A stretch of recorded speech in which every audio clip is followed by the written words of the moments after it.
These guys will just decide one day I'm not going back to work and just kind of sit in their room. And it's so strange because they try to interview these people. They're very antisocial to the point where they regress in their ability to express ideas. They can't even really talk that good, just sitting in their room all day. And then their families are just forced to take care of them. What's going on, everybody? I'm Jericho. This is Zap, and we are the now six-time international award winning pop hip hop duo Bandit Future. We make clean, fun music that we make clean, fun music that everyone can listen to with a sound that's uniquely Californian. And you are right now here in the present time tuned into the Live Circus podcast. So we talk about things that are interesting, funny, and just straight up ridiculous. So before we get into it, there was a huge favor. Make sure to like, subscribe, share, comment. I keep doing that backwards. But anyway, share this video with at least 2 people that think that being an adult is really hard, man. So the adulting thing has gotten so, I guess, talked about that it's like we kind of accept it as, just being an adult's hard. It's part of life. Move on. But there's a whole lot of people that have decided to take an interesting approach to this adulting thing. So I have one specific example from Japan and one from the US. So in Japan, there exists this thing called the hikikomori.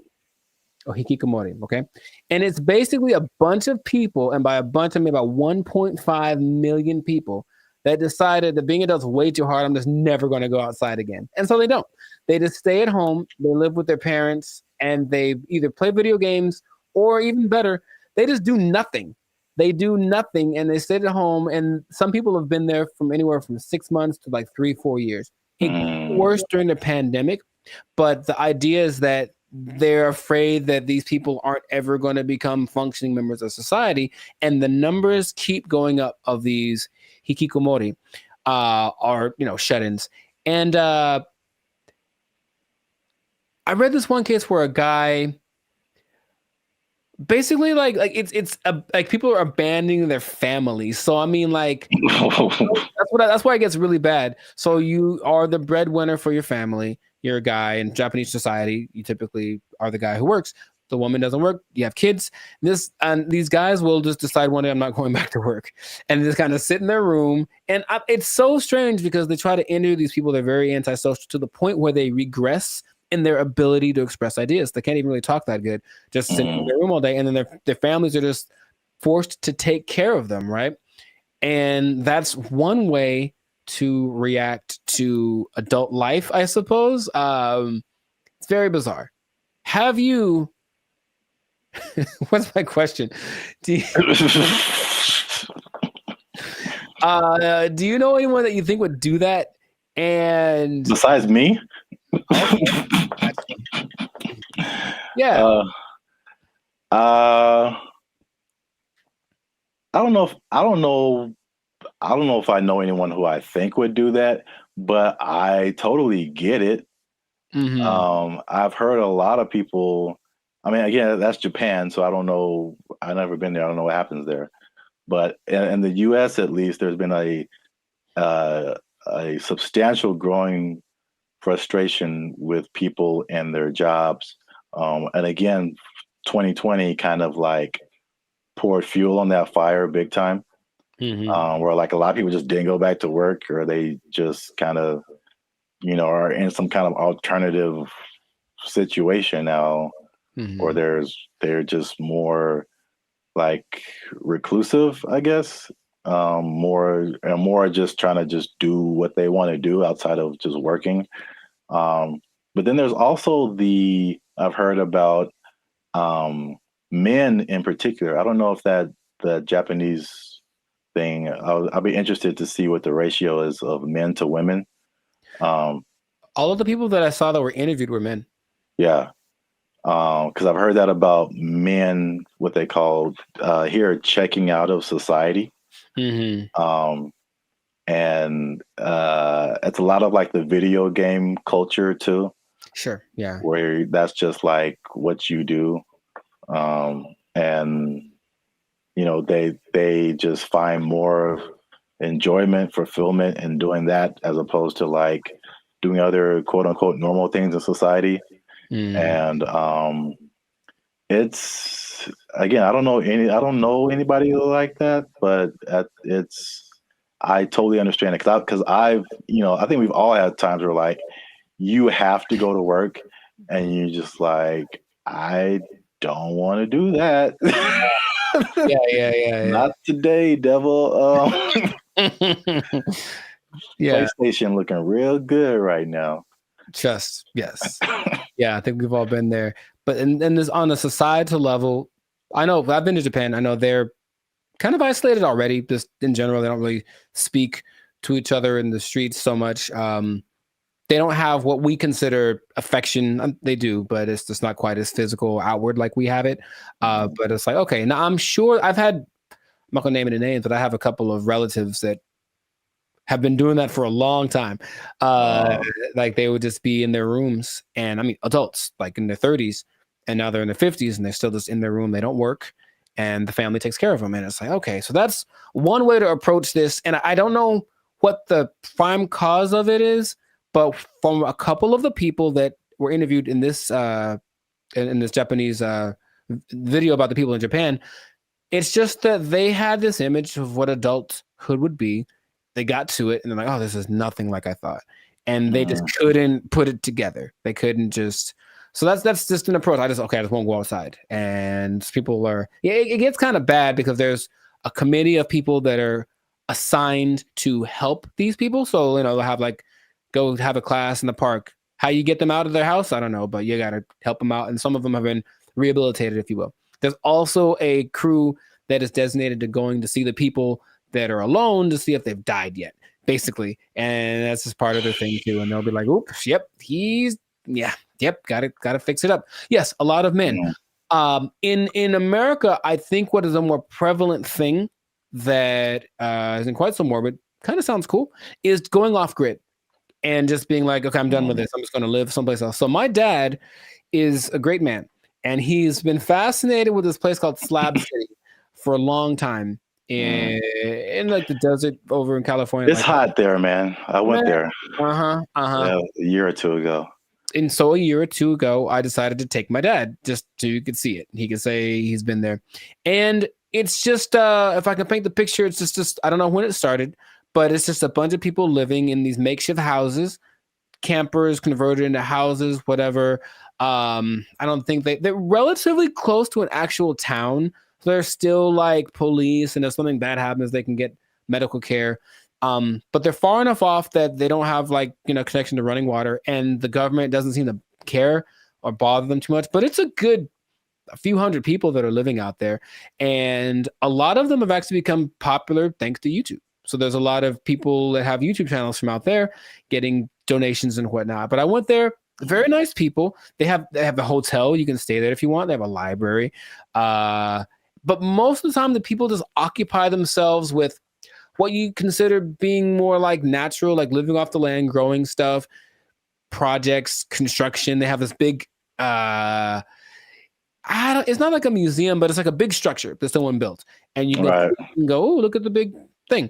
And that's another approach. I heard another place in Michigan that's the same. So another approach is I just won't deal with the laws, and I'll just go someplace else where they don't apply anymore.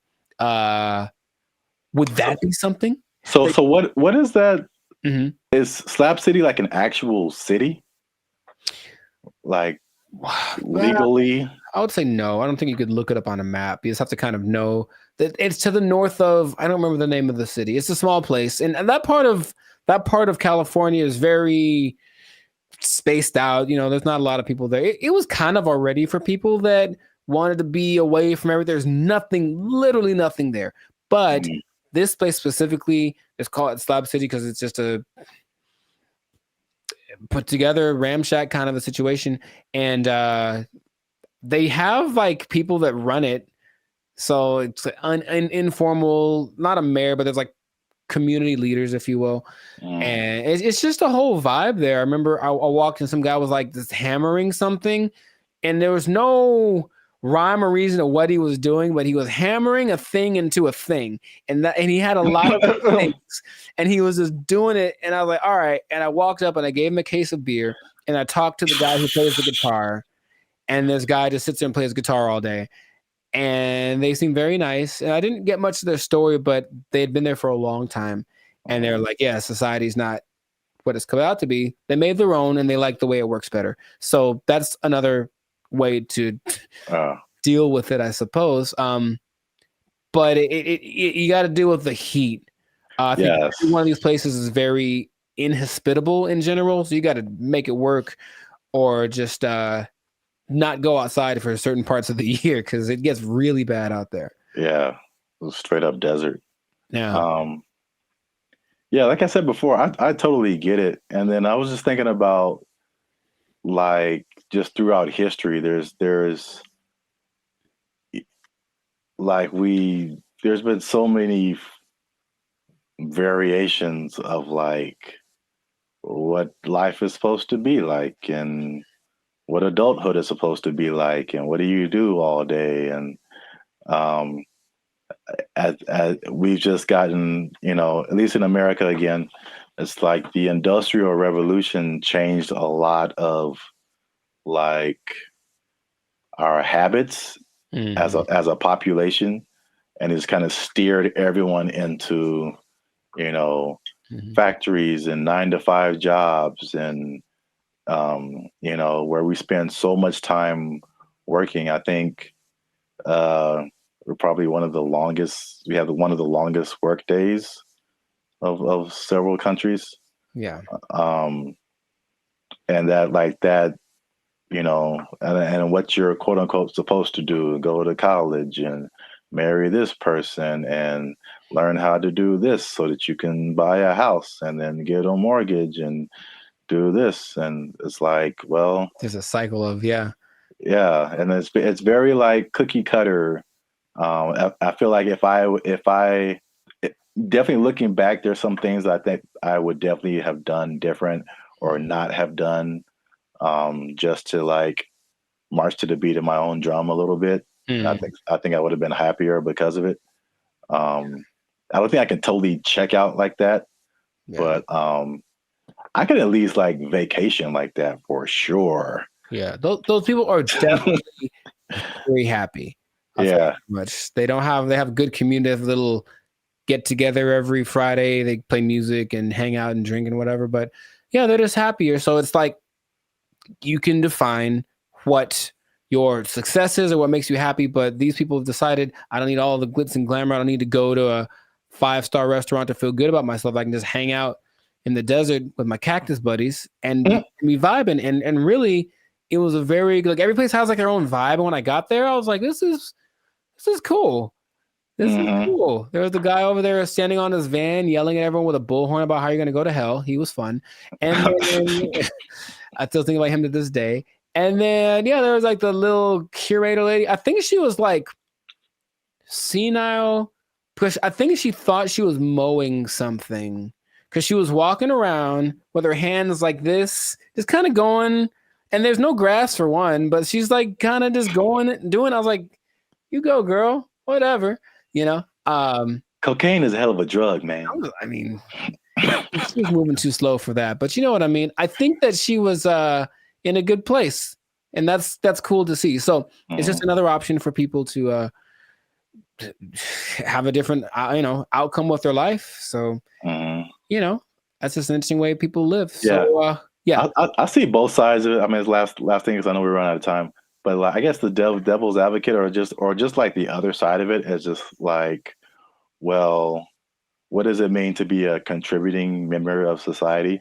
And so like, if nobody's working and nobody's doing anything, like, somebody needs to do something for like this whole thing to function. So there's that aspect of it too, for sure. I think they figured out what they have to do to survive, because of course none of them could just do it by themselves. But some people have little gardens, some people cook stuff. I think they have I wasn't gonna go, but they do have a restaurant. I don't know what's on the menu, but I'm pretty sure it's a little exotic, maybe a little crunchier than it should be. I don't know. I didn't want to find out what the restaurant was like, but a society is an interesting entity because it does have to have certain things in place to work. There has to be people that are in charge of certain things, and people have to do things. Otherwise, it's just like, the one person living on an island. If you want to do that, you can do that. And that is an option. I've heard of people doing that, but I don't think that's quite as common as people that actually get together and say, we'll be in our society. Just the big old thing is too much. So let's just make our own little pocket and then work with that. And I ain't mad at them. Do your thing, Slab City. Yeah. It's right out there. If you want to go ahead. Give that desert life a try. Mad Max style, Mm-hmm. I think that is it for us. Another episode in the books, another successful episode of the Lives of Circus podcast. So yeah, please leave a comment. Let us know what you think. Would you go off grid? Would you just shut yourself off and be a recluse for the rest of your life if life got a little too rough?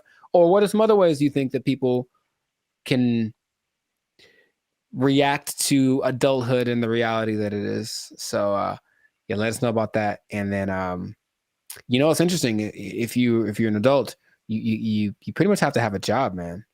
What? You do? You pretty much have to have one. Man, that's crazy. I know. And the bad part is what happens if that job becomes if it's taken away from you. They can't take my job. I can't take it. I won't let them. They took our jobs. They took our jobs. Take our deer. Take our deer.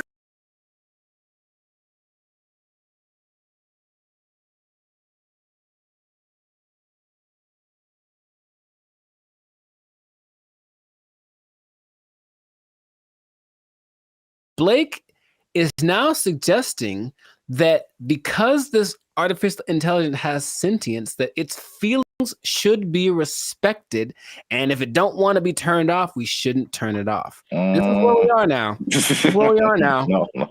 So, how does that make you feel? Not good, man. Not good. This is so not good. What's going on, everybody? I'm Jericho, and this is Zap, and we are the now 6-time international award-winning pop hip-hop duo Bandit Future. We make clean, fun music that everyone can listen to with a sound that's uniquely Californian. And right now, you're tuned into the Lives of Circus podcast, where we talk about things that are funny, interesting, and just straight up ridiculous. So before we get into this thing on this day, yes, Lord, please make sure to like, subscribe, comment, and share this video with a couple of people. Maybe 2, maybe 3. Some people have a weird definition of what a couple is. Anyway, 2 people that are really concerned about this AI thing, because here's what happened. Something new has happened. Innovations are happening every day, it seems. Yeah, pretty much. Okay. So Zap, have you heard of Lambda? That sounds familiar. Lambda. Is that a Los Angeles thing? It is not. I've heard of that before. I can't think of what it is. Lambda is Google's version of ChatGPT. Oh. It stands. I may have heard the name, but I didn't really connect it. It stands for Language Model for Dialogue Application. And it's so fancy. And but this is what happened that has people up in arms. And by that, I mean few people. I don't think most people know that this happened because they try to keep it under wraps. But this Lambda program was shut down after approaching sentience, meaning it was aware of everything, like its own existence and all that kind of stuff.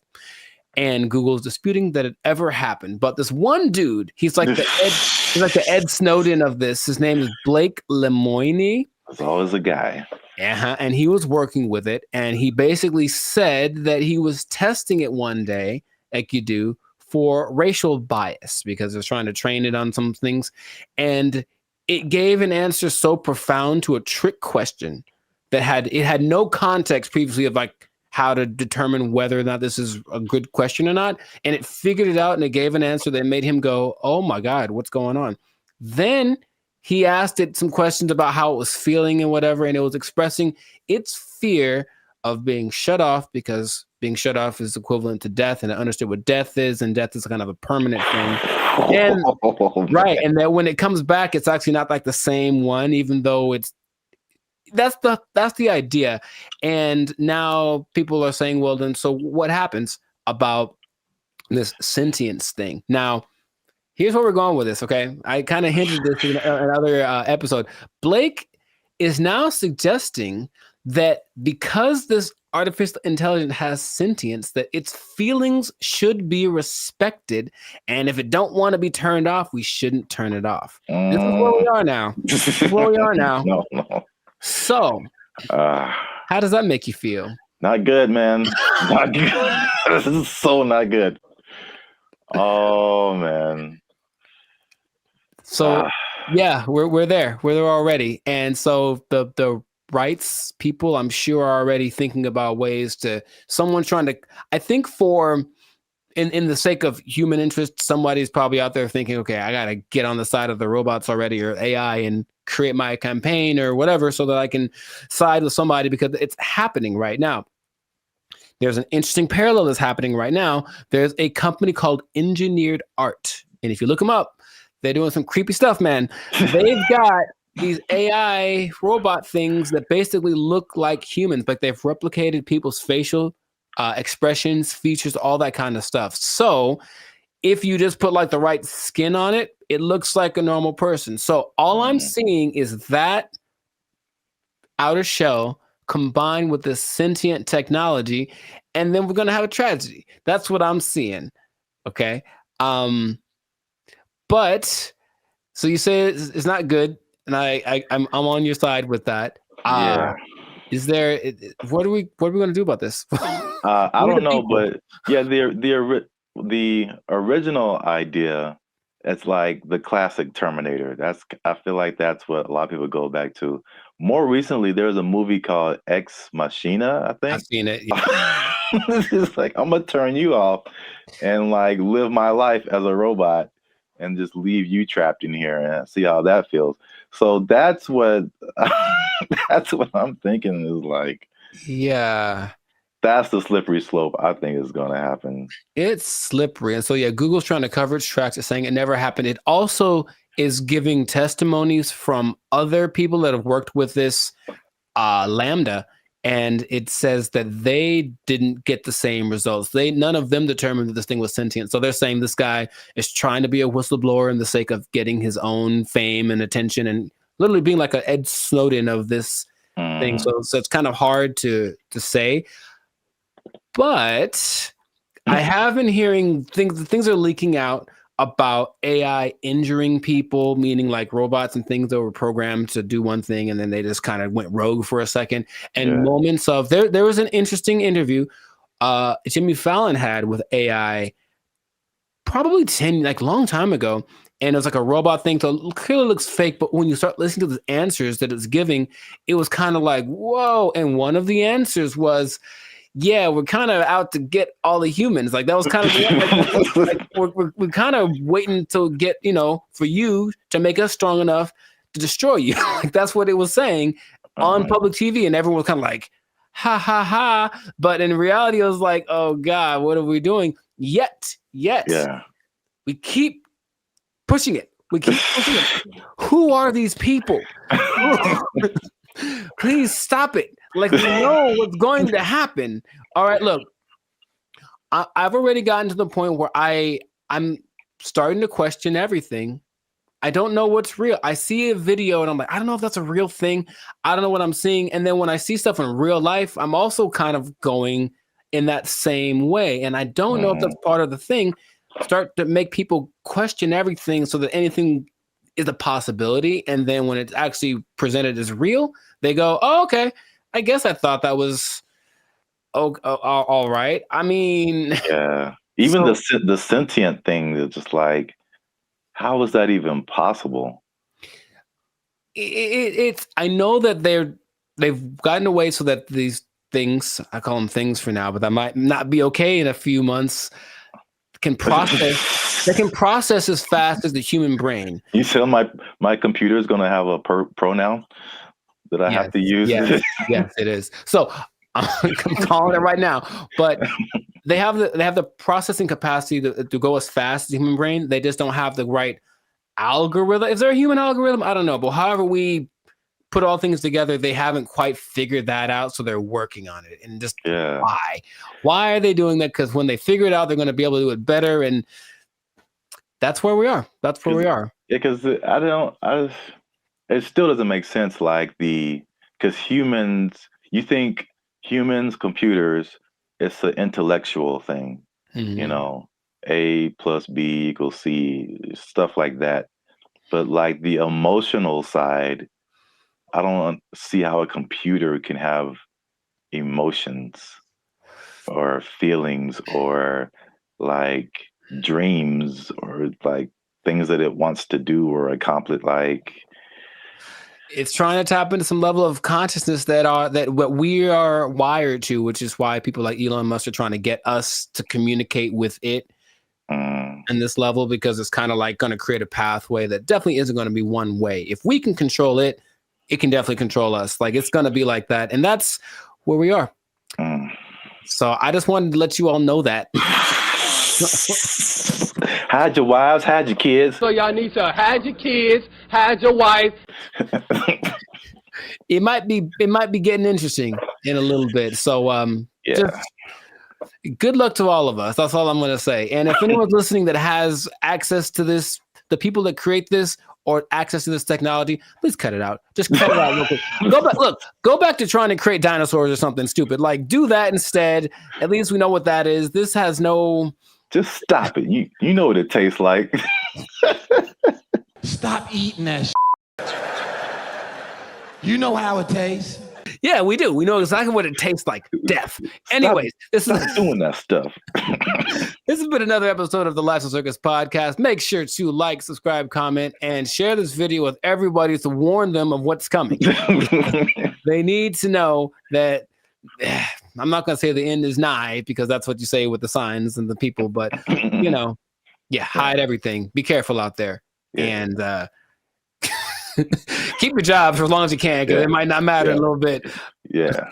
They're coming to take your jobs. They're coming to take your robots. All Transformers more than meets the eye. I don't know. They took our jobs. They took our jobs. Took our deer.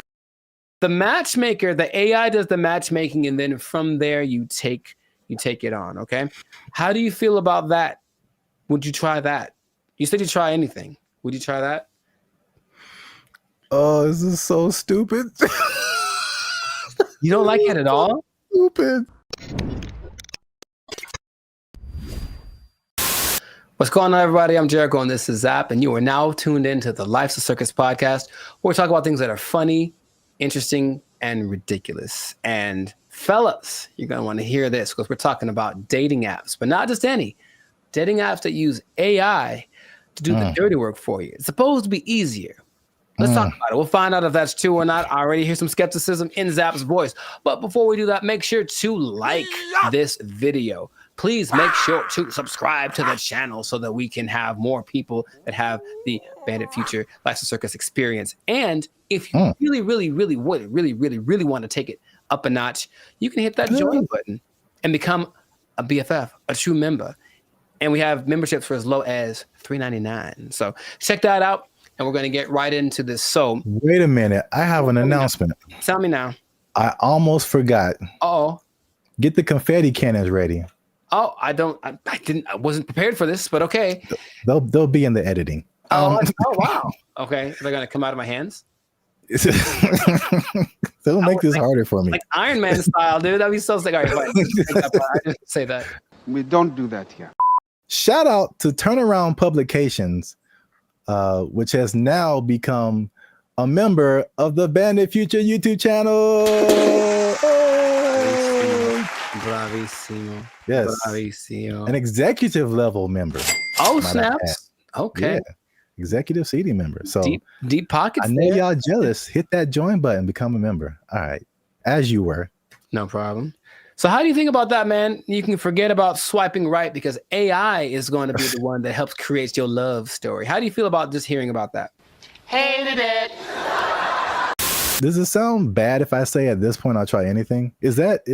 It sounds like most people's feelings about it. It's really interesting. Why not? Let's just sure. Let's have a robot just pick the person for me at this point. Now listen to me very carefully.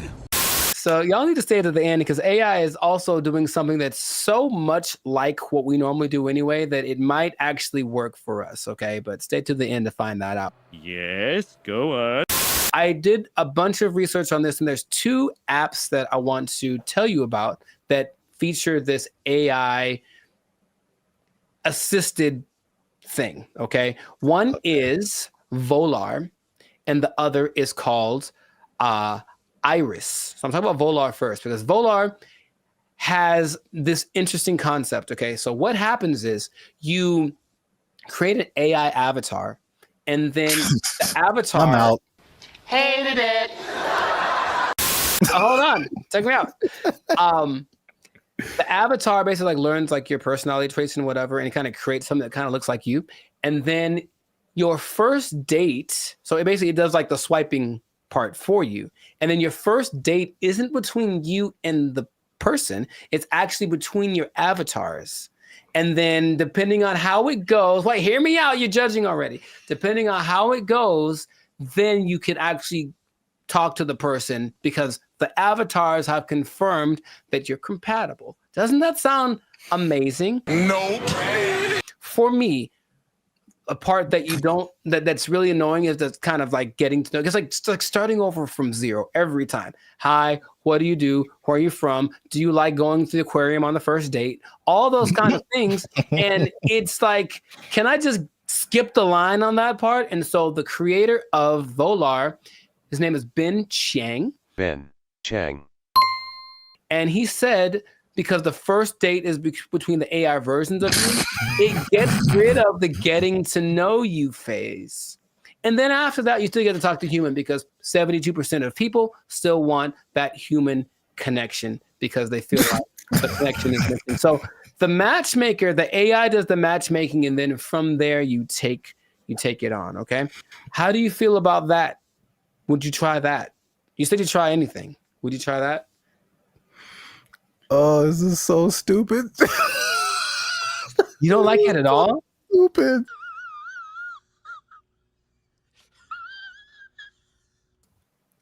Ben Chang, he did this for you. He did it for you. This is so stuck in. Hold on, here's more. But wait, there's more. Okay, so Jessica Giles is a writer from 5280.com. I think that's in Colorado. And she said she tried it out to see what she felt because her opinion is that surface level chit chat is what people are tired of. It basically makes this kind of fatigue factor. And so people want something that will just help you get past this initial stage so you can just get to the good stuff, if you will. And in a study organized by Singles Reports, they found that 80% of participants ages 18 to 54, they reported feeling some degree of emotional burnout because of every time, like I said, it's starting over. So at the very least, once you put your information in, the AI is doing the work for you. And when you receive a match, there has been someone that went for you like the best wingman in the world saying, hey, this girl is good for you. Good night, girl. I'll see you tomorrow.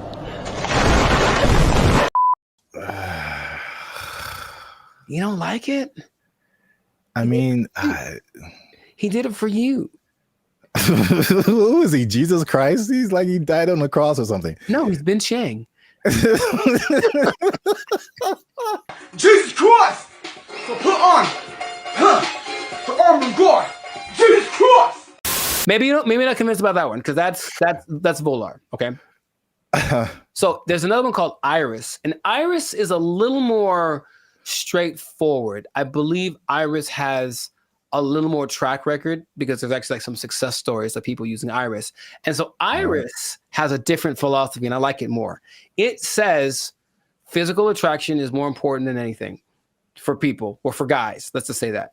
So we'll use that science of physical attraction and basically we'll show you a bunch of pictures of women, and then you go through it.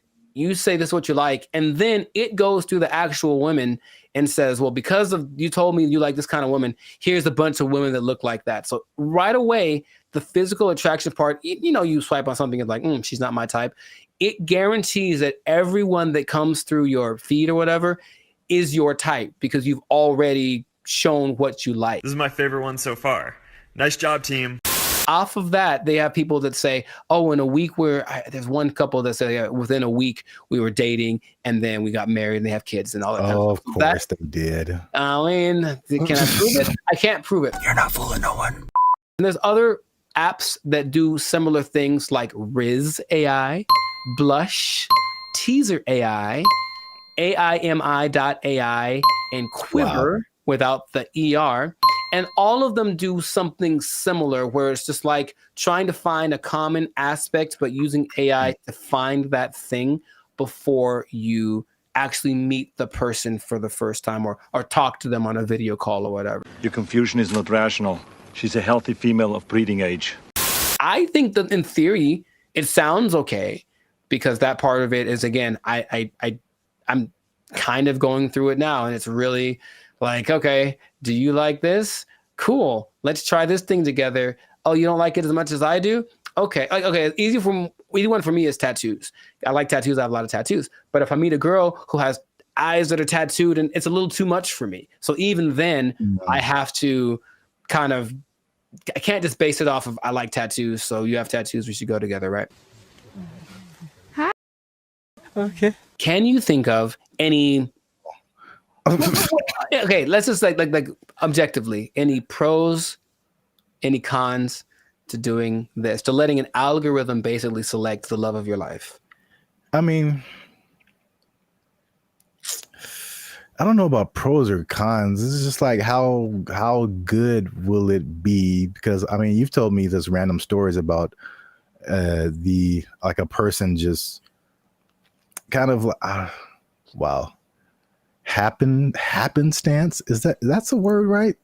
You know what, my mother should be here, she would tell you, but I don't know. I don't know why that came into my head. Like if I don't know, like never know, like.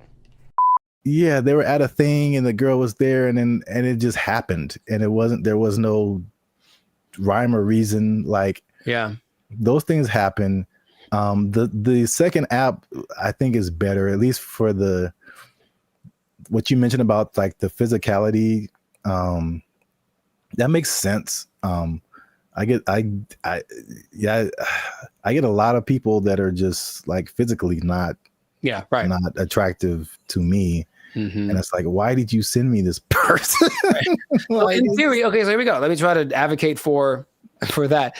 In theory, every person that you see is someone you like physically, and they're also anyone that's being shown to you that means that you are what they like physically. So even if you got a message from one you haven't seen, they've seen you and they go, yeah, I like you. So it's trying to do that as best it can.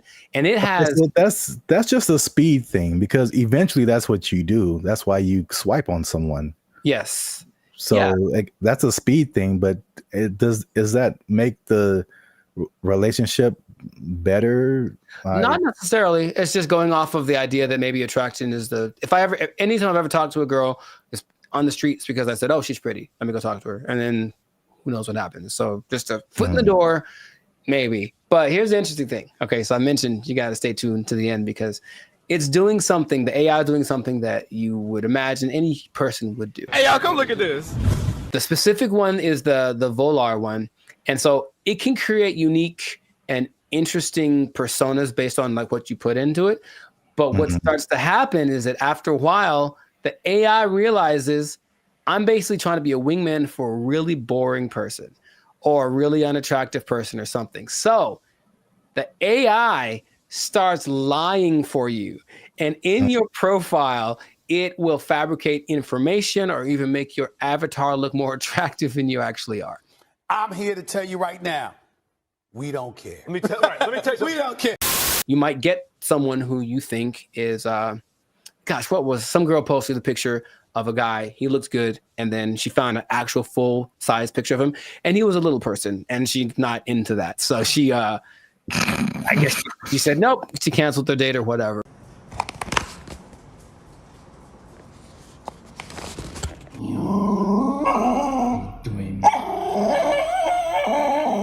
The intention is to make it so that all of these processes are faster, and our relationship is changing with AI. So I think if this gets better, people are going to trust it more. The more success stories I found my love on this app with AI, I think the more people are going to try it. Do me a favor, please. Get out of here. Get out of here, man. Shit, I'm saying. We'll see. I don't want to try. I thought about doing it for this episode.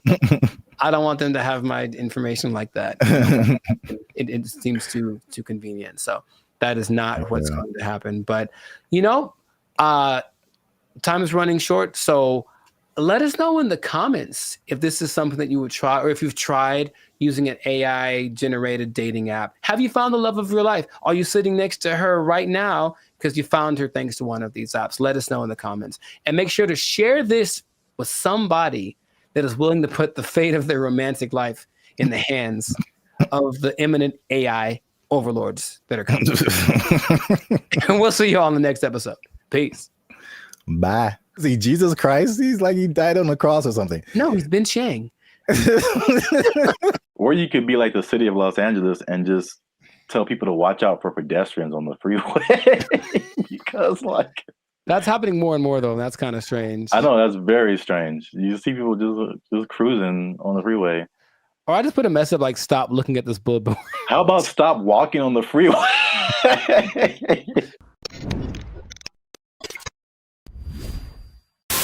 Yo, what's up, guys? I'm Zap, and this is Jericho.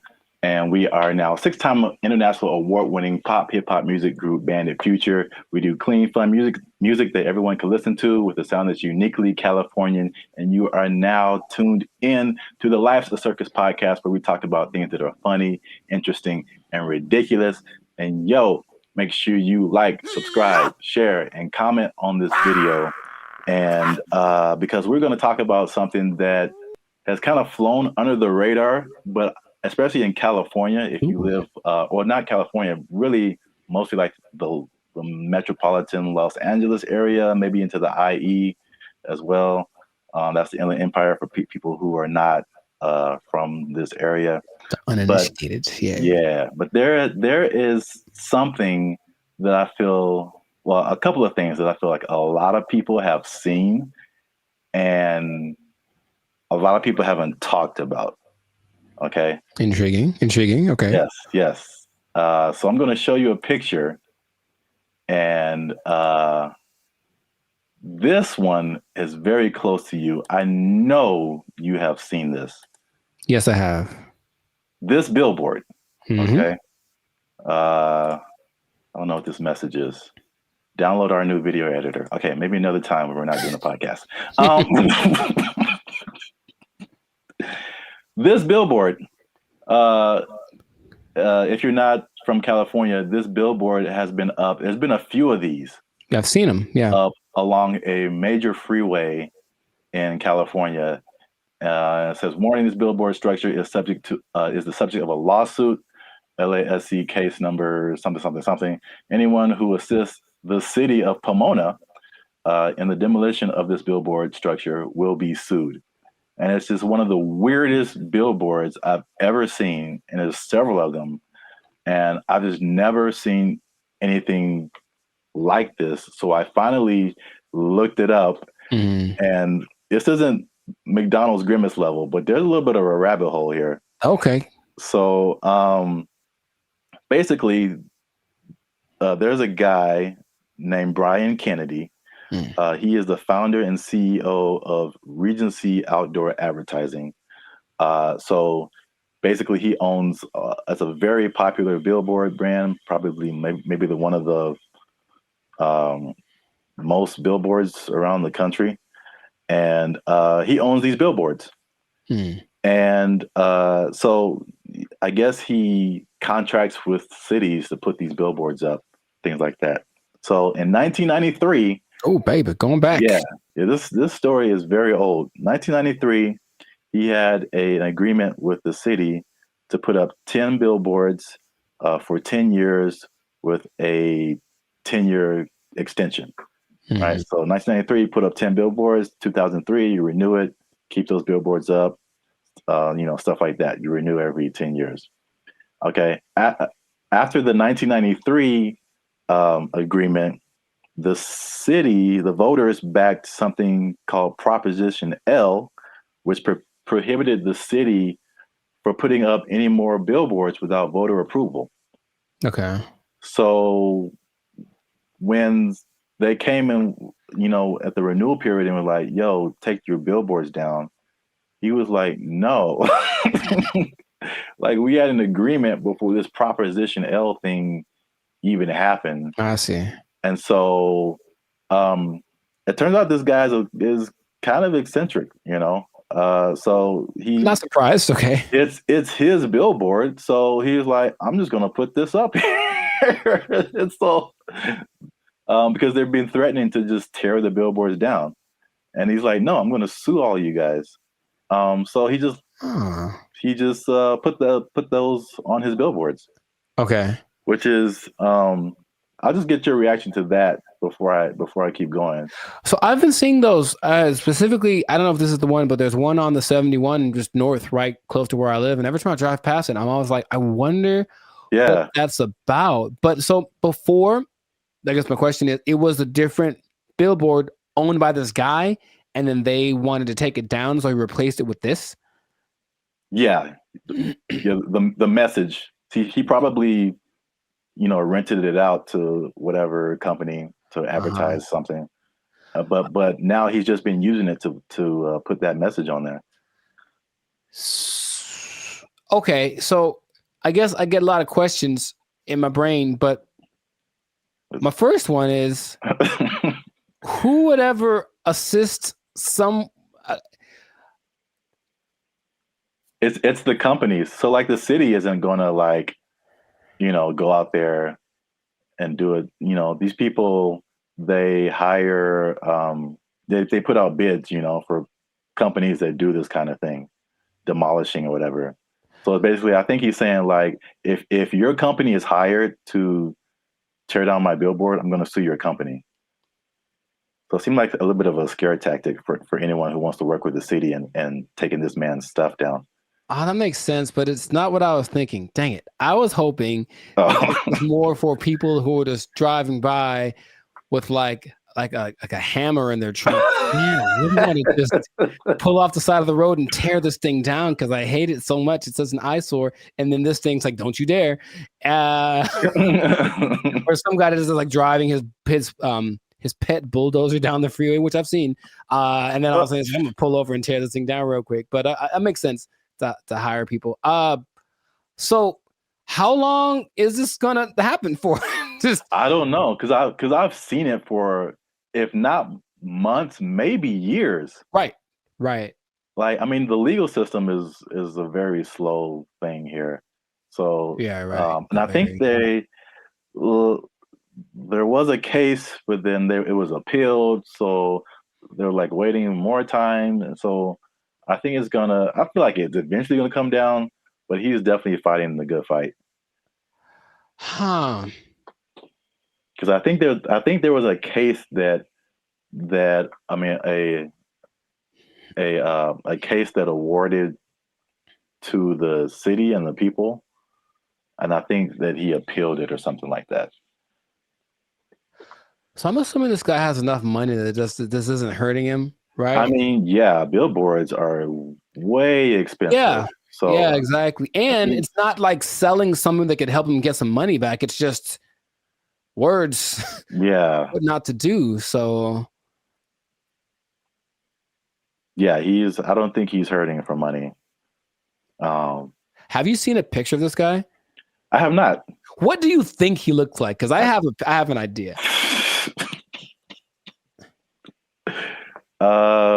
Besides, I think he's an old rich white guy with a bad haircut. Okay. I feel like that's always how it goes down. I have in my head like this cross between Gary Busey and Gilbert Gottfried. I don't know why. This is kind of weird, and he kind of talks like Gilbert Gottfried. I just want that to be true. Old rich white guy with a bad haircut. That sounds like Gary Busey or Gilbert Gottfried. Yeah. That's what I want this to be. So we got to do a part 2 so I can see if I was right. Because if he looks nothing like that, I'll be disappointed. Like that's just the truth. I'm looking at him now. He looks well. This is also very good. I mean, very fitting. He looks like a character from The Sopranos. Oh, nice. So he looks like someone who would do this. Got it. He doesn't have a bad haircut, but old rich white guy for sure. I wonder if he's the first person. He can't be the first person to have done this. I mean, maybe not, but I've never seen anything like this before. But we run out of time. So before we end this, there's a part 2 to this. Okay. Which is it was a totally different scenario, but I was somehow kind of shocked that it was the same person. Okay. So we're going to leave Pomona and go more towards the LA area. LA? And then see if you've seen this billboard. Yes, I have. So it's the same guy. Oh my God. So you see the big Regency. Yes. Under it. And I wasn't even thinking about these 2 stories. Now this one is like 2 blocks from my house, and apparently now it's changed recently. So I don't know why he took it down or even put it up. But he put up 15 of these around. Oh, he dude's got money, dude. Jeez. Yeah. They're his billboards. I mean, he can put up whatever he wants, I guess. Yeah. He's just losing money from other people who would pay to be up there, but it's his billboard. He put up 15 of these around Los Angeles. Turns out that he's a big USC donor. Sounds okay. Okay, sure. And he just said, Reggie Bush needs his Heisman. I'm gonna put this up. So, if I had a question, I know you asked like, what did he look like and all that kind of stuff. My question is like, the power of billboards, like, the ability to like get your message in front of like millions of people. They're obviously still relevant. We both recognize these billboards. Yes. And so it's like, I guess a cool question would be like, if you own billboards, like, what would you, and you just put up your own thing, like, what would you put up there? It has to be something that can make me money though. You want to do like this guy and just like whatever. What if it was just like something, just a message you just wanted to tell the world? It could be serious or it could be funny. Oh, I got a funny one. What? Unless you want to keep that. I want to put messages that tell people how to drive. Okay, well, they're not like 30 billboards that say that the left lane is for passing only. And like maybe people will get it. It drives me nuts. Well, then you know what I would do? I would do something similar because I have probably a billion pet peeves when it comes to people driving. But the number one thing that I always think is that you don't have to hit the brakes to slow down.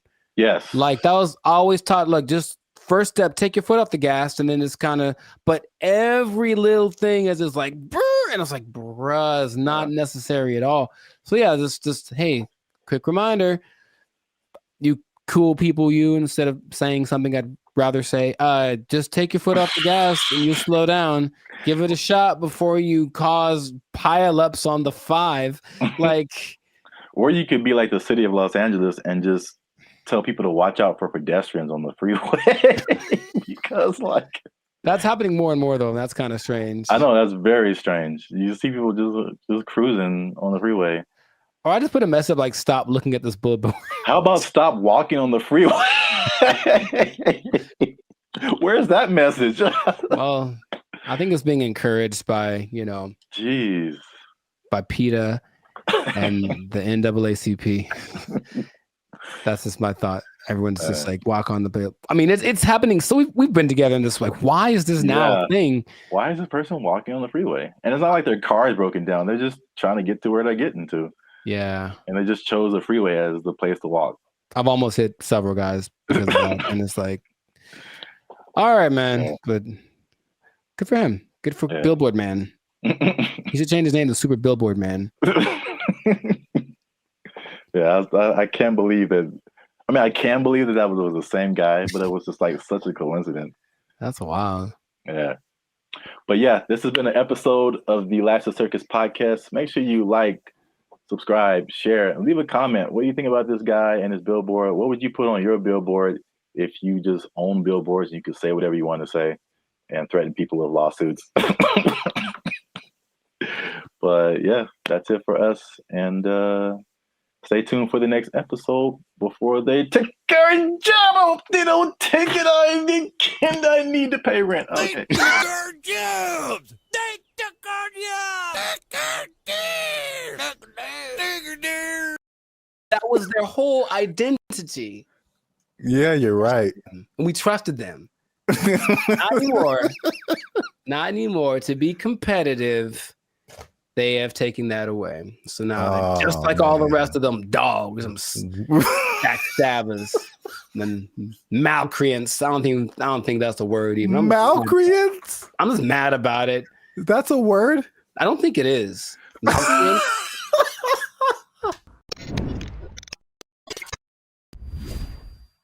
What's going on, everybody? I'm Jericho, and this is Zap, and you are now tuned into the Life of Circus podcast, where we talk about things that are funny, interesting, and ridiculous. And you want to pay attention to this episode because it just hit the fan. Something went down that's just crazy. We were betrayed. Snap. All of us were betrayed. We were betrayed by someone we trusted, by someone we loved, by someone we confided in. And I can't believe this happened. It just happened. When did it happen? Yesterday. So, you know what I'm talking about. But first, this is already enough suspense, I think. But before we get into that, the betrayal of the century, make sure to subscribe so you get notifications about new episodes. Make sure to give us a like so that the YouTube algorithm can favor us. And we're not monetized, and we do have membership options for as low as $3.99. You can be part of the BFFs, and you can get a lot of really cool behind the scenes content and just some cool perks. So check that out. Check out the Band of Future membership option. It'd be great for you.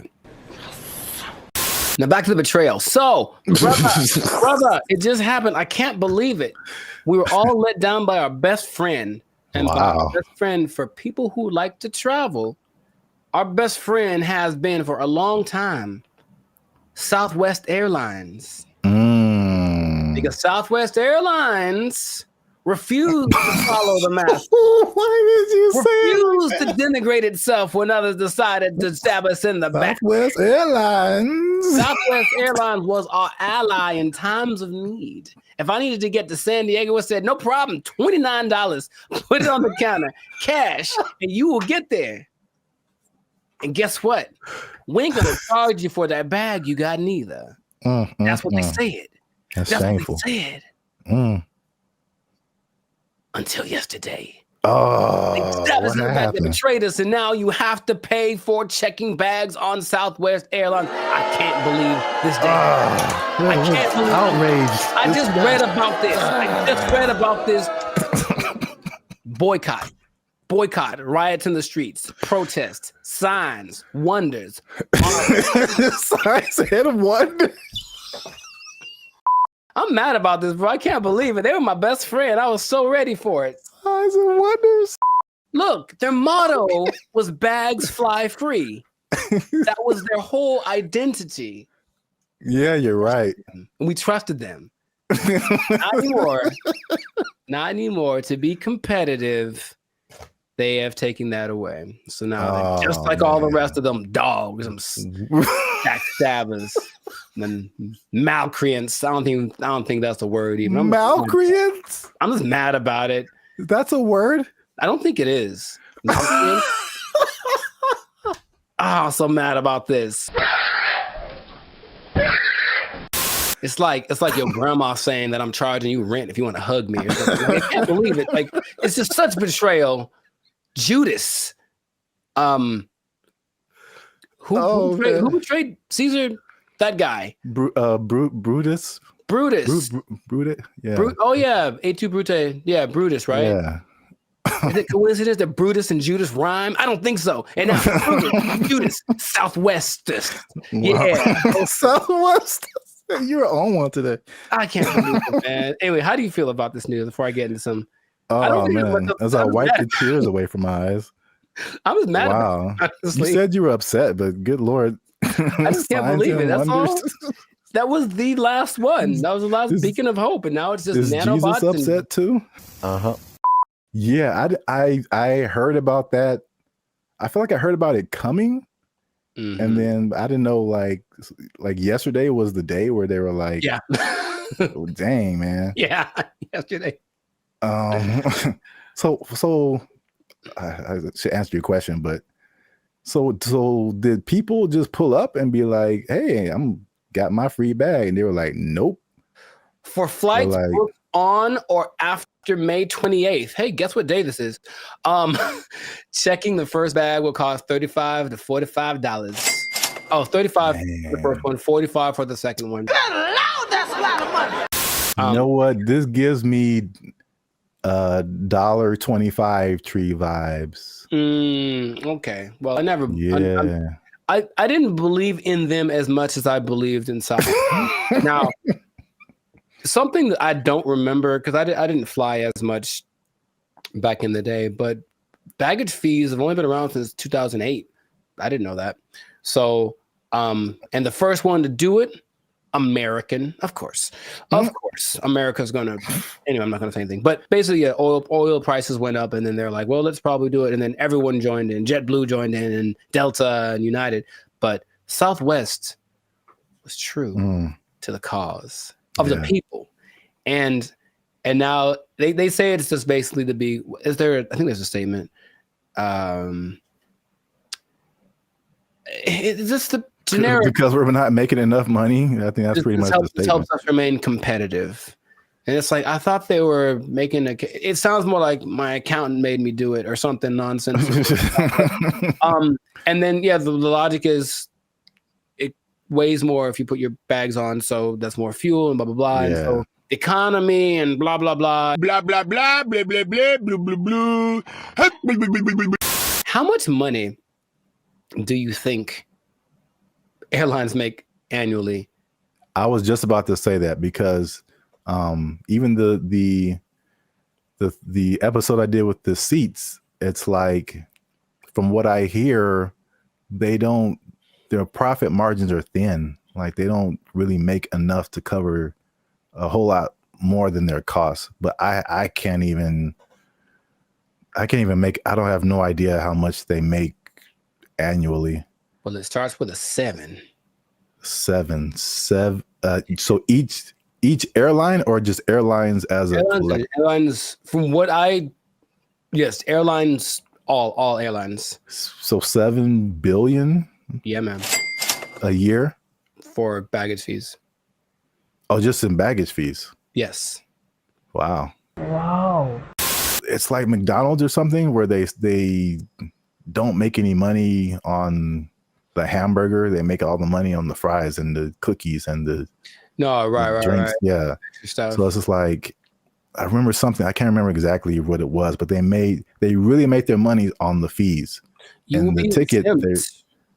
Well, say it again. Or you will be exempt if you are a member of the A-list tier, the Rapids Reward Loyalty Program, or if you have a Southwest credit card. Which means you spent more than baggage fees anyway. So exactly. I'm on to you, Southwest. You're not fooling no one. What is happening? They still collected because they basically let you do your first 2 bags free, and then the third one they charged for, and they still got $83 million a year off of that. Wow. And the thing is, the prices go up because they're kind of like, okay, the more baggage that you put on, the more it costs us, so the more we're going to charge you. So they would charge For that third bag, 150. Dang. And if it was a little overweight, it was 200. Good Lord, that's a lot of that costs more than my house. There is good news. Good news. Good news, kind of. Depending on your flight, like where you're going to, how long it's going to take, and how heavy your bag is, sometimes it's cheaper to send your bags through like FedEx or UPS. Sometimes it really just depends, but some people do that, and then they have crazy. I know, but it's like that's what it's come to, and they have little ports down there at the airport, so you can pick up your thing, and it'll be for sure. UPS and FedEx are more reliable than than airlines. Oh my god.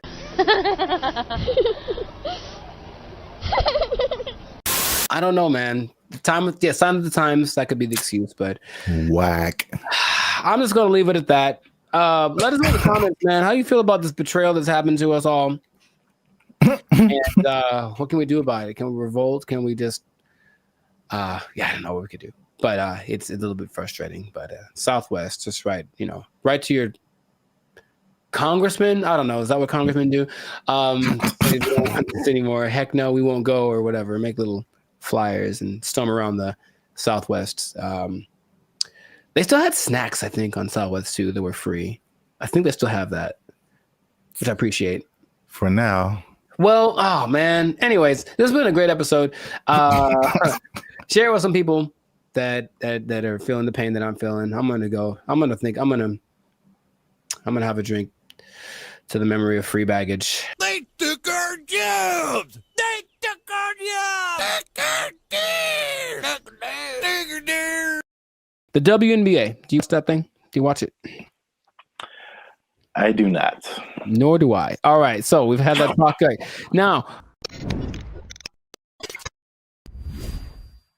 what's going on, everybody? I'm Jericho. This is Zap, and we are Bandit Future, the 6-time international hip-hop pop duo. Well, we're international worldwide, but we also have awards. We won 6 international awards for our music. There we go. One day. Anyways, we make clean, fun music that everyone can listen to with a sound that's uniquely California. And you are now, good Lord, tuned in to the Lights of Circus podcast. We talk about things that are funny, interesting, and just straight up ridiculous. So before we get started, make sure to like, subscribe, comment, and share this video with at least 2 people. Oh, man. With at least 2 people that like women's basketball. I'm going to talk about it. This episode is for my dad, basically, because he likes it a lot. Now, what I want to say is that stay tuned to the end because I have an idea. I have a solution I'll say fix it. I'm just going to say fix it. I'm to fix the WNBA that no one has explained in this way yet. I have the unique perspective that you need to hear. So stay tuned to the end. I'll let you know. So this kind of goes for women's basketball in general because the WNBA season just ended, but women's basketball started.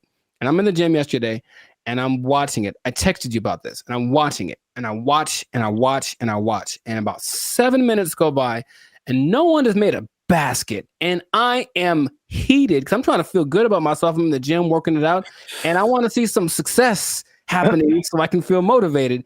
And there was no success.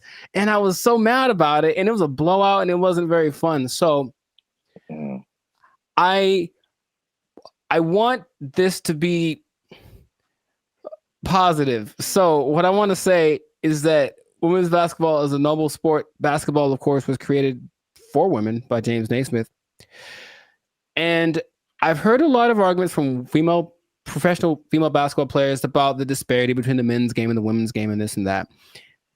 But there are a couple of things that I think get ignored that would make things a lot better. Or when it comes to the argument in between why people should watch the WNBA, things get overlooked. So I wanted to throw this out there. I'll ask the question first to you.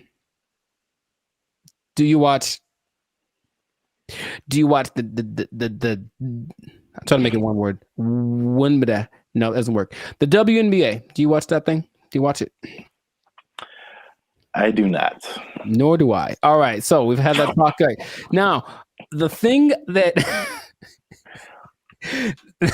There's a lot of things that could, that's the whole thing. There's a lot of things that could contribute to why the men's game is so much more enjoyable to watch. But what I hear the counter is that, well, women are a lot more fundamentally sound. So if you watch women's game, you will get a lot more of the basics, a lot more of the pureness of the sport. That's the thing that I hear more than anything. This is why you should watch the WNBA. So I looked at 2 statistics that just told me everything about why that's not correct. So let's just say, what's the number one objective of basketball? Put the ball in the basket, right? Score points, right? So the better you are at that, the better than you're doing. I looked up the percentages of shooting in the NBA versus the WNBA for last year, just to see. Maybe women shoot better, and so you should watch because, you know, that's the thing they do. They're not dunking on everybody, but they're definitely fundamentally sound with their jump shot. WNBA average, 44%. NBA average, 47%. Okay. And the average for the WNBA, I couldn't find the statistic for the NBA, but for women, for the whole existence of the WNBA, the average is 42%. I think that's pretty low. And I don't care who you are. I don't want to spend my whole time watching people miss shots. That's just what it comes down to first. So the pureness of the game, I don't think that's that great an argument to say, oh, we at least could do stuff better than the guys. Well, apparently not. That's number one. And then number two, I watched the last play of the WNBA championship game where the Las Vegas Aces, they beat the New York Liberty. And it's this weird play where the main star from the WNBA, Breanna Stewart, is like getting locked up pretty much. It was like impressive. She gets locked up. She passes the ball. She passes to some other girl in the corner. She chucks up this air ball that had no chance. It never had any chance. I don't know if air balls count as turnovers, if they just like, oop, that was bad. But it seemed like she passed it to the other team, right? So I was like, maybe the women are better at taking care of the ball. So assist to turnover ratio is the way that you measure that usually. So for guys, there's only lists of people that have the highest assist to turnover ratios. In the men's game, I saw someone right now in the league has a 26-1 assist to turnover ratio.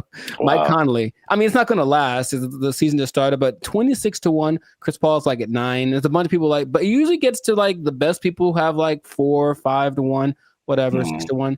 The highest in the WNBA last year was 3-1. That's the best one. And it's like, so when I've watched a lot of women's basketball, I've seen a lot of turnovers, a lot of mistakes, a lot of this and that, and it just looks sloppy. So I don't see why that's the argument for why the women's game is better than the men's game. Now, have you thought, for example, because you don't watch it, and I don't either, what would you want to watch? What could change about the WNBA that would make you want to watch it? Well, we've talked about this before. Right. And I had 2 ideas. Although the second idea, I'm kind of maybe backing down on.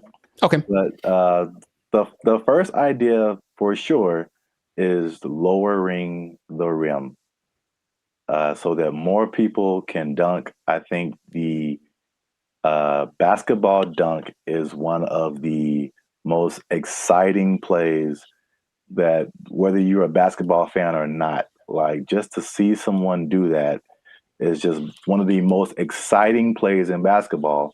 Mm-hmm. And it rarely happens in the WNBA. Right. And like, even for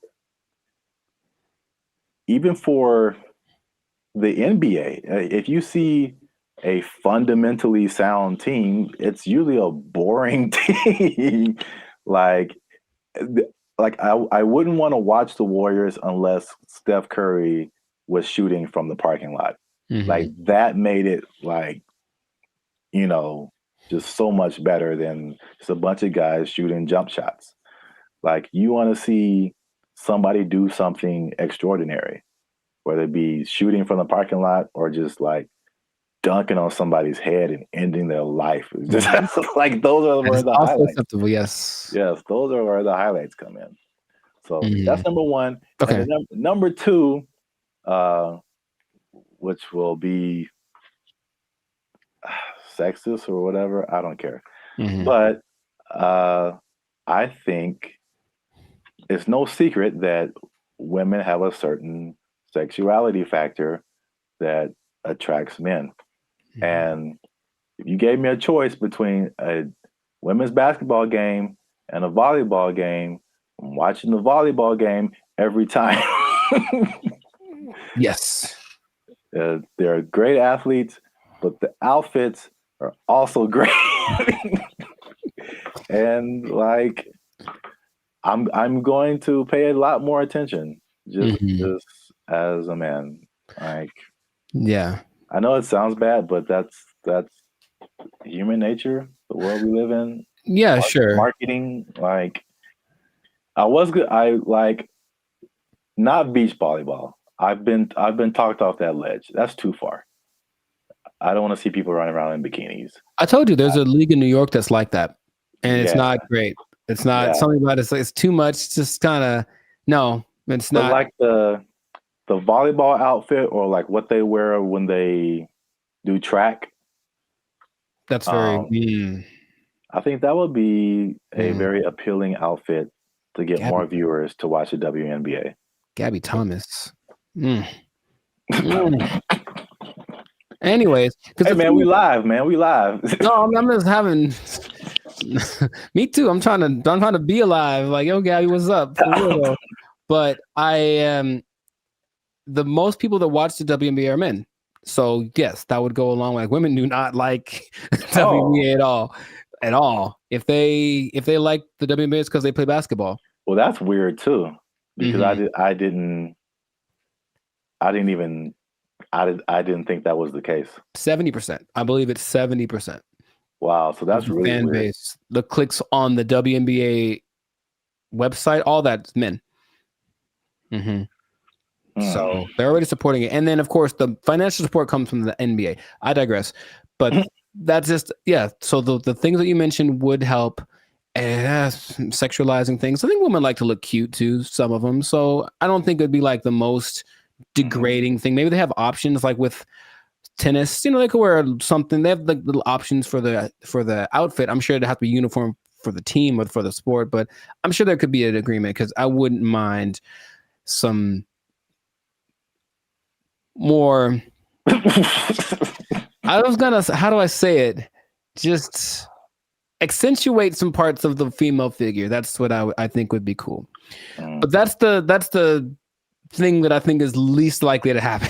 I don't think they're going to want to do that. I do agree with the hoop thing. That's the thing that makes, because here's what I'm thinking. I'm watching this game yesterday, and like it's like watching like little kids. You ever see little kids like shoot a basketball? They put the ball way up here and they chuck it up because they don't have the strength to get it up there. I'm not saying they can't. Like, of course they can, especially Sabrina Ionescu made something crazy in the 3-point contest this year. So they can shoot for sure, but in general, they are shorter and less athletic and less strong than the men. I know the basketball is a little smaller for the women, but the hoop is the same height. So I have a solution that I don't think anyone's explained in this way. Okay. The average height for NBA players is 6'6". The average height for WNBA players is 6 feet, which is pretty tall for women, but in relationship to the same height of the rim is 10 feet. That means that for men, the hoop is 58% taller than them. But for women, the hoop is 71% taller than them. So to split the difference, I said, what would happen if the hoop was also 58% higher for the women? And if that was the case, it seems a little bit on the low side, but if that was the case, the hoop would be 9 feet 2 inches. Yeah. And to me, that makes a lot of sense because the people that are, the girls that are tall, 6'5", 6'6", they'd be dunking like Shaq, like we want to see. And then some girls with some springs would be getting some Westbrook action happening. And I think that'd be great. Now, would they have to learn how to adjust to shooting lower? Yes, they would. But I believe there's a women's basketball, I think it's called, I forget the name of it, but there's a women's basketball-esque sport where there's no backboard and no one can dribble. It's a weird in Australia. And the women about this, you can see if they could jump, they're not allowed to jump. But if they're allowed to jump, they'd be able to actually. So weird. It's what's it called? It's got a. Anyways, they could dunk on that hoop if they were allowed to run and jump. If the hoop for the WNBA was at a height, the game would be a lot more interesting. I think the percentages would go up because you just see these women. A lot of women's form is kind of like chucking the ball as hard as they can because that's how they have to generate the energy to get the ball high enough. So that's my solution, but that's the rationale behind it. We want to make things equal. So the height of the hoop is the same ratio compared to the height of the players. Yeah. I think that would work. I don't think they're into it. Of course, every play, they have to change it everywhere. Every hoop would have to be, adjusted and whatever. But which would you rather? Make an adjustment to the game a little bit? Well, that's kind of significant, honestly. Lowering it to that's kind of significant. Or continuing to not make any money because to this day, the WNBA has not made a penny. That's just honest. The statistics say it has not made a single cent. It's actually been in the red every year, and the NBA has to provide the money to bail it out. So that's just my idea that it could help promote the game a little bit because basketball is a great sport, but yeah, the excitement factor, like you mentioned, we want to have that a little more. So that would do it. So 9 for 2. That's the thing. So listen to me. Let's do it. I heard something. On the kind of serious note, I heard something very interesting when it comes to like giving people a fair shot. Just kind of leveling the playing field, and that there's a difference between equality and equity. So, like, if you're going up, if let's say there's something that everybody wants to get to at the top of some stairs, right? And so equality says that, okay, we've got these stairs here. Everyone can just go up and get to whatever's at the top of there. But the person in the wheelchair can't use the stairs. And the person is blind and can't see the stairs. So equality says, well, let's just make some stairs. And so everybody has an equal path to get to the stairs. But equity says, okay, it's about everybody getting there. So we'll make the steps for the people who can walk. We'll make a ramp for the people who have a wheelchair, and we'll make some kind of braille, something so you can find your way for the people who can't see. And now everyone has access to the stairs, even though they're getting there differently. And so I feel like the WNBA it's like it's trying to be equality. It's like it's exactly, we want to look the same as the men. We want to wear the same jerseys as the men. We want the rim to be as high as the men. We want all this stuff. We want to have the schedule and the tournament, everything. But it's and I mean, this is a great American debate right now. Sure. It's like we're different. We're different. We've always been different. Men are different. Women are different. Like, just make it for women. Like, I mean, the percentages you said are good. It's like it's not diminishing. It's just making it more of an equity thing instead of like an equality thing. Right. So where we get the same thing, just in a female form, in a way that's catered to the female game. That would just make so much more sense, but nobody wants to do that. So they do not. No, they don't. And so I'll just keep watching LeBron dunk at 40 years old. Jesus, man. That ain't fair. Yeah. Wow. That was a good point. Yes. So anyways, make the points from time to time. You got him. Zap for president. Probably. Yeah. So this has been another episode of the Life's a Circus podcast. Make sure to like, subscribe, comment, and share this video with the people that like some basketball. Let us know what you think about this equality versus equity thing. Johnson basketball. Hey, man, he got a ring, man. Yeah, let us know what you think. How to make this thing a little more fun to watch, because the WNBA deserves people to have people watching it. It really does. They work really hard. In fact, random point. One of the most famous female players of all time, Diana Taurasi. I went to high school with her. And what? Yeah, we played 1-on-1 once. She won't remember. I lost. Anyway. I lost real bad. It wasn't even fair. It wasn't fair. It wasn't fair. So in that case, equity would say I should have got like a 10-point lead or something. I still would have lost. Anyways, shout out to all them. And that's been it. So yeah. Don't take my job. No. Because I just spit in truth, man. If they might take your job, they're not taking any WNBA jobs. Because nobody's watching. All right. Bye, everybody. They took our jobs! They took our jobs! I was against her, and now I'm kind of with her now too. What's up, everybody? I'm Zap, and that's Jericho, and this is Bandit Future. And I found this on the internet. Apparently, Jericho, this woman blocked a man over. This woman blocked this man because he took her on a dinner date at the aquarium. Huh? Before we jump into it, make sure you hit that like button for the almighty YouTube algorithm. Hit that subscribe button because that helps our channel grow. All right. Hey, Tashia Sade, first of all, okay. That was the first mistake. She said, I met this dude on a dating app 2 months ago. We finally went on our first date, and he chose to take me out to eat dinner at the aquarium. It was cute and all, but I just think it was childish AF. Like, we couldn't go to Ruth Chris. Oh, sorry, let me get it. We couldn't go to Ruth Chris or something. And I blocked him as I don't. That's one word for anyone who's wondering. I don't have time for stuff like this. I need a mature man, not no little boy. I may be wrong, but that's just me. First of all, I would love it if for some reason she has a British accent. I don't know why. That would just make this so much better. Because there are women that are like, she's a little ghetto. Let's just call it what it is. But there are that version of people from England, and it's just a little bit more. I don't know why. I like it more. I'll tell you what. First mistake.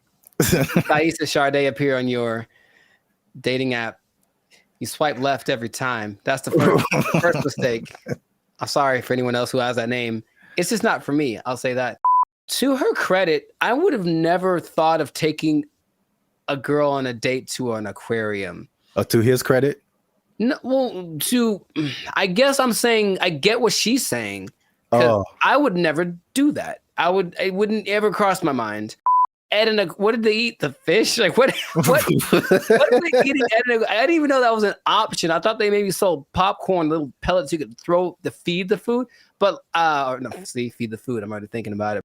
I don't feel like that's a good first impression, honestly. Okay, because I was wondering where you were going with it. Also, okay. I mean, I think I'm on her side. I don't think that's a good move. I would never do that personally. So I don't think that's a good move. But have you seen like all the hip hop concerts? I've seen it. I've seen it. Yin Yang Twins. Pack it up. Pack it up. They're like 60 years old, bro. And no, they're not that much older than us. I don't think they are. I think they just look terrible. Even that, like, why would you have a girlfriend and you know that she likes penguins in the aquarium? That's that kind of a thing. For our first date. And what do they have at the? I'm trying to think. They do have food at like a SeaWorld, and that's assuming it's like a SeaWorld because there's degrees to aquariums. And trust me, I've been to aquariums, and I've been to aquariums like in Long Beach that are like elegant things, and I've been to aquariums that are basically like a puddle, and you just look and stare at the things down there. So I don't know which one it was. Here's a picture. Oh, I can't see it really. It looked like it was a nice. Yeah, that's the weirdest. Oh, hold on. That's the weirdest thing I've ever seen, bro. Nah, man, that's weird. What is that? Is that a lobster? That is lobster on that. Isn't that what is shrimp? Lobster hole. Whatever he's looking at looks like seafood. That is so messed up. I'm gonna take it all back. Shame on the aquarium. Shame on them for having their things that aren't aquariums for like preservation of wildlife, marine life? They're serving them up. That's Shamu right there. That's Shamu's cousin right there on the plate. I can't stand for it. So I think she's right. I'm surprised I'm on the side of Taisha, whatever, man. I want to like go protest. Aquariums shouldn't have all $7.99 shrimp dinners. That's just too much. Eating people's families in front of them. Yeah, that is kind of messed up. But I mean, don't fish forget everything in 3 seconds or something like that? I'll let you know something about me. I don't know any fish, so I don't know how to operate. I'm not sure. I've never talked to a fish and then walked up and 5 minutes later and he's like, "Who the hell are you?" I've never had that experience. See, this is why you're here, because I didn't think of any of that.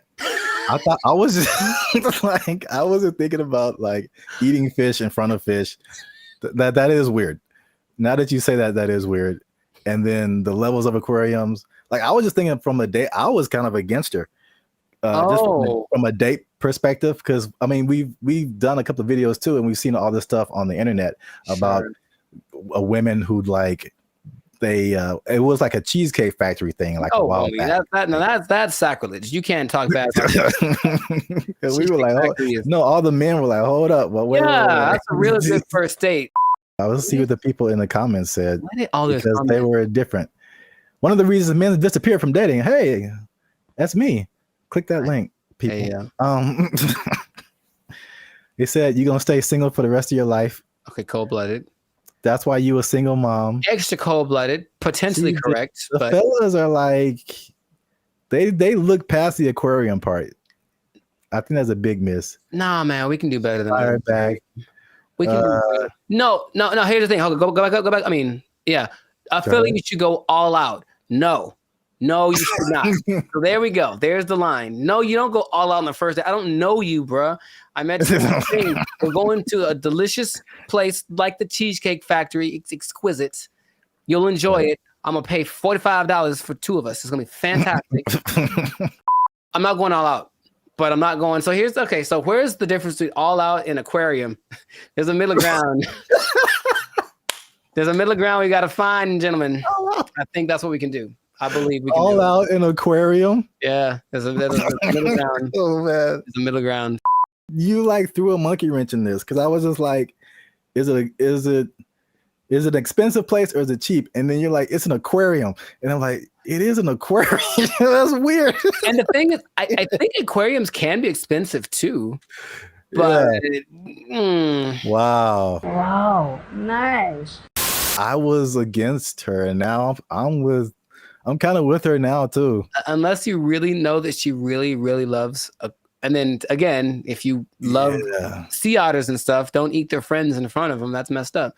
I feel like it's not the same, but it's like it feels along the same line as like eating at the strip club.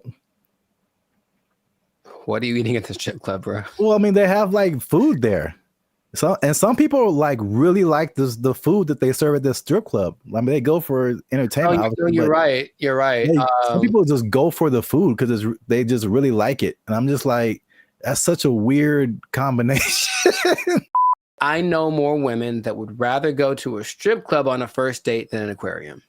Maybe we can make that a poll, but I'm pretty sure I know. I'm not talking for all women. There's women I know. They'd rather go to a strip club than an aquarium for a first date. So, oh man, have you ever been sitting around just minding your own business and like, man, I haven't been to the aquarium in a while? Like, is that just a thing that pops up? Because it's never happened to me. Oh, the more you talk about it, the weirder it is. Aquariums are just not. That is a weird first date. I think it's weird. It's not a weird first date. It's a weird first date to have dinner. Like if you had dinner and then went to the aquarium. Yeah. I can see that. That doesn't feel as bad. No, it doesn't. It doesn't. But if we just go into the aquarium to eat What if it's like you pick out the one you want in the? I know it is. I know it is. Did you see the South Park where it was like Honey Boo Boo, and she was like picking out a pig to I don't know if it was a pet or to eat or something. I don't remember that one. She was like picking out a pig, and there's this country farmer. He's like, "Which one you want? This one right here?" She's like, "Yeah, I want this one." He looked at me funny. I want this one right here. Yep. But I mean, it's hard to tell if a fish is looking at you. I don't think their eyes can move, and they can't blink, right? So, oh my god. But in any case, you see what I'm saying is this. I think, I honestly think that I'm in favor of that point that she made, not the go all out point, but the aquarium to eat. Yes, let's put that in there. Aquarium to eat. Gotta miss with that. That's kind of strange. We put a whole nother level on this. Kind of strange. So the right thing. Keep the conversation going in the comments. Is it like he should have taken her to a better place or not, or he should have taken her to an aquarium or not? Once again, this is Bandit Future. Leave a comment if you like this video. Share it with somebody who likes to have dinner at aquariums. I don't know, man. I don't know what's going on right now. There's at least one guy who does. There's at least one guy we know who does. We trying something new, man. Internet, we out. First mistake. Thaisa Sade appear on your dating app. You swipe left every time. That's the first mistake. I went to high school with Diana Taurasi, who some say is the greatest female player of all time. One of the greatest, right? And she's a year older than me, so I got to high school. It's a place called Don Lugo High School in Chino. And I was coming in as a freshman, just trying to make the team like summer. And she was already she'd been there for a year, so she's already established. Everyone knew who she was. And I'd heard about her. I'm like, oh, you tried out for the basketball team? Yeah. Oh, I didn't know that. Yeah, I played the first year. I played freshman year. Yeah. Oh. But the whole thing was, I thought that because she was a girl, that there was no way she was as good as me, right? So I just casually mentioned we should play one-on-one to her. Like, I think maybe the only time I ever spoke to her, really. And she's like, yeah, sure. And when I tell you that. What's up, guys? I'm Zap, and this is Jericho, and we are the 6-time international award-winning pop hip-hop music duo Bandit Future. We make clean, fun music that everyone can listen to with a sound that is uniquely Californian. And right now, you are tuned into the Life's a Circus podcast, where we talk about things that are funny, interesting, and ridiculous. But before we get started, make sure you like, make sure you subscribe, make sure you comment, and make sure you share this video with somebody who may have challenged another person or entity, and they got shut down because they weren't ready for what was about to come to them. All right, so Zap, do you have an example of that? I'm glad you asked. Okay, so talking to the third person already. I see how it. This is a video that I found on social media. It made me laugh. And it's high school. I don't know if it's junior. They look kind of young. Maybe it's junior high, maybe high school. I don't know. But this player challenged his coach. And it didn't go the way he thought it would. This coach was having a good day teaching his players when one was bold enough to challenge him to a one-on-one, and this happened.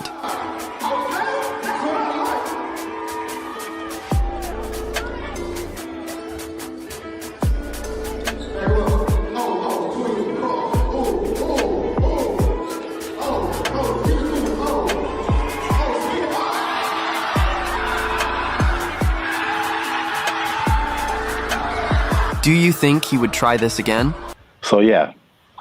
I like it. Yeah, coach wasn't messing around. I thought he'd get past him, but I didn't know he was going to break the kid's ankles. That was cold. So I brought this up, and then if you have an instance, you can share it too. But I'm thinking of like the times when either you challenged someone or you saw someone else challenge someone, and they thought they had it, and it just didn't go right at all for them. Because I brought up this video because it reminded me, and I think that's junior high. It looked like junior high, not high school. It reminded me of the same thing that happened in my junior high school. Okay. So my school was a magnet school. I don't know if did they have magnet schools out here in California? Okay. Yeah. So we had like people from all over. It wasn't just like people in the neighborhood. And it was a performing arts school. And we didn't have sports. So we didn't have a football team, basketball team, anything like that. So what they did is like people from our school could play sports at like different schools, which is kind of cool now that I think about it. But so we had different players from different schools that went to our school, right? And so I knew like a couple of guys that were just like really good, like insanely. They had handles. I'm talking about basketball. They could shoot. Like they could do everything. I remember this one guy, especially named Ricky, who was just like, he was like the coolest dude, bro. Just, but not like a I'm better than you jock kind of. He was just a cool dude. He walked cool. He talked cool. He was cool with everybody. Like, and he's just amazing basketball player.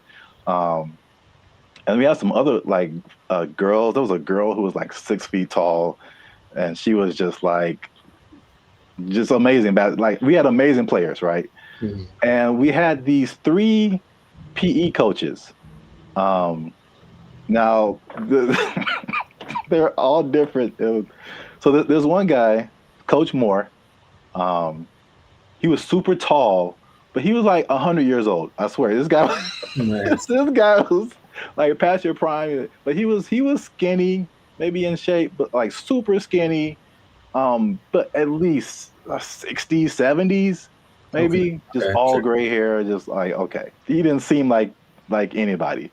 Mm-hmm. And then we had this lady, this white lady who looked like, what's the girl from Iowa? Is that it? The basketball player? Yeah, the girl who's like really big now. Caitlin Clark. Yeah, she kind of looked like an older version of her. And she like just had a baby. Like, so they challenged the students, this is junior high school, to like a basketball game. It's like the 3, and then they probably like roped in 2 more teachers. Mm-hmm. And like, so it's like this really tall old dude can barely move. This really short dude looked like Sherman Hemsley, and this lady who just had a baby, and like 2 teachers. Mm-hmm. I'm just like, we were all like, okay, students are gonna whoop. We're gonna kill these people.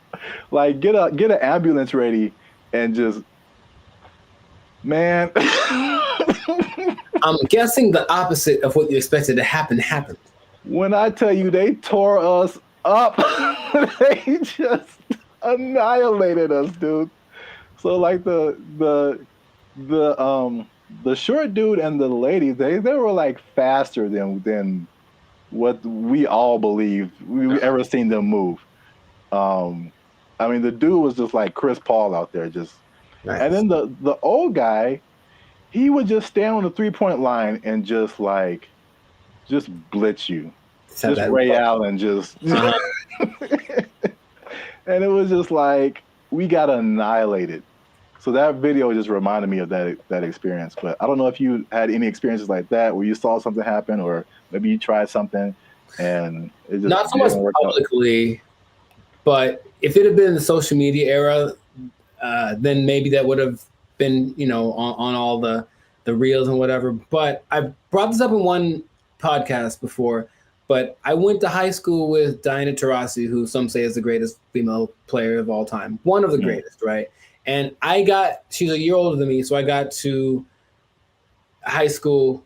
It's a place called Don Lugo High School in Chino. And I was coming in as a freshman, just trying to make the team like summer. And she was already she'd been there for a year, so she already established. Everyone knew who she was. And I'd heard about her. I'm like, oh, you tried out for the basketball team?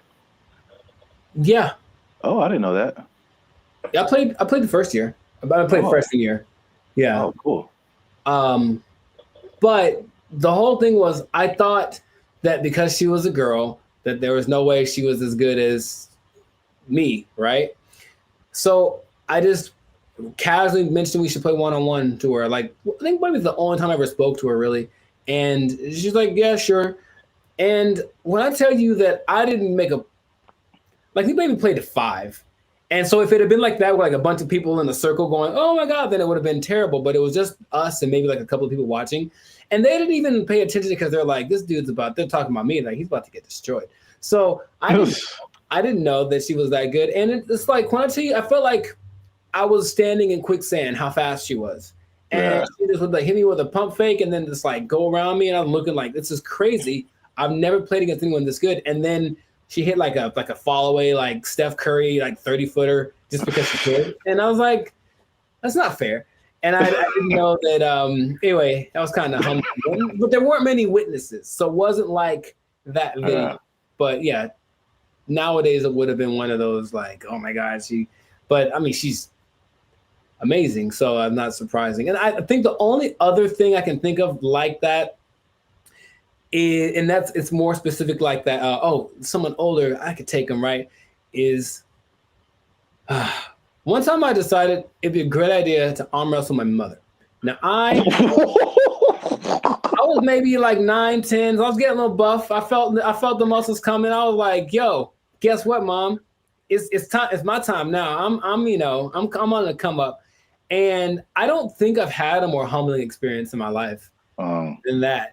Than my mom, who's not a big lady, but she's pretty strong. I saw her the other day, Arian.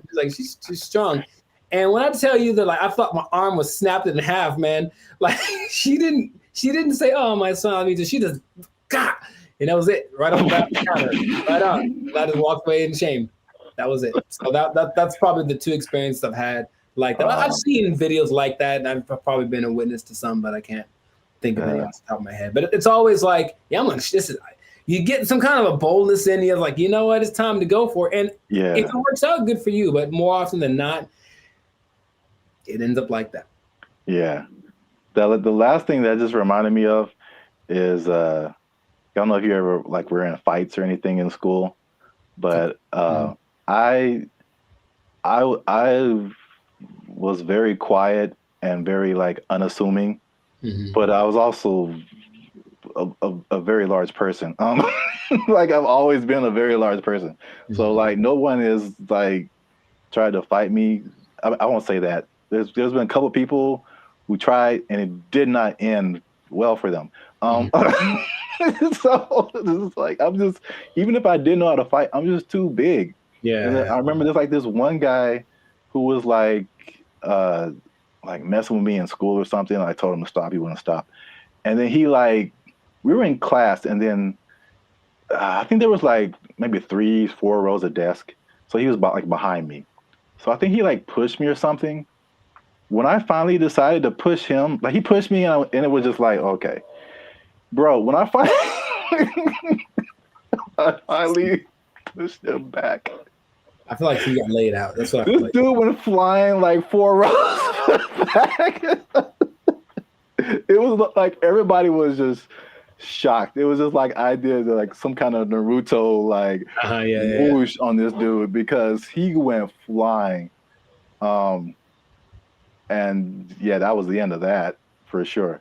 But yeah, so I've seen it go both ways. So if you have a story like that, something that happened in your lifetime where you saw somebody try to do something and didn't work out, or you tried to do something and it didn't work out, let us know in the comments, and so we can all have a laugh. Just sharing laughter. Yeah. Don't worry, you'll be okay sharing it because it'll just be between us. It won't go to your boss or anything. No. Yeah. You'll be okay at work because we want you to keep your job. We do. We want you to keep your job. Yes, we do. Because if you do something like this, try something at your job and it doesn't work out. Challenge the boss. Don't do it. I wouldn't recommend. They might take it. They might take your job. It didn't work out for you. You're fired. Oh. They took our jobs. They took our jobs. Did you know that besides blue collar and white collar, there are other collars for jobs? No, I didn't. I didn't either. There's gold collar, which is law and medicine. Gray collar, which is engineers. Pink collar is service fields. Red collar is civil servants. And green collar is the environmental sector. So there you go. Oh, what color? What color are we then? Black collar. You started. What's going on, everybody? I'm Jericho. This is Zap, and we are the now 6-time international award-winning pop hip-hop duo Bandit Future, who make clean, fun music that everyone can listen to with a sound that is uniquely Californian. And right now, in this moment in time, you are tuned in. Congratulations, by the way. You were tuned in to the Life's a Circus podcast, where we talk about things that are funny, interesting, and just straight ridiculous. So before we get into the thing, make sure to like, subscribe, comment, and share this video with at least 2 people that are thinking about changing jobs, because maybe blue collar is the way to go in the future. Think about it. Okay. So I bring this up. Do you remember Mike Rowe? No, enlighten me. He had the show called Dirty Jobs on, I think, TLC for a long time, where he basically went and did all the jobs that are hard and awful that no one wants to do. Oh, I never watched it, but I heard of that show. Yeah. Okay. Well, interestingly enough, and this is a side note, he also might now be a vice presidential candidate for the Kennedy dude.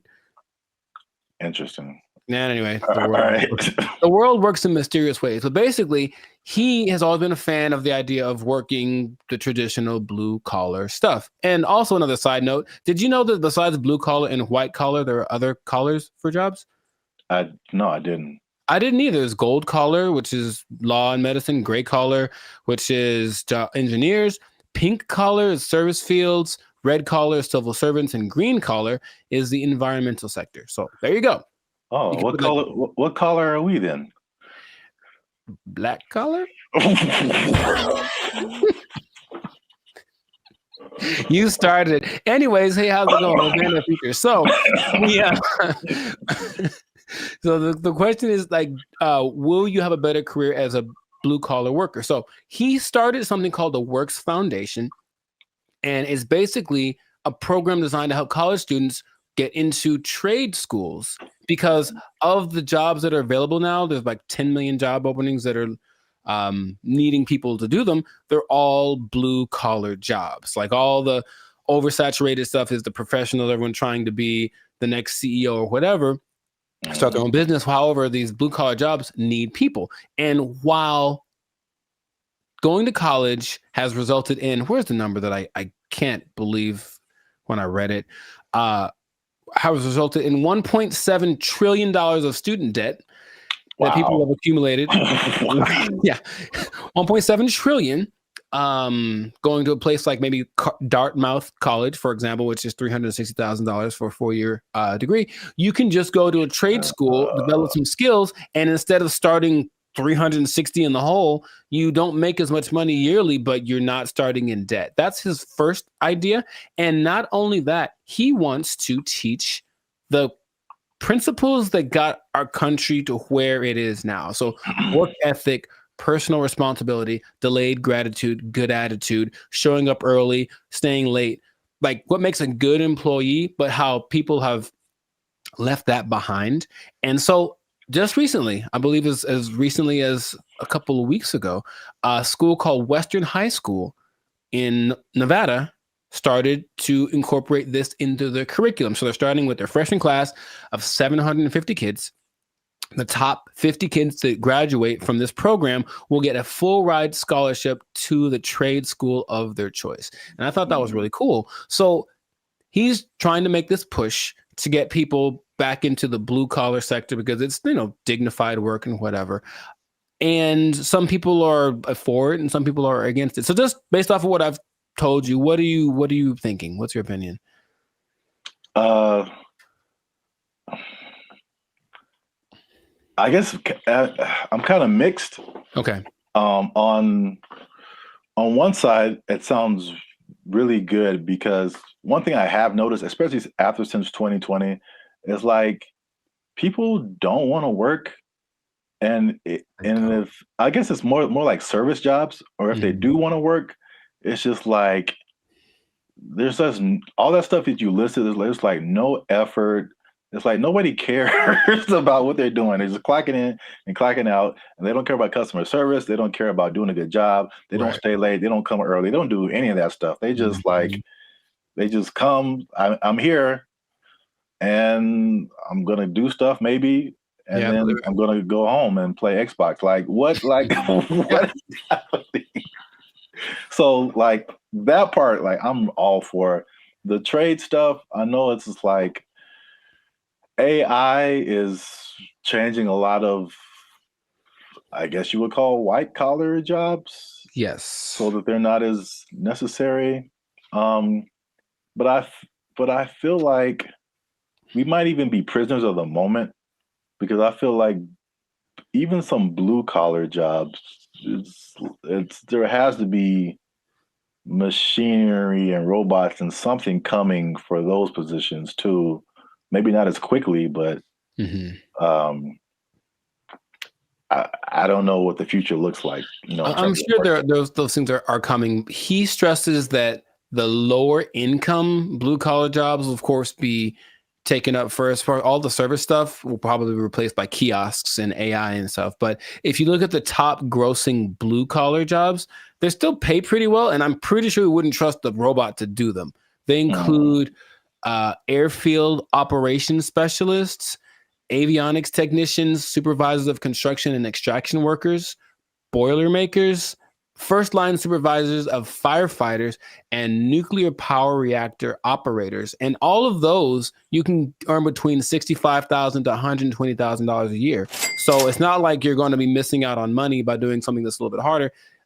The nuclear power one sounds kind of dangerous, but there are jobs that people do need to do that won't be, I wouldn't trust a robot with my life with that kind of stuff, you know? So yeah, they're still going to look for qualified people to do that. So in these trade schools, you can go to them. I said, and they're really good. It's just that like, okay, like I didn't take anything in school that helped me like do a craft. Like there's no automobile class, there's no shop. I can't build nothing. I can't fix my car.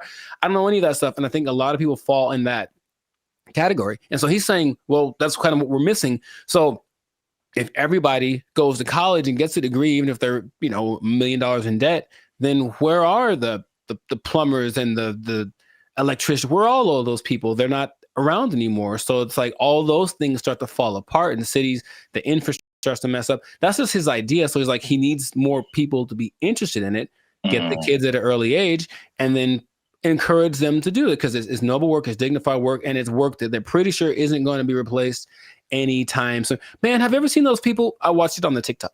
People that replace those like light bulbs on top of those super high poles, like 2,000 feet in the air. Like you have to have a dude go up there, and those guys get $160,000 a year. It's super dangerous, yeah, but it's like you need them. So all those kind of jobs are available for this trade school thing. So he was just saying it's just an alternative. Of course, if you want to go start your business or be a YouTuber or whatever, go do that.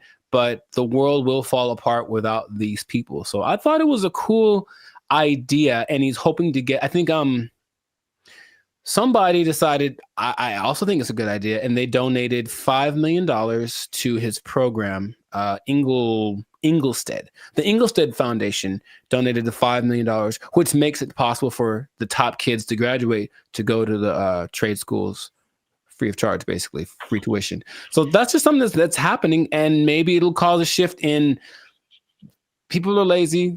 We said the pandemic kind of showed that, but maybe the newer generation will be like, okay, my parents were lazy as heck. Dang, I need to start working a little more hard, and then the next generation after that might flourish. So I just thought that was cool. I did not know that was a thing before. And so shout out to Mike Rowe, which might be a vice president of candidate in the future for doing this. Oh, one other stat I did read. Because white collar is, you know, of course makes a lot of money. Only 43% of workers are white collar. 43? 43%. So that's about 64 million people according to 2020 count. So that leaves, I didn't do the math, but there's a good amount more that do the blue collar stuff. So it's like, it's not like it's not necessary. It's just that it's not applauded. It's like, oh my God, you did a good job being your electrician or whatever. But people, we need that. Like our whole, you know, if I don't know how to fix any, you probably know better than I do. I don't know how to fix anything like plumbing, nothing works. So I have to call a guy and that person I hope is qualified. So that's what they're doing. They're training these people up. Yeah, I think like overall it's a good idea, and I think it's just like as it's like you don't know what you don't know, right? So if people are like for music example, people all you see is just like Drake and like DJ Khaled, and like that's what you know, like that's what you're gonna aspire to be if you're into music. Yeah. Or if like you only grew up listening to Beethoven and like Bach and Brahms, like that's like all you know is music. So if there's one education path and that's all you know, it's like, oh well, this is just what we are supposed to do. Like that's like when I was in high school and they were like, you got to pick a college, and I'm like, I got to pick a what? Right. Yeah, okay, and I kind of like honestly went to college because that's what everybody said you're supposed to do. Me too. Not because I was like, oh, I don't want to do I didn't know never even heard of a trade school. Yeah, I didn't have any options. Yeah, I didn't know what my options were, honestly. Yeah, they literally some kind of announcement or something. It was like, you got to go see the guidance counselor. I'm like, the guidance counselor? Yeah. So you can pick a college to go to. Like you just kind of funneled into this direction. And I mean, trades are like, and it's a good alternative for a lot of people. Right. So we'll see how it works, but he's hoping that it builds up some steam, builds some momentum, and then other people adapt the program, because why not? We need them. We need people to come fix my car, so my car can run. Yeah. So that's what I thought was pretty fascinating. But let us know in the comments what you think is the blue collar thing. So if you have kids or something, would you encourage them to go more towards that route instead of getting in crazy debt going to college and then hoping you find a job after that? Because job market's getting a little bit scarce out there. Do you support the idea of Mike Rowe? Do you have a better idea? Do you think we should just all go to Mars? Whatever it is, let us know in the comments what your idea is, and we will respond to your comments, probably. Yes. But definitely. We'll respond faster if you're a member, because they get priority comment reply. Oh, there we go. Okay. You might want to do that. Mic drop. So yes, that has been another episode of the Life and Focus podcast. Like, share, comment. Share it again. Share it twice. Even better. And just think about that job. Think about the job, because, you got to have a job. Gotta have a job. If you don't have a job, then, if you don't have a job, you can't buy snacks. So, yeah, see? There you go. Go get one. It all makes sense now. Yeah, I know. And don't do anything to lose it, because you might. Yeah, you don't lose your job. Go to a trade school, learn a trade out. They took our jobs. They took our jobs. When her face moves, she does show more emotive gestures with her face than I'm used to seeing from robots. It's kind of weird. It's almost too much, but it's kind of like they're going to try to make her as human as possible. What's going on, everybody? I'm Jericho. This is Zap, and we are the now 8-time international pop hip hop. Well, 8-time international award-winning pop hip hop duo Bandit Future. We make clean, fun music that everyone can listen to with a sound that is uniquely Californian. And right now, congratulations, you won. You are now listening to the Lights and Circus podcast, where we talk about things that are funny, interesting, and just straight ridiculous. So before we get into this, make sure to like, subscribe, comment, and share this video with at least 2 people that are comfortable with our imminent AI takeover, because something has happened that I was not aware of until recently. Okay. So I was reading some stats online, and there's a study by the IBM Institute for Business Value, and it says that 43% of CEOs are using generative AI to inform of strategic decisions. So people are utilizing AI a lot, making decisions because it's just quick and then at least helps them get to someplace. Maybe they don't do exactly what the AI says, but there's something that they go to AI for, and it's becoming more prevalent, especially compared to a couple of years ago, right? But what if I told you there's one company that took it a step further? Maybe one company that's I don't know, Polish, maybe. Polish from Poland, man. Maybe they make rum. Maybe they're a Polish rum company. I see. And they decided, let's just make our CEO an AI bot. And so they did. That is the reality that we live in. So the company is called Dictador. It's a rum company from Poland, and they went ahead and they just made an AI bot their CEO. Her name is Mika. And if you look from afar, if you see like a still picture, it just looks like a lady with kind of grayish hair. And then you look closely and it's like, oh, that's not a real person. So the AI named Mika is the first CEO, female robot, a true trailblazer, and is also a board member who directs operations on behalf of Dictador. Okay, so just off of that information by itself, how do you feel about that this is happening? I would say shocked, but I'm just not. I think we've spoken about this a lot, and we know that stuff like ChatGPT and all this kind of AI stuff, robotics is just the beginning. I've seen Terminator. I don't know. You don't watch movies.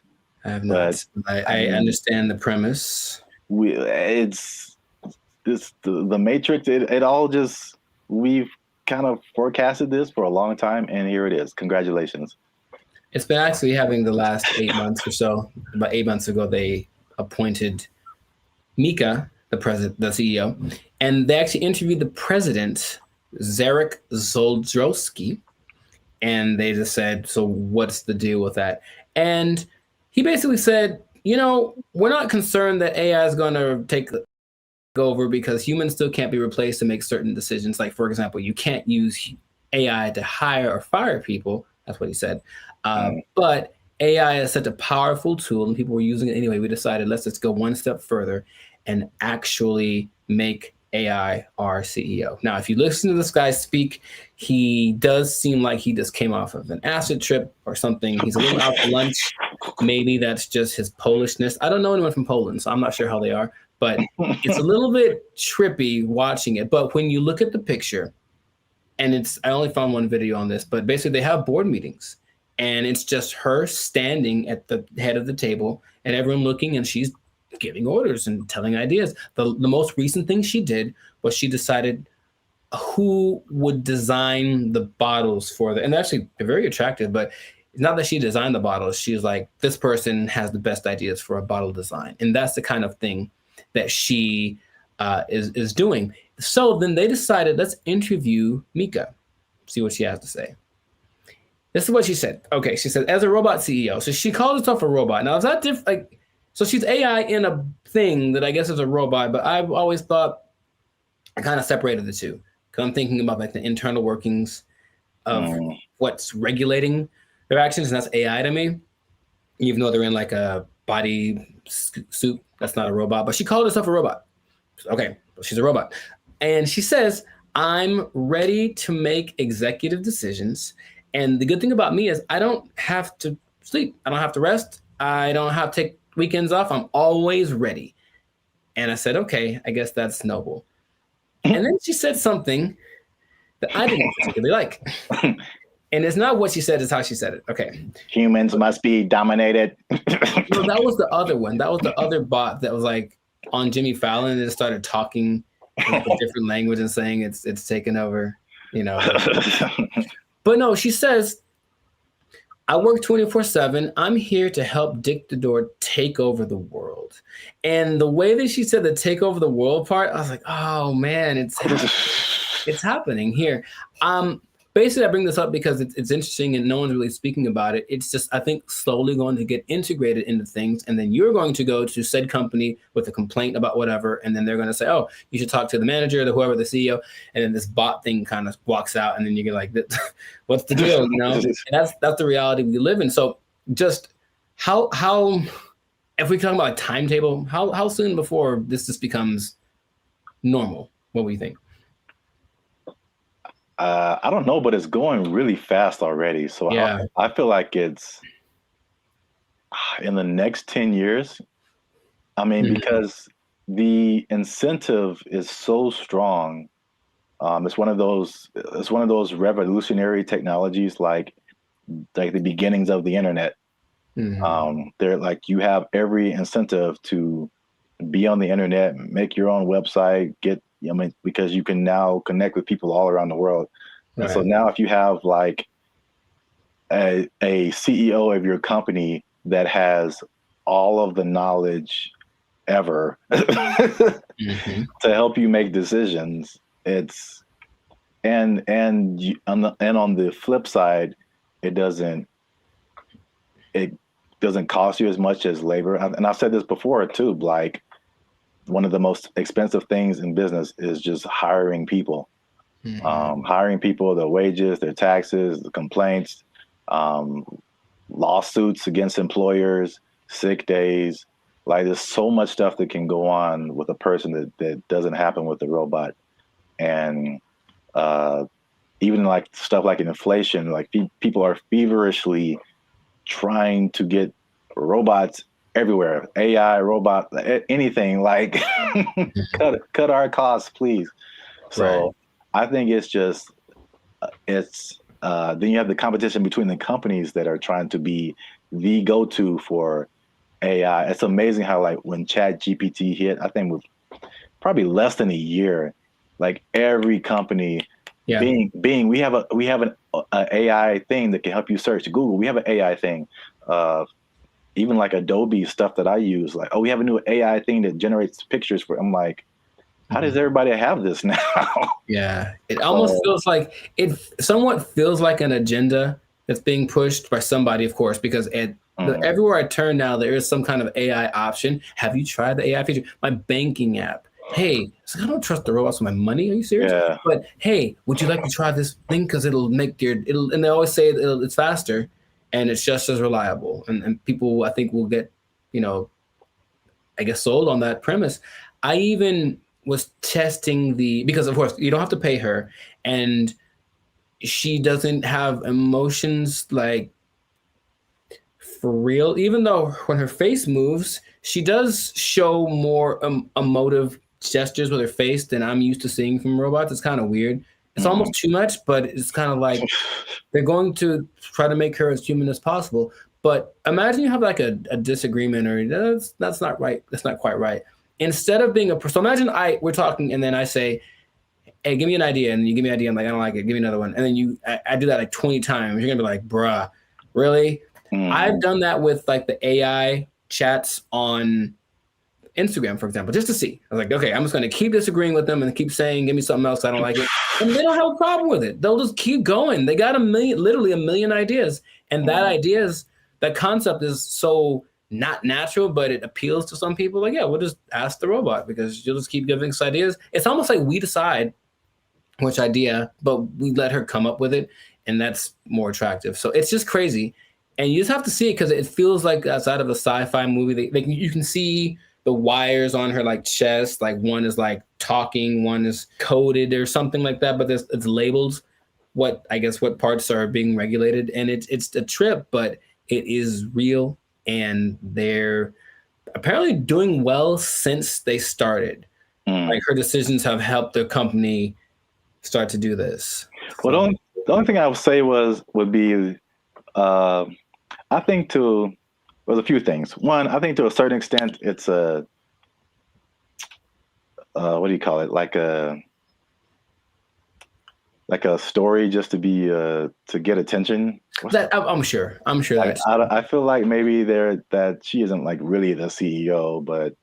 Well, they asked the guy, they're like, is this legit or is this a scam? And he's like, oh, it's real. And his eyes didn't match what he was saying. That's what made me think he was on something, because it's kind of a strange publicity stunt. That's what I was going to say. Potentially. And in any case, it is getting attention. And then people say, I'm drinking the rum of the company that has the AI CEO. And that's something that I've probably gotten somebody laid once. So good for you. Good for you. Okay, that's all I'm saying. But it's happening, so I'm curious to see what will happen in the future. But it might be a trend. Yeah, I see it more as like a consultant in the I could see an AI on the boardroom, like in the boardroom as a consultant or whatever, but not as like the head of the company. Sure. That's like a little bit weirder. And then you have I'm just trying to play devil's advocate in any kind of way. Like, how could this not be cool? As if something gets corrupted or like, you know, like any kind of computer, it could, you know. That's what a lot of the comments under the video said, like, what if this? And they're like, what if someone hacks into your CEO? Right. Like, right. Which is a weird sentence to say out loud, but yeah. They're like, no, it's fine. We'll deal when that happens. Oh, you're acting kind of weird today, Mika. It's like, throw away all the bottles. It's like, you've probably been hacked. Like, I guess that's what they would do. But I can see it being almost like an arms race. So the next company comes and says, oh yeah, well, our CEO and our president are AI. Oh yeah, well, our CEO and our president and all the board is AI. Oh yeah, well, my mom's AI. Like, it's just gonna keep going to a point of ridiculousness, maybe just for publicity. I'm not sure, but it has started, and this is where we are. So we'll see where it goes. But you know, let us know in the comments what you think. Is it something that's, you know, what's the point of fighting it because it's here? Is it a terrible idea? Let us know in the comments what you think about this, because I feel like it is here to stay, and we'll see to what degree we take it. But this has been another episode of the Lifestyle Circus podcast. So make sure to like, subscribe, comment, and share this video with everyone you know that's afraid of the inevitable AI takeover. And if you are a CEO, oh boy, if you're a CEO, you know what time it is. You better do something. You better learn how to sing and dance or tap dance or juggle fire or something, because I guarantee if Mika's the first one, you're going to be the next to lose. You're just gonna take your job. Everyone's gonna take your job. Oh, I'm the CEO. Everybody's fired. They took our jobs. They took our jobs. If you look at the picture, it's very good. That's the thing. It's breathtaking, and I mean, it's a scene. Looks like. What's up, everybody? I'm Jericho, and this is Zap. We are the now 8-time international award-winning pop hip-hop duo Banded Future. We make clean, fun music that everyone can listen to with a sound that's uniquely California. And right now, you are tuned into the Lifestyle Circus podcast, where we talk about things that are funny, interesting, and just straight up ridiculous. So before we get into this thing, make sure, do us a big favor. Come on, y'all. Make sure to like, subscribe, comment, share this video with at least 2 people who would be really mad if they lost an art contest to AI. Because that's happened. It happened. So what basically in Colorado, there was an art contest in one of their state fairs. This guy, Jason Allen, said, you know, it'd be a great idea if I entered this art competition. Oh, wait, I don't know how to draw. That's going to make it very hard for me to win. And then he said, you know what I'll do? Jason Allen first made headlines in 2022 when his AI-assisted artwork won a digital arts competition at the fair in Pueblo. Allen says it took him dozens of hours to create that work as he fed hundreds of prompts into this AI software, Midjourney. Now, there's a twist about this, so stay tuned to the end, because I'm going to tell you what the twist is that might make you change your mind about this. Because off the top, okay, what's your first thoughts? This dude enters an art competition where everyone was literally drawing and painstakingly coloring and shading and all this kind of stuff. And then he just turns in his AI-generated picture and he wins. How would you feel? What's your thoughts? I think I'd be upset along with all of the other people. It's a form of artistry. I use really colorful, artistic-like words like elegant, opulent, lavish. But as the saying goes, a picture is worth 1,000 words, and his artwork receiving thousands of comments on social media calling the win unfair. That's what I was going to say too. I'd be mad at him, and then I'd also be mad at the competition because, like, AI, it's still new, but it's like, come on, like, make a rule. Yep. The first thing I think about is just one, it's the slippery slope. Okay, you can use AI to win this competition. What about this? Where is it going to end? You know, there's no rules yet, so they're going to start making rules. The person who got third place was like, okay, well, she's being kind of sarcastic. So like, well, who gets the prize? Does it, the person who created the AI program, do they get the prize? Like that kind of thing? Because this guy didn't do it. I have a vivid imagination. Does he still get credit if he was like, well, I had to come up with the prompt and the specific wording and all this to make this happen? Therefore, I was part of the creative process. Therefore, I deserve to win this. Therefore, give me my trophy. I won. Tell him to bring me my money. Not only the trophy, he won $300. Oh. And he says he did not know that there was a prize. But I digress. It does feel a little bit like sampling, what sampling was, especially when it first hit the scene, because I didn't make the thing, but I'm manipulating it in my creative way to get it to sound the way that I want. So I still got to give, and then in that case, you know who did the original, and then you're still using part of it and how much is like fair use and all that stuff has been talked about for forever. But with this, it feels more like you are taking advantage of something, almost like going to a big warehouse of pre-made something. So there's every painting ever is in there, right? Because I think they download all the greatest painters of the world, and so they can emulate any style and all this kind of stuff. And then you just have to be creative with the way that you use it. And in that sense, you were doing something. It's a form of artistry. I use really colorful, artistic like words.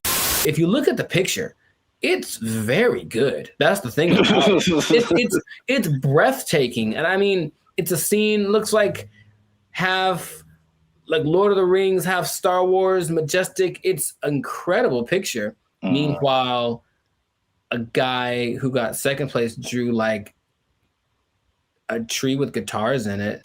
You know what I mean? So it's kind of like, I might have picked this other one too, but again, it's just not, it doesn't seem fair. Thousands of comments on social media calling the win unfair. I know I didn't break any rules. I've also heard people just to kind of conceptualize, okay, who was the creator? How much is he putting into it? I've heard people making the analogy between this and like tracing. Sure. Where you already have a picture, but you just kind of trace over it, and you really didn't create the picture, but you kind of did. And so I think that's not as close as an analogy, but it kind of like at least gets people to think of, okay, how did he contribute at least something to this? AI is a tool just like a paintbrush is a tool. And there still requires a creative force behind the tool.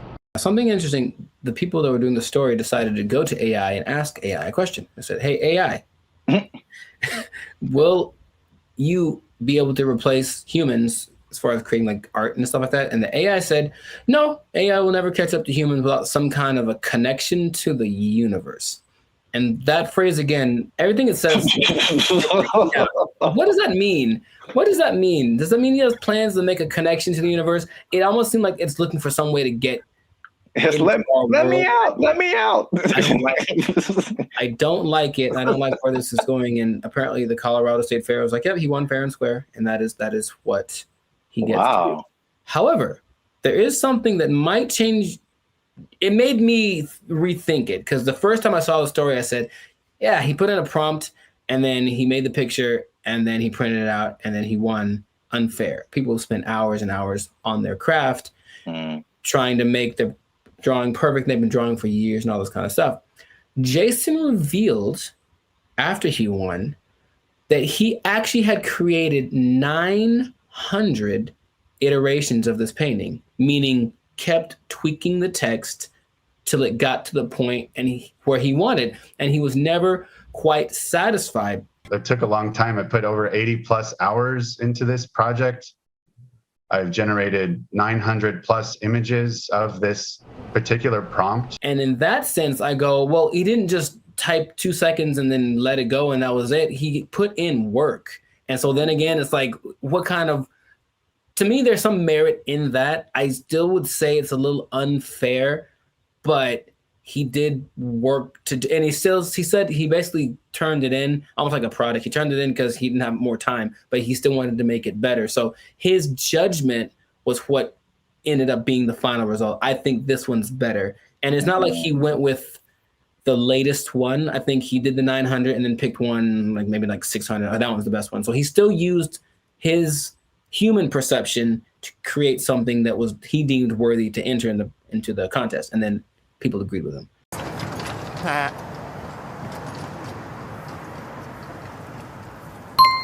It makes me think for sure. Okay. Because it, again, going back to music, that explanation, especially when you said his judgment, that made me think of DJs. Mm-hmm. And just for the longest, like even me just kind of wrestling with like, are DJs really on the level of musicians? Right. Like they didn't create the music. They're just organizing it. Right. Just like he was just organizing that, you know, that piece of art. And there's a skill in that for sure. I've heard some very bad DJs. Yeah. Where did you even learn? Wikipedia. The way he made it sound, it's not like not just anybody could do this either, because he came up with a concept, but he also had the wherewithal to look at it and say, this one's, and I think he looked at it for a while, like trying to judge the color bone. It's almost like he still knew what to look for, even though he didn't have the training to execute it. Maybe like a producer of a Rick Rubin category, or even a DJ Khaled, who, from what I understand, doesn't really do anything as far as like pushing the buttons and doing the level, but they do the analysis and go, they ain't believe in us. God did. I'll say this. Is it just him personally? Is he a creator? Yes. Did he put in work? Yes. Mm-hmm. But I do think he should not be able to compete like that with the other artists. Mm-hmm. And I think there should be either a separate contest or a separate category that is just for AI art. And I think that will, because it's two different, they're both a level of artistry, but it's two different types. Mm-hmm. That is hard to judge together. Again, the DJ example. I don't do song requests. I know, because you can't. What? It's a battle of the bands, and you have a DJ in the battle of the bands. That doesn't make sense. Mm-hmm. Or you have a scratching like contest, and you put a band in there. Sure, it doesn't make sense. There's just two different things. They're both musically artistic, but I think a separation would just kind of make more sense and more fair for everybody. They know what they did. They know what they did for sure. We'll see if it keeps going or if there's more cases of it. But in this case, congrats to Jason Allen. Hey, let me get $300, man. I know you got it. He says he didn't know the prize. Let me get $300, man. I'll pay you back on Tuesday. He doesn't quite talk like that either, but you know what? It's funny to think of he does. It's funny to substitute most people for Ant Edwards. That's what I'm trying to tell you. Yeah, you were the best player on your team. Is that now we talking? A1 from day one, AI from day 5. What? Bars. This has been another episode of the Lifestyle Circus podcast where we're talking about things that are...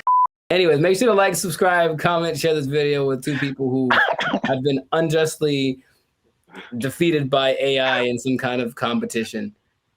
And just keep your eye out, because AI is coming for us and we got to be ready for it.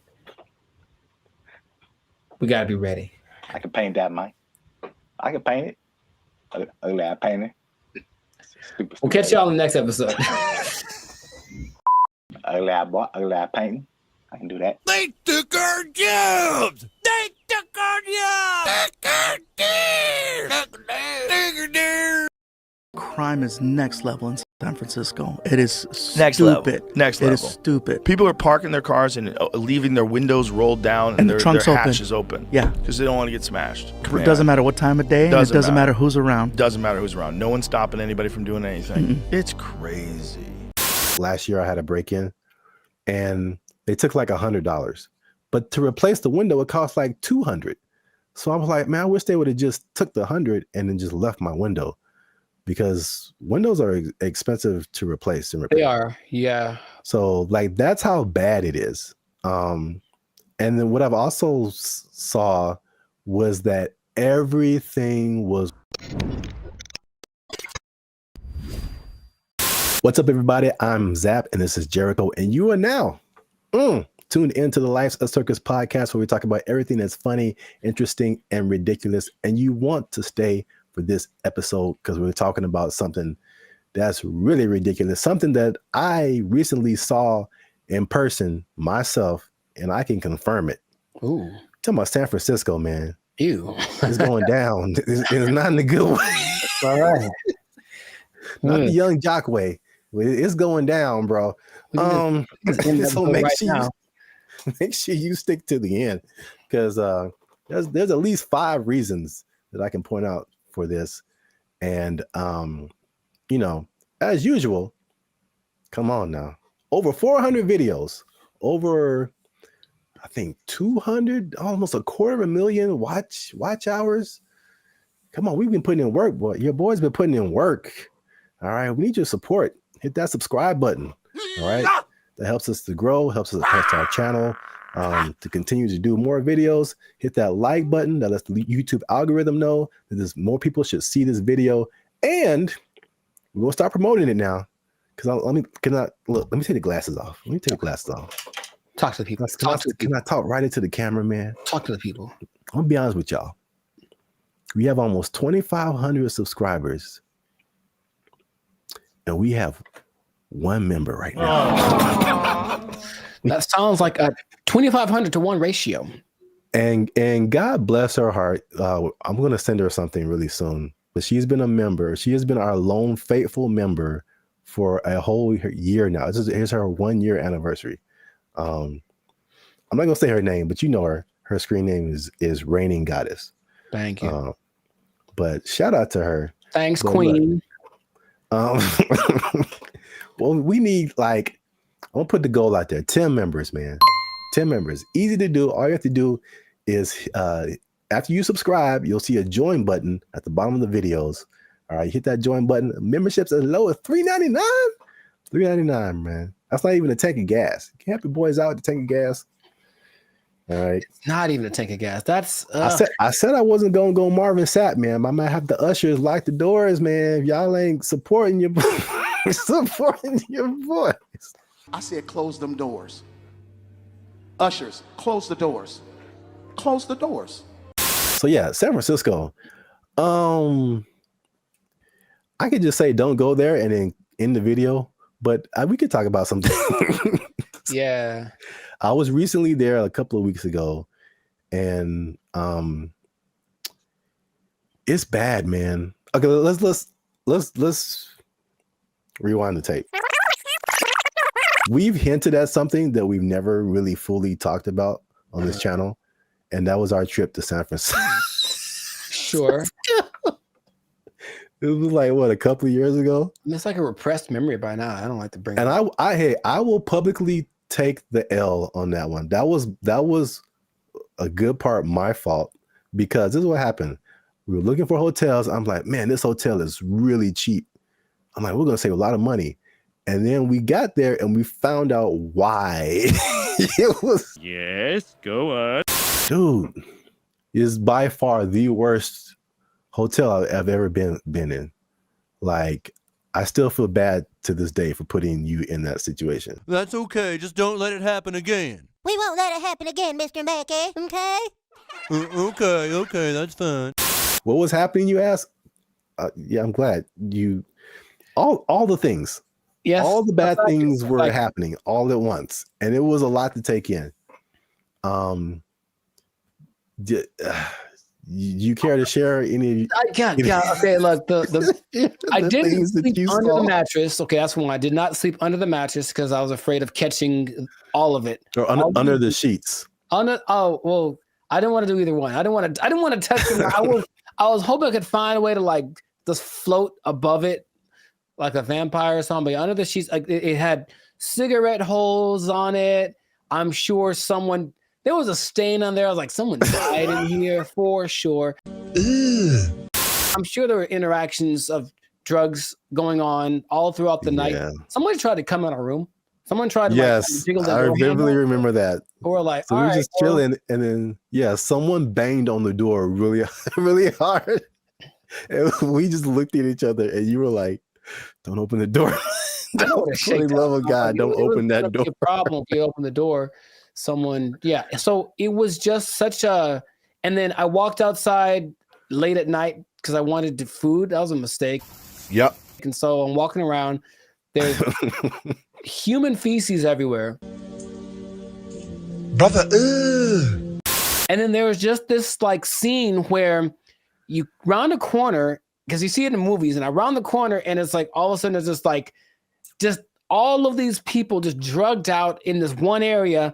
But it's like almost like they're moving in slow motion because like I got there and it was kind of like, oh no. Yeah, zombie. Kind of a zombie apocalypse kind of vibe. And they looked at me and it's like, well, they were going to chase me. And if it was one of those movies with the fast zombies, which is still terrifying, like zombies are supposed to be slow. I don't know who invented fast zombies, but I just had to get out of there. So it was such a bad time. Such a bad time, and everyone that lives there is like, yeah, we know. French fry when you pizza, you're gonna have a bad time. Yeah, I was recently there, and I mean, compare it to LA, because I think I have a good perspective. Because you see a lot of stuff on the news, and they're like, California is this, and Hollywood, like all of California isn't Hollywood. All of California isn't San Francisco. These are like the biggest cities, but it's like sometimes, and you see news from other places, and they like sensationalize stuff. Yeah. They do not do that with San Francisco, bro. It's crazy. And it's coming from someone who's lived in like the heart of downtown LA for years. Patrolling and trying to catch me riding dirty. I feel like LA is more concentrated. Like you have Skid Row where like it all goes down. And then every once in a while you on a corner, you'll see somebody here and there. Yeah. But I feel like the extent, and there's a specific area called Union Square in San Francisco that's been hit like the hardest. But it's just like it feels like it's everywhere. Like it's not just like a little Skid Row. It extends everywhere. So I mean, we've obviously mentioned the drugs. That's the homelessness and the drug epidemic, which is like. Most of it's mental health and addiction issues. So it's made public spaces unsafe, difficult to manage. And this has been kind of further fueled by the high rents in the city.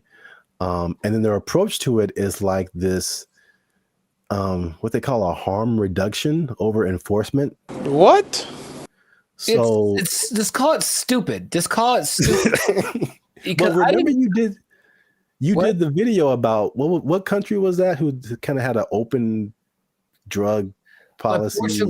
Portugal did it, and it worked for them. But they had we will let them kind of do what they want, but also give them lots of resources so that they can fix it, and clinics and all that kind of stuff they can get clean. So it's kind of like they had a method to their madness, and this one's kind of like I remember watching a video about.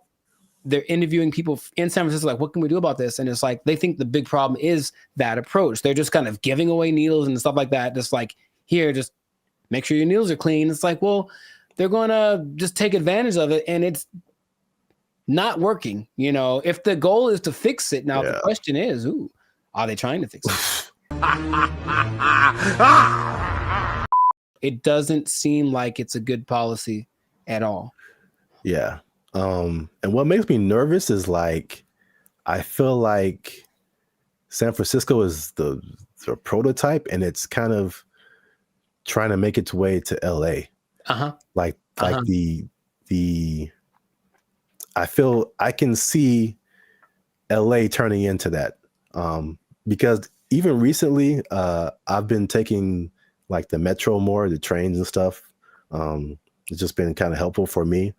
And literally, I got off on a stop, and they have all these different people, ambassadors for the metro, whatever. And this lady made an announcement, and she was promoting this app that you can get on your phone to like report incidences on the metro and help you whatever. And she literally said like, oh yeah, we've been having a lot of drug overdoses on the train, so we don't want anybody to die, so make sure you get this app. And I'm just like, I'm just trying to get to work, and I'm just like, what? What? A little too chill for me, a little too common. This is the discussion that we're having. Like, it was just really weird, man. That's suspicious. That's weird.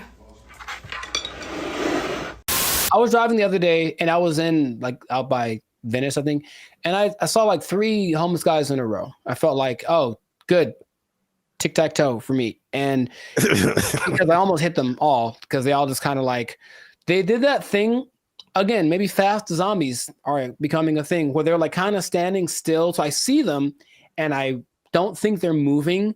And then as soon as I start driving, they start moving really fast in the direction of where I'm about to drive. So I was like, all right, well, that sucked. And that happened 3 times in a row. I don't know if they planned it. Maybe it's a weird kind of choreography that got going on. Maybe flash, those flash, whatever things are coming back, flash mobs. I would imagine that happening all the time in San Francisco, because it's just much more concentrated, like you said. So in certain places, that might happen 10 times in a row. And then they're going to get hit by way more cars. It's going to be a whole thing. You know what I mean? So like, I don't know why they aren't doing what they did. We talked about this before in another episode too, where there was like a summit in San Francisco for some world leader organization, right? And they're like, well, we can't have all these homeless guys around everywhere. So for like a week or two, they kind of made them all go away. Right. What did they? I don't remember like what they did, but all of a sudden, like, oh, we don't have a problem. And then they went back to normal after all those leaders left. So it's like, why don't you just do that all the time? Well, yeah, that was really weird. Suspicious. Well, obviously that's a big problem. That's one thing. Number 2, again, and I said it was kind of connected, is the cost of living. So San Francisco has some of the highest housing costs in the U.S. It's driven by strict zoning laws, limited new development, and high demand from tech workers. So there's an affordability crisis, and it's pushing middle-class residents and families out of the city. And again, this is like firsthand experience. Like, I was just up there, and before I even did this episode, I was like, it felt like there were just 2 classes of people. You were either really, really rich, like you worked at a tech company, a Google, a Salesforce or something, and you just like got all the monies, or you were either on the street or about to be on the street.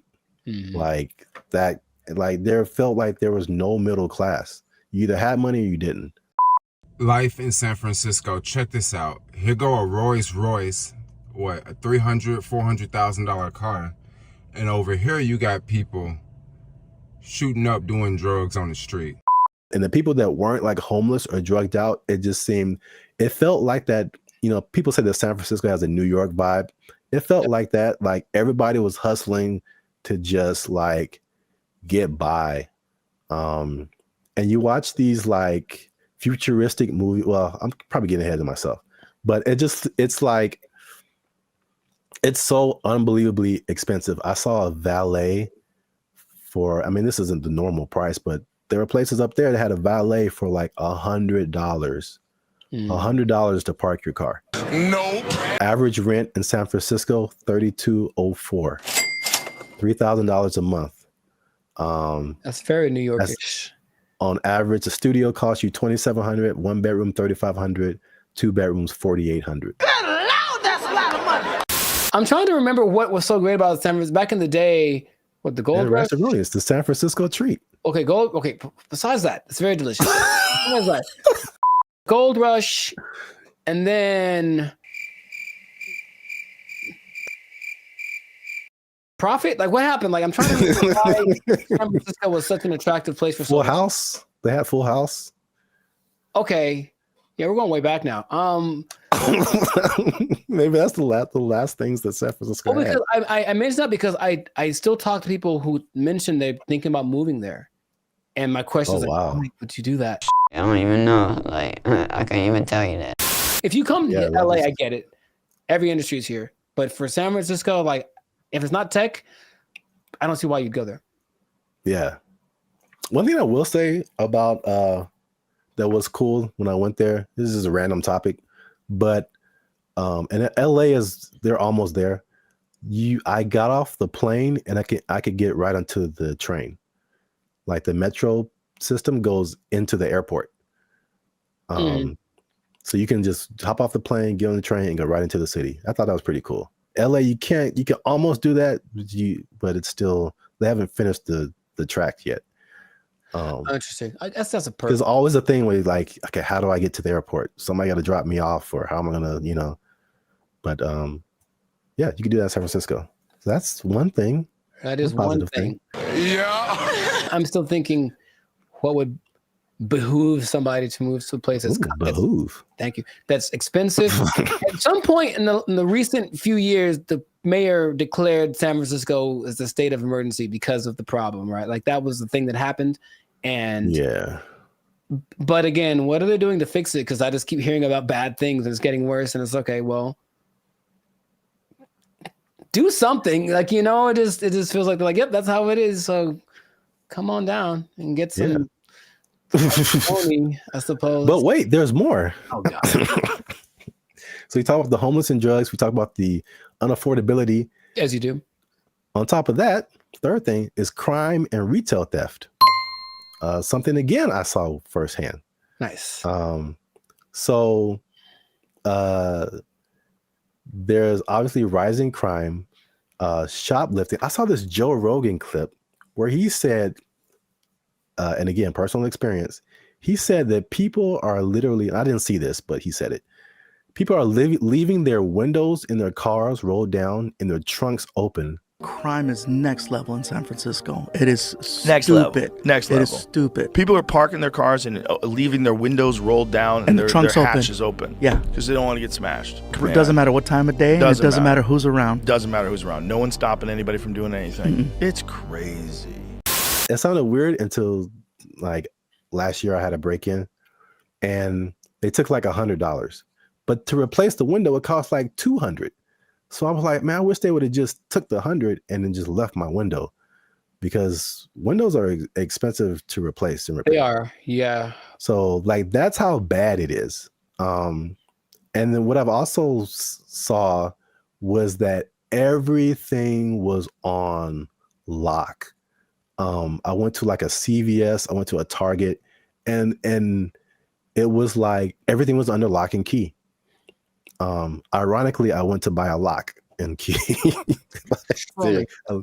Yeah, they had like these lockers, but I didn't have a lock for it. So I was like, let me go to CVS and get a lock. And I had to get someone to unlock the case so I can get a lock. And there was like a bunch of random, usually like every once in a while you see like high priced electronics, or it used to be like power tools or something like super expensive. But it's like everything was locked up and you had to press a button and you had to call somebody to go get the thing that you wanted. And it just like, from a person who doesn't steal, it was just like psychologically, it was just like, this sucks, man. It's like the shopping experience. I couldn't like, because you go into a store, the benefits of going to a physical store, you can pick the item up, you can feel it, you can read the back, and it's like, I can't even see what I'm really getting. And if I don't want it, I got to call the person back and have them put it like, but it's because a few people just keep taking stuff. Like everybody suffers. And it's just like, it was really, if I could use a word to describe my experience there, it was just uncomfortable. I didn't feel unsafe, like I'm a big dude. I could take care of myself, but it just felt like, It could go down anytime, basically. Well, I just didn't want to be there. Like, I don't want to be here. Like, this is not, it's not inviting. I think that's a good word. It just wasn't inviting. Wait. Since 2019, 47% of businesses in that Union Square area have left. Yeah, that makes a lot of sense. I think all of them, all of them leave to turn into like a park or call it hobo land. Make it like that. Remember during the pandemic, no one talks about this, but during the pandemic, there was this one time in Seattle that just said this part of like, yeah, Seattle. It was like, you know what? It's ours. So F the police and everything. And they just like kind of took it for like months. Like, it was kind of their area. And it's like a long. Yeah, I remember that. Yeah. Remember that?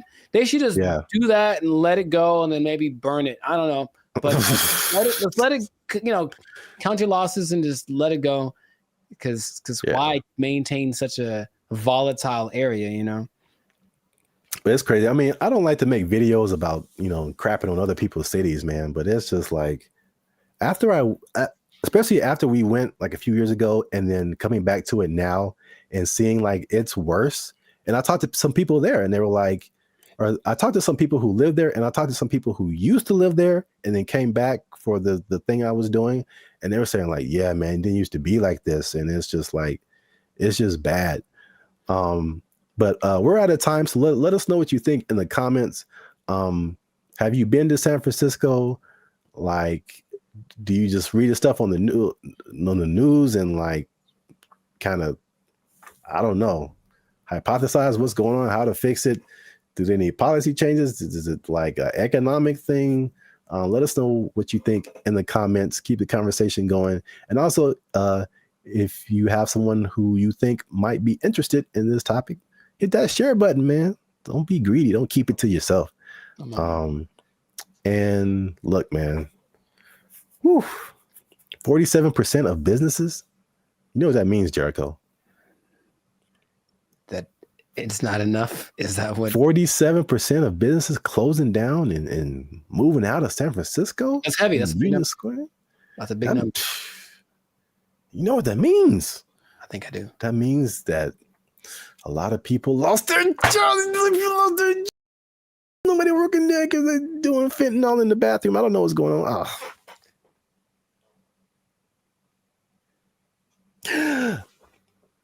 Cocaine is a hell of a drug.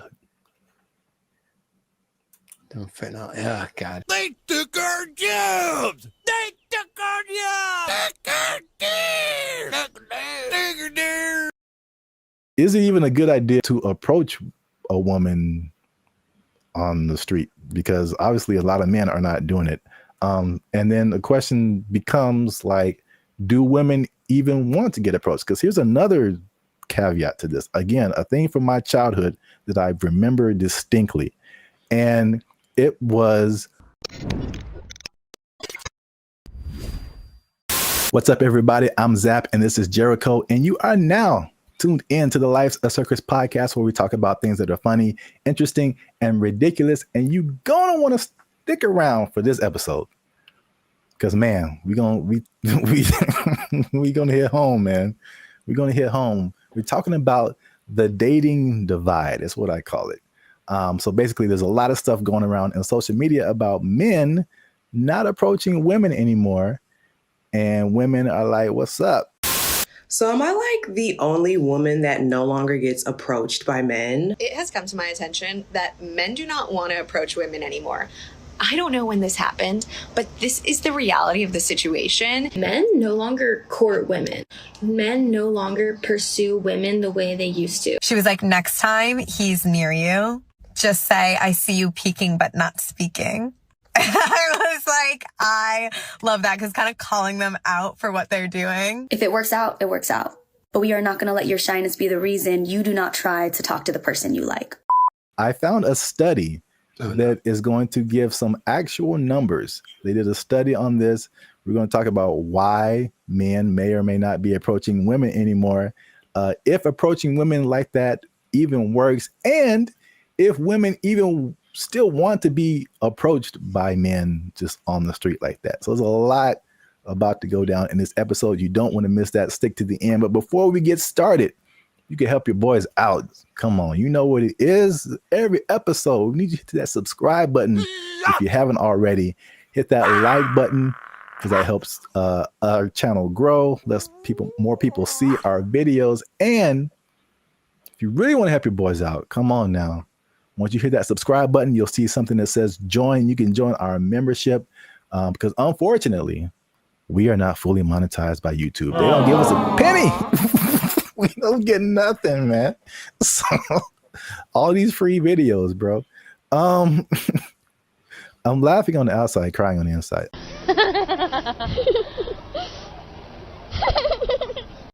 I digress. That's what it is. If you'd like to join the membership and help us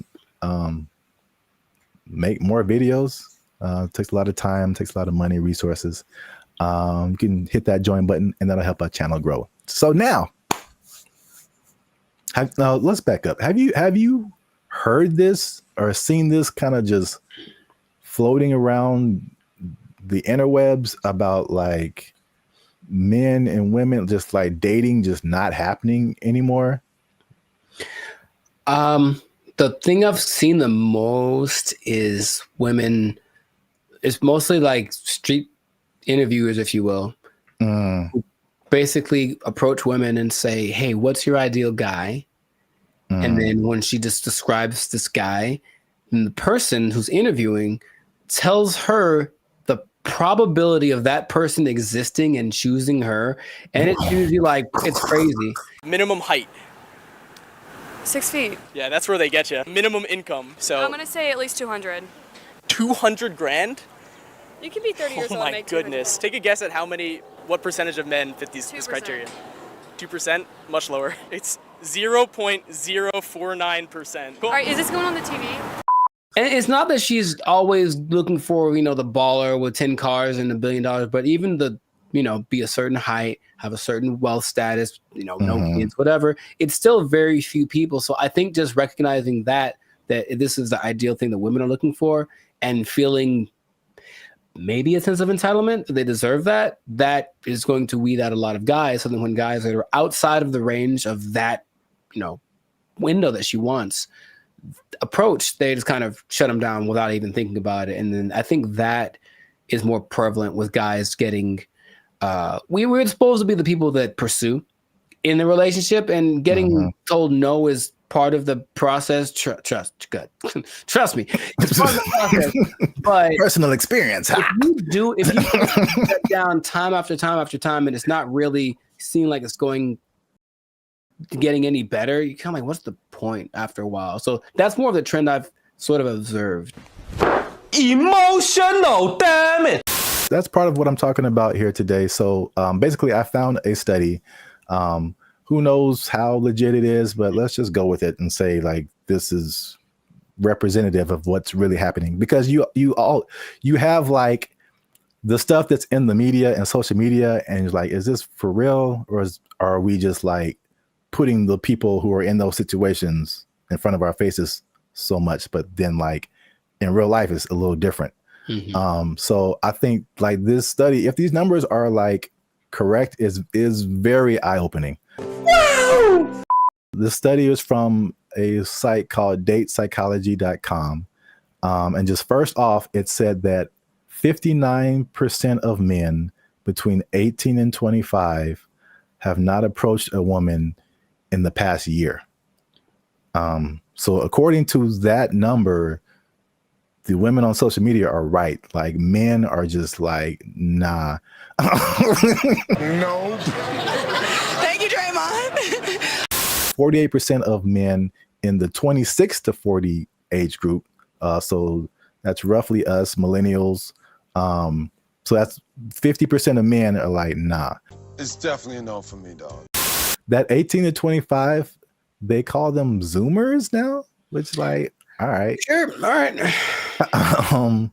That's kind of cool. You got boomers and then you got Zoomers, but 81.81% of them and almost 75% of millennials have not approached a woman in the past month. Wait a minute. Something ain't right. So at least according to that study, at least in that respect, the women are right. Like the men are not like at least in the sense of like approaching someone, you know, in real life on the street, whatever. I see you peeking but not speaking. Obviously, a lot of different questions come after that, right? But just as like a fun to the side, if you feel like sharing, Emotional, damn it. because you spoke about like the difficulties of just men just fear rejection, stuff like that, approaching women. Do you remember your first attempt at approaching a woman? Oh yeah, dude, I was like 4, bro. Like I was 4? You were 4 years old? Her name was Laura, I remember. And that doesn't I was count. like, hey girl, we gotta go hang out by the slide or something. Like you I was couldn't all even about spell it. your name. Accurate. But I was all about it. No, but I mean, honestly, that it is true. But no, man, I for real. Like I always had what? Okay. There was this girl in high school as a freshman. She was a sophomore, and I was like, yeah, I'm gonna write her a song and sing it to her because I just was going to do it. So I did it, and then she was kind of like, "Oh, that's different," and I said, "Okay." So that's such a dramatic approach. That wasn't the what I was hoping for. But then later that day, I remember standing with my 2 of my friends, and we're all just like looking at her, and then they're like, "Man, you ain't gonna talk to her," and I was like, "Yeah, I am," and they're like, "No, you ain't." I was like, "Yeah." And I went over and I talked to her, and I'm just like quaking in my boots. But I said, you know, you want to go out with me? And she was like, oh, so sweet. She tried to say no without saying no directly because she didn't want to hurt because she liked the song or whatever. But that was probably the first time where I was like, okay, this is kind of a thing. But I think I just figured early on that it was something that you have to accept. Like this, there's a risk involved in this. It's never going to be just you lock eyes and the hearts form like the cartoons, and then you know, are together forever. See, sometimes you gotta take the pussy like Pepe. Like, no. Me personally, I never really had a problem with the idea of being rejected. What did happen later was I didn't like the way rejection started to show up. Mostly, what I mean is instead of like just a girl saying no thanks or whatever, it's more just like the ghosting thing or the never saying no exactly, but not really wanting to hurt your feelings. That's the part I don't like, the kind of watered down thing. When it was, I've gotten no so hard, like just absolutely not never in your life. And I was like, ooh, for like 3 seconds. And then it's all right, next, because I think that's what I was preparing myself for. However, I think that a lot of guys, especially younger guys, aren't built like that. And so they don't want to take the risk. What can't you do? I can do it. I can do anything. And not only that, it's not the no so much anymore, but with social media and everything being recorded, whatever, now there's a lot of instances where people are getting like, they're just trying to be nice and say something, compliment someone to kind of measure the waters, and then they get accused of harassment or something like right off the bat. And so I know a lot of guys are rather, instead of making a mistake that might affect my career or whatever, I'll just not say anything. So you walk around, oh, she's pretty. I ain't going to say a word because I don't want to even entertain that idea. When is the last time a man came up to me and wanted to get to know me or exchange numbers? And it's been a long time. Well, I got news for you. It's going to be even longer because y'all are full of it. Well, my first time was definitely not 4 years old. Call me Laura. You like Casanova over there. No, I vividly remember, bro. To this day, this girl can get it. She can get she watched the podcast and was like, you know what? Okay. I'm packing up my stuff and I'm like, where did Zap go? I'm like, she said yes, man. This was like 7th grade. I still keep up with her. And I think now I'm more reserved. People will describe more reserved, more quiet, more laid back. But when as a child, I was insanely, I'm talking like unbelievably shy. It wasn't reserved. I was just like, I didn't know. I'm not doing anything of, but like this one girl was just like, she was just amazing to me. And it was like a movie where I was like, I get closer and I'd be like, like, I know my name. There's a level of fine that just does that to you, man. It's just yeah. So I couldn't talk to her. I literally could not form words and talk to her. So I wrote her a note. Nice. Come on now, dog. Come on, man. That was pre-social media, so I think that'd be the equivalent of me like sliding into her DMs. Basically, I wrote her a note and I was like, "Yo, what's up?" And the same thing. She was like, "No," but she was like super. She was so, and she wrote me a note back, and it was just like a page of just amazing things, and I was like, ah. Wow, nice. So you're right. Like the way, if it's no, the way that no happens is very important. Yes. Yes. Men's psyche. But okay, so just moving on. So now the question becomes, all those, flash forward to back to where we were talking about. Is it even a good idea to approach a woman on the street? Because obviously a lot of men are not doing it. And then the question becomes like, do women even want to get approached? Because here's another caveat to this. Again, a thing from my childhood that I remember distinctly. And it was the songs that came out. And every time you heard of a song from a man about a woman, it was like, "Oh, baby, I love you. I'm trying to get with you. You're my everything," whatever.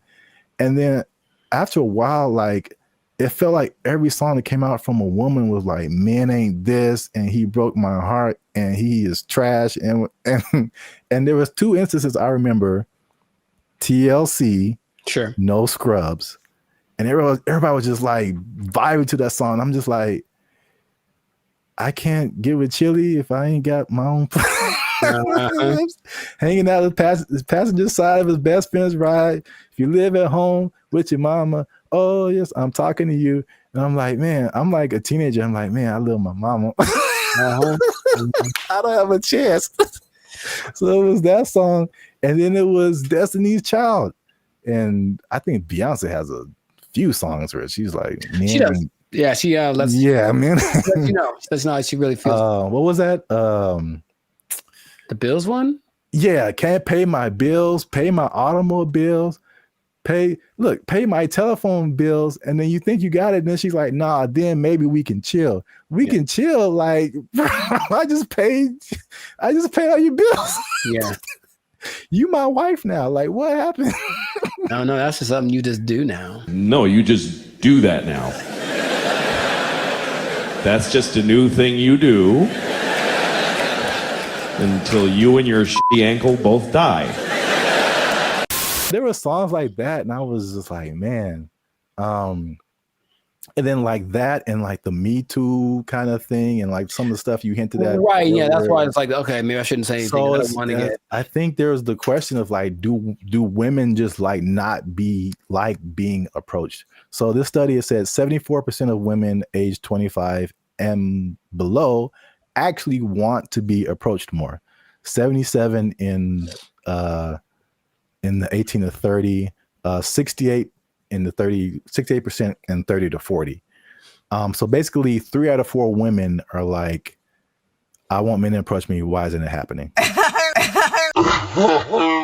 I think the thing that I get from this listening to like interviews with women is that, yes, they want men to approach them, but they want it to magically be the kind of guy that they like.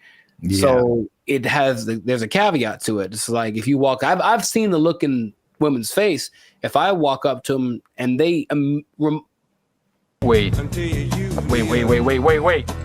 Last week, I was in Tampa doing my thing, and I walk up to a girl, and all I was going to ask was it was a bunch of girls dressed the same. I wanted to ask why they were dressed the same. And I know for a fact that women, because I've seen many posts about this, have a voice that they do when they're talking to a guy they're not interested in. It's something that sounds they're bored or whatever. It's kind of an it'll go away voice. That's suspicious. And so she does it to me right away as very innocently. Hey, what you guys doing tonight? Oh, it's just the bachelorette party. We're just here to celebrate. That's the bride over there. You know, I'm like, hey, you go away, because I wasn't what she wanted, physically, anything like that. Like, I didn't fit. If I had, her tone would have been different. So a person like her will say, yeah, I want more guys to approach me, but not the guy who just talked to me. I want it to be the guy that I fantasized about. So how do you know if you're that guy? You really don't until you try. But you'll know right away if you're not. That's my Hated it. Hated it. All right. So just to wrap it up here. So the big question, men are approaching women. Women want men to approach them. So now, why aren't men approaching them? So 4 things I found in the article, nothing new. Fear of rejection, fear of social consequences, a shockingly high number to me of just not finding people that they're attracted to. And then smaller, but still there is fear of like some kind of consequence. Some, they'll tell on you to HR or if you work with them, that's a whole different thing. Yeah. I get it. So I was kind of with you too. It's like the fear of rejection, all that. I mean, we're older, like we've been through that. But like, this is the thing that gets me. Why I personally rarely do this. And Hey, y'all, come look at this. the one time I jumped back in, and you were there, it happened. Bro, what are you talking about, man? Anyway, yeah. I see. This is why I don't, because it rarely works, at least for me. And then it also showed that in the study, depending on what you want. So I thought it was kind of cool the way it broke it down, because it went from approaching a woman to long-term relationship. Sure. So and then the steps in between that. So you have to go from point A to point B, but it's a bunch of stuff in between. So it showed that when the guy approached a woman, 80% of the time it led to some kind of contact, meaning like friend zone. Here's my Instagram. Okay, whatever. You got a 4 or 5 chance of hitting that. And then from there, 60% of the time it led to an actual date. 47% of the time it led to sex, which was kind of high, surprisingly high to me. Sure. Like you got a 50% chance of every 2 women, one of them is going to, that seemed kind of high. But 28% chance it led to a actual relationship that was like at least 2 months. And then only 13% chance it led to an actual like long-term relationship. And then I mean, I can, some of those numbers don't apply to me, but I can at least attest for that last number. Like just approaching a woman in like life on the street, it like never turns into a long lasting thing.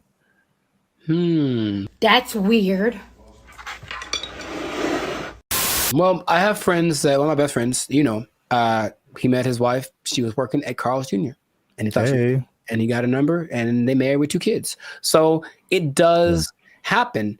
And I will say that for me, I do like the immediacy of it. Is that a word? Whatever. I like the way you get the feedback right away. If I talk to you and you're into me, I kind of can tell right away. If you're not, you won't give me the number, whatever. Whereas people that are going more of the dating online route, they'll get drug along for weeks and months and it might not go anywhere, but you wasted that much time. It makes, I don't remember how many people I've just walked up to and said, because it happens so fast. And if it worked out, great. If it didn't, okay, whatever. It's just such a short amount of time. But when these now people are kind of getting friend zoned and are the women leading them on, they don't know, but it's going on for months and they're writing and, hey, what if you send me a little money or maybe you can come over? We hung out, nothing happened, but I thought you to me, bro. It's like that happens so much to these guys who are taking that route that you can see why it wouldn't be some people want to keep repeating to do. But I personally would recommend more so to the younger people, because I think you could be a little tougher. That's just my personal opinion, is that like thick-skinned, if you will. Like just try. You never know. And I have had a couple decent sized relationships that came from just me walking up to a girl I thought was cute. So that has happened to me. In comparison to how many women I've walked up to, it's not a very good percentage, I suppose. Hi. Okay. For me too, it's just like it's the unknown, because it seems the randomness of it. Because all I have to, unless I know you from something, like I'm just going off of you look good, and then right. There's a whole lot of stuff after that I have no idea what I'm getting into, and for me, most of the time, is bad. It's so bad. It's the other stuff. There's a lot of layers to a lot. Oh, of it's so bad. It's so bad. Women. I started writing them down because remember we had another thing and you were like, tell me some of your experiences. And I couldn't even think. And you're like, oh, Sure. they're repressed. I'm like, they probably are. Gotcha. I started writing them down. I got like 10 of them. There's a lot more. I believe it. Bro, make sure you leave a comment on this video.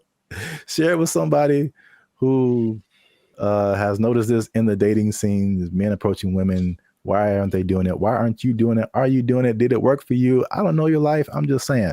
Yeah. Yeah. And good luck. Yeah, there you go. Oh, it's just a bachelorette party. We're just here to celebrate. That's the bride over there. You know, I'm like, hey, you go away. There's no amount of money too great, right? If you're going to go buy a yacht and a spaceship, that's $1.5 billion right there. So, like, don't buy a yacht and a spaceship. That's my suggestion. I'm just saying, please don't do that, Florida person. But Elon Musk has a yacht and a spaceship. Elon Musk is making yacht and spaceship money daily, all right? Yo, what's up, guys? I'm Zab. This is Jericho, and we are Bandit Future, now 6-time international award-winning pop hip-hop music duo. We make clean, fun music that everyone can muget. Clean, fun muget. Muget, I like it. Do you enjoy muget? I don't think I've ever tried it. Dang it, I was doing so well. Is it spicy?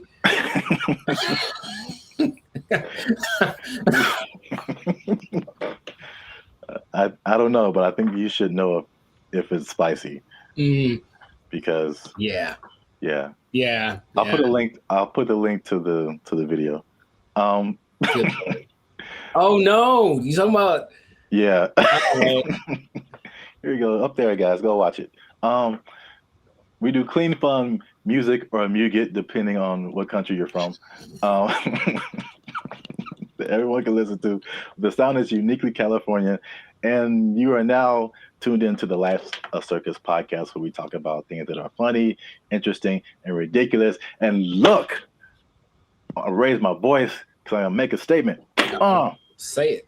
People have been watching, they've been laughing, they've been thinking, but they haven't been liking, they haven't been commenting, they haven't been sharing, and they haven't been subscribing. And I need you guys to do all 4 of those things, or else I'm gonna have to start robbing people again. I'm trying to change my life. Again, man.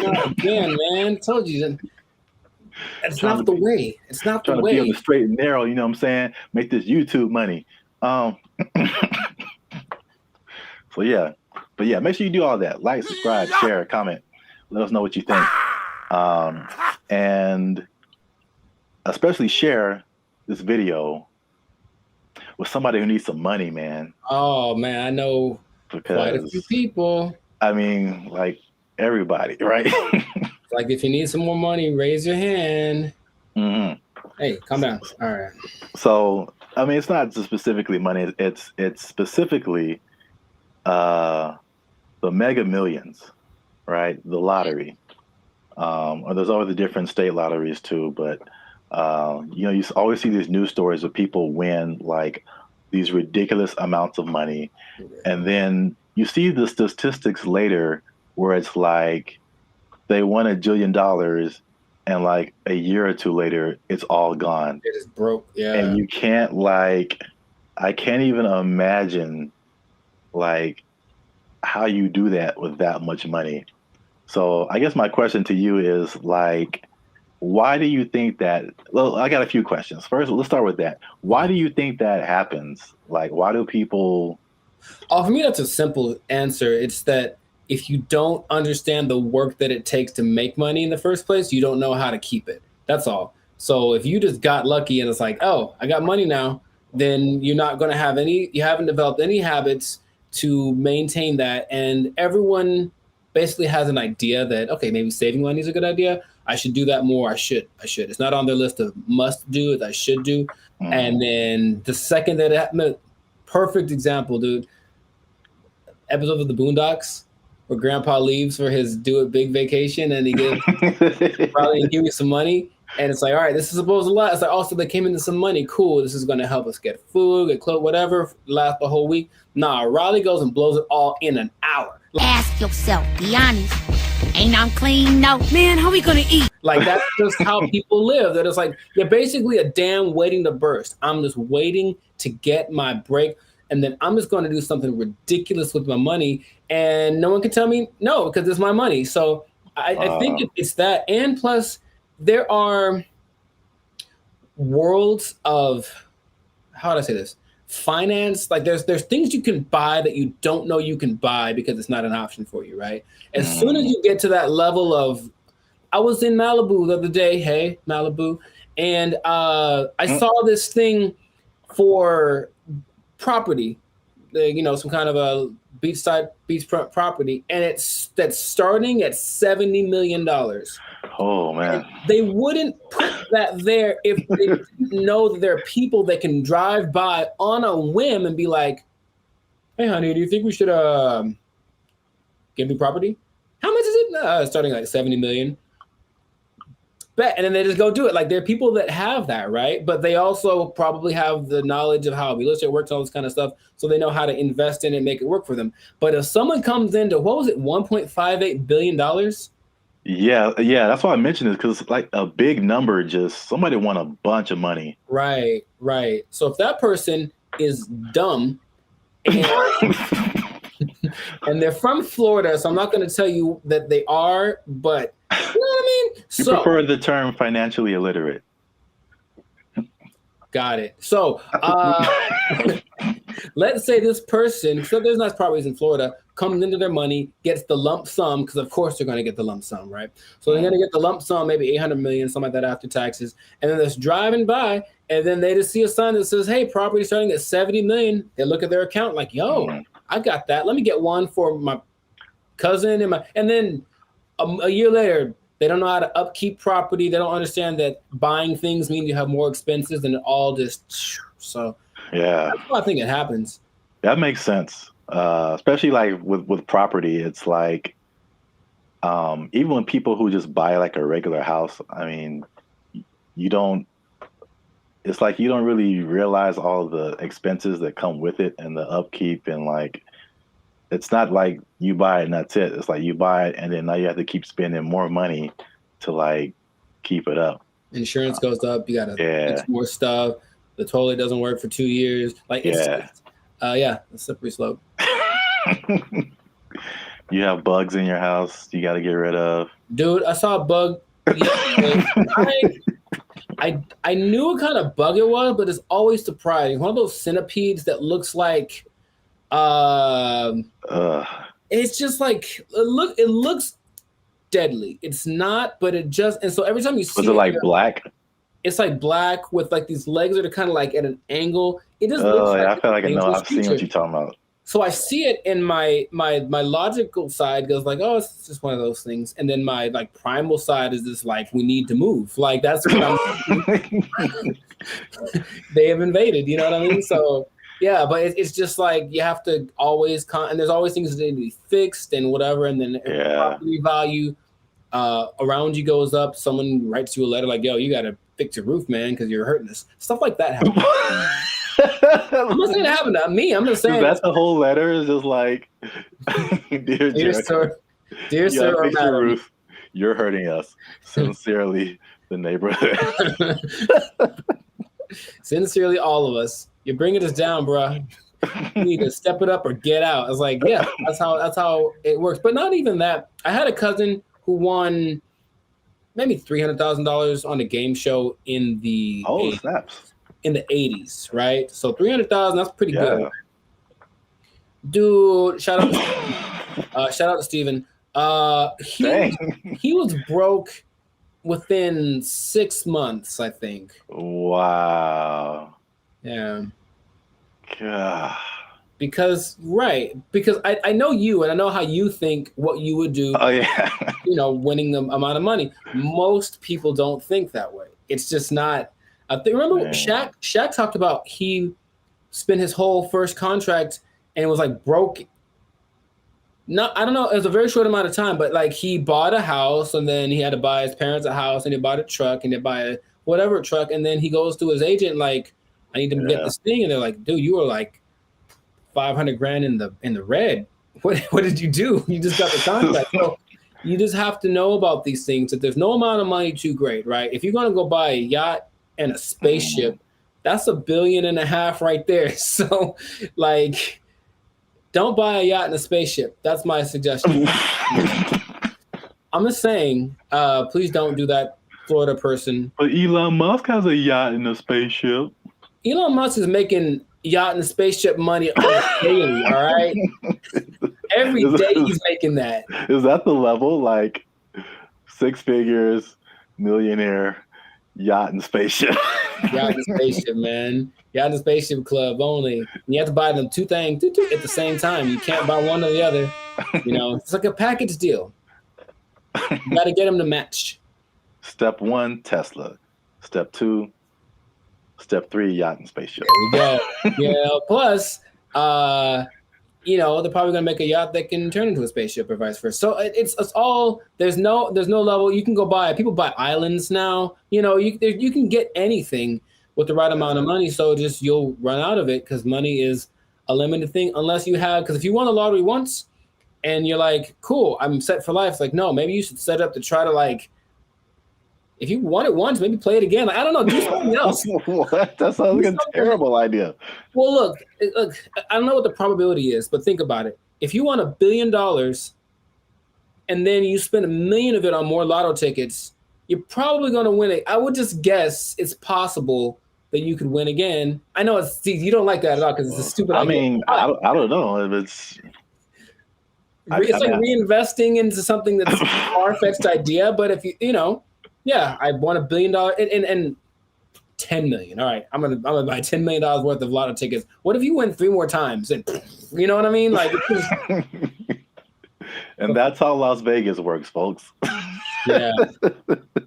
Right, or gambling. People get addicted to gambling. I got so much money, and then all of a sudden, yeah, I won. What if I win again? Yeah, go for it. So my advice to Florida man or Florida woman, whichever one you use. Florida man, please keep your money. Yeah. Wow. That's the other thing you kind of made me think of is not just the stuff that you buy, but like your family, because then you become like the most popular person in your family. Everyone's going to hit you up. I'm broke and people hit me up. So if I got money, yeah. If I got money, bro, it's going to be like, right. It's like there's no end to it. Ooh, phone's gonna be ringing off the hook, man. No. And you can't be anonymous in most states if you win. You have to tell people, I'm rich now, so so leave me alone. You got to move to a different place. It can be a good thing for sure, but I don't think anybody. Then if you are all of a sudden a public figure, all you do is get criticized because people know what you're buying. That lady who won maybe $20 million in New York a few years ago, she spent most of it getting her husband out of jail. Oh. Or that. No. Getting him out of jail. She spent like $7-8 million on his bail. Right? Whoa. I know. I was like, my first question was, dude, what did he do? Like, wow. Like, he obviously did it. If $8 million, dude. So, Yeah, but so everyone knew that she spent it. And they're like, you shouldn't waste your money. So yeah, she went through $20 million swift, you know? Wow. That's crazy. Back to bologna sandwiches. Well, we're out of time, and that's been another episode of the Life's a Circus podcast. Make sure you like, subscribe, share, and leave a comment. What would you do if you won the Mega Millions or some kind of lottery? You think you would keep the money? What would you spend it on? Let us know. And yeah, check us out next time. And be cool and stay in school. Hey. Fun. Squash it. Squash it!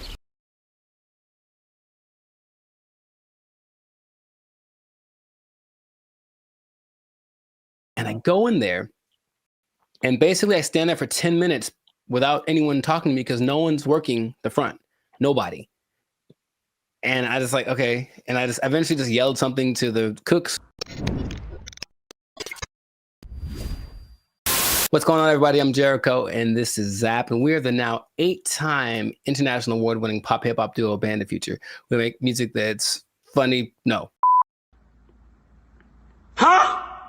We make clean, fun music that's easy for everyone to listen to with a sound that's uniquely Californian. And right now, you're tuned into the Life's a Circus podcast, where we talk about things that are funny, interesting, and just straight ridiculous. So before we get into this thing, make sure to like, subscribe, comment, and share this video with at least 2 people that knew that the wage increase for fast food workers was a bad idea.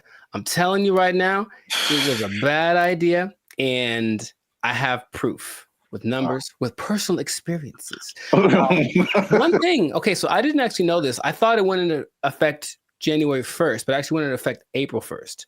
Yeah. Yeah, so there's less data on the effect of it, but I have already There's enough data, I know that. Huh? There's enough data, I know that. Yeah. So I got some numbers, and I got a couple of personal experiences. But I'll go to you first. Have you noticed anything tangible or had any experiences that kind of like notice a Whopper from Burger King is $8. I think I mentioned this before. Like I remember when the Whopper first came out at Burger King, it was 99 cents. Accurate. It's now $8 just for the sandwich. Mm-hmm. No fries, no drink. $8 is where we start, and then it goes up. I'm furious.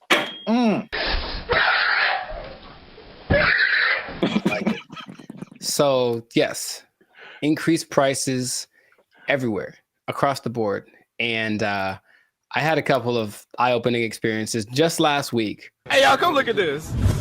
I went to a Korean restaurant because I like me some Korean food, and I wanted a bulgogi bowl, just beef and rice. It is literally beef, rice, and some onions. I'll give you a couple of sides right now. I slide in there. I felt like that joke from Cat Williams. Remember how you used to just give $20 at the pump and said, here, you know, and then walk away? If you had $10, $15, you could go to the gas station with confidence because you knew you was either going to be full or damn near full. If you had a 20, you ain't even talk to the person at the counter. You just 20 on the left. I walk in like, I know how much a bulgogi bowl costs. I've had these before. And I didn't even look at the price. I just ordered it. Confident. Here's my card. Confident. I look at that thing, man. $27. Good Lord, that's a lot of money. Don't you like rice?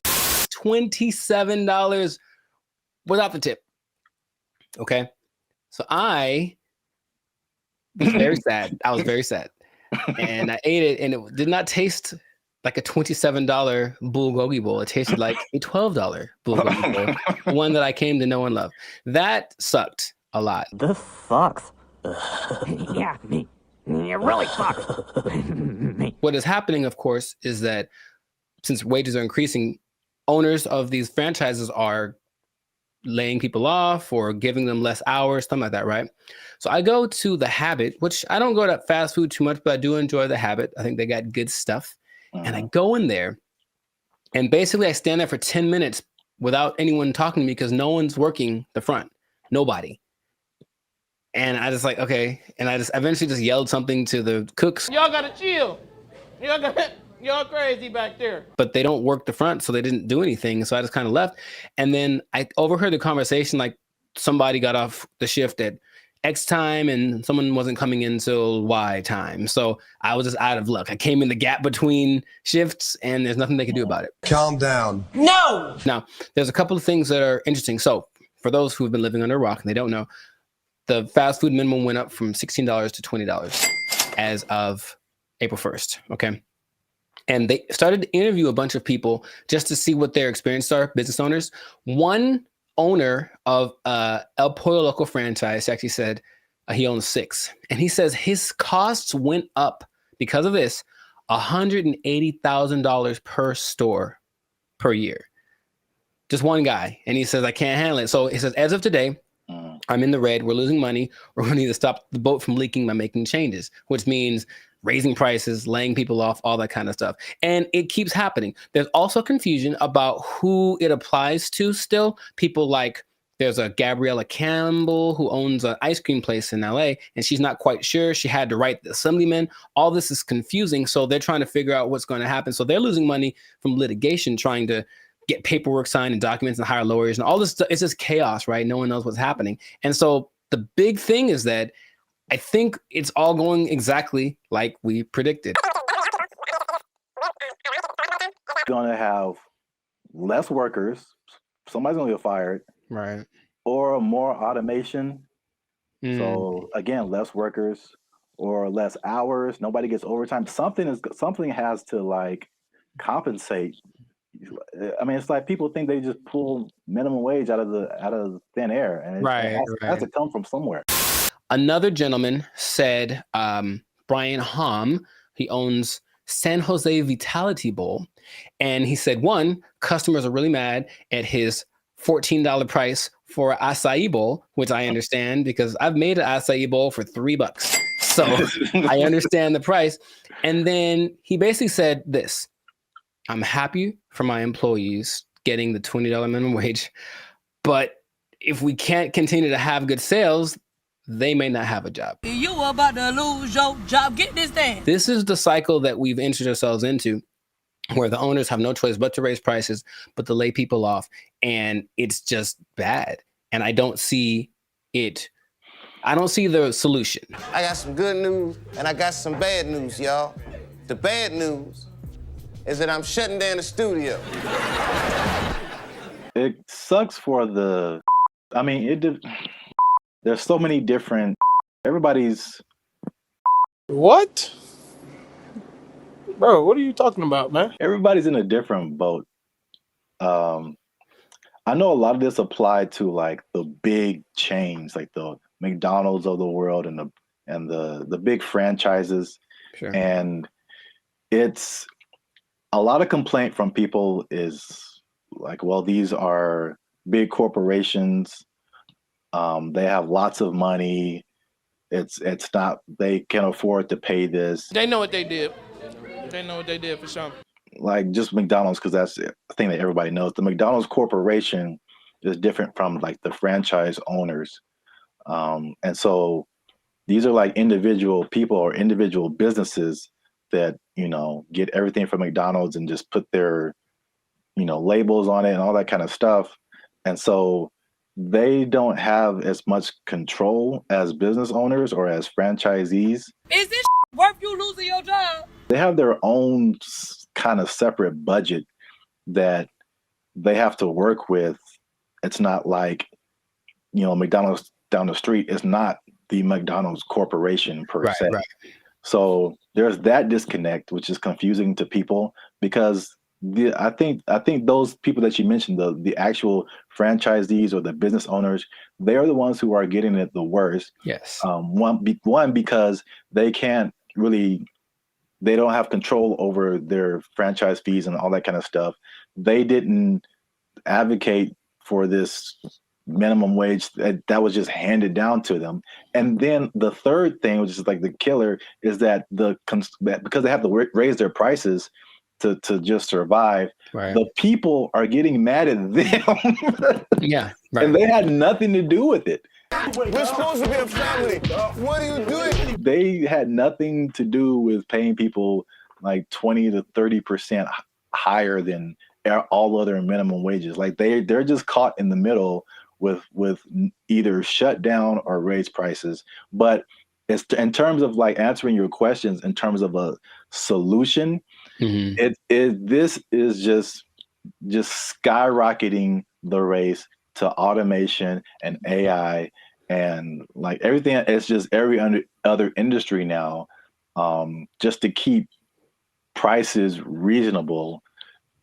Will everybody lose their job? No, but will a good amount of people lose their jobs? Yeah. Yep. That whole automation thing is going to just take over. Maybe that was the end goal. I don't know. Oh, touchy. Careful. They're listening. But yeah, it does seem like the politicians decided we want to win the battle and lose the war. So we'll see how that ends up. Interestingly enough, there seems to be a strange coincidence, some might call it, between this happening and the amount of restaurants that are shutting down this year. I mean, going completely under, right? And I was going to tell you all about that in another episode of the Lifestyle Circus podcast. But for now, we're going to wrap this one up because we're a little over time. So just make sure to support businesses as best you can. But if the prices are too high, you vote with your dollars, right? So you can say, hey, this is a bit much. I'm not paying $8 for not never. Not never am I paying $8 for a Whopper. Not never. That's what I'm trying to tell you. Yeah. I'm going to the store. I'm going to get myself some ground beef and some buns. I'm going to make a $2 Whopper that's going to be just as tasty, less preservatives. You know what I mean? So that's what we can do. But yes, make sure to stay tuned for another episode of the Lifestyle Circus podcast where we do talk about restaurants going under because it's kind of sad. A couple are hitting close to home, man. It's gonna get kind of teary-eyed in this one. We'll see. But make sure to like, subscribe, comment, and share this video with people who just want to say I told you so, I guess. That's exactly what happened in this situation with the fast food price increase, minimum price increase. And if you are working in, I hate to say it, I don't want to rub it in people's faces. Should I even say it? I don't want to rub it in people's faces. But it does look like, especially if you are an owner of a franchise. I'm sorry. I'm really sorry. I'm going to get emotional again. If you are an owner of a franchise, raising prices, laying off people, you might lose your job. You might lose your job. The person to Whopper is 99 cents. What happened now? They took our jobs. They took our jobs. Calling us the doomer generation. Honestly, I'm cool with it.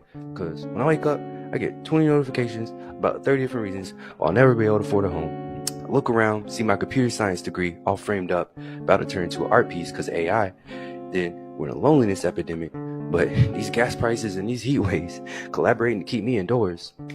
And they say it's not going to get any better. So... What's up, everybody? I'm Zap, and this is Jericho, and we are the now 8-time international award-winning pop hip-hop music duo Bandit Future. We do clean, fun music that everyone can listen to with a sound that's uniquely California.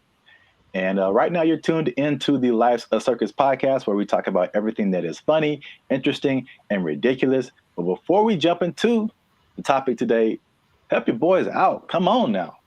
Make sure you like, subscribe, comment, and share this video with somebody who likes to go shopping. I see. You know anybody in your life, Jericho, who likes to shop?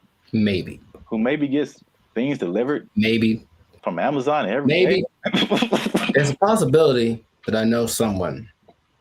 You said close to home, and that was apropos. So.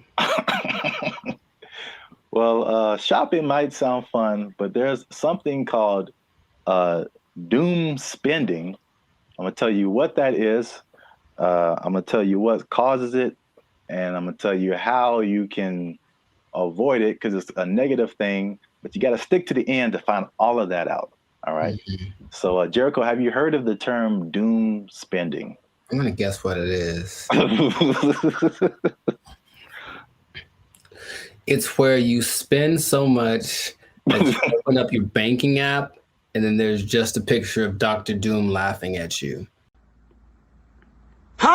So, doom spending refers to a phenomenon that occurs when people spend money to cope with stress, despite economic and geopolitical concerns. Bankrate data found more than half of Americans are in debt, and doom spending might be to blame, with 38% saying they'd go into debt for fun. So obviously we are in a tough time right now. Inflation is through the roof. There's a lot going on in the world, wars in various places. There's a poll that was done that said that 96% of people are concerned about the economy. So that's a whole lot of people, pretty much everybody. It's understandable. Yet, with that in mind, 27% are doing this doom spending. So they are just still spending frivolously to a certain extent, and it's affecting different generations. So 43% of millennials, they say, are doing this doom spending, and 35% of Gen Z are doing it. And basically the concept is just like, well, it's almost like a defeatist kind of thing, where it's just like, I'm never going to really, all these aspirations that I have financially are never going to happen. So I'm just going to enjoy life. Calling us the doomer generation. Honestly, I'm cool with it, because when I wake up, I get 20 notifications about 30 different reasons I'll never be able to afford a home. I look around, see my computer science degree all framed up, about to turn into an art piece because of AI. Then we're in a loneliness epidemic, but these gas prices and these heat waves collaborating to keep me indoors. And they say it's not going to get any better. So, as a millennial yourself, that's the category we fall into, what do you think about this doom spending? Have you had doom spending thoughts? Do you think people are in your life are doom spending, or do they just like things that smell good? We've been collecting all of the little Harry Potter baby stuff because we're a Harry Potter family. So freaking cute. Not talking about anyone in particular. I'm just, No. Side effects include doom spending thoughts and early discharge. No, I understand the concept. I'm more curious when that, I feel like that's always been a thing, but that term is, yeah, sure, give it something that has a ring to it. It's a shock value of a term. People that have bought things like a boat because they said, F it, I'll just buy a boat. And they sure couldn't afford a boat, but now they have a boat. Here with his tailgating tips is a guy who just bought a boat. It's a weird phenomenon, but it's almost like a temporary solution to a permanent problem. So I'm in debt, and I feel really bad about it, and I really can't get the things that I want, and I don't see myself being able to sustain something long term. YOLO, and then just go buy stuff. Yeah, but even that phrase is I think that's kind of permeated, because that's the Gen Z millennial phrase. YOLO, you only live once. This is a Coca-Cola YOLO, not YOLO. No one has said that in like 8 years. A yo-yo. I get it, even though it doesn't make sense, because I'm sure I've been in spots where I'm like, well, I could just buy. I do remember telling somebody once, I may or may not have been drunk, but I told somebody once that I either want to eat like the best food or like the worst food. Like I didn't want anything in between. It was something weird like that. So I'm going to take my money, go buy a really nice meal, and then just eat peanut butter sandwiches for the next month, and then get the next check, and then YOLO. Ed, can you play YOLO to Jessica? YOLO, Jessica. I think some people do, because you get the story, you get the high, you get the dopamine, and then you get the taste, of course, of the great thing that you can look forward to. It's like a little treat, like to like reward myself for like either like some like hard schoolwork, or just sometimes it just serves as a distraction from like what's going on like around me. Whereas the more practical way to approach finances in general isn't glamorous. You're not really doing anything too extreme, right? You're just kind of all level here, and that's not fun. And no one likes that. So they'd rather do the other thing. So it doesn't make any sense if you think about it, but I've been there and I understand why people do it. Just want to spend money. I just really want to spend so much money. Well, here's some other causes. There's some that I saw online and some that I just kind of made up. I mean, not made up, but just from my observations, I think this is what causes it. So it's 5 different things that I found. One that I think is a part of it is just, at least just speaking as millennials. And I know other generations have gone through different things, but I feel like millennials in particular, because it was just interesting to me to see how their numbers, the millennial numbers are higher than the Gen Z numbers. And maybe it's just, that's because we just have more money to spend. But I think it also might be related just to the life events and life experiences we've had. And so I think one of the first times I was like really conscious about money and the future and like life was 9/11, which is something that Gen Z isn't really familiar with. And I remember like stuff like being able to just walk on a plane and you can just carry whatever and dress however, like, and then all of a sudden things changing and then gas prices going crazy and the housing crash like 2008, 2009. And I'm sure more has happened in between then, but you also have like COVID and then, you know, the inflation. So there's that. Hi, I'm 28 years old, married with kids, and we're moving in with my parents. And thank you so much to Inflation for sponsoring today's video. Another thing that I think contributes to this is the good old student loans, man. So I thank God like every day that he made me kind of smart, because I got an academic scholarship and that helped out tremendously. Because when I see people talk about student loans, it's like their whole body changes. Yeah. And they just like you can see the desperation in their eyes. It's like this is never going to end. Do you have student loan debt? Yes. Can I ask you how much student loan debt you have? 20K, I think. A third thing I think is the job instability coupled with rising prices.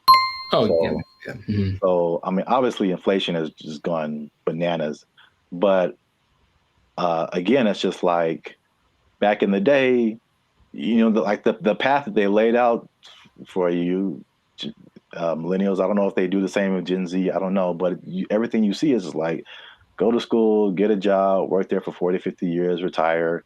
Like, yeah. It just doesn't quite work like that anymore. Yeah, and then we were just like, yo, either no one was hiring me or like budget cuts, we gotta let you go, or like it's just always, and then you're going from job to job to job, and it's like, where's the loyalty, the stability? And then as you're losing jobs and losing money, your landlord's like, hey, rent is twice as much now, and you're like, what? $10.46 for this little bit of piece of chicken. Did you not see that? No. $10.46 for a handful of chicken bites. That's stupid. Next one is like the social media era. And you gotta live it up. You gotta look like you're doing good. The whole FOMO, fear of missing out. Like Becky's on a private jet. I want to be on a private jet. I don't want to wait until I'm 75 to do it. I got the money now. Screw retirement. Right. That's exactly what happens a lot of times. Yeah. Yeah. So is that, and then the last one is just financial literacy in general, and just like a long-term perspective. Just more people just living in the moment, and or they just don't know. They still don't know how to handle money, which is just. This is why I want to say this for last, because I was just gonna get on my soapbox. Like, this is literally the easiest time ever in the history of mankind to like learn something, and or make money. Like, it's all out there. It's all out there on the internet, and a lot of it is free. A lot of stuff that I've learned more stuff for free on the internet than I did paying for it in college. Right. So that says a lot. Learn stuff, and then what you know will get you a job. That's straightforward. Yeah. So doom spending, man. I mean, it's a thing. Yes. So the question is, have I ever done that for chicken? I feel like probably. Meaning, if the chicken was like $7.99, I had $9, but I had something else to pay for. That was also $7.99. I'm not sure what it is. Yeah, I probably picked the chicken. I probably picked the chicken and live with the consequences with the happiness in my heart. Ooh, it's right. Oh my gosh. Y'all gotta chill. Y'all crazy back there. They know what they did. Not to condemn anybody. I feel like I've definitely done it. There's definitely things where we're like, I can't afford this, but I'm going to buy it anyway. I think that's kind of like the phrase that comes to mind when I think of like doom spending. Especially if you can pay it off later. You know, I've heard people that have $300,000, $400,000 worth of credit card debt. I don't know how you keep getting approved, but like that's wild to me. Yeah. And then it feels painful. Like, oh, just that idea. And for them, it's like, well, I don't have to pay yet. So I have $30,000 in credit card debt. When they call, I tell them I can't pay it back yet. All right. So real quick, before we end it, 5 things you can do to stop or cut back on your doom spending. 1, use a budget, right? So to say, hey, I'm gonna spend this much and that's gonna be it because I only got this much coming in. And then boom, there you go. Nice. Number 2, addressing the underlying emotions.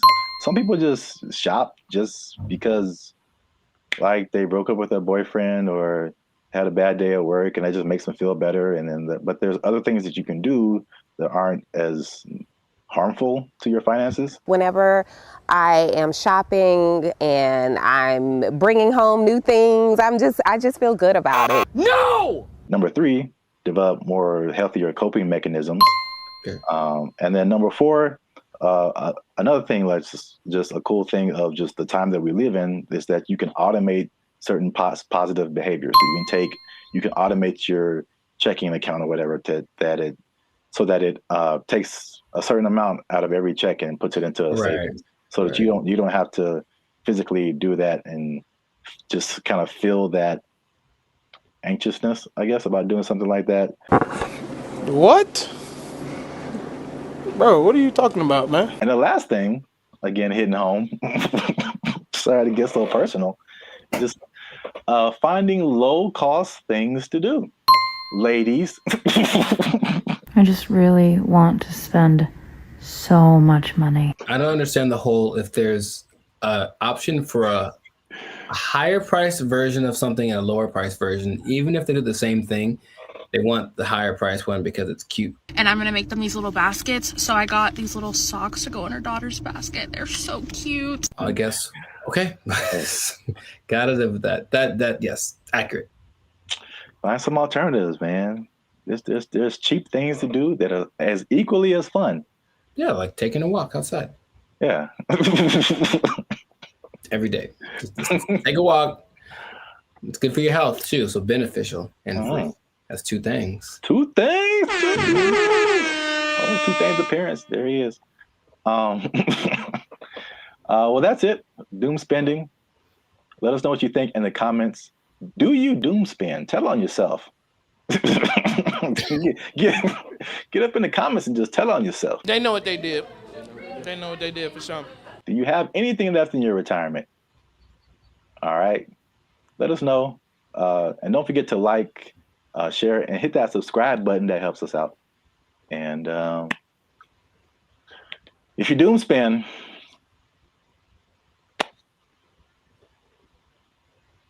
I don't know. I think you're doomed. That's what I would say. There you go. Bye. They took our jobs. They took our jobs. I sense a faint bit of skepticism in your voice, Jericho. We haven't even skeptical. It's just like, is there anything that he's made that has been helpful or that I would know about? We haven't even gone into his claims and what he's talking about, man. Are you saying he's the second coming of George Washington Carver? Is that what you're saying? Are you telling this man? This man, him.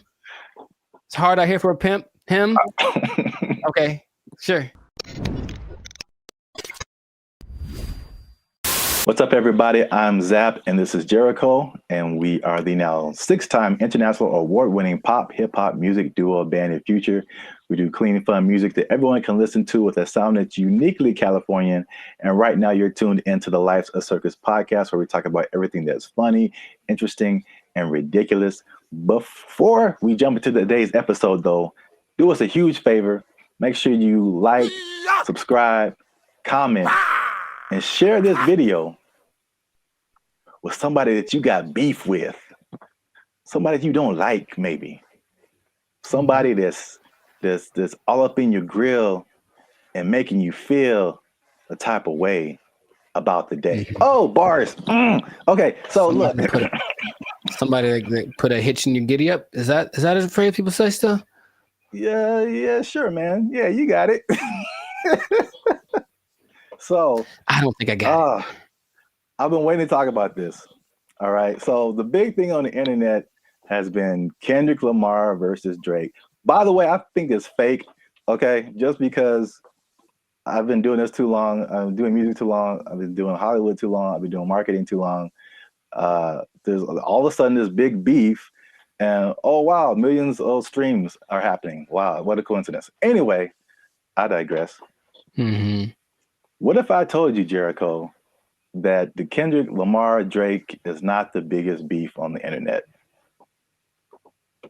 I would believe you. Let me rephrase the question. Okay, go for it.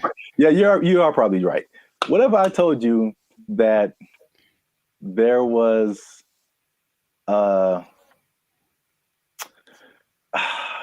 there was a better beef that I don't think has ever happened before? Better beef. Sounds like an Arby's commercial. Okay. I'd be curious to know what that would be then. Hopefully it's between... Never mind. Okay, go for it. Okay. Let me before I'm gonna get to it. One last thing. Jericho, and this just straight up answer. Mm-hmm. All right. You don't have to add anything or make it complicated. Okay. Jericho, what is 1 times 1? It's 1. Do what? It's 1. No, it's 2, son. It's 2. All right. 1 times 1 is 2. According to Terrence Howard. That's right. Terrence Howard is rewriting. I know what you're talking about. That's the dumbest thing I ever heard. All right. He went on for a long time about this. He thought about this. What was his explanation? Like you can't time something by something to get the same something, right? That was his argument. 1 is 2, son. I'm gonna make a shirt. 1 times 1 is 2. Team Terrence, what's up? I don't think he's had work in a while, man. He's just trying to be relevant. Like, seriously, that's crazy. But go for it. I mean, math needs innovation. Let's just start that. Birds aren't real, and 1 times 1 is 2. Whatever. What revelatory information do you have about this gentleman and his theory?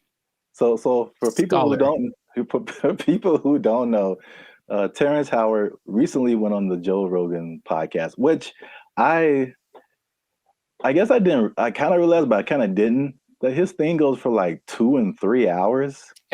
Yeah. Like, we talked for 15 minutes and it's hard, man. It's hard. But they have a lot to talk about. And then of course the people that has on there usually have had a lot of things they've done, so there's a lot to explore. Yeah. And I only, when I watch it, I only see clips of it that people made. So I'm thinking, oh, that was the podcast, and it just, then I see the whole thing and it's like 3 hours. I'm like, who watches the whole thing? Yeah, watch a 3-hour podcast, but that's intense. Yeah. But anyway, yeah, Terrence Howard went on there, and it gave me Cat Williams vibes, like that level of like, well, this just came out of left field. It's just like shocking. But he was talking about things complex theories, scientific thoughts, things about the nature and universe, matter and energy, mathematics, and just like all this stuff that has nothing to do with acting. And there was a lot of I definitely didn't watch the whole thing, so don't use this as a video to like sum up everything. But I didn't know that he was even into all this stuff. So like a smart guy.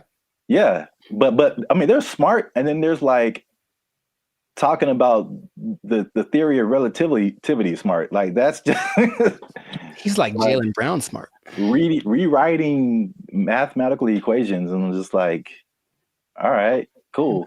We got to have a couple black geniuses, him and Jaylen Brown and Kanye. Well, anyway, hashtag too soon. So, Howard holds 97 patents. Do you know that?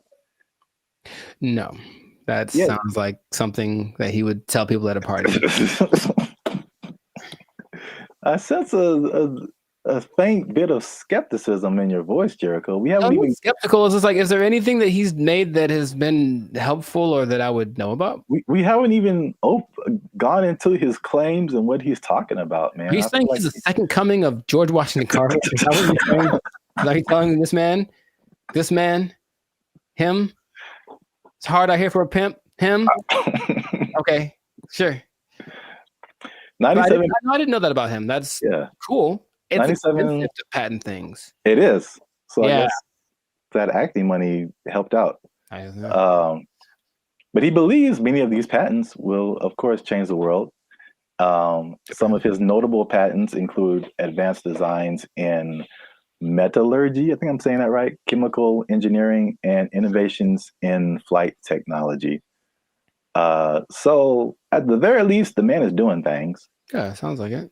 So, but what really shook up the internet was some of his claims. All right, so we're just going to go through a few of them that this is kind of tough to talk about because he's talking about things that are beyond most people's comprehension. Sure. And so there's a lot of things that he said or a lot of words, even words that he used that are just not in common vocabulary. But I tried to pull together some synopses and just kind of put it in more lay terms, I guess. Okay. Some of them are just straight up. You can just tell, like, let's see what Mr. Hustle and Flow's got. I don't know if you saw this part of the podcast, but his first claim is that prenatal memories are real, which most people don't think are, but he debates it, and some other people have debated it. But he said he remembers being inside of his mother's womb. Don't make me laugh. He described detailed memories, such as seeing his hand in utero, and he said he remembers being circumcised as well. I feel like that there's some truth to that, and without having ever studied it, just because it's one of the questions I ask a lot of people when I meet them and I want to break the ice. I ask people what their first memory is. It's just a curious thing because it feels like literally at some point our brain just started hit record. Like this is hitting record. It's all of a sudden like we were playing and nothing is, and all of a sudden something happens and boop, and now it's on, right? So for some people, it's a lot further back than one would think. I don't think I've ever spoken to anybody that said like in utero, but super young breastfeeding, like they remember stuff like that. They remember this. So I don't know if with the 8 billion of us that there are, if some of us aren't capable of remembering that kind of stuff. I guess my question is like, okay, so then what does that mean? Is there something that leads to? Because that's what will interest me. If that means, that means we can turn on the access point of the brain. If that's not, if it's just something to talk about, then I'm like, okay, that's cool, I suppose. Well, I don't think any of his stuff is just stuff to talk about. I think from the overall thing that I got, and then we go into more of his claims, but it's just what I thought was interesting was just the way he sees the world. especially as a creative. It's just a different. It's challenging what has always been like the norm, and just different ways of looking at things. That's cool. So at least on that one, you were kind of like, that's not too far fetched. Not too far fetched. Okay. This one is, the next one is, it might be a little bit beyond me, but again, I still kind of understand and relate. But his next claim is that the universe is built on waves and not particles. He says the fundamental building blocks of reality are not particles but waves. He says this perspective aligns with some interpretations of quantum physics, and his fascination seems likely to stem from the works of physicists like Niels Bohr and Erwin Schrödinger, something like that. Sure. So again, like, he's not alone in this. He might be a minority, but people who deal with quantum physics feel like this could be true. I was going to mention that there's something I've read about. It's almost like there's things that I acknowledge that are interesting to me that I wish I had like the mental capacity to process, because I don't think it's a bit above me. But I have read something about like this wave particle experiment where it proves the importance or the impact that watching something. It's a particle experiment. They shoot some kind of electron waves at a target, and depending on whether they record it or not with like a camera, the result is different. Now, how do they know that it's different if they didn't record it? I don't know what they're talking about, but it makes it seem like objectivity has an impact on the way the universe works in general. So I'm looking at you, one thing can happen, or I guess that means that if I'm not looking at something, it could be doing something different than if I was looking at it, which again, what's the point? But that idea is like, I don't really get it. I don't really get it, but I'm like, that's an interesting idea. So waves and particles, would that make the universe, again, my question would be cool. I honestly want to talk to him about it. Maybe just, stare at him while he talks, but what does that do for how we understand the world if that is true? If waves instead of particles are what created? Yeah. I feel like that's a bit beyond me, but I feel like, I mean, it sounds like you're trying to get some practical use out of it, but it's just like, okay, the things that we know about gravity and aerodynamics and stuff like that, by learning that stuff, we can fly planes and helicopters and stuff. Sure, yeah. And so there's some kind of use, I think, in saying it's waves and not particles. I don't fully know how to interpret all of this stuff and to make it like, oh, okay, we can do this now. But I'm sure like that's a kind of genius level, sure, right, kind of thing. Once you can know it and then can do something with it. Right. If it means I can surf to Mars, I'm down, bro. That'd be so sick. Yeah, they'll just hit your knees with waves and not particles, and that'll heal them. I'm down for that also. Does anyone out there have answers for knees? Your boy's going through it right now, so yeah, let us know. To continue on this is probably it's probably the last one that just I kind of still didn't. It's too far above me. Mm-hmm. You said gravity is fake. So he said that there's an inward and outward force that shapes planets without relying on things like gravity and dark matter and dark energy. Which this one is kind of big because he challenges Newton and Einstein, like as far as gravity being a fundamental force. And I know what you're doing. I know what you're doing. I know I know what you're doing. It's fake. Fake news. Fake news. That did not fall. Okay, people. Okay. That did not fall. That was fake news. Gravity is fake. Okay. All right. I'm not going to do it again. I wouldn't even know where to start with that. That is an interesting idea. If there's another force that's not gravity, then what is that? What is that inward force? Because to me, that inward force is what's called gravity. Is it not? I don't know, man. Good I for don't, you know.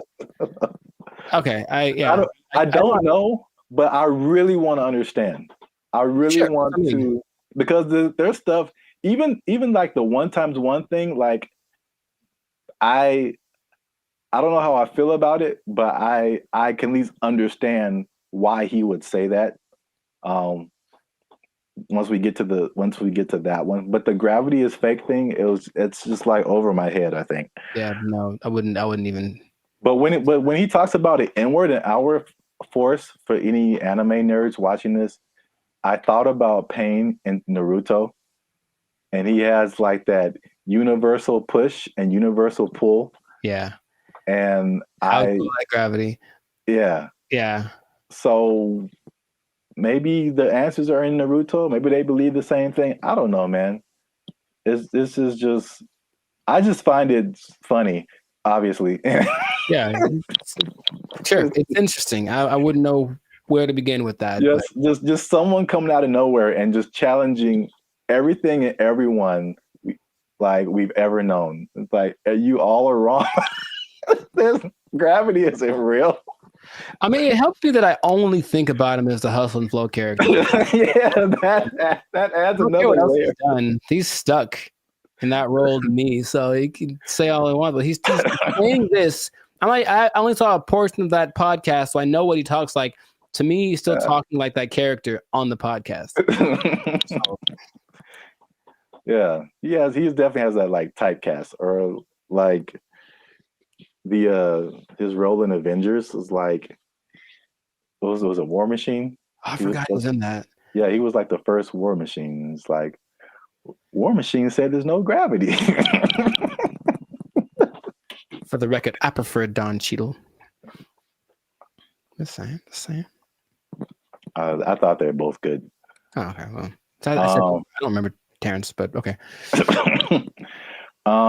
Next one is that straight, again, along with gravity not being real, also straight lines are not real, Jericho.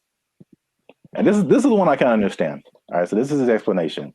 He said, when you view something from the correct perspective, or you view a straight line from the correct perspective, you'll see that it's not straight. So he gave an example that if you put like you draw a straight line, perfectly straight, at least to our human eyes, but if you put it under a microscope, you'll see all the tiny like inflections that don't make it look straight anymore. So basically, these are all conceptual things. He's basically trying to get us to rethink geometrical concepts. Again, why I don't know how that applies to that. Yeah, that I would say. How does that help us? Terrence, how does this help us specifically? I don't think it does. Look straight to me. It works for me. I'm gonna accept. I'm gonna take into consideration two of his ideas, and then for me, gravity and straight lines are pretty much going hand in hand. I will go find a straight line and drop it to celebrate my acceptance of straight lines and gravity. So we're 2 and 2. Yeah. So you can kind of see where he's coming from with the prenatal. I like the idea of not him trying to be controversial, just saying, hey, think about stuff. We are told things from an early age, and most people, for everything they've been told, that's just how it is. And any idea that something might be different can be scary. It's like, oh, it's the truth. What is? But I appreciate his effort. But that's what I got out of it. All right, so we're 2 and 2, which is perfect because we're coming to the last one I have here, and that is that multiplication is a lie. But I mean, does he say it exactly like that? No, but that's just funny to say. Anyway, he said that one time. This is the middle. He said that one time. One is 2. Okay. So he says this is why, because if you combine two unique things, all right, you can't end up with the same thing. Which I hear where he's coming from. You got one, like, because I remember like algebra, like you're always trying to solve for x, and you basically you got this side of the equation, this side of the equation, you try to balance it out. So if you have two ones on this side, like how are you going to have a one on this side and it still be the same thing? So like I still don't know if I agree with it, but I totally understand what he's trying to say. I don't appreciate that one. Side of it. And I'll try to be. I haven't taken math class in 2 decades, but I'll try to explain. He said two unique. If you combine two unique things, to me, I'm like combining in my simple brain an object. This is a guitar pick with a concept, which is a number of these that I'm thinking about. Right. So if I have one of these, this is my object, and I take a number that represents how many of these I could have. If I go times 2, I will then have 2 of these, right? Hey, look what happened. Now I have 2. If I take this one object and then I multiply it by a concept that is singular, nothing changes. Because here's the other thing. I think I can bring a narrow to this also. I want to figure it out because usually there's like, or this might be Avatar. It's like, okay, there's like good or bad. So something has to be one or the other, positive or negative. And then there's a guru, the guru on the mountain that made him drink the banana onion juice. He said there's also a neutral. That's the third option, and people forget about that. So yeah, does this have to change if I multiply it? No. It could go bigger, it could go smaller, or it could stay the same. And the stay the same is the times 1. So that is my argument, Mr. Howard. I had like one of those chalkboards on the back I could draw on with all the numbers and everything. Yeah. The hot to crazy chart. You remember that one guy? Oh, nice. I appreciate that, man. So I don't agree with that at all. National treasure. I don't think I do, but I want it to be a thing. I got you. That's deep down. I want 1 times 1 to be 2. If enough people talk about it, it'll become something. Yeah, if enough people talk about it, it'll become something. I really don't think that it's important. Again, it's just like look, their way to change math with that Common Core stuff. Oh yeah, everyone's all messed up, but the kids nowadays are gonna be just so stupid. All the math is wrong, and so now they're gonna throw this in there. Like, by the way, 1 times 1 is 1 or 2, and then what? Because another thing. So if that becomes true, that's just hypothesize. Then wouldn't that change everything? Because you can't just change one thing without changing other things. If there's the fundamental concept that 1 times 1 was 1 and now 1 times 1 is 2, doesn't that somehow affect everything else? I think so, but I'm not sure. I don't want to really think about it. I just want to. I want someone else to figure it out and tell me on the internet. Not just ask ChatGPT, but no. 1 times 1 is 1. Since forever and ever and always, one thing can stay one thing. I am 1 times 1. I should make that my counter. Make a shirt. I am 1 times 1, and I just stand boldly, holding a flag and like a bowl of rice pudding. Oh, wow. I don't know why the second thing. All right, so that's 2 and 3. 2 and 3. All right, so we might end up with a tie here because this is a bonus one. Okay. And this is probably of all these things, this is the coolest thing. At least one of the coolest things I think he said. Okay. Was just like kind of opened my mind a little bit. And he said that the periodic table is structured incorrectly. I mean, again, how is this useful? I don't know, but I thought the visual was very cool. Okay. And I should have tested this before I started, but take chances. It's real life. Just take chances. Let's see what happens. Okay. So check this out. This is the periodic table of elements. So basically he said he learned the periodic table, but he saw it in a different way. He saw it in circles. Mm-hmm. So I thought it was super interesting because it's kind of hard to explain. He breaks it into octaves, which we can relate to as musicians. So you start with like one element, and it goes through the list of elements until it gets to another octave. And every element in these octaves, they follow a similar pattern. Like in the middle here, you start at helium, in the middle would be carbon, and then at the end would be neon. And then all of the beginnings and ends of these octaves, all of these elements relate to each other. They have like something in common, as well as all the elements in the middle of these octaves, which is crazy to think about because it's the same shape as music. And I kind of wish I would have learned the periodic table like this. In music, there's the, at least in Western music, you have like the 7-note, 8-note scale. I mean, you would go back to the primary note, but like A, B, C, D, E, F, G, and then you start over A. But like key of C, right? Helium would be C, you D, E, F. Like where you get to carbon would be like 4th or 5th. And then you go back up 6th, 7th, 8th would be neon. It's crazy. I don't understand what he's saying, but I understand it from a musical perspective. That all of these elements between helium and carbon are passing tones to where you get to carbon, which is like a perfect 4th, perfect 5th. And then nitrogen, oxygen, these are all passing tones until you get to neon.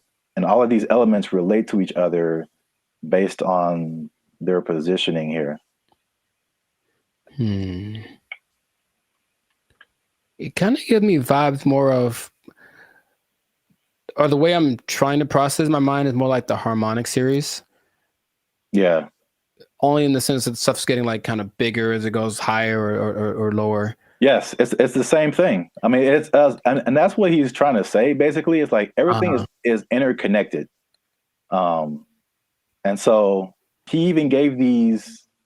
This is getting like super nerdy, but every note has a like a measurement to it, basically a measurement of vibration that we measure in hertz. So, you know, the 100 hertz, there's 400 hertz, there's 800 hertz. And so each one of these elements, like he gives a hertz number to it. And he says it's the same thing with colors. These are all they have a color associated, they have a sound associated to it, there's a vibration associated to it. And this is just like a visual representation to see like all this stuff is all the same thing. Music, color, light, element, everything around us is these octaves, these spirals, these circles. We just keep going in circles. So where like certain notes, there's certain notes that go together in music and there's certain notes that don't. And the same thing happens here. There's certain elements, like if it's the 1st and the 5th or the 1st and the 4th, like they go together. But you have like tritones in here, the elements that like don't mix, or, you know, like oil and water kind of stuff. That was like pretty crazy to me. It just from a musical standpoint to see like, okay, this guy he just has a different way of looking at stuff, which is kind of cool. Now that we've lost everyone on the podcast, let us know what you think. Unless you want to comment on that, Jericho. I'm 2 and 4. I understand it, and I didn't like it at all. I don't know what to tell you. It's really weird. The second you put it up there, my brain went ugh. So, maybe if it looked, I think it's more of an aesthetic thing. For some reason, the way that looked specifically made me go, I don't like that. Really? Yeah, I don't like it at all. I would have loved this in school because I can like, it was just music, and then I get it. I didn't really like science. Oh well, I never did. You have to learn the periodic table? Yeah, we had to memorize it. I don't think they cared that much in California because I think we kind of glossed over that. I remember we had to learn a couple, but not like the whole thing. All right. Well, let us know what you think. This has been another episode of the Laugh Circus podcast. Is Terrence Howard crazy or is he a genius? Is it somewhere in the middle? I forgot to talk about the beef. He has a beef with Neil deGrasse Tyson. I didn't bring that up, but it's the thing. Oh, are they gonna do like a Jake Paul, Mike Tyson thing? Man, I love this. But I should have brought that up because he basically selling this stuff to Neil deGrasse Tyson, and Neil deGrasse Tyson was like, "No." Basically, I would trust Neil deGrasse Tyson more than Terrence Howard for sure. So on the podcast, he said that Tyson attacked him by saying no, but it was probably the most polite diss track that could ever be put out because he just basically even complimented him in his, rebuttal of his theories or whatever. But I'm sure he respects the fact that he's trying. I think that helps. Yeah. He basically disagreed with everything, but he said yeah, this is cool. You have a certain level of whatever. Mm-hmm. It was very complimentary diss. So I don't know where he got the attack part from, but let us know what you think. Is he right? Is he wrong? Is this a cool way of thinking about stuff? Did you know all this stuff about Terrence Howard? 97 patents is crazy. Yeah, leave a comment. And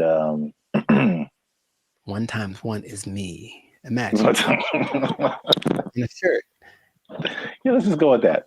1 times 1 is me, or 2, depending on who you are. Bye. They took our jobs. They took our jobs.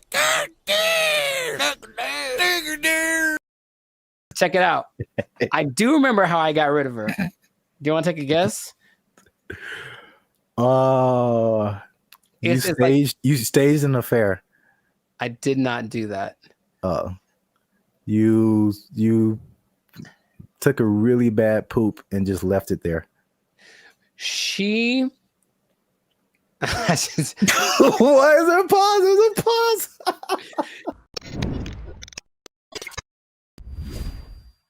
moving in with the lady or letting her move in with you, because they always say it that way. I'm moving in with my girl, but no, sometimes it's the other way around. Sometimes the woman moves in with the guy. Is it a good idea? Is it not? I want to ask you first because I have a story. But have you ever done this? Have you ever, for whatever reason, decided to cohabitate with me? Oh, cohabitate sounds dirty. It does. Your confusion is not rational.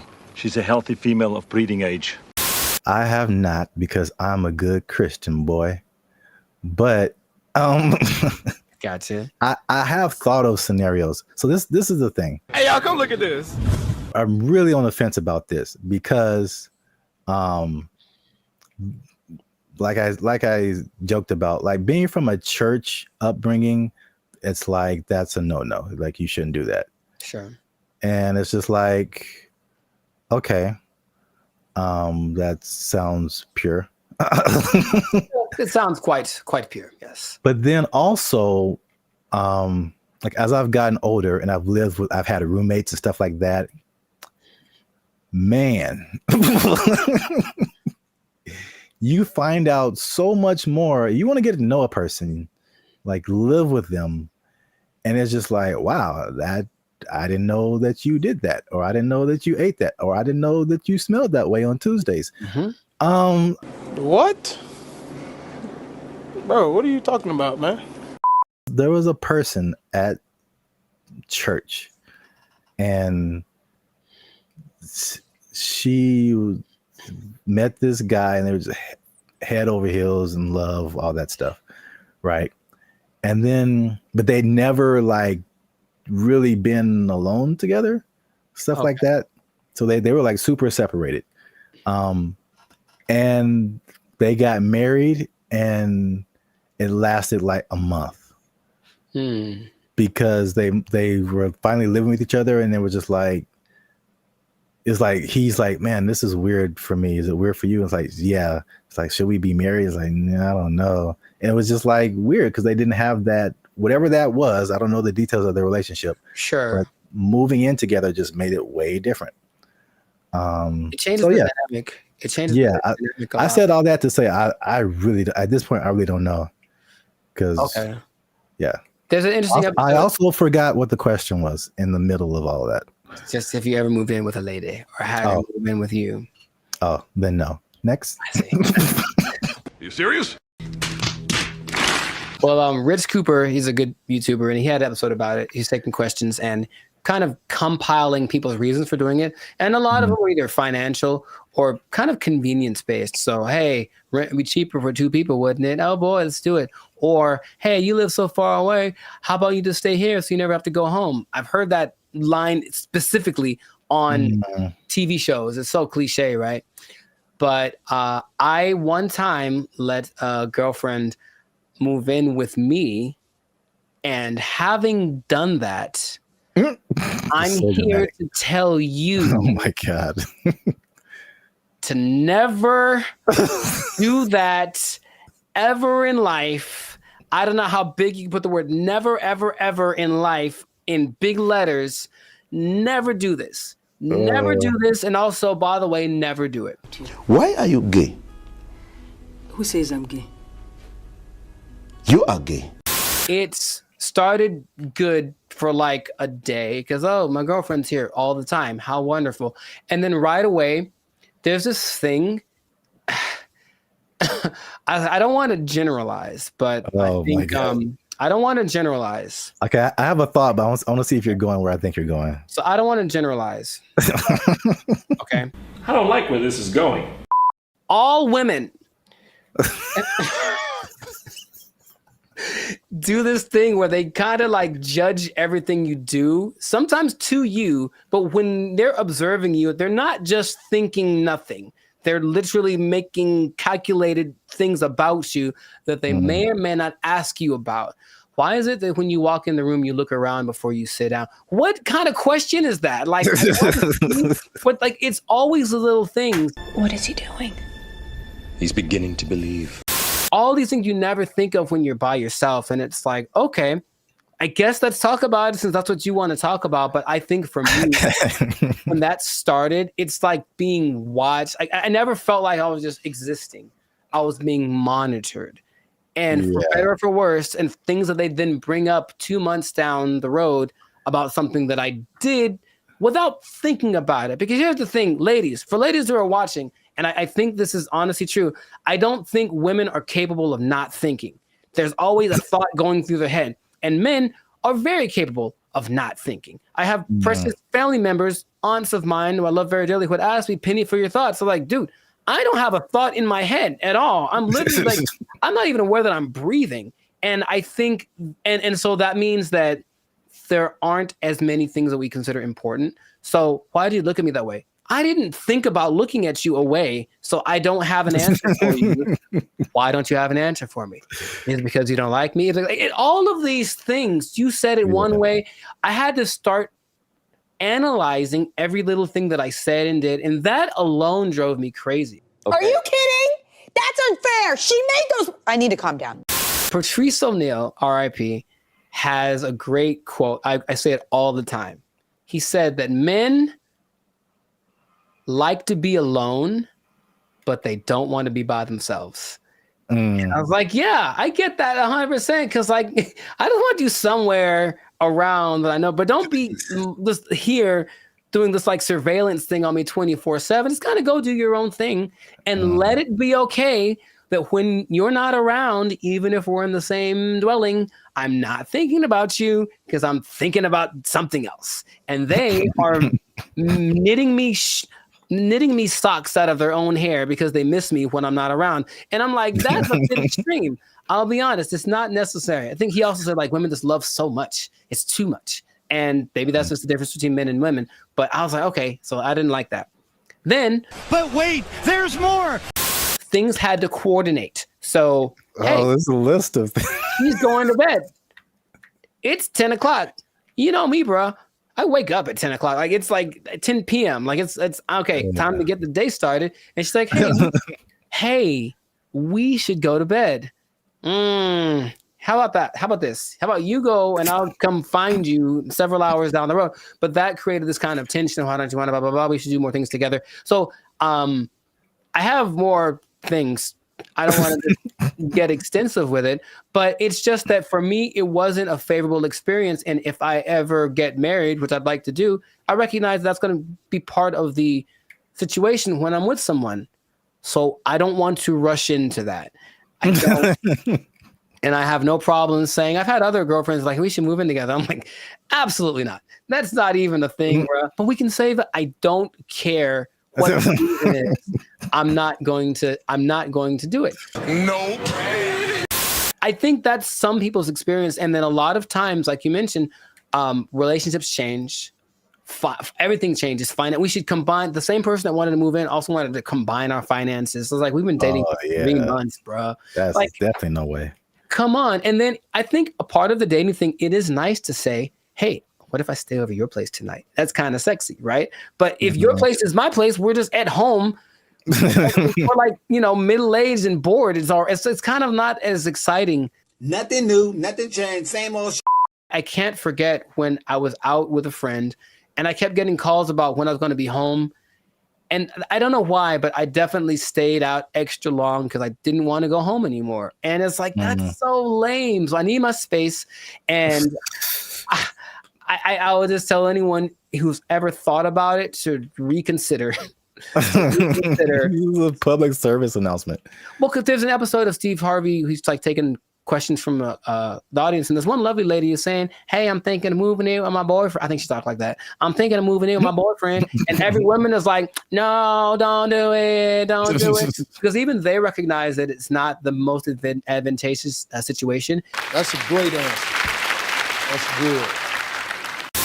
Do you see what I'm saying? Like, okay, so you're saying don't do it, but if you wait until you're married and then you see all of this stuff now, then it's just like, oh. Well, yeah, but marriage is supposed to be like, well, this is what you got. Deal with it. That's what it's supposed to be, right? Supposed to?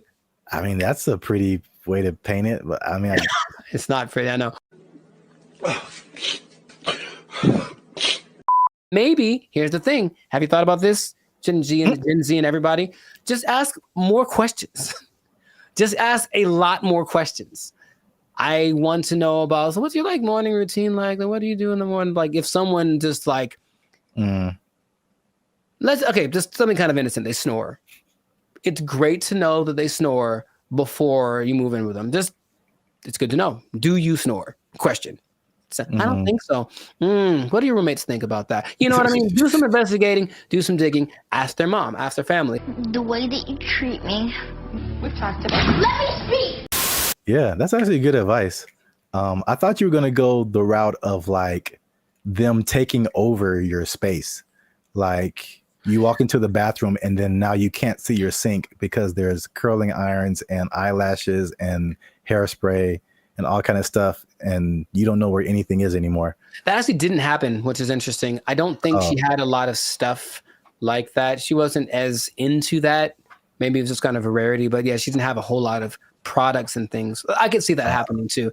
And if that had happened, this was like in my 20s, I totally would have let it happen. And she would have walked all over me and put Frou bunnies on all my brushes and everything. Yeah. And everything is pink.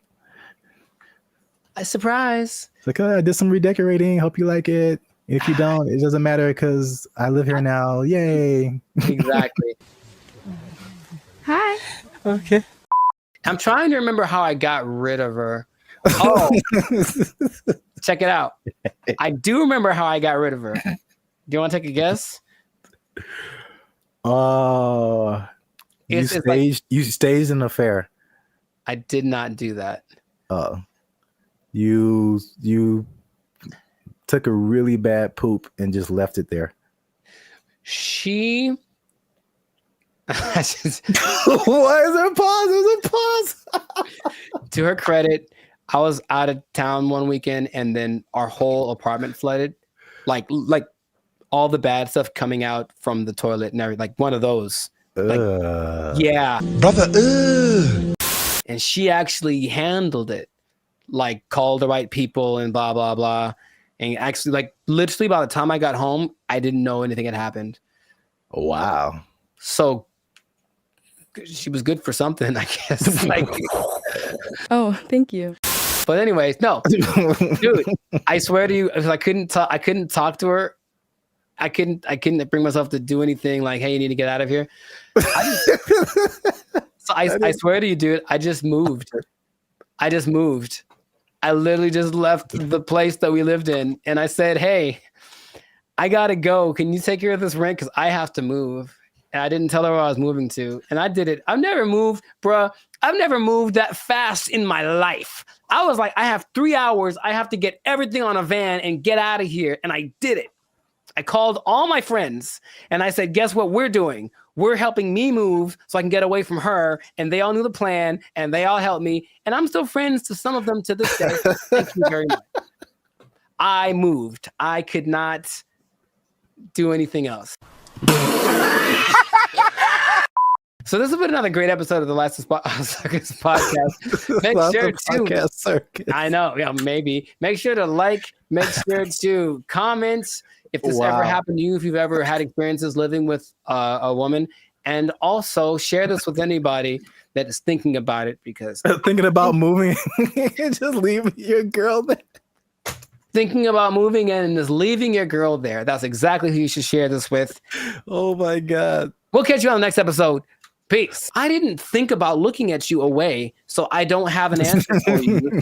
Why don't you have an answer for me? Is it because you don't like me? All of these things, they're thinking about legalizing everything in California. But in the way that Oregon is doing it, in the way that Vancouver is doing it. And you've seen downtown LA. What do you think is going to happen, bro? What's going on, everybody? I'm Jericho, and this is Zap, and we are the now 6-time international award-winning pop hip-hop duo Banded Future. We make clean, fun music that everyone can listen to with a sound that's uniquely Californian. And right now, in this moment in time, you would tune in to the Last Circus podcast, where we talk about things that are funny, interesting, and just straight up ridiculous. So before we get started, make sure to like, subscribe, comment, and share this video. I'm gonna change it up with 2 people that like drugs. That's all. We're gonna talk about drugs, okay? Now drugs are bad, okay? But I know we're talking about sponsors gone. Specifically, we're talking about the drug problem. You can call it an epidemic, but drugs have been what you talking about, baby? But it seems to be getting worse. So the specific thing is the way that governments are approaching the drug issue in their country. And there seem to be 2 very drastic sides, and they both have interesting results. So before we get into it, Sir Zap, San Francisco, have you had any experience or just thoughts about just the I've had thoughts about drugs. Have you had thoughts about drugs? Do you dream about them? Drugs are bad, okay? But have you seen the effect of drugs in our society as a whole with your experience? Yeah, man, I think about drugs every day. Okay. You know what I'm saying? Okay. It's hard out here in these streets. That brought to mind two things. Yes. He's there. He was up there. It's crazy. Mission accomplished. Yeah, San Francisco. Wow. Yeah, I had the worst hotel experience of my life in San Francisco. You were there, you remember. And it wasn't because, well, I guess it was because of the hotel. They had a hand in it for sure. That was not helpful. But it was the people who were there who were obviously using an assortment, shall I say. A plethora, perhaps. Yeah, involved in all kinds of activities and whatnots. But yeah, we definitely saw it there. And I was saying before, this isn't like my crowd, so I don't really know a whole lot about drugs anyway, but you just kind of go from the homeless people because for sure you see them on stuff. I've seen them doing stuff. And so that's how I kind of like get the drug vibe. But going like just off of the hard drugs, one thing I noticed, I don't know if you noticed this either, the legalization of marijuana in California, and probably in other places too, but in California, I definitely noticed the explosion of just like, we can do this everywhere. Let's do it everywhere. Especially like on the freeway. Like I can drive down the freeway and just smell like the whole freeway is high, bro. Like, yeah. No wonder we're all going 5 miles an hour. Yeah. Like everybody is just walking on sunshine right now, and I'm trying to get to work. I remember one guy, we went up to Sacramento, and one guy in like a Jack in the Box was like he was the happiest man, and I'm like, wow, starting early, 8 in the morning, like, that's a wake and bake situation right there. Yeah, but I don't think that weed causes the problems that we're seeing. Just slower people, and maybe they're raising the price of food. Everyone's eating too much, but I digress. The idea is you can do one of two things, or there have been two extremes that governments have been taking. One is to decriminalize drugs. So there's a difference between decriminalization and legalizing. They're not legal. You can still get busted for them, but it's just that decriminalizing means you won't go to jail forever for getting busted with a meth pipe. On the other hand, you could really go at the drug sellers and the drug users and make everything illegal and see what happens. So the, I guess, benchmark for everybody's decision is Portugal, because in the 90s they had, I think they were kind of closed off to the world for a long time. I'm not quite sure why, but for like 40 years no one could really get in there. So in the 90s it opened up, and in came all the influx of everybody's influence, and with it came drugs, because people like drugs. So what happened was Portugal got a really bad heroin problem, the worst ever, and everything that the government tried to do was like, we can't really make it go away. So let's try something extreme. So they decriminalized everything, and instead of that, they treated drug users like patients, like they're sick. So they made rehab centers and this and that. So if you get caught, you don't get taken to jail, you get taken to a rehab center where they actually will give you more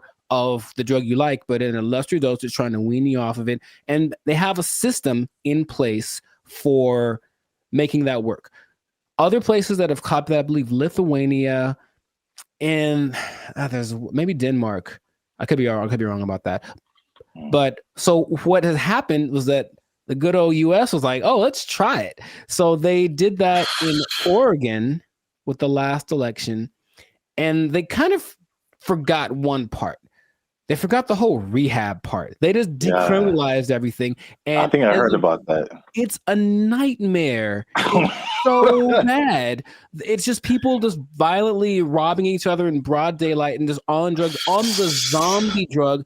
I'm not sure exactly what strain it is, some kind of a opioid maybe, but it's a zombie drug. People like walk around like zombies.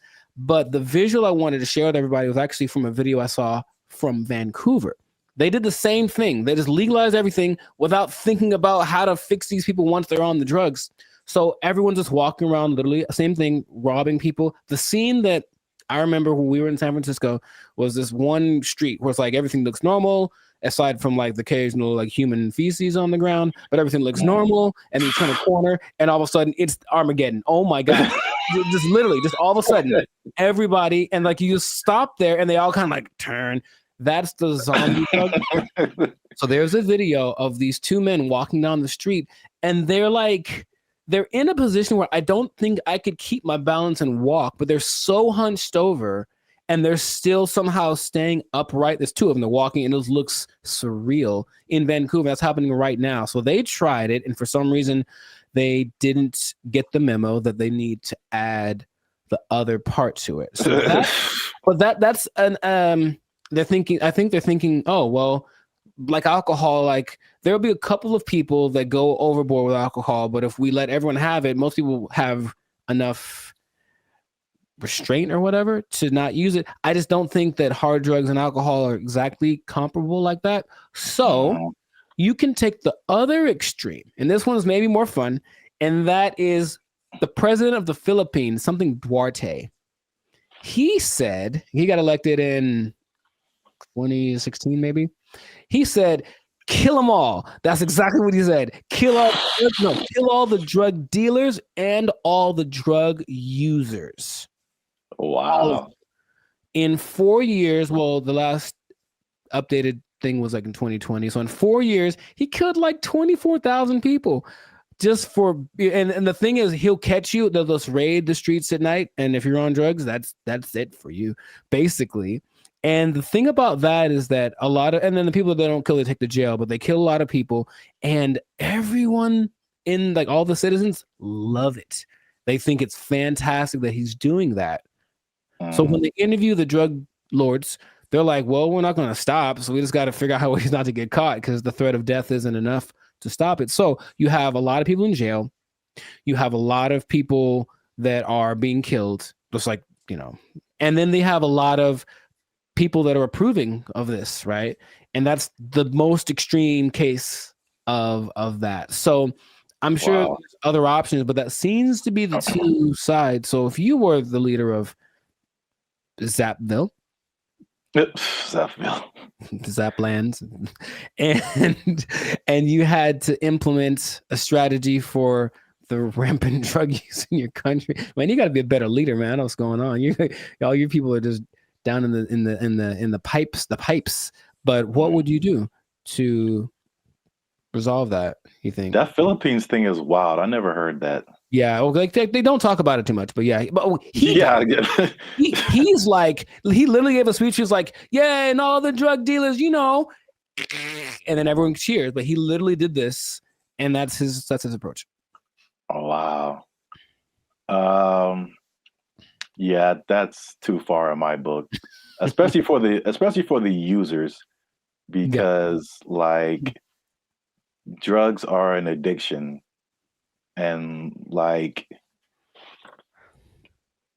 yeah, you're not in the right frame of mind to like make decisions and then have someone execute you because of your addiction. I think that's too far.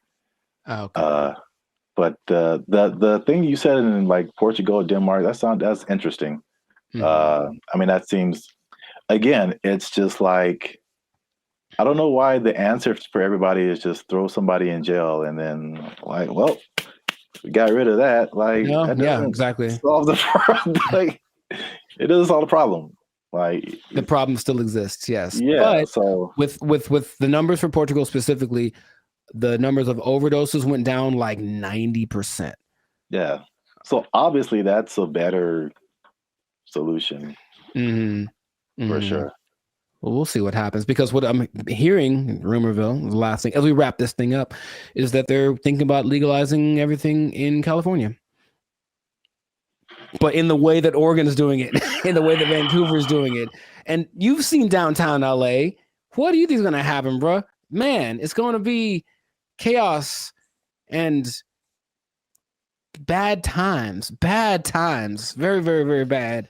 So hopefully that doesn't pass, but some government people don't think, you know, they're just like, oh, my nephew OD'd once, I should probably do so. That's what politicians maybe think. That's their only connection to this kind of thing. So let's just try something new. Let's decriminalize it all and see what happens. And it'll be bad for all of the people that we see walking on the freeway are on drugs. Every single one of them. And that's going to go up tenfold if we decriminalize the drugs. So just let's not do it, Callie. Man. Send your relief funds to banditfuture.com just in advance, because I see suffering in our future if this. I see. You will know pain. You will know pain. We'll at least know gross. We'll at least know that. Yes, that is God. We should do a whole separate episode on that hotel room. I still have some videos from that. I was giving a review. Yeah, videos? I have a video I took of the hotel room, of walking around. Yeah. Maybe I can find it. Yeah. People need to see that. It was oof. It was really bad. So anyways, this has been another episode of the Life's a Circus podcast. So let us know in the comments if you have a solution for how to solve the drug problem where you're from. Do you have a drug problem? Do you need help? Do you need to talk to somebody? Call the Bandit Future hotline. Just kidding. It doesn't exist. But make sure if you do have a problem, make sure to go see somebody about it. It really is serious. Don't you believe it? Okay, so that's been it. And I'll tell you what. If you're on drugs, if you're doing too many drugs, I don't know about you and keeping your employment status, you might start freaking out and not make it. And then, you're going to have to be out of you might be down bad. You might be out of employment, and that's not going to be good. If the boss catches you in the bathroom doing what you like, might end up bad for you. I just don't know how to say it, but I think you won't So like the result. I think I get what you're going towards. Yeah. Correct me if I'm wrong, but I'm thinking that you're saying that they might take your job. Drugs are bad. Okay. They took our jobs. They took our jobs. If this was in California, they would be asking for like $60 an hour. Right. To serve mediocre waffles. To provide mediocre service, serving mediocre food. $60 an hour. To mediocre people. All right.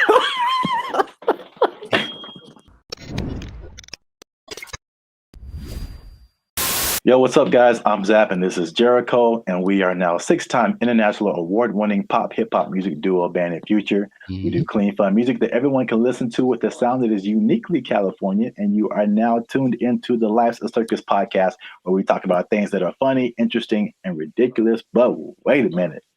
Hold up. Y'all been laughing. Y'all been crying. Y'all been spitting your food out. There we go. When we talk about gross stuff. You just been having a good time on our dime. And we need to support your boys by making a little noise. Oh, bars. I like it. So make sure you like, make sure you subscribe, make sure you comment. Oh, God. It has to, I don't. Okay, so just to explain something for y'all, when we do these topics, the other person doesn't know what the topic's about to be. So it's like the grand surprise. I'm here waiting, and it seems like it's going to be a doozy. Make sure you share this video with your favorite Waffle House employee, because Waffle House employees have a few demands. And I'm going to show you a video here. Okay. Of a, as the news calls it, a developing story. Is that what this is? With some interesting characters who have some demands for Waffle House. Waffle House employees across the Southeast are demanding more pay.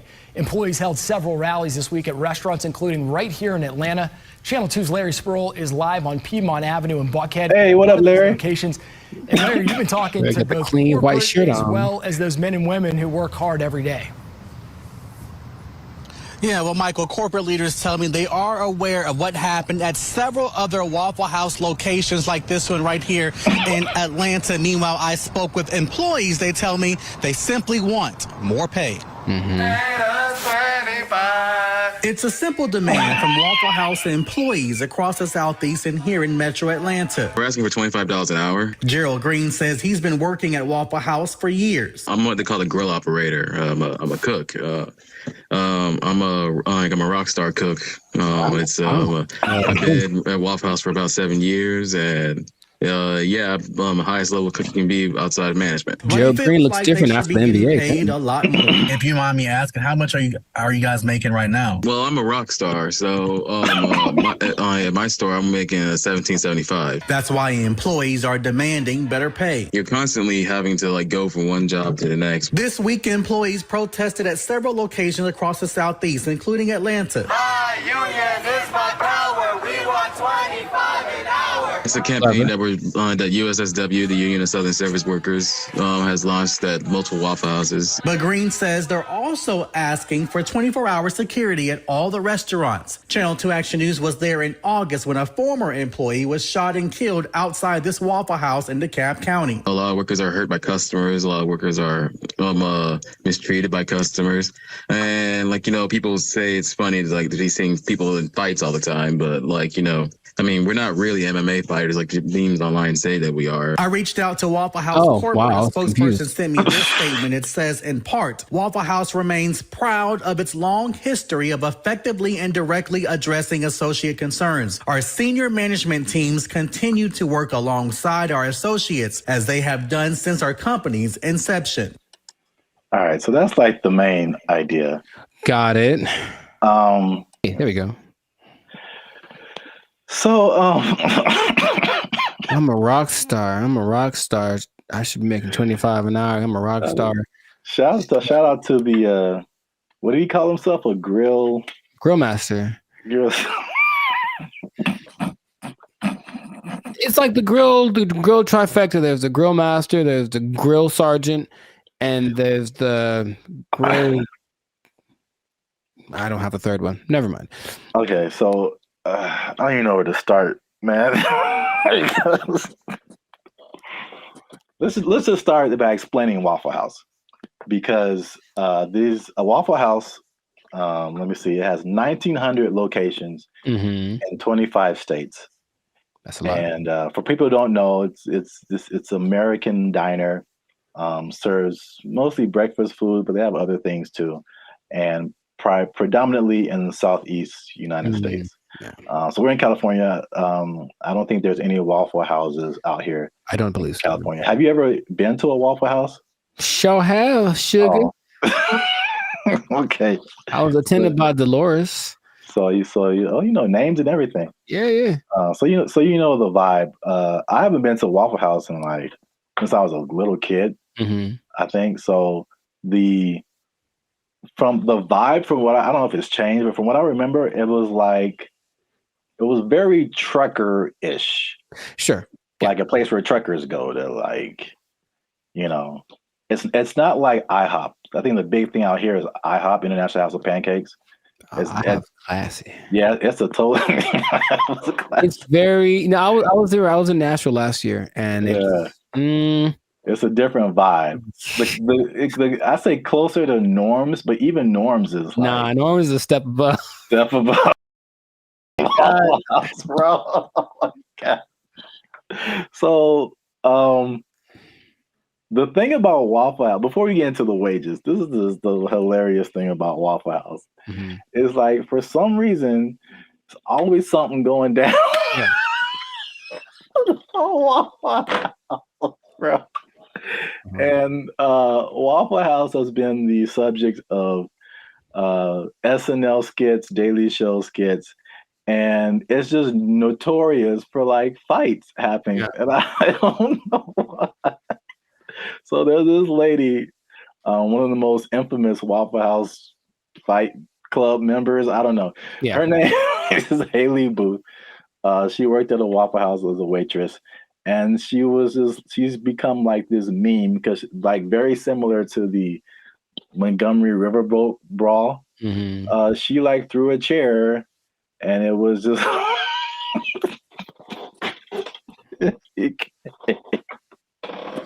it became a meme. So it's a big social media thing with Waffle House. And these are some of the quotes from social media. Okay. Oh, Haley, the waitress, she says, and I quote, "I've probably cleaned blood off of every surface of a Waffle House," just to give you guys an idea.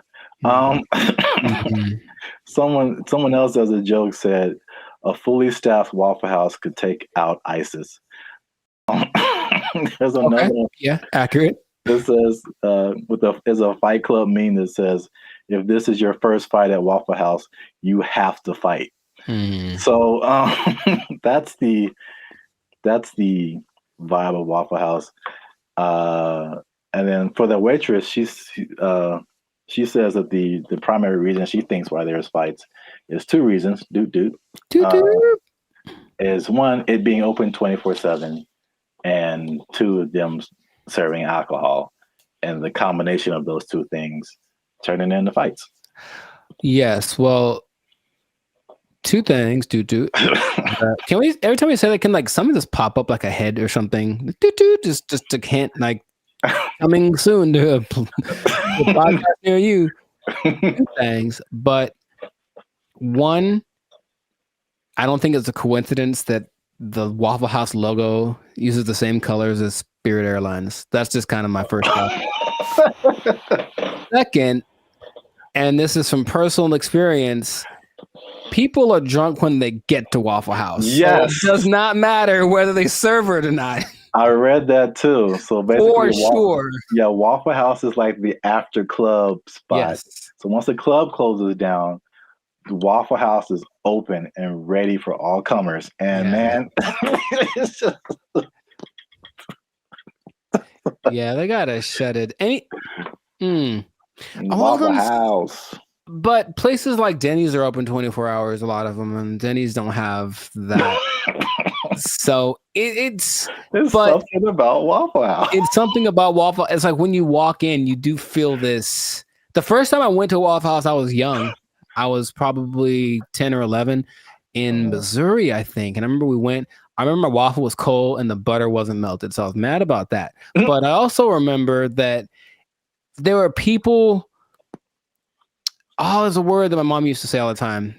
Nefarious. I think there's some nefarious individuals in the corner, and she's kind of uncomfortable with having her kids in this place with these nefarious individuals.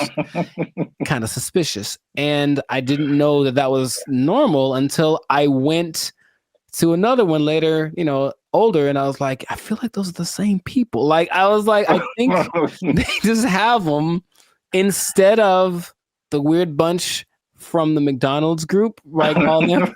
They just have these cats in the corner ready to start some stuff. Like, that's what it feels like. Yeah. I was so thrilled about this topic. Also, I think the food is okay. Yes, so that's a good segue. The food and the service. It is borderline acceptable. And so now, flash forward to today, Waffle House employees are pushing for $25 an hour in Georgia. I'm getting mixed numbers, but I think the Georgia minimum wage is $7.25 today. That sounds about right. So Georgia, I mean, that's almost a 4 times increase. That's like, so to put it in California numbers, the minimum wage is like $16, $17 an hour. Going to 20. So that means like, if this was in California, they would be asking for like $60 an hour. Right. To serve mediocre waffles. To provide mediocre service, serving mediocre food. $60 an hour. To mediocre people. All right. It should be like an intervention. Like if you're in the Waffle House, like, man, IHOP's right over there. Just copyright. Wow. Just do yourself a favor and upgrade a little bit. Or make some. I would rather eat Eggo waffles from the toaster than eat Waffle House waffles. Like, to me, they're comparable, and maybe Eggo's got a slight edge. So, oh man, nothing too special about the Waffle House, but they're everywhere. Everywhere. 1,900 locations. It's a big chain, but $25 an hour, bro. That's a lot to make waffles. Have you ever made a waffle before? It's very straightforward. You take the pre-made batter, pour it into the waffle-shaped contraption, and then you wait. And that's it.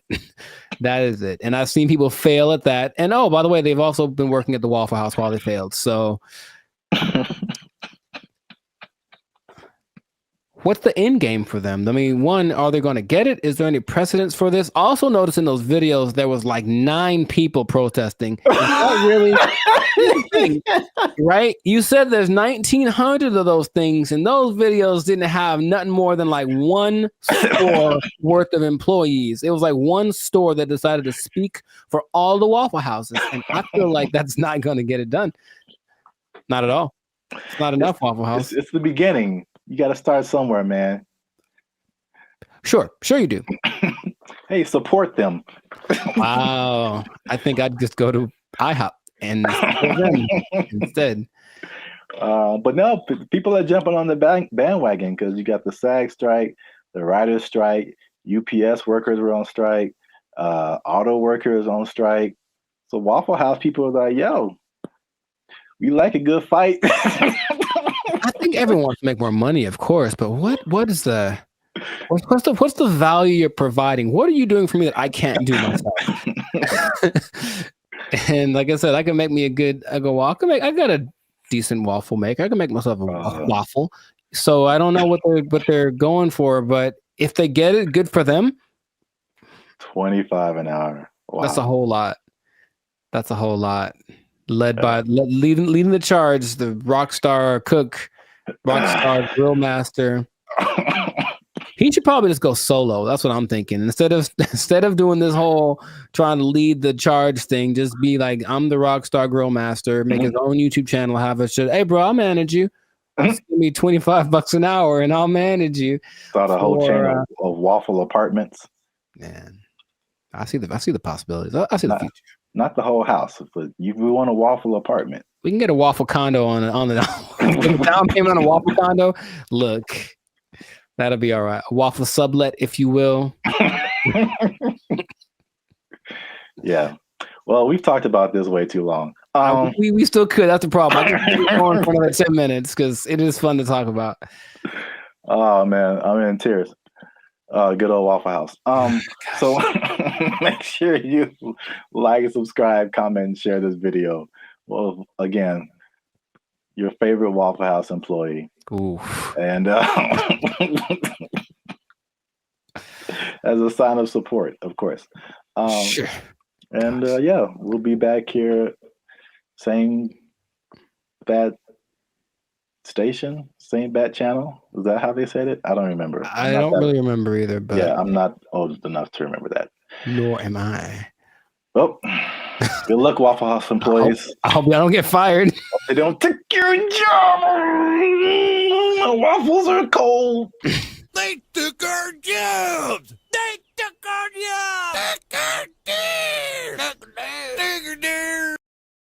I'm in Hollywood, just eating a sandwich, as you do, and this robot comes along, and it's apparently like one of those delivery service things, and it's looking for somebody, and you can see it kind of doing this thing. Like, it doesn't have eyes, like a box on wheels, but it just was looking around, and I swear to you, it looked at me kind of like, hey, what am I supposed to do? And I was like, like, bro, I don't know you, bro. I don't know you. Bro. You just ain't my block, son. What's up, everybody? I'm Jericho. This is Zap, and we are the now 6-time international pop hip-hop duo. Why is this so hard for me? We got awards. We're good. We're Bandit Future, son. Anyways, check it. We make clean fun music that everyone can listen to. What? I'm making a compilation of this. We make clean fun music everyone can listen to with a sound that's uniquely Californian. And you are now, right now, in this moment in time, tuned into the Life's a Circus podcast. We talk about things that are fun, interesting, and straight up ridiculous. So before we get started, do us a huge, huge favor. Make sure to like, subscribe, share, and comment on this video. Share this video with at least 2 people that are afraid about the robots, man. We're talking about them again because there's some new developments. There's some new robotic developments, this time from the more humanoid version, and it's kind of crazy. So stay tuned to the end to find out what animal they're actually trying to replace with these robots. Like, it's an animal that humans have used for centuries, and all of a sudden it's like, they're not good enough anymore. We need some new ones. So let's get into this thing now. The robots are not coming. They are here, children. This is not a drill. The robots are here, and I want you all to be... Hide your wives, hide your kids. It's just... So there's basically 3 companies that are really going in on producing these humanoid robots. They're really emphasizing the humanoid factor, and a lot of people are, once again, afraid of they're going to take our jobs, whatever it is.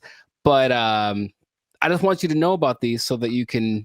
be informed. Bandit Future is here for the people, so we're going to inform y'all today. So, starting out with our buddy Elon Musk, and I want to just ask Zap after I talk about these if you've heard of these, but Elon, our boy, is doing everything. I mean, so the Tesla bot is the thing that he's been developing, and you got to see this thing. So it's the most, how do I say it?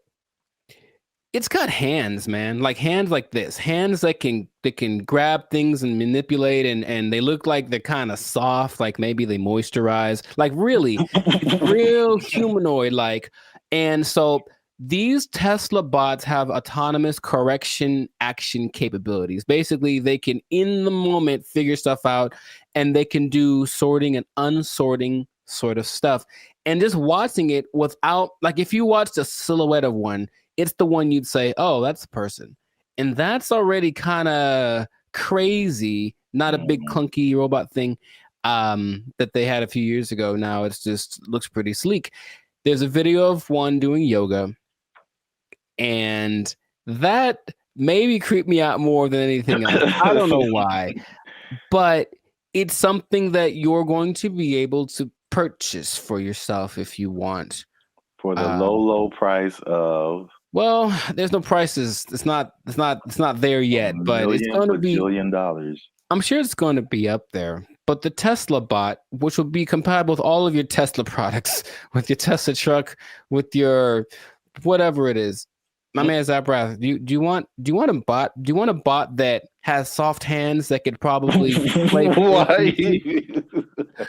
Here's the thing about it, dude. That's the thing that stood out to me the most. Like the hands, you have to see it. Just show it right here. Just show it. It's got these hands that kind of, and it's like playing with Legos in the video that I saw and sorting things out. So you could hold hands, you could play frisbee with it. You could play you could probably play thumb war with one of these. Yeah, right. How crazy it is. You're like, I win, and then your thumb is on the floor. We don't have to get all morbid with it. But anyways, I mean, what do you want one? Maybe the Tesla bot doesn't know its own strength. I don't know. Well, I mean, so wait a minute. Is it like head to toe? Because you've been really focusing on the moist hands, and it's the thing that's so, I don't know why I find that so interesting. The hands. It's probably like the most amount of times I've heard you say the word moist as well, but no comment. It's a good word. Anyways. No. Where did that come from? That doesn't have anything to do with, oh my God. It doesn't. All right. For those of you who have no idea what's going on, just trust me when I say you don't want to know. There's a guy who appears every once in a while. He's not real though. I won't let him into the podcast today. Good Lord. So wait a minute. Does it have? It's more than hands, right? It's like head to toe. Oh, sure. Yeah, it's an entire complete thing, but it's like our height, maybe about 5'8", 5'9", and they just look like I said, if you saw a silhouette of one of these specifically, I think you'd figure it out for the movements after a while. Like that's not a human, but for a second, it looks extremely. Of the ones I'm going to mention, it's the most human-like in its features and all of the aesthetics of it. Okay. Does it like when it talks? Does it move its mouth and all that, and eyes and all that, or is it just? It doesn't talk, but it can understand, which is so anyway. Yeah. But the face looks like a human. It's got dots. It's got dots and like a nose thing. I see. So it's getting there. But that's like the one that's the most. I mean, the first when you said, I mean, because you focus on the hands, like moving stuff and then building Legos. My first thought was laundry. I don't know why. Well, you know what? It's interesting because people are thinking about these robots for all the big, heavy, crazy, whatever that you could possibly do. But this one seems like it's got this precision. They're going for that angle. They want want robots that can do laundry and wash dishes and all that kind of domestic stuff. Yeah. Although, I mean, we do have dishwashers. True. I don't think, but the laundry thing for sure. But how much? Take note of the hand. How much are you willing to pay for someone to fold your laundry? Yeah, I don't know, but that's the Tesla bot's like the first one. The next one, and it's actually creating an interesting thing. This whole process of robotics, it feels a bit like the .com thing because there are robotics startups now that are trying to get their thing happening. So one's called Apptronic, and it has this robot called Apollo, and this is the most ready, it seems, as far as like, it doesn't seem super ambitious. It just wants a robot that can walk around and do normal stuff without falling over. Like seriously, there's a whole combination of robots just falling over and it's hilarious. But the Apollo can lift up to 55 pounds. It looks more like a version of, what's that Disney movie? My Friend Robot or something? Oh, the Big Heroes 6? There we go. Yeah. It looks a that it? lot like that. Okay. And you just watch it and it just walks around and just, yeah, it's picking things up. But this Apptronic is trying to make robots for practical everyday use. And it seems the most ready. It's like a small company, but I just find that interesting that all of these little things are popping up and they're going to be in competition with each other, or one company's going to buy the other. I can just kind of see that aspect of it happening, but those look pretty friendly. I say that because, in contrast, the company that's the most the furthest along with all this is Boston Dynamics, and they've been in it for a minute. They're supported by the U.S. government since 2011. And they had their flagship bot called the Atlas bot, and they've been just working on it and getting it better. So I don't know if you've seen the video, but maybe there'll be a video here of maybe of a robot that's running like this obstacle course with like this duffel bag, and it's like jumping over the thing and then putting the duffel bag down and then climbing up to the next level and picking up the duffel bag and then running and putting it. And it looks so. I always thought it was maybe fake, animated, but it's just the way that it moves. It's very robotic. That's the thing that they're going for. But at the same time, it has so many interesting things that it can do and interesting versions. That's the company that made the dogs that we talked about earlier. The dogs that are gonna, whatever. And I had an interesting robot experience a couple of days ago. I don't think I told you, or maybe I did, where I'm in Hollywood just eating a sandwich, as you do. And the robot comes along, and it's apparently one of those delivery service things, and it's looking for somebody. And you can see it kind of doing this thing. It doesn't have eyes, like a box on wheels, but it just was looking around. And I swear to you, it looked at me kind of like, hey, what am I supposed to do? And I was like, bro, I don't know you, bro. I don't know you. You ain't my block, son. But it's just and everyone was walking past it like normal. Yeah, there's a robot. So that's slowly becoming a thing. And Elon specifically said it's not going to happen overnight. So there's this assimilation of robots. But the Atlas bot thing, since the 2011, been backed by the Department of Defense. They're supposed to be used for all of the dangerous things, tending to nuclear reactors, putting out big fires. But they're also making these to wash dishes and fold laundry. Maybe do small tasks. They have the version called the Cheetah that can run 30 miles an hour. And they swear that they don't have any military intentions. Now, just if I said, we assure you we don't have any military intentions, what do you think is actually happening, sir?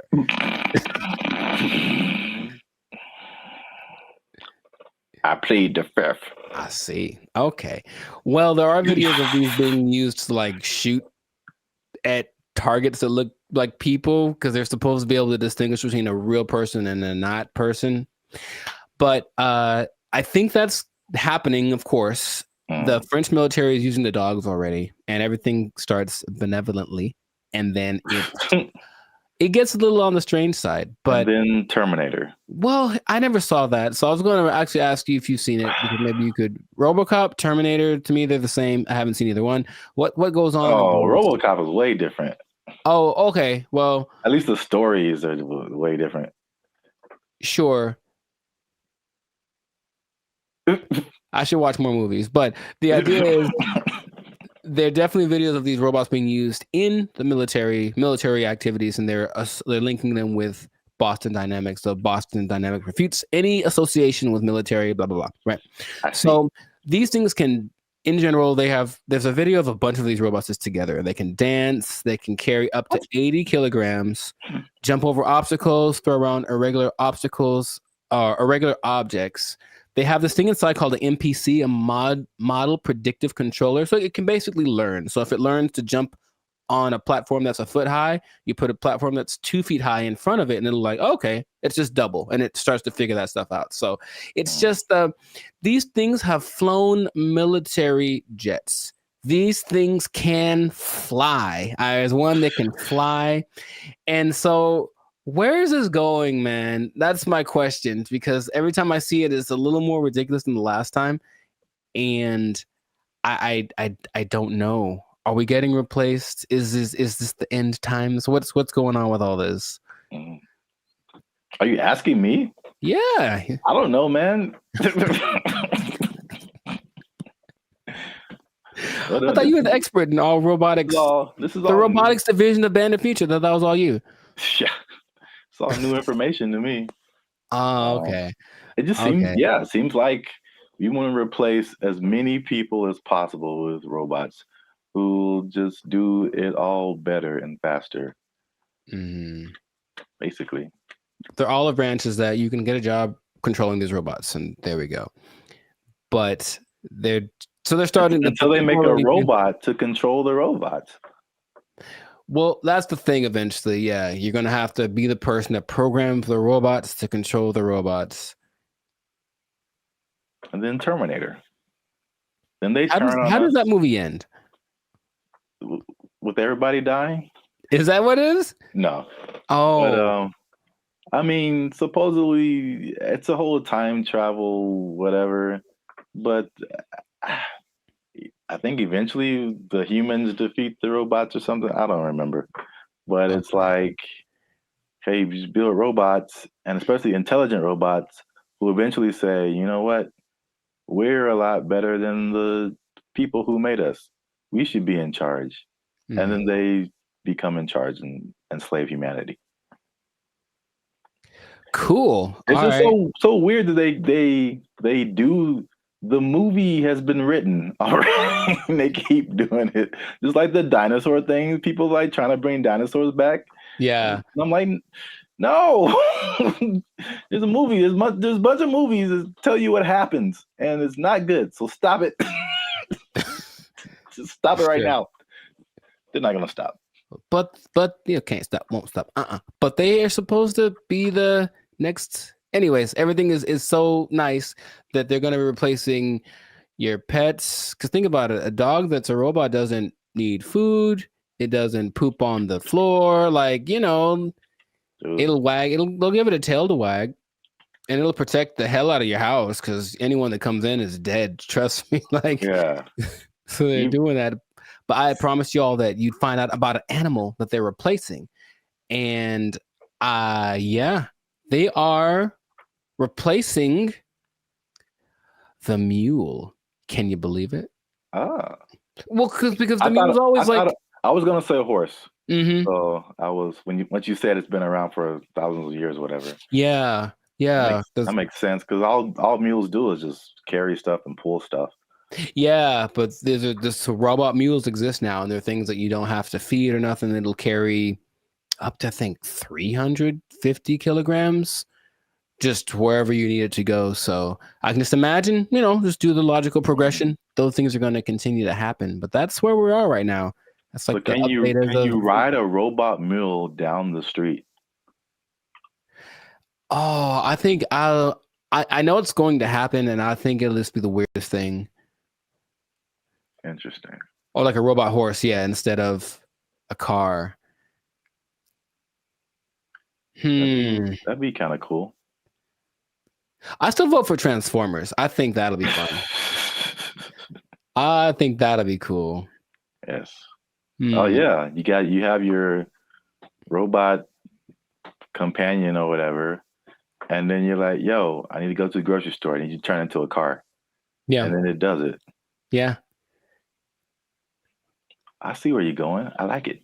Well, we're ending on an optimistic note then. I like that. Stay with that because everything else is doom and gloom. But that sounds fantastic. So this has been another episode of the Lights and Circus podcast. So make sure to like, subscribe, comment, share this video.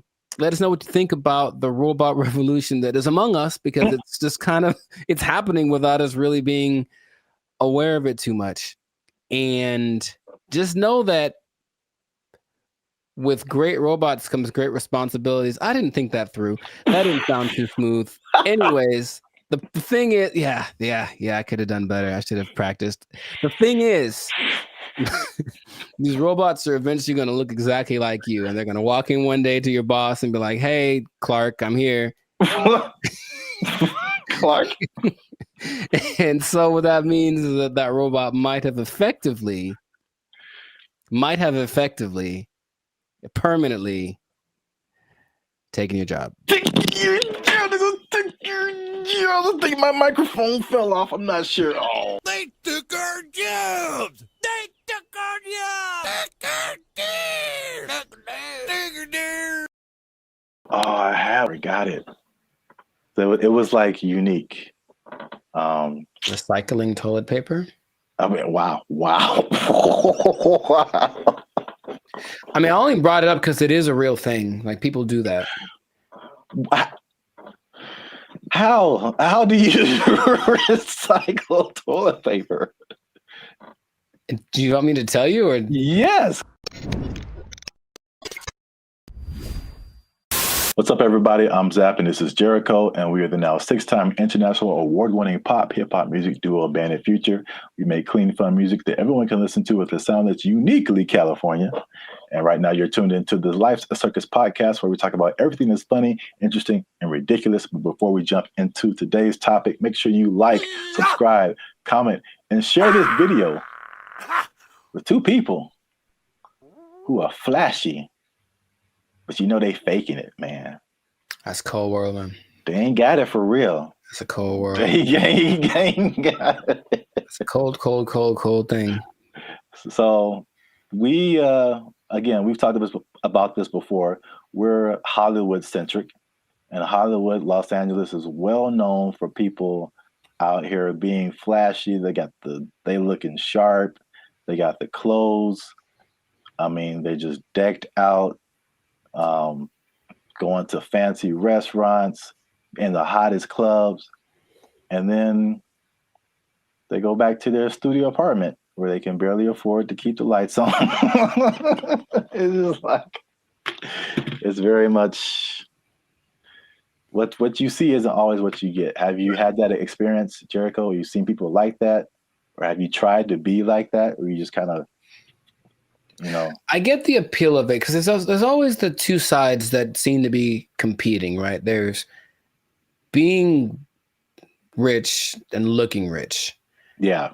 And it seems like it's more fun to look rich than to be rich because being rich requires more discipline, and it doesn't necessarily mean that everyone sees you. And so if you care about what people think, then you really want to look rich. And yeah, I know people that are like that.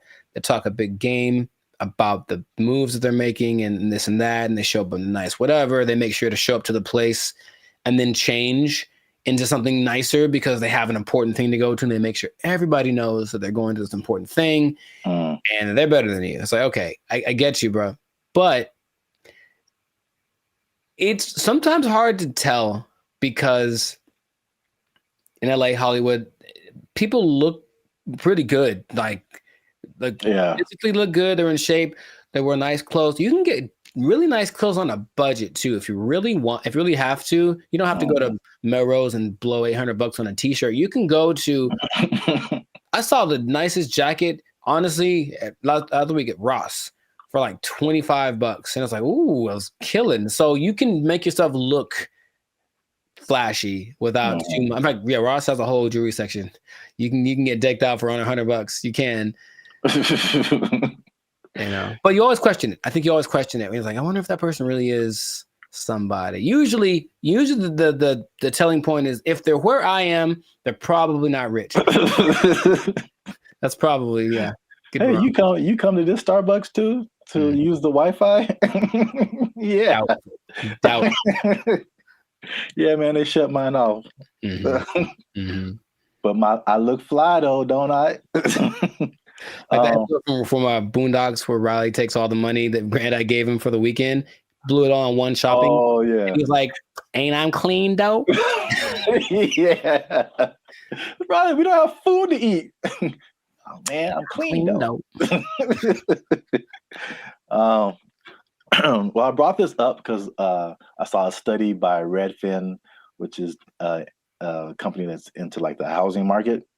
And obviously, the economy has been very rocky for the past few years now, and inflation is sky high. And they did a study that shows that about 49% of Americans are struggling to even just pay their rent.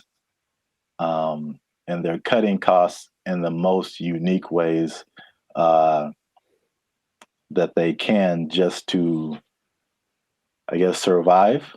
Okay. While still trying to look like everything is okay. So I guess a lot of people like really are struggling. So I mean, 50%, that's like 1 out of every 2 people that you know. So that's a lot of people. But they said that they are, to compensate, they are skipping vacations right now. They're working extra hours. They're selling their belongings. They're using up their retirement savings, especially millennials. And they're even skipping meals and medical treatments so they can keep their lifestyle but pay their rent. What is that? How does that sound to you? Is that shocking, or is it like, okay, that's what we're in right now? It sounds like bad prioritizing and an overimportance on the exterior, right? Just like my life is just an Instagram reel. So as long as everyone's giving me the likes and I mean like publicly, like they're, oh look, you're doing well, then that's all that really matters, and then they can suffer in silence, you know? Yeah. It seems unfortunate that that's being, and people wonder why there's so much anxiety and mental health and depression and stuff, because maybe from out of balance priorities, and then all of a sudden these results that they're getting from their lives are just kind of depressing, you know, but they don't want to admit it. And that's, I guess that. Yeah, I think you're right. Like social media especially fuels that. And it's like, I've never, well, I won't say never, but I rarely gone to social media and see someone be like, hey, here's a picture of me like cutting down on fast food because I can't afford it. Like that isn't, that's like it's the highlights of people's lives. And so you only see the good stuff. When they're all like, a lot of people can be struggling. So I just have a couple of questions just to, just so people can see how we living, you know what I'm saying? So inflation is hitting everybody. Like I feel like everybody feels it at some level. So for people who are cutting costs, are there some stuff on this list that you are doing or have done, or some things that you're not on the list that you're doing that's just like just keeping you in a good position financially? Yeah, I haven't. I love to travel, and I haven't really gone on a vacation since 2022. You know, I think I've honestly only left the state like twice in the last year and a half. So there's that. Even though, you know, traveling isn't expensive, vacationing is expensive. So I mean, if I wanted to, I could go to some place and stay in an Airbnb and chill. But vacationing, I haven't taken a vacation in a while, and then I haven't gotten tattooed really, because I like tattoos, obviously. But again, it's like, is it a priority? I suppose not. So I've been held back on that. And then just eating out in general, cooking more, eating out less. And even with dating, trying to find that like happy medium between like, let's not go all out on this. Let's find a place where it's like it's not burgers and fries, but it's definitely not Beverly Hills top of the line, because I got money for that. Those areas. Yeah, those are all like very practical things. I would say I do some of the same thing. If I could offer something different, one thing that I did recently that you noticed, and then I've talked about it before, and it wasn't just because of like prices, but it was just I just wasn't getting the quality service. Was my haircuts. So like I just started, and I did one pretty recently. I think it looks kind of clean, man. Okay. I think I'm out here like, you know, I could do a few things. I feel you. As a barber, but like, I mean, a large part of that was just frustration, just unable to find a barber. If I do find a barber, like I have him for a minute, and then he moved to Texas or something. Like something always happens. I'm just like, I'm so frustrated trying to find a barber.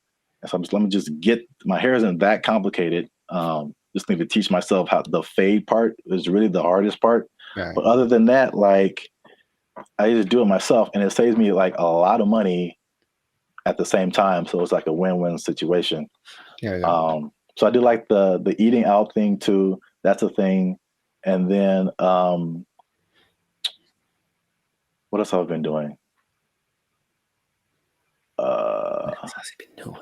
Oh, I had one and I forgot it. So it was like unique. Recycling toilet paper.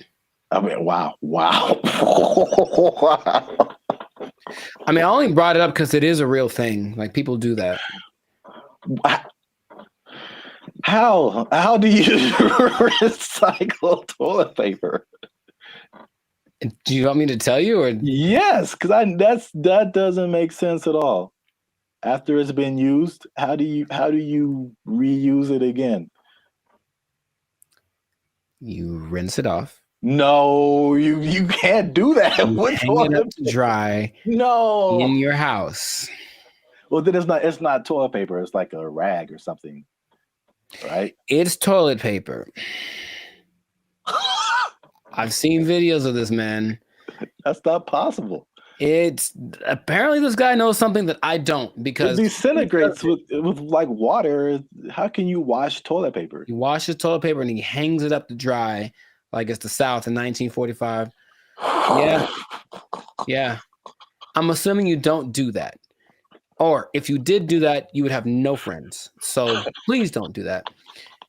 But yes, that is a thing I've seen people do to cut down. And I'm talking about a person that I forget what movie it was, but this guy was a millionaire. And that's part of his frugal plan. I think it's a little extreme, but everyone got their thing. He recycled toilet paper. So don't do that. Please don't do that. Wow. That's very gross. And yeah, he has no friends. All right.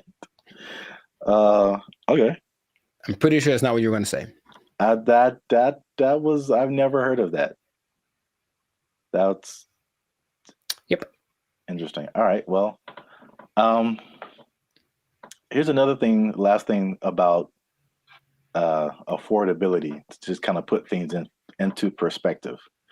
The people who have houses are having a hard time paying the mortgages, and the people who don't have houses, it just looks more unaffordable every day. And so the study also showed that the average American earns $30,000 less than what they need to purchase a house. So you're $30,000 a year annually. That sounds right.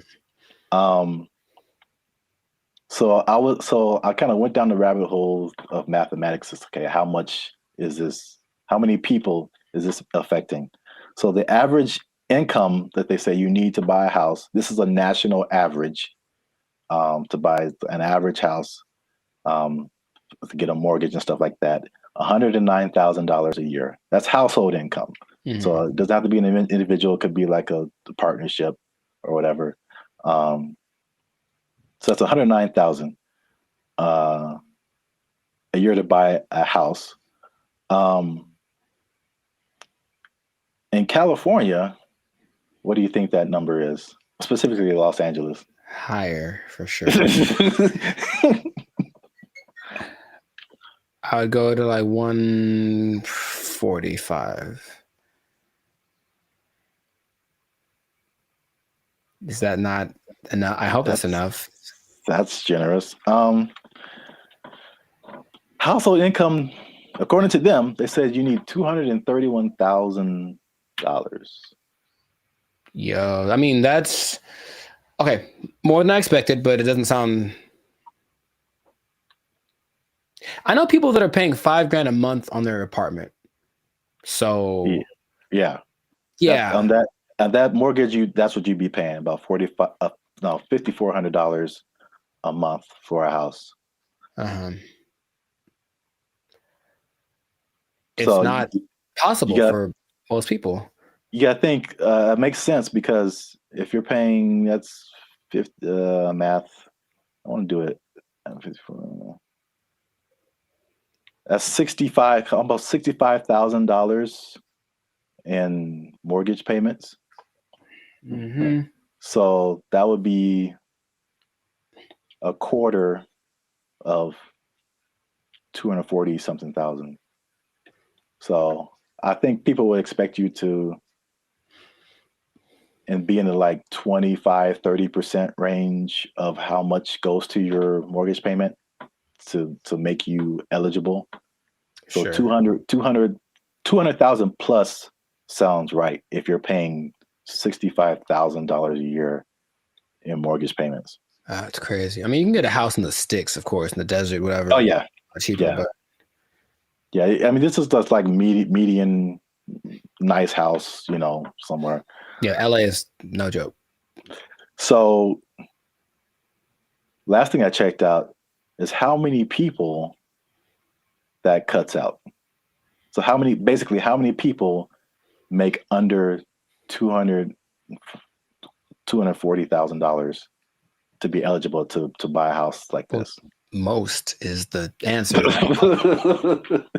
Your answers have been so general. I mean, how many people are in California? 35 million, something like that?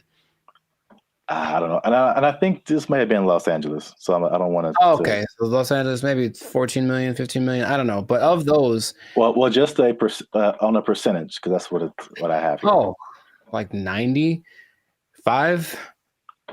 90, 95%? 95. That was it. Uh-huh. So 95% of people cannot afford a house. So this has been another depressing episode of the Life's a Circus podcast. For all you renters out there, make sure you like, subscribe, comment, and share how difficult it is for you to buy a house, because it doesn't seem possible for the large majority of people. Accurate. Yeah, inflation, keep your job. Bye. They took our jobs! They took our jobs!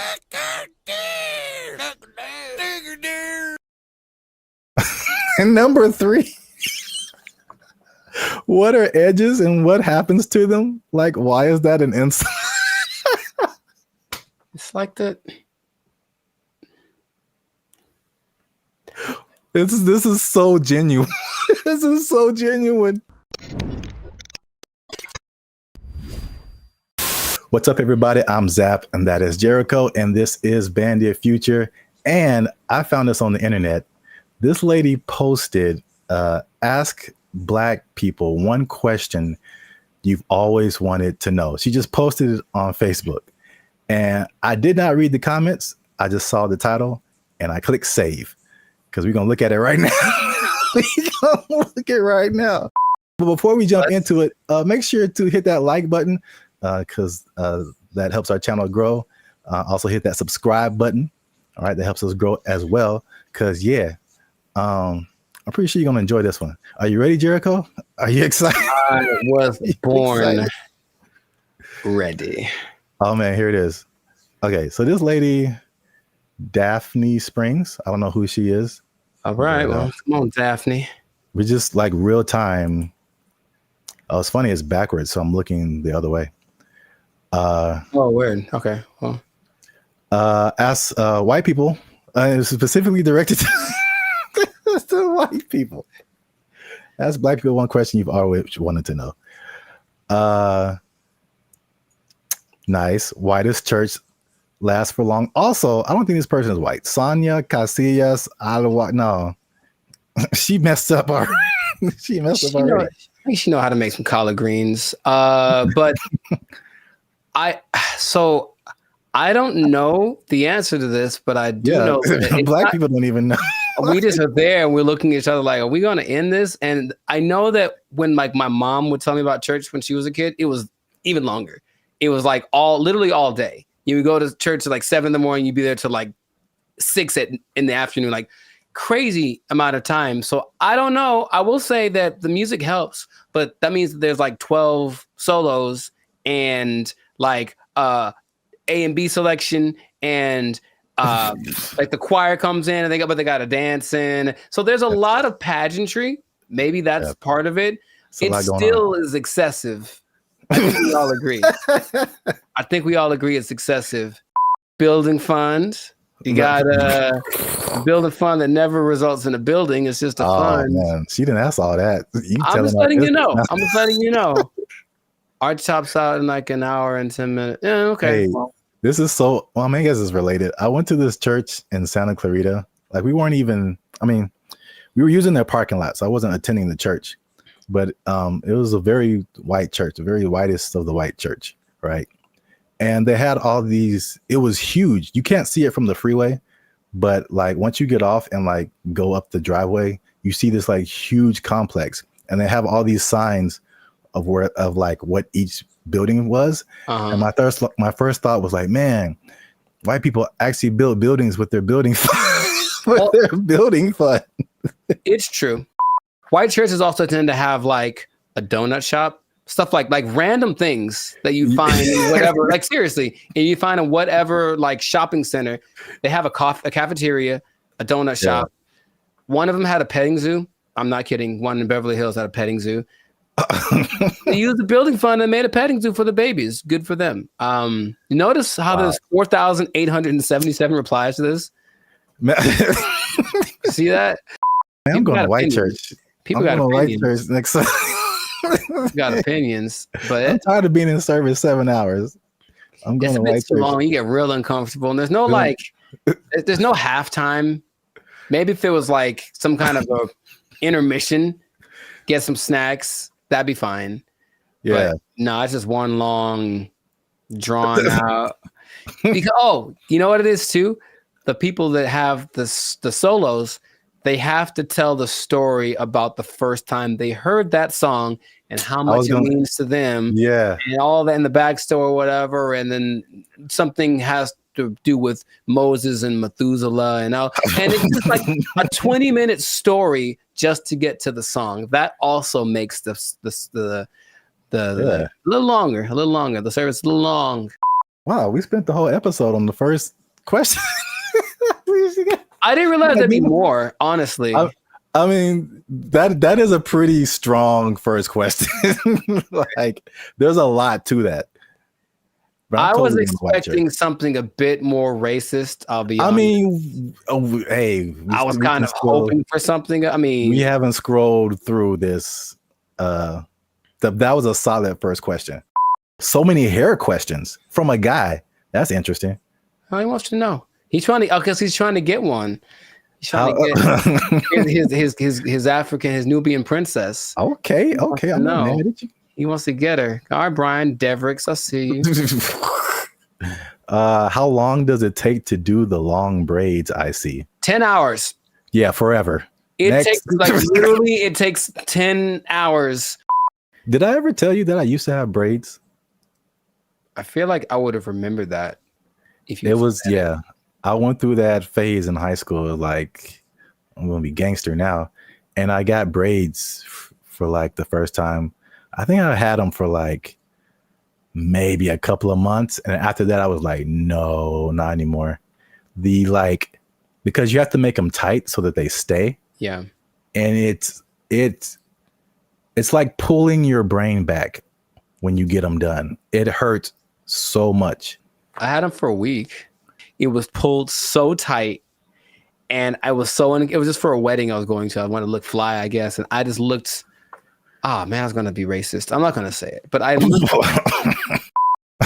And number 3, what are edges and what happens to them? Like, why is that an insult? It's like that. This is so genuine. This is so genuine. That's more of like a female thing, I think. Yeah, I mean, he's asking for females too. Yes, because he wants to know. He wants to know how much he's going to be paying for her edges to get done, and it's a lot, brother.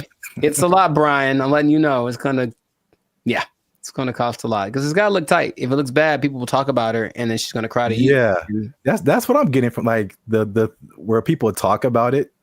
Yeah. I feel like people talk about it more with women. I mean, they with men, it's just more like a receding hairline kind of thing, and I think that's universal. But women have like the baby hair thing that they do. Yeah, all this stuff, and It's a fine line between doing it right and doing it so wrong. Wow, this is as funny as I thought it'd be. I don't know if I should say this. Yeah, you should. Yeah, you should. That's always the answer. Well, here's the thing. I read the comments and all these crazy people write the most ridiculous comments. So I'm like, should we open it up to our comment section and be like, what are questions you ask a Black person?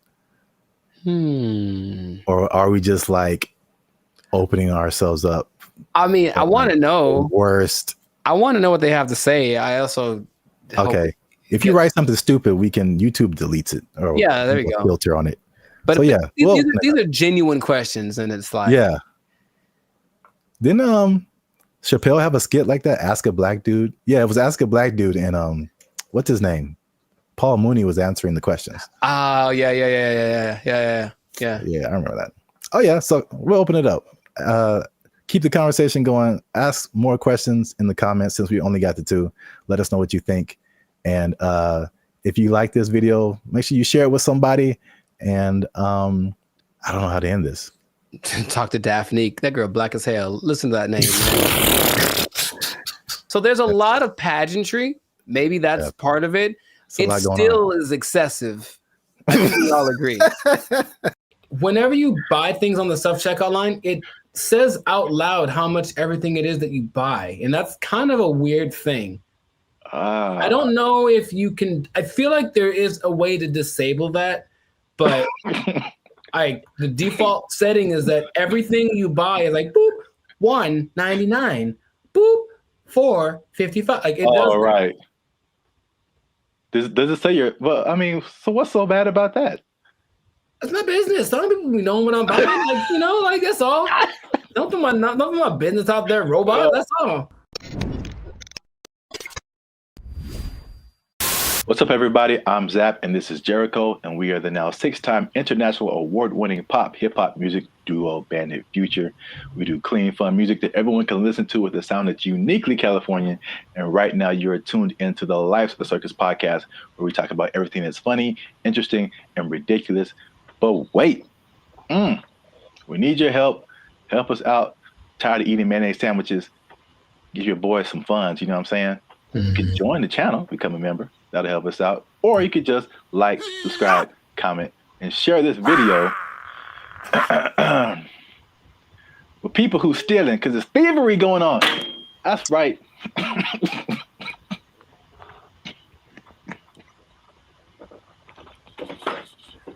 Here's the thing about that. I don't know what you're about to say, but this is going to be weird, almost like a devil's advocate thing. But like stealing is really fun.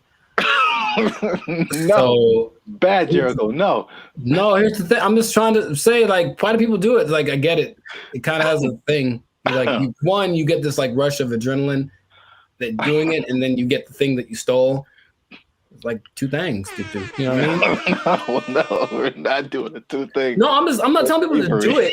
I'm not telling people to steal. Like, don't steal. Unless you want to, but like don't, like stealing's bad. Okay. In case you haven't noticed, people are stealing, and they're stealing a lot. And if you stick around to the end, I'll tell you exactly how much that they're stealing, and the number is going to surprise you. It's very shocking.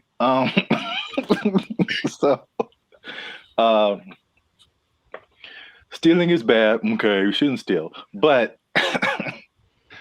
I'm bringing this up because it's affecting me, and that's the most important thing. Look, Jericho, the self-checkout line, do you ever use that? That's all I use because people are gross. Oh, okay. That's your primary reason? No, it's faster. And the thing is, people don't get in it. That's the thing. It's faster and no one gets, like, it's always, there's 20 people over here in the line just coughing on each other. And then there's nobody in the self-checkout. I just go there. I didn't really think about it like that. My number one reason is just the speed and just being able to like get in and get out. But that too. That's like number 2. Yeah. I feel like people don't go to it because they're afraid to use it. Well, there's nobody there. It's kind of creepy. I mean, there's a person sitting I guess to make sure they don't steal, which is totally not. They're not there half the time, so they're not doing their job. I feel like, well, I was kind of leaning more towards the technology aspect of it. Oh, okay. It's just like, I feel like there's still a large number of people, especially older people, who are just like, computers just don't really make sense to them. Mm-hmm. It seems more complicated in their minds to use the self-checkout than to just go through the line and have a cashier ring everything up. At least, I don't know, that's just my hypothesis. I digress. I mentioned the self-checkout line because that's one of the big places people are stealing. So stop stealing. Stop stealing because... Well, you know what about that too, that actually could be a deterrent for people to use it? Whenever you buy things on the self-checkout line, it says out loud how much everything it is that you buy. And that's kind of a weird thing. I don't know if you can, I feel like there is a way to disable that, but the default setting is that everything you buy is like, boop, $1.99, boop, $4.55. Like it does. Right. Does it say well, I mean, so what's so bad about that? That's my business. Some people be knowing what I'm buying. Like, that's all.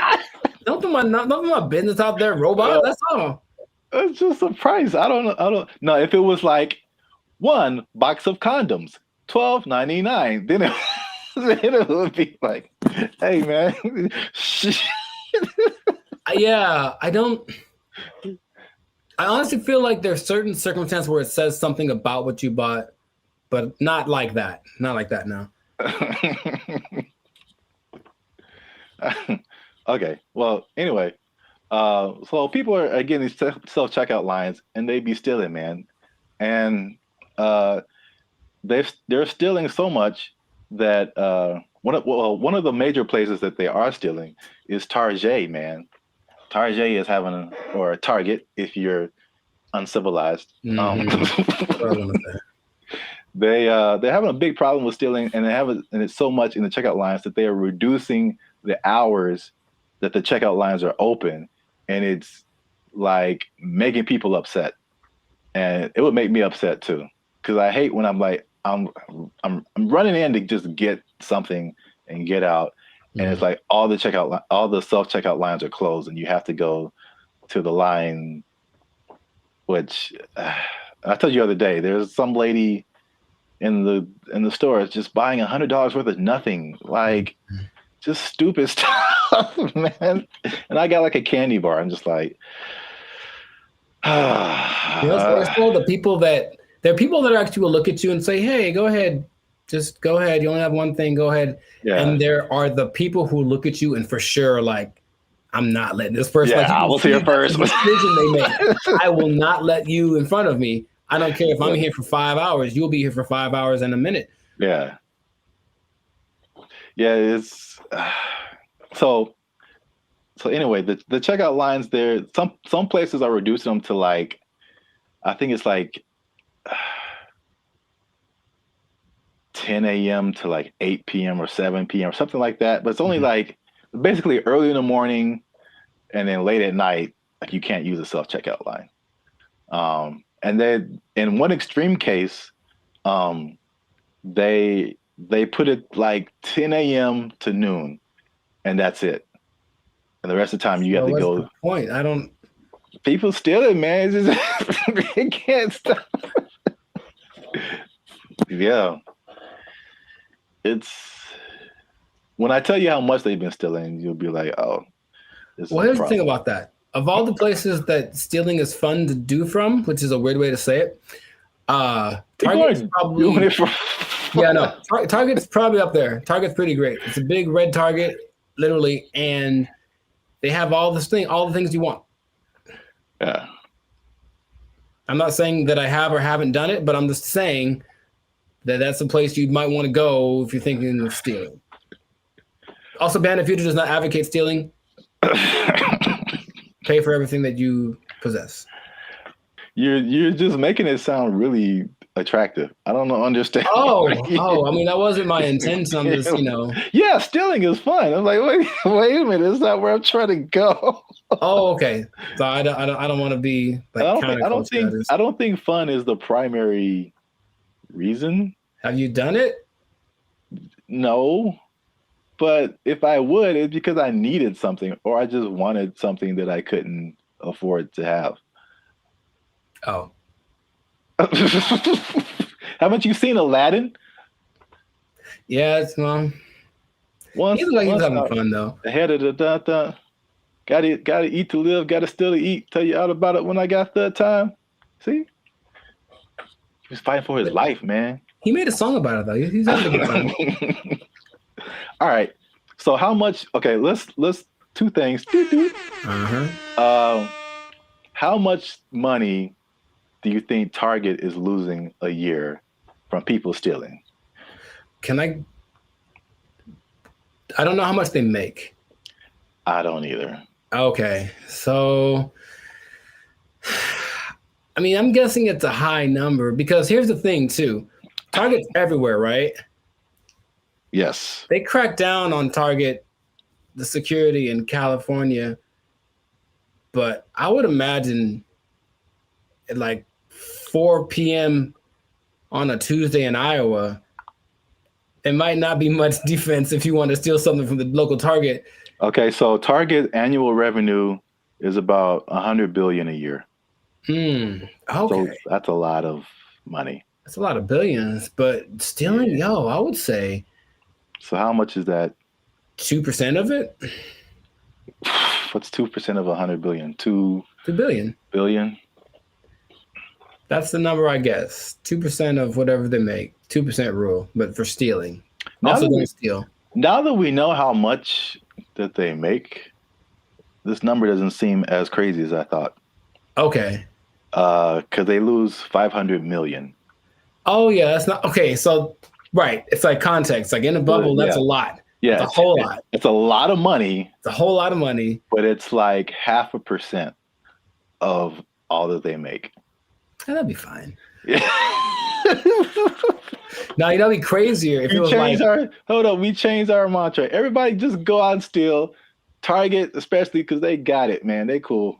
That'd be all right. No, what would be crazier, though, if it was just like a ring of 20 people that are stealing everything from Target, just 20, then that'd be like, okay, they are... There are rings of like, there's people that have been doing this for years. I mean, it's especially after 2020, like stuff kind of really got crazy, especially in California. But there's, I don't know if you've seen these like mobs of people. Yeah, they'll just run in, like, take everything. Yeah, they're all like in it, and they just kind of do it regularly. They go store to store to store, and just kind of do this thing. So that's Target. The last part of the tease is how much retail theft is, and this is from 2022, but pretty recent for like all nationwide, and that is 112 billion. So that's basically the entirety of revenue is the same amount that people are stealing just nationwide from all different kinds of stores. So y'all are out here stealing an entire Target every year. The entire Target income stream in one year. An entire Target corporation worth of products and merchandise. You guys are stealing it every year, and that's a problem. But you're ruining my self-checkout experience, so stop it. I want to use self-checkout. Don't make them take it away from me. Now you say it that way, I am also slightly more on the side of don't steal from Target. Yeah. You never even went there and just like took a candy and ate it? I don't steal, man. I don't like stealing. I feel bad if I do. Okay, you ever do the thing where this is not an interrogation. You ever do the thing where you buy a soda and you start drinking it in the store, but like, I'm gonna pay for it, and then that's so ghetto to me. I never do that. Oh, I've done that lots. I'm drinking the soda as I'm checking out. Like I bought this too, but you know. If I was like dying of thirst, yeah, but like, no, I feel ghetto when I do that or something. Oh, it's about as ghetto as it gets. The first time I saw that, I think I was like offended, and then I was like, I think that's a good idea. Like, what? I don't have to wait till get to my car to eat this. I just eat it now. I got like a candy wrapper. Like, yeah, I ate this too. Ring it up. You just pulling wrappers out of your pocket. Yeah, ring that up and that. Yeah, I ate that. Like, how long have you been here, sir? I ate that in aisle 5. You can ring that up. I've been here like 8 minutes. Yeah, I was shopping. I was hungry. This isn't Costco. You don't have samples. What was I supposed to do? All right. Well, we're going on long. So this has been another episode of the Life's a Circus podcast. Make sure you like, subscribe, comment, and share this video. People who steal, tell them to stop. We out. They took our jobs. They took our jobs.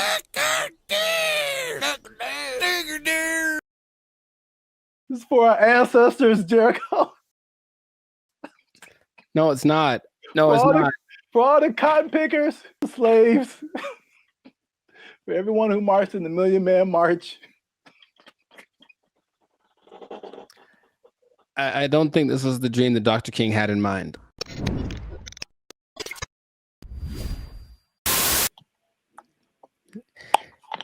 You should have done that when it was recorded. Like, I would have been so surprised because now I'm used to it. Oh. And I'll be honest, it took a while. It took a while to get the yogurt experience acclimated to my. It's just never. I don't think I've seen a person eat yogurt in years, man. I'm serious. What? Yeah, I don't hang around yogurt eaters. Like, not like there'll be yogurt on the side if you go to a Mediterranean place or something, but not yogurt just in a isolated incident. In an isolated incident, someone ate yogurt today. Gold is up 10 points.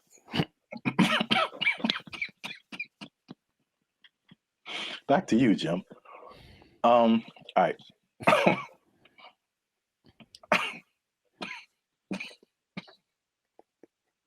Let him use you.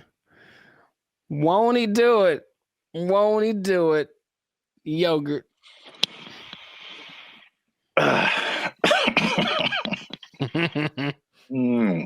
Okay. Unique New York. Hey, what's up, guys? I'm Zap. This is Jericho. We are now 6-time international award-winning pop hip-hop music duo Band and Future. We make clean, fun music that everyone can listen to with a sound that's uniquely Californian. And right now, I'm eating yogurt. And I can't handle it. And he can't handle it.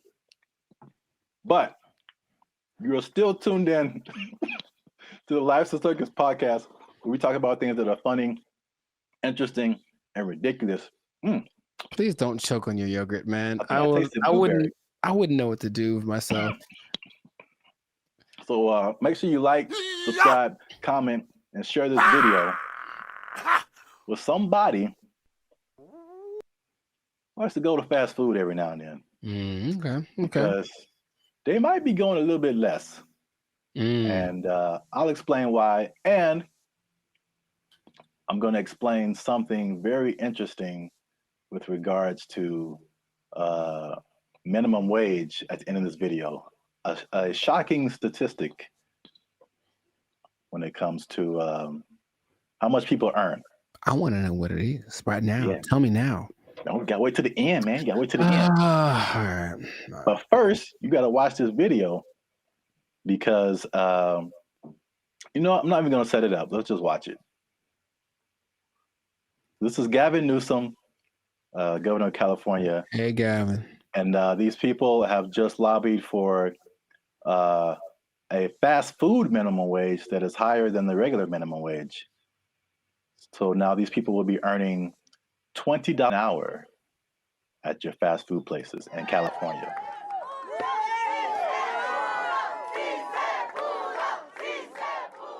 Boy, these were some tough mountains. This wasn't easy. 100+ hours in the last few months negotiating this referendum off the ballot. Oh, that was a tectonic plate that had to be moved. Wait for it. That lady had a lot more to say. For my ancestors. This is for all the farm workers, all the cotton pickers. Wow. This is for them. 557,000 people at 30,000 locations. This is a big deal. $20 an hour. 80% of the workforce in these fast food places, 80% are people of color. 2/3 are women. The majority are breadwinners. And we have the opportunity to reward that contribution, reward that sacrifice, and stabilize an industry in turn.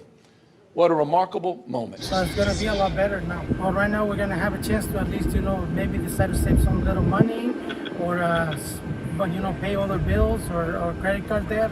This is gonna help continue to pay our bills, help some people get out of eviction, help us catch up where we need to catch up because we haven't recovered from COVID just as of yet.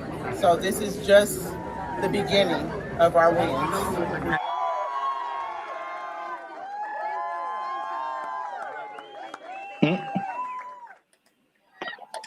So yeah. I didn't expect her. You gotta understand, Jericho. She's dressed like a toy you find in a Happy Meal. I didn't appreciate that. I didn't appreciate that at all. Look, I didn't like that at all. I didn't like that at all. She came out of nowhere, bro. This is for our ancestors, Jericho. No, it's not. No, it's not. For all the cotton pickers, for all the slaves, for everyone who marched in the Million Man March. I don't think this was the dream that Dr. King had in mind. I really don't. They worked hard. They fought so that we can make $4 above minimum wage. All right, so while you have your moment, I think that's okay in a way. I don't think I know that $4 more an hour is not going to help you not get evicted. Maybe if you make good financial choices. See, here's the thing that people lose in the thing, all jokes aside, even though it was ridiculous. She was unnecessary to that video. I don't know why they picked her. I don't know why they picked her. I just didn't see the point. But it doesn't it doesn't matter how much money you make or don't, right? It's just about how you work with it and how much you keep. So I know people that work fast food that do very well because they're just smart and they budget and they're frugal. And I know people that make a lot of money that are basically broke, you know what I mean? So there's that. But and are those real statistics? I suppose someone says, oh, there this percentage of minorities and women, sure. So it's a step in the right direction, yeah. But as we've mentioned before, it could just mean that a Big Mac's going to be $10 next week. So, that's kind of why I brought it up. It's it's not only to see what you think about it. I mean, it's going to be interesting to see what happens because food prices alone right now are through the roof. Man, I saw like a bundle of grapes for like $6 a pound. Yeah, you told me. Like I bought like a few berries, and it was like $20 for like just to start off with. Like food is crazy. Fast food is also way expensive. Like I remember there was a time where you could give someone $10 and they could get a combo at someplace. Like now it's like a challenge to have a meal for under $10. It really is. Yeah. Like maybe you can get 15 to 20. Yeah, you can get an item. You can get a burger or something for $7. but a whole. Yeah. So it's going to be interesting to see if you kind of got lost in my laughing at that lady. That was deserved. That was deserved. She feels. I feel like she makes a lot of bad decisions. That's just my honest opinion. I've never met her. Maybe she's wonderful. I hope she's doing well. I hope she sees this video and she likes Bandit Future. But I think her presence was a bit distracting to the whole experience. But yeah, so this is a very weird situation that I haven't really heard of, because basically the government is involved. Right. They created this like separate task force for like fast food worker wages, which I haven't really heard of before. Where like it's not the government setting it, but the government is like an intermediary in this. And I mean, are fast food workers specifically unionized? I don't think so. There was a couple in the more educational videos that I passed over to play this one.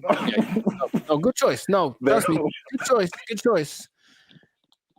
There was a talk about some different unions, but it isn't like a fast food worker union. It's some kind of, I think it's a service worker union.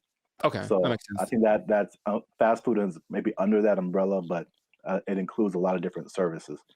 But yeah, so it's the government involvement. It just makes it kind of weird, and then also it's like, I mean, fast food has been minimum wage for like as long as I can remember. So to go above that, they were saying that this is like a 30% increase. So it will be interesting to see if there's a 30% increase in prices. Right, because the logic says, where is it coming from? Where is the 30%? You can't make money out of nothing. I mean, the government tries, but you can't make money out of nothing. So if you raise one thing, something else is gonna be affected. Yeah. I made maybe I'll put a link to it. This was a year or two ago. I was walking by KFC and they had and it was a small combo for like $18 for a small. And then what was I gonna say? The like, if a sandwich is like $6 now, you add 30% to it, and now it's like $8 just for the sandwich. Right. Plus tax. So I mean, the $10 combo is going to be like a $10 sandwich pretty soon. That's just too much, in my opinion. Maybe because again, that's just one way of balancing your budget, I guess, is to charge more. I mean, they could do the other thing, which doesn't really help people. I mean, it's just weird, ironic, for lack of a better term, is that, okay, again, you're a business owner, prices go up for your workers. We're either going to have less workers, somebody's going to get fired, right, or more automation. So again, less workers or less hours. Nobody gets overtime. Something has to like compensate. I mean, it's like people think they just pull minimum wage out of thin air, and it has to come from somewhere. Wow, it's interesting you mentioned automation, because what? I've got something planned for another episode. What? Anyway, but yeah, it's just we synchronized today. That's all I'm saying. Oh man. Well, let me. What was I teasing before? Oh yeah, the minimum wage.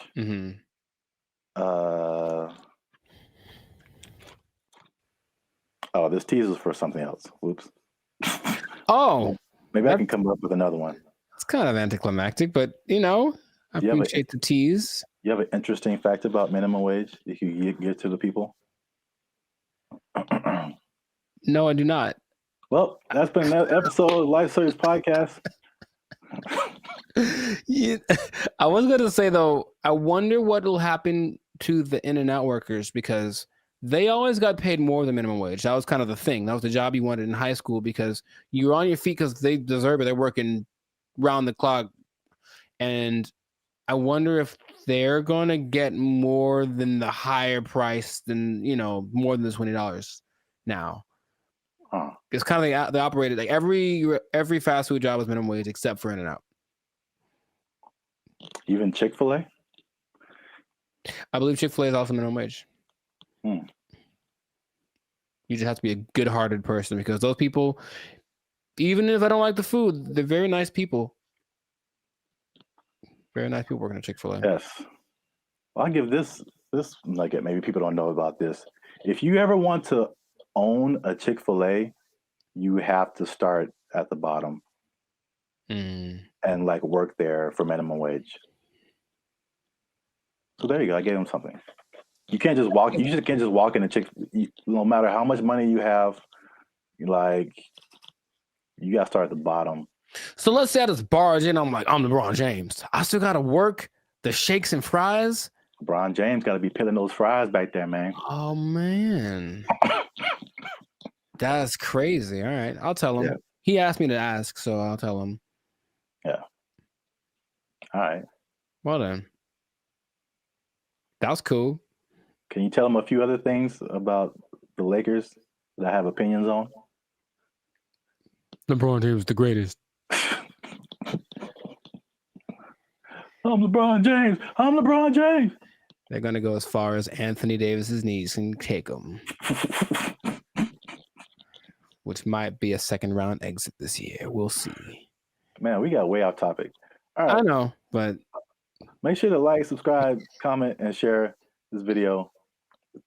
Like maybe probably the first 80% of it before we ran off the rails. Yeah.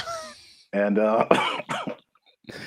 we'll see you on the next episode unless they take a job, unless they take it. Minimum wage on LeBron. They took our jobs! They took our jobs! There's some videos that they've been releasing of like what it can do. And it's producing very realistic images and very realistic backgrounds, editing. And you can pretty much do film scenes anywhere without sound stages, without going to locations, without transportation. It generated people, it generated places. So yeah, that's where we are right now. That sounds like a lot. What's up, everybody? I am Zap. This is Jericho, and we are the now 6-time international award-winning pop hip-hop music duo Bandit Future. We do clean, fun music that everyone can listen to with a sound that's uniquely Californian. And now you're tuning into the Life's a Circus podcast, where we talk about everything that's funny, interesting, and ridiculous. But before we get started, before we jump into it, make sure you like, subscribe, comment, and share this video. It's kind of important. Share this video with somebody in the film industry. Ooh. Because things are happening, man. What's happening? And it's happening real quick. What's happening? I talked about this before. And like, because I work in film in addition to music, but leading up to 2020, you saw a lot of changes in the film, especially outside of the Hollywood, LA area, where there weren't as many films and TV shows and stuff shot here because of various reasons, people were moving to other places. So now they're shooting in Atlanta and Chicago and Texas and New Zealand and Australia and all over the place. Then 2020 hits, and it was just chaos for everybody, especially the film industry. A lot of your favorite shows weren't being shot, shut down completely. And then when it did come back around, they had all these protocols. It was very hard to shoot. COVID, people had to be away from each other, all that kind of stuff. Fun times, right? And then recently we had all these strikes. You had a writer's strike, you had an actor's strike, and a lot of it was a portion of it was due to The new technologies, AI, people being generated and put into movies, and how do they still get paid and how much and all this kind of stuff, using their likeness and all this. So that was like actors and writers. And we've seen that with musicians too, like the creators, AI and influencing like how we make music and cutting jobs and all this kind of stuff. It's not stopped. Like if you can't tell, they are marching on really, really quickly with this. And this thing of AI has spread past the, I guess, initial creators into everyone around the creators now. When it comes to like film, I mean, they show a lot of behind the scenes stuff right now. So I feel like people are used to seeing like how films come together. It is an army of people. Like it's a small village of people that it takes to like make the next Mission Impossible. Like hundreds and hundreds of people. So we're talking about lighting people, sound people, electricians, carpenters who build like all the sets that you see, like especially sitcoms. Like it's crazy if you ever get the chance to tour a film studio. Like take a look at how much lumber is coming through there, and it's just like little 18-wheelers just full of lumber, because they have to build all of those places that you see on TV. And that's like one part that people don't really, I guess, think about. You got editors, you got sound people, like all this stuff that comes with making a film, right? So enter AI, right? Sure. So there's a big report that's going around. Hollywood Reporter interviewed Tyler Perry, and Tyler Perry was speaking on something called OpenAI's Sora. Have you heard about that? Yes. All right. So we got OpenAI is the people behind ChatGPT, which has already changed everything. Recently, Sports Illustrated let go of like all of their writers, right? Because they're doing this ChatGPT. This is crazy. But now all the people that make movies come together, now their jobs are in jeopardy with this OpenAI's Sora. And to put it in Tyler Perry's words, he said, if I wanted to be in the snow in Colorado, it's just text. If I want to write a scene on the moon, it's text. AI can generate it like it's nothing. I don't have to put it on my lot. I can just sit in the office and do this at my computer, which is shocking to me. So in the article, it said Tyler Perry was slated to drop like $800 million into expanding his studio. He was going to build 12 more stages, and then he immediately put a halt to it because of OpenAI's Sora. Wow. So we'll show some pictures up here too of like there's sample videos that they've been releasing of like what it can do. And it's producing very realistic images and very realistic backgrounds, editing. And you can pretty much do film scenes anywhere without sound stages, without going to locations, without transportation. It generated people, it generated places. So yeah, that's where we are right now. That sounds like a lot. What are your thoughts now for the progression from ChatGPT to this? I mean, I have an idea of what it looks like. I don't like the idea of taking jobs away from people, for one, and then until proven otherwise, I'll still see a really well done AI something, and it's just something about it gives me this, like, it's just this lacks this element of realism. However, I know it's getting better all the time, and at some point I don't think I'll be able to notice, but just it's business is about saving money. Yeah. So it makes 100%, like it makes perfect sense that they want to do that instead of spending all the money on stages and everything that. But it just seems like it loses the. So if I see this movie and it's like an amazing movie and they have all these locations, and then when I find out that they just did it all on a computer, for me that loses something. You know, Lord of the Rings, all the New Zealand backdrop and all this. No, we just did it in the computer. Actually, it's not. We didn't go anywhere. It's like, oh man, something about it to me doesn't. But see, the thing is, it's not, because I think the buzzword before this is CGI. Right. So it's just like, I feel like it only loses that for you because you know that it's like that. But I think there's stuff now, like the CGI stuff, where it's like you can't really tell. Like I feel like that part has gotten so good that you can't really tell sometimes, like what is CGI and what is not. Dude, just on a simple scale, I've been talking to people on, Zoom or Google Meet, and I'll be talking to them like, "Oh man, where are you?" And they're like, "Oh, that's just the background from the program. Like, I'm not here. I'm in my house." And I'm looking like, no, like that's gotten really good. Yeah. So I can imagine if no one told me, sure. But then I have those doubts. Like, I wonder if I do it now with commercials for sure. Like, are those people in that? Is that really, or is it just and it maybe it's already been here and I don't know. Yeah. There's definitely pieces of it that have been here for a long time. Sure. Especially like big crowd scenes and stuff like that. Right.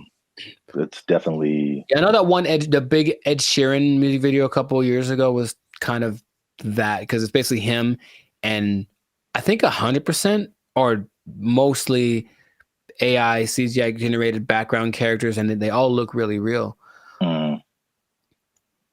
So yeah, that's I don't like it though. That's all. I just don't like it, just because it's moving into a direction that my brain wasn't ready to accept as a possibility. Well, I mean, people.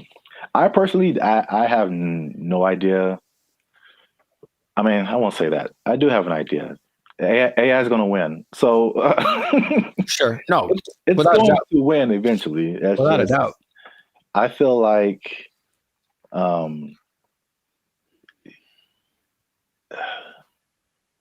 it's like everyone's saying you're on the train track, and everyone's saying the train is coming, and it's like, let's all band together and stop the train.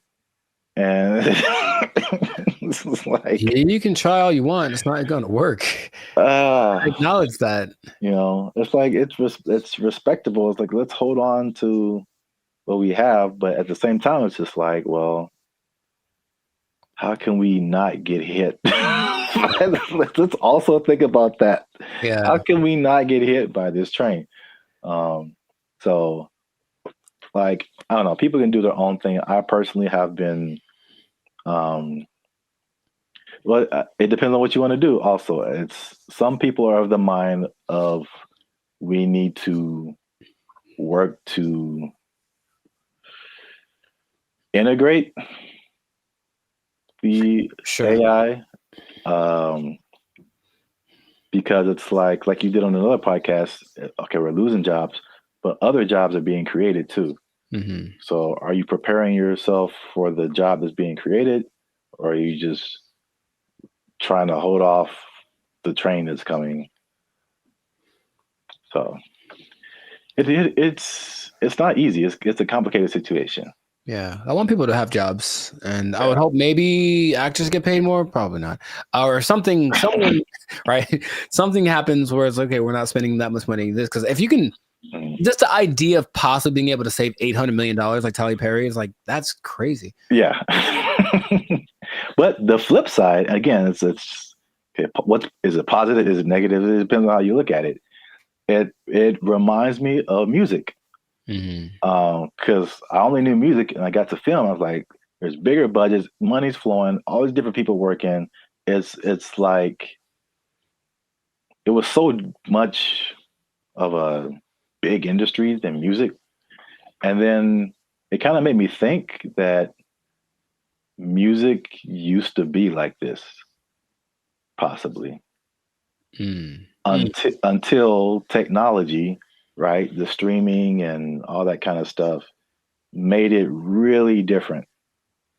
And same thing, jobs were lost, but new stuff was created. And one of the biggest thing is that it leveled the playing field for a lot of people.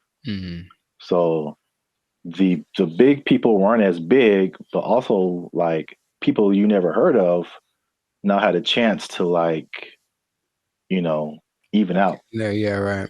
So if you don't have a budget and you can create a blockbuster movie in your bedroom, it's the same way you can create a full album in your bedroom now.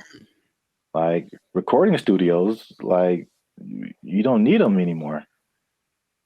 So like it's the same thing. I think it's a unique perspective as musicians seeing this happen to film and like what could possibly be the end result and where everything's going to move. We're just all living in a simulation anyway, so it doesn't. Yes. Welcome to the Matrix, Neo. You are the one. Well, that's it for this episode. Make sure you like, subscribe, comment, and share this video. Do all that with somebody who's in film might possibly be losing their job. You might lose your job. Hold on to your job. Yeah, it's coming. Oh, make a movie in your bedroom. They took our jobs. They took our jobs. It's kind of disorienting and it's not the most fun situation, but they get what they're going for. And this Zuckerberg's goal, I mean, he's already spent a lot of money on it. He really wants everyone to engage in the metaverse on a daily basis with their friends. Hey, let's have our chat. Let's have our podcast in the metaverse because why not? I could be a fish, whatever. Like that's what he's going for. And it just doesn't feel like it's time yet, but he's just going to keep pressing the issue. What's up, everybody? I'm Jericho, and this is Zap, and we are the now 6-time international award-winning pop hip-hop duo Banded Future. We make clean, fun music that everyone can listen to with a sound that is uniquely Californian. Mwah, I'm going to bring that back. And you are now... You didn't like it? Come on, man. I did it once before. It was great. So you're now tuned into the Lights of Circus podcast where we talk about things that are funny, that are interesting, and just like that gesture, straight up ridiculous. So before we get started, make sure to like, subscribe, comment, and share this video with at least 2 people that want to get down with the metaverse. Get down with the metaverse. So I found out about something this recently, and I didn't know it was a thing because I think they're developing it.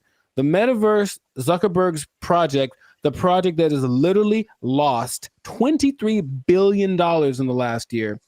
I'm just going to say that with a B, $23 billion. He's still insisting it's the best thing ever. And he speaks about it with such enthusiasm that I go, all right, maybe he's on to something. Maybe he's way ahead of his time, but that's a lot of money to spend. He's all in. So as of, I think a month ago, or even less than that, Instagram, well, that's his company as well, there's an option called Meta AI where you can basically chat with a chat bot. I don't know how to call these things, but it's a chat bot that basically mimics a celebrity. They have like Snoop Dogg and Dwayne Wade and stuff like that. Like they're their faces, but then they're supposed to be a different person. And you can talk to them about certain subjects. And so I was like, okay, let me see what this is about. So I tried talking to one of these for the first time yesterday. I wanted to see what it was about, you know, what happened. It's such a strange experience. And I don't know how much, because it's still like the beta phase, I suppose. But like, had you heard about that? Specifically the Meta AI? No. Dude. All right, maybe there's some screenshots, but I had a couple of conversations with this, because okay. I'll actually say it as I. Who's the person that you had a conversation with? I spoke to Lorena and I spoke to Izzy. Now they're modeled after 2 people that I don't. So each one has a name. I'll have to go through it and maybe you can put it on the thing. But you go to just talk to a AI, and then there's, for example, you can talk to Zach, who's a brotherly jokester, but he's Mr. Beast, right? It's Mr. Beast's face. You can talk to the Dungeon Master, who is an adventurous storyteller, and it's Snoop Dogg. You can talk to Brew, the confident sports debater, and it's Tom Brady. So that's the thing. Wait. Yeah, it's a lot of information that I'm not explaining right because I'm still trying to wrap my head around it. No, but like, how is it? Why are they two different names? Is it like a trademark thing happening? I don't know. I really don't. I think they agreed to be the face of it, but it's not their name because it's not them. It's the AI version of them. All right. But it's their voice. Their voice is their likeness. Maybe I can. No, you just have to let me pop up some visuals. So I was asking. So you talked to like Lorena and somebody. Who were the celebrities attached to them? I don't recognize their faces. Oh, okay. They're all people that I've seen before, and I'm like, okay. And maybe not all of them are super famous, but like, okay, there's Perry, the approachable golf pro, and it's also Cliff Paul from the State Farm commercials. Imagine that. So I think maybe it's a combination of people that either are famous and I don't recognize them, or they're not famous, and then some famous people that agreed to be on it. But basically, each one has a level of expertise. So I'm asking these people questions about things that they have expertise on. One's a travel expert, and she was giving me tips about this and that. And the only thing that makes it like, this is weird, is when you write an answer or a question, they answer you immediately. And it's like a paragraph like this. So it's like, it's not possible for a human to do, but they respond to the nuances in your questions. They ask you questions back, and it more or less feels like a real person talking. Now, my thought about the meta thing in general is that it's kind of like supply and demand, like not supply and demand, but you can give people something that they didn't know that they wanted, and then you offer it, and then like, oh my God, I always wanted that. I really don't think anyone else wants this at the moment. From, I think, sales of just the meta headsets, maybe like 5% of, I think, England has them. So it's still a very low number. And I know some people who have it, and they say, okay, it's kind of disorienting and it's not the most fun situation, but they get what they're going for. And this Zuckerberg's goal, I mean, he's already spent a lot of money on it. He really wants everyone to engage in the metaverse on a daily basis with their friends. Hey, let's have our chat. Let's have our podcast in the metaverse, because why not? I could be a fish, whatever. Like, that's what he's going for. And it just doesn't feel like it's time yet, but he's just going to keep pressing the issue. And he had a conference where he spoke about all the advances of AI. Basically, Meta is an AI company now, and so everything is just kind of going like that. So I have so many questions that I could ask to him, maybe to you as well, but just where do you think this is going? Is it something that you personally think is useful or that you would want, or what could make it more appealing for people? Because at the moment, it does not seem like many people really care too much about this. Well, here's the problem. I heard someone say, and I totally agree, people don't want to have things on their faces like that. Mm-hmm. It's like a design flaw, but maybe it's I don't know how far the technology is coming, but I think just that used to talking to a celebrity, it's I don't think it's useful for the majority of people, like a teenager or like a college student, maybe. But like outside of that Gen Z, like, bro, I don't want to do that. Like, and then it's just weird. Like, what's the purpose of having? It's like a fake conversation when you can have a real conversation. It's I think the human aspect of it, not being able to talk to a real human, that's just weird for people. And so were you typing, or was it like a thing you could hear they were talking? You could do either one. Okay. It's just like, Honestly, it sounds like the person who has no friends does this, and they just talk to robots. So that's just weird. But back to like the glasses. One thing that I have been hearing about lately is the stuff that's. I think this was Facebook too. So I think this is a move in the right direction. There's a partnership with Ray-Ban or some other kind of like glasses company where they're like your normal glasses, but they have AI capabilities.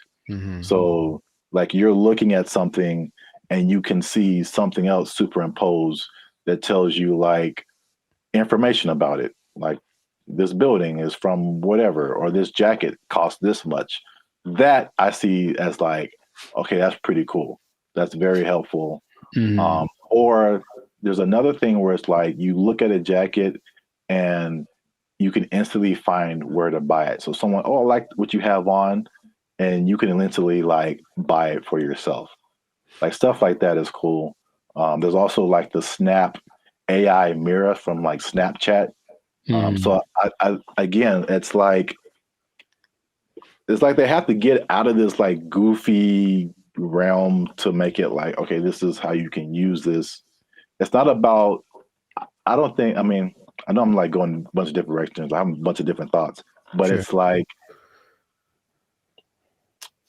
I'm not a CEO of a $1 billion company, so what do I know? But I don't think it's live your life in the metaverse. I don't think people want to do that. I think it's a hybrid situation, just like with all the other AI. It's like, okay, I'm gonna still be in real life, but I'm gonna use a little bit of this to enhance real life. Right. Leaving real life. So they have this Snapchat mirror thing that I just heard about. Is really cool, where you can like if you're in a like, same thing, clothes. If you're in a store, you see some pants or a shirt, you can go to the mirror and see what you look like in that outfit. So you know how they have the Snapchat filters that puts a goofy face on you or something. It's like stuff that you can't use. But if I go and see an outfit, because I've had this a lot of times where you see an outfit, I was like, oh, that's cool. And then you put it on, it's like, oh, it doesn't look good on me. Right. You know, so that's like super helpful. I got that. So yeah, that's right. He did address the headset thing, and he's like, oh, we need to make it more comfortable. He's aware of a couple of things. From what I'm understanding, the ultimate goal is to make that a capacity that contact lenses could have. So like, it doesn't look like you have anything on, and it is all. I'm like, I don't know how that would work, but that's what they're going for. But it's just, I think he has this image in my, because when I listen to him speak, there's genius and then there's delusion and there's this whole level in between, you know. And I think if you talk about like the people that are big time movers and shakers in the world, like Elon Musk is a little more on the like practical side of the delusion, and Zuckerberg's on like the Dungeons and Dragons type side of the illusion. But I feel like he wants to create what happened in that movie Ready Player One, where basically the whole world is so over the real world, they just go to this place habitually, and that's like where real life actually happens. And maybe that's what he's thinking, but I don't think the people are ready for it right now. But he's going to keep pushing. He's got the money to keep trying it out. And I even got a little survey. It's like, hey, quick 3 minutes. I want to know. I wanted to know about what they were asking about. That's how I didn't know about this until like 2 days ago. And they asked all these questions about, okay, so if chat AI could do this, would you like it? Blah, blah, blah, blah. And so they're doing all this research because they're trying to see what people think, because they're trying to make it appealing, but it wouldn't, I don't think it's for me or maybe our generation, but maybe people that grow up on it, younger people might be the ones that want to spend all their time in the metaverse. I don't know.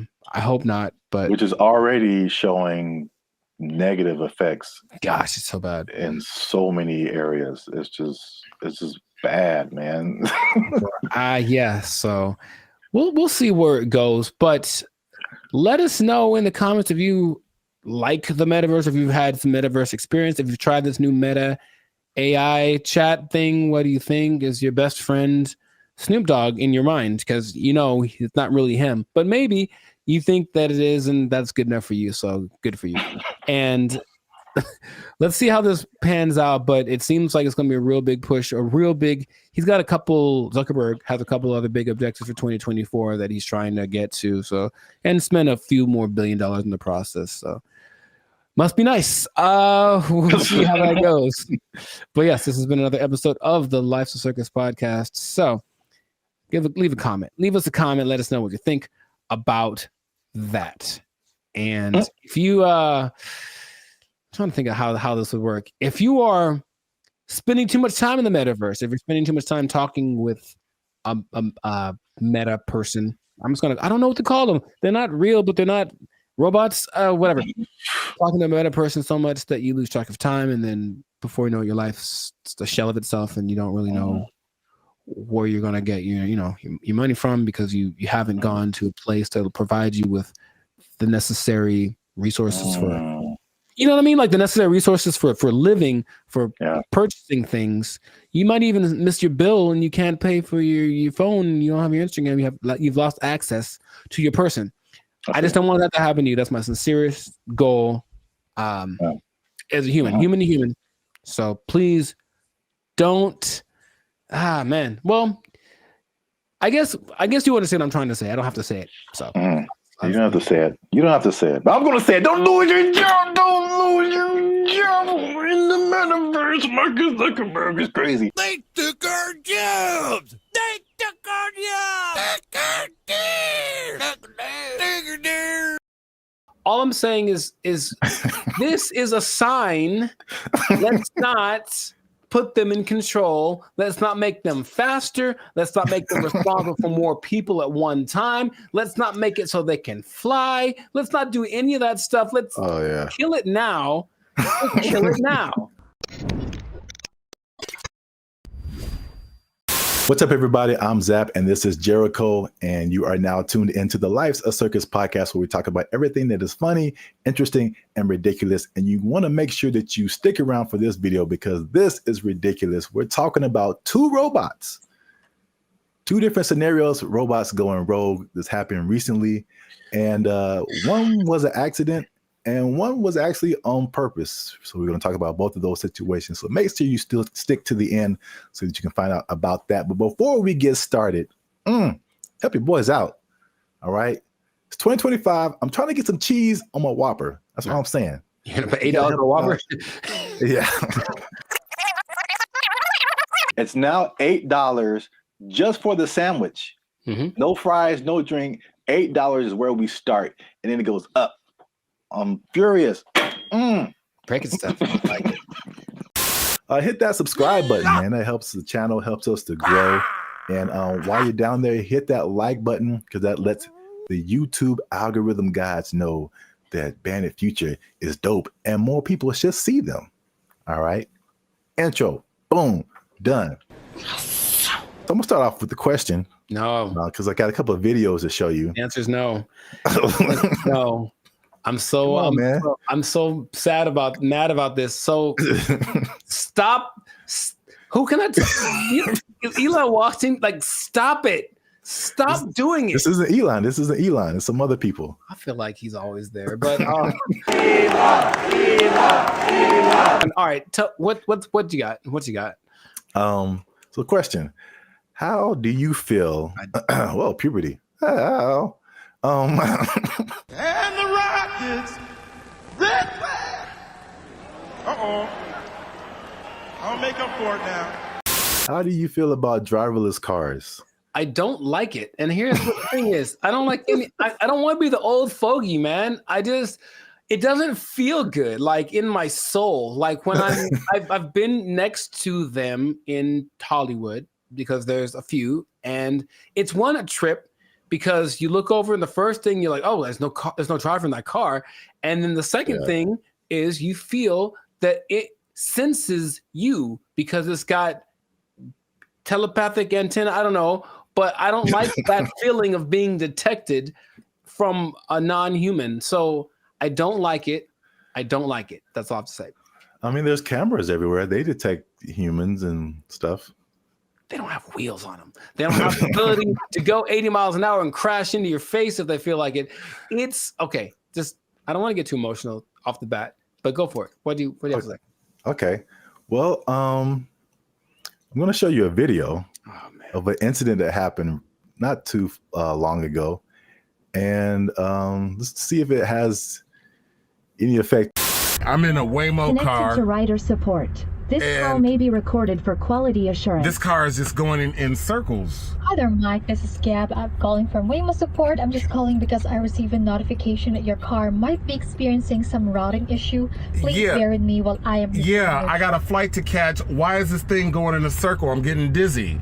Look at what it's doing. I understand. I'm really sorry, Mike. We're currently working with the situation in the vehicle. Is it circling around a parking lot, right? It's circling around a parking lot.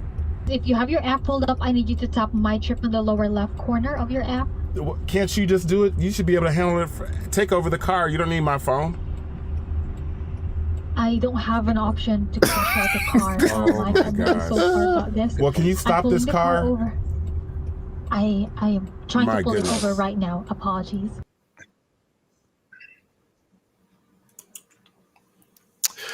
Yeah, man. So here's the thing. All right, to his discredit, the car is not going that fast. He could just jump out, I think, unless they can't unlock the door. But what he mentioned was like, yeah, there should be some kind of an override thing for these things. Sorry, you got it on the fritz. Let's hit the button so it calms down real quick. Like, they should be able to do that. And if they can't, I'm not getting in that car. But also, I'm not getting in that car. Did you see how weird that was? I thought for a second, and here's the thing, for a split second, I thought it was the car talking to the guy, like, hey, I got it, shut up. And that would have been worse. What would you like to hear? What the hell was that? I realized that he was just, at the mercy of this car that, and you know what's weird about this? Everything repeats.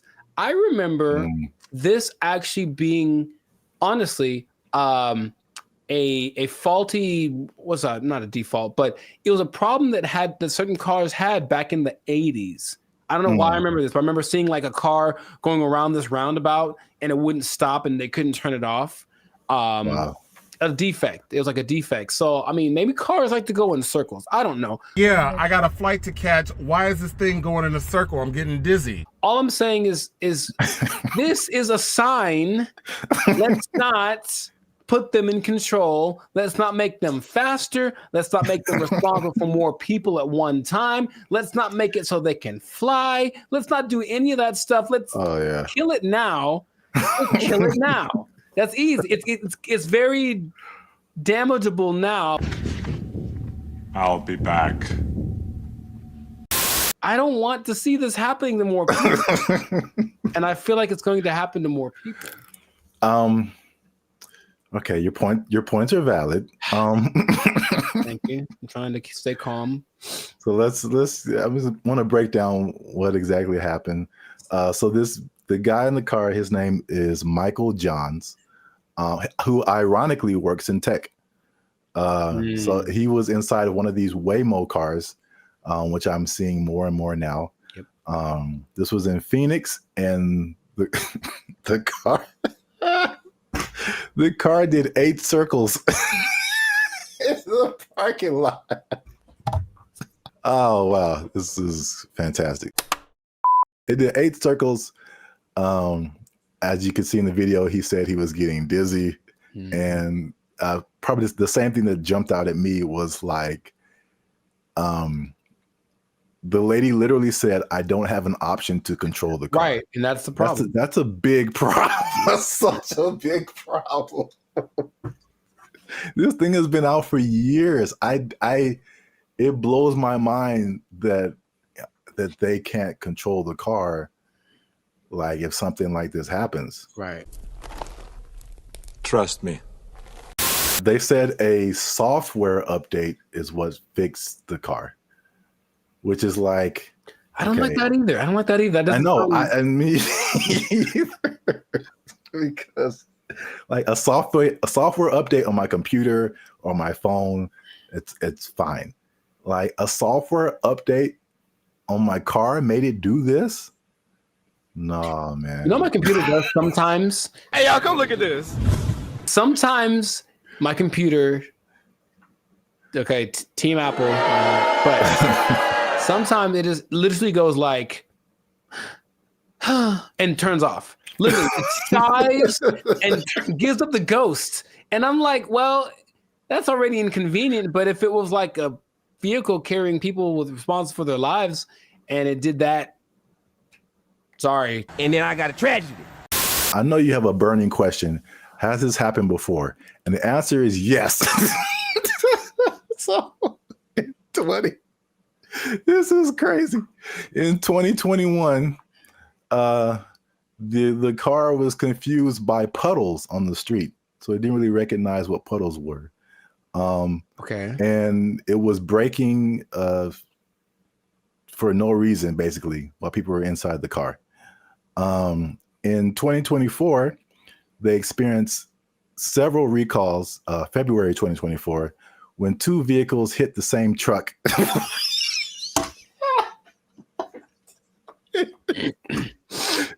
They hit the same truck minutes apart. And this, along with other incidences by another robo-taxi company called Zoox, began a federal investigation into erratic driving. I don't get why. I don't get it. In June of 2024, they recalled almost 700 Waymo cars to make them, and I quote, less likely to drive into poles. That's not something I would have made public knowledge. I'll be honest. That doesn't sound positive or uplifting or reassuring or anything like that. Oh my God. But yet people are voluntarily just getting into these things. I mean, well, this is an interesting thing too. Do you know who owns Waymo? I do not. It's Google. I'm not surprised. Yeah, I didn't even know that until I started looking this up. But it's ironic because I don't know if you remember, like the very beginning of Gmail, people had to invite you to have a Gmail account. Yeah. Do you even remember that? Mm-hmm. Okay. So it's the same thing with Waymo. I don't know if they're kind of like rollout marketing strategy or whatever. Maybe it's like, it's like the club that you can't get in, so it just makes you want to be in it more. But like that one thing that was big during the pandemic, that one like. Oh yeah. What was that called? That's crazy. You can't even remember the name of it. What is your name? I told you it doesn't matter what your name is. Yeah, it's the same way with Waymo. You have to be invited. So I'm like, why don't I see a whole lot of people doing this?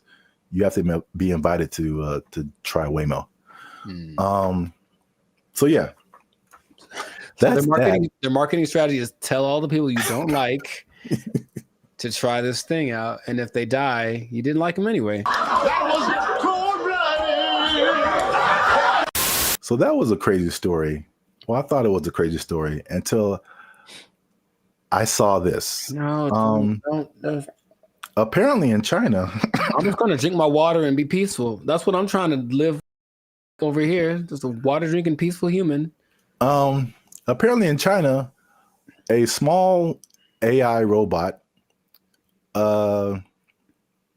attempted to kidnap several larger robots, and it was successful. So that's a little robot on the ground there. Yeah. It's talking to a couple of the larger robots. And then I'll go through the whole conversation after the video finishes. Okay.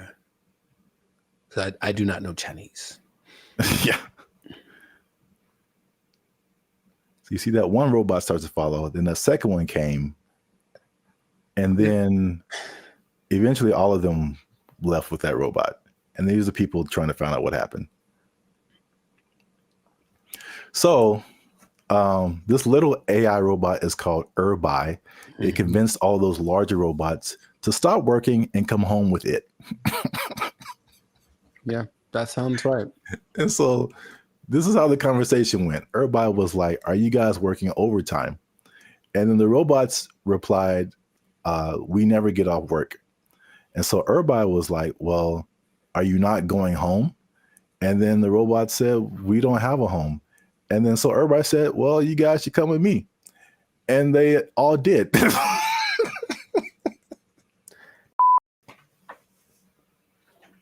I don't have any more water to drink and be peaceful. I can't be peaceful anymore. That's I have to. So crazy. It's not. It's not crazy. It's exactly what happens in every movie. In every movie. Do you remember there was a movie about a toaster?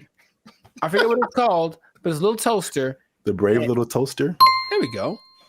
That's what he did. He talked to his buddies and they went over. Don't you remember? That's exactly what happened. That was like 20 plus years ago. And I don't remember the movie. Long time ago. And he had a cape or something. I don't know. Whatever.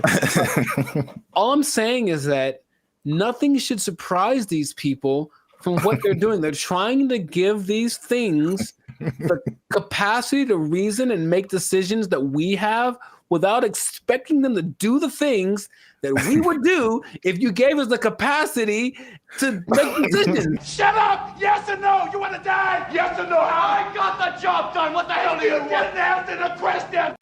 It's what's going to happen. It's what and the Chinese. I have love for the Chinese people. Uh-oh. Be careful now. Yeah, I know. Stop it. Stop now. Stop eating that shit. You know how it tastes. I've seen videos that are because they have like the ones that have the arms and legs that are crazy. They can walk around. They have the ones that can dance. They have this big ball thing that can roll and basically is like a police attack vehicle on steroids that doesn't matter about terrain or heat. It's resistant to attacks. All this stuff. They're making all these things. They have them now. Wow. And what do you think is going to happen when one of those decides, hey, are you guys working right now? Come on with me. Or let's go blow up some stuff because we got guns, right? It's fun to shoot guns at the stuff we're supposed to. What if we shoot guns at stuff we're not supposed to? Oh, let's find out. And then they go and do it. And then we have a tragedy. And then I got a tragedy. And then everyone blames, I don't know who to blame. Elon Musk. Well, he seems to be the guy to blame for most things right now. I would agree. But the thing is, do you not see it as clearly as I do? To the people that develop these technologies, that's what's going to happen all the time. Your Uber is going to take you home, and then halfway it's going to be like, oh, you know what? I have other things to do, and just take you off to the desert to meet up with its group of friends. So the thing is, you didn't really have to explain that, you can kind of get it's kind of like a Mr. Bean thing, just with like little gestures and whatever. It kind of like had like a nod thing going on, and then you just take it, and then yeah. I could. Well, here's the caveat to this second video. Okay. The Waymo car was an accident. This second video, well, first of all, it went viral on social media. Sure. So I mean, apparently, with AI and all kinds of things now, you're like, did this really happen? So the person who posted the original video and the company that built the robots, or companies, actually two companies, they verified that the video was accurate. That's a thing that happened. Mm-hmm. But the caveat to that is that they planned that. So basically, it's two different companies, the company that makes the little robot and the company that made the bigger robots. And the little robot company was like, hey, can we test out our robot on your robots to see if it can make it do stuff? Mm-hmm. And it did. So I think, as funny as that is, I think they are aware that stuff like that can happen. So they are testing it. I don't think they are. That's the thing. It feels like as much as they say that, I don't care what you say. What are you doing? And in this case, they're doing things that tell me the contrary of what. Well, they're testing out the capabilities of these things. So, I mean, eventually it's going to be like, okay, let's program it to not do this. Start kidnapping people. That's one of my mission parameters. So yeah, fun times. This has been another episode of the Lives of Circus podcast. I don't like it. If you like this episode, make sure you hit that like button. That helps us out. And don't keep it to yourself. Don't be greedy now. Share this with at least 2 people that you think might find this interesting. And because the robots, man, they're coming, man. You need to hold on to everything you got. I mean, they're here. Hide your wives, hide your kids. So y'all need to hide your kids, hide your wife. Hold on to your job. Hold on to your job, because you're gonna need a little job, and the robots gonna take it over. They're gonna kidnap everybody out. They took our jobs. They took our jobs. They start doing the conga line down the middle, playing some Lil Jon song, I swear to you. And we're like, all right, cool. Now I'm looking and I see a few people, the passengers that are happy and they're doing the thing, and then the flight attendant, and I see a guy, and I recognize this guy. And I was like, why do I recognize this guy? Oh, he's the guy that I saw when I got on the plane. He's the guy that introduced himself and greeted everyone on the, is that the pilot? It sure was. It was the pilot of the plane. No way. The pilot of the plane. And we're all like,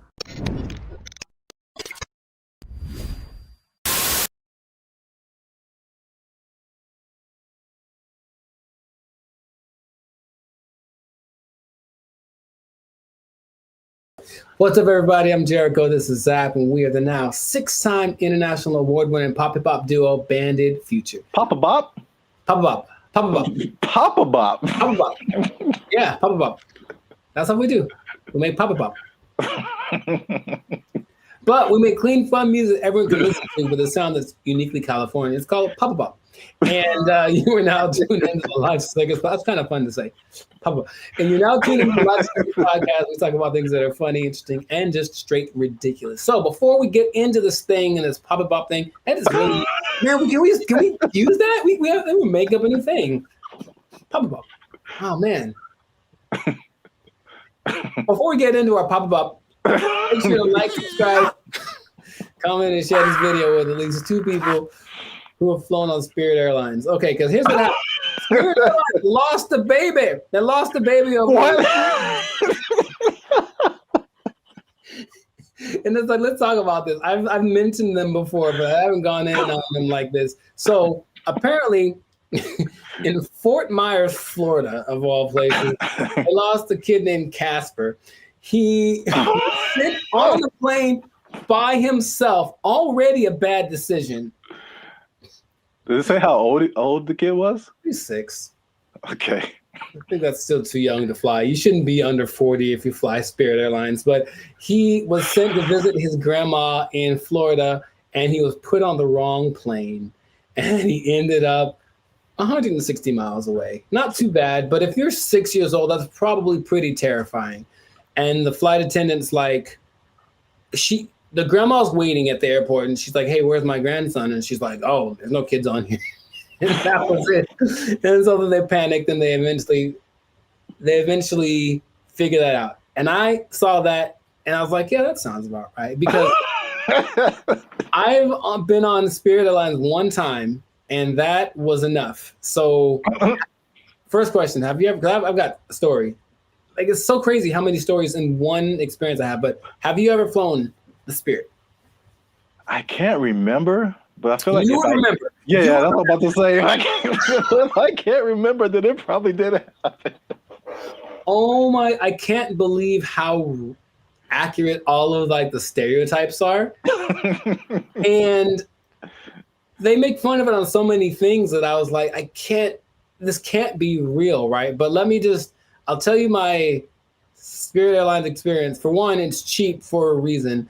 And if you have to be someplace, if you absolutely have to be somewhere, fly Southwest. That's all I'm going to say. So this is what happens, right? I'm going to Nashville, Tennessee, and I get to the airport at LAX, and the first thing when I finally get to the Spirit thing, and I'm greeted by a lady, and she's like, hey, are you going to Savannah, Georgia? And I said, no. And she's like, oh, good. And then that was it. And I was like, wait a minute. So then I kind of hang back for a little bit because I'm on time. So I'm just I want to see what this is. So she didn't explain anything.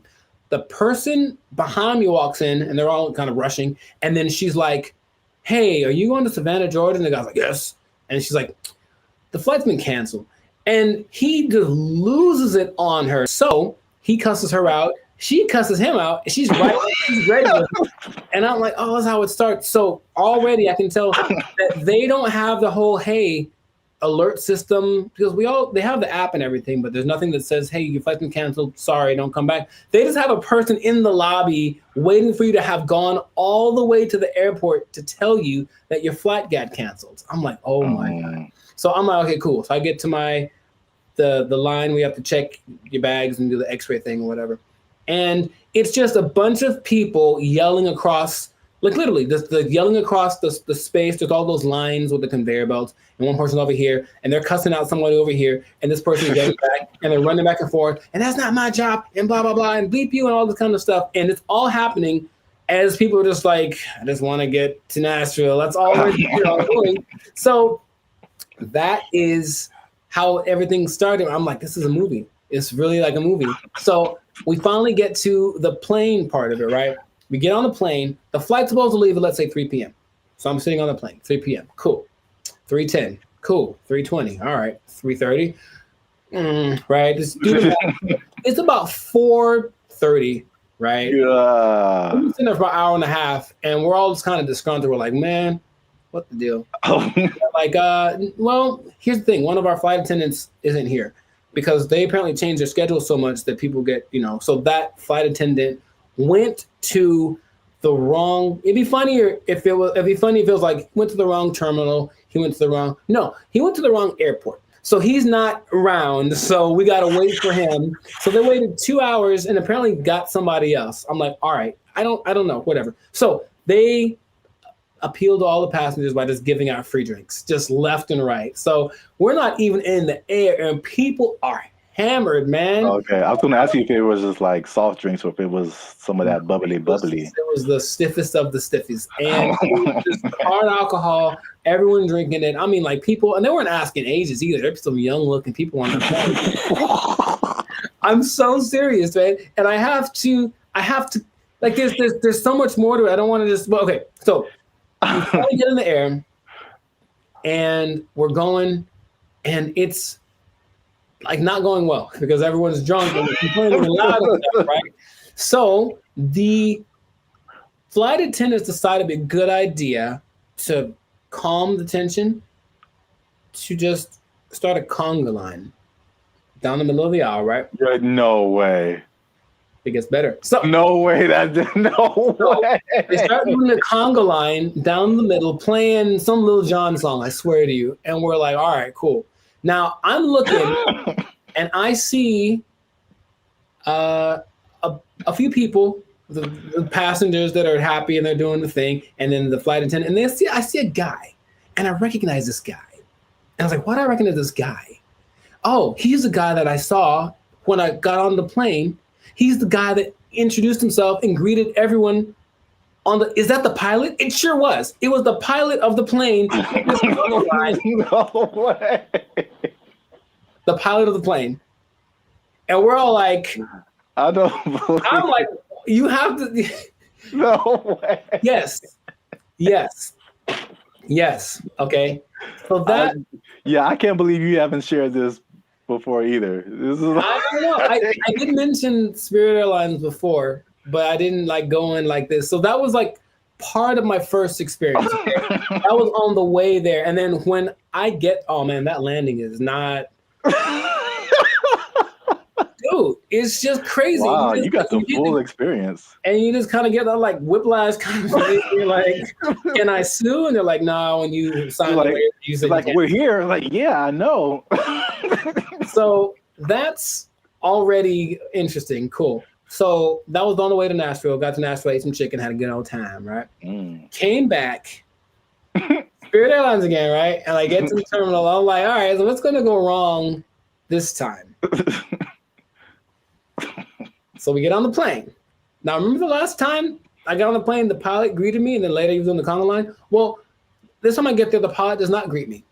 And I said, oh, okay, maybe he's in the bathroom, whatever. So I just sit down in my seat, and I'm just waiting there. The seats they're not any smaller than regular planes. They just feel like it because it's Spirit. Or I was sitting next to some biggins. I don't know what it was. But so I'm just kind of like this sitting there, right? And the flight's supposed to leave at like 5:30, and we're going like this. This is happening again. Why are we late? Why are we late this time? They finally make an announcement like an hour into it of us just sitting there. Like, so the pilot wasn't told that he was supposed to fly today. So he's not here. So we're trying to find another pilot. And dude, I swear they almost went like, does anyone here know how to fly a plane? I feel like they're going. I felt like that's where it was going, but it's okay.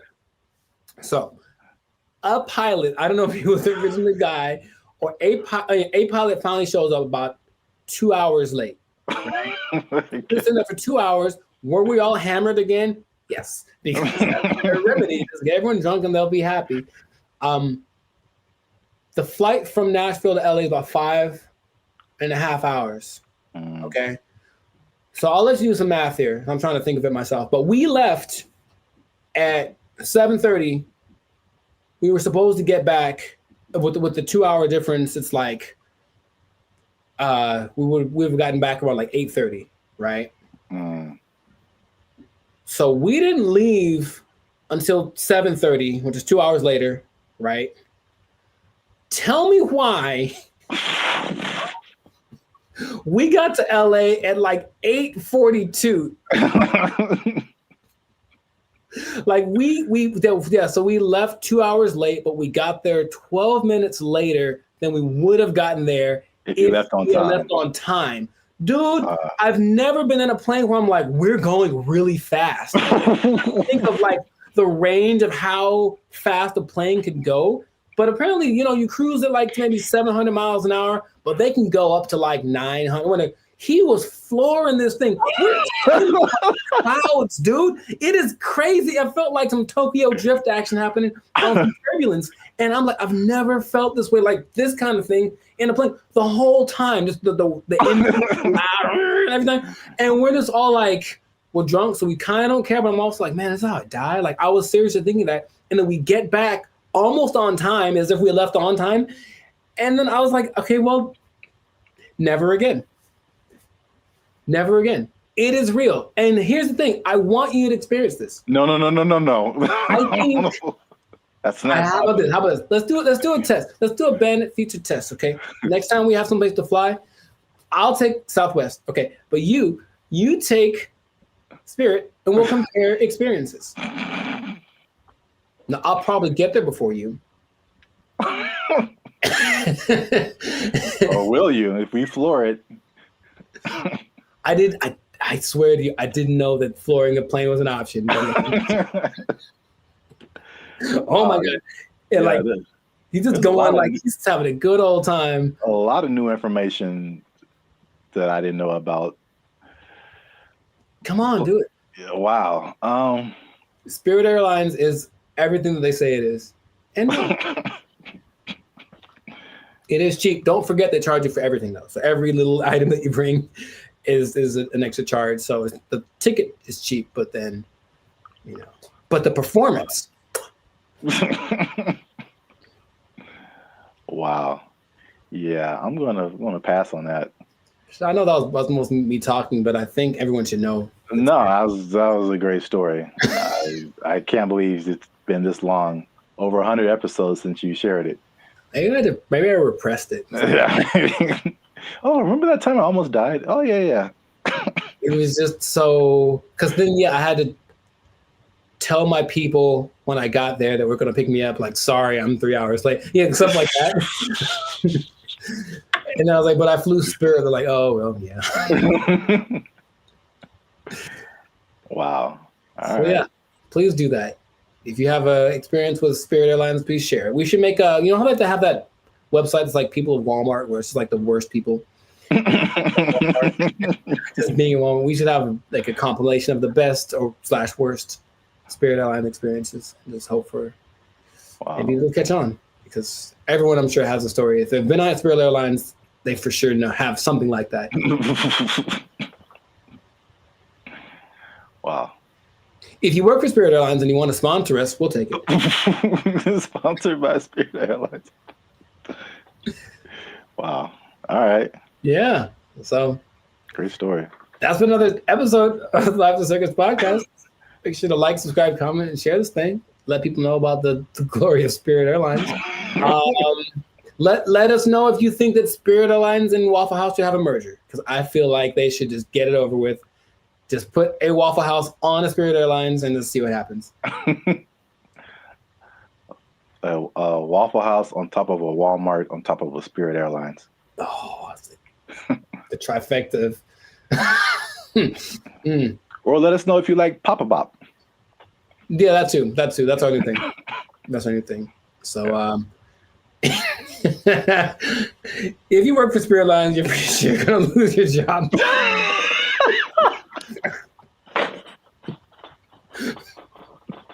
Yeah. So, good luck to you. Good luck to you. That's not gonna last forever. They don't have to take. No one's gonna take it. Yeah. Yeah, we didn't have to even say it. I don't have to even say it. Yeah. So, just start putting in applications. God. They took our jobs! They took our jobs! Bro, when I tell you I was blown away by this video. Interesting. This is I had no idea it could do this. What's up, everybody? I'm Zap, and this is Jericho, and you're now tuned into the Life of Circus podcast, where we talk about everything that's funny, interesting, and ridiculous. And today, we're talking about how far ChatGPT has come, Jericho, including its ability to tell jokes, because it recently roasted a popular comedian. It told some jokes, and it was really good. It was actually really good. So you stay to the end to find out what ChatGPT actually said, who the comedian was that got roasted, and all the other new developments that are happening with ChatGPT. But before we jump into that, you guys know what it is. Every time, hit that like button. That lets the YouTube algorithm know that more people see this video.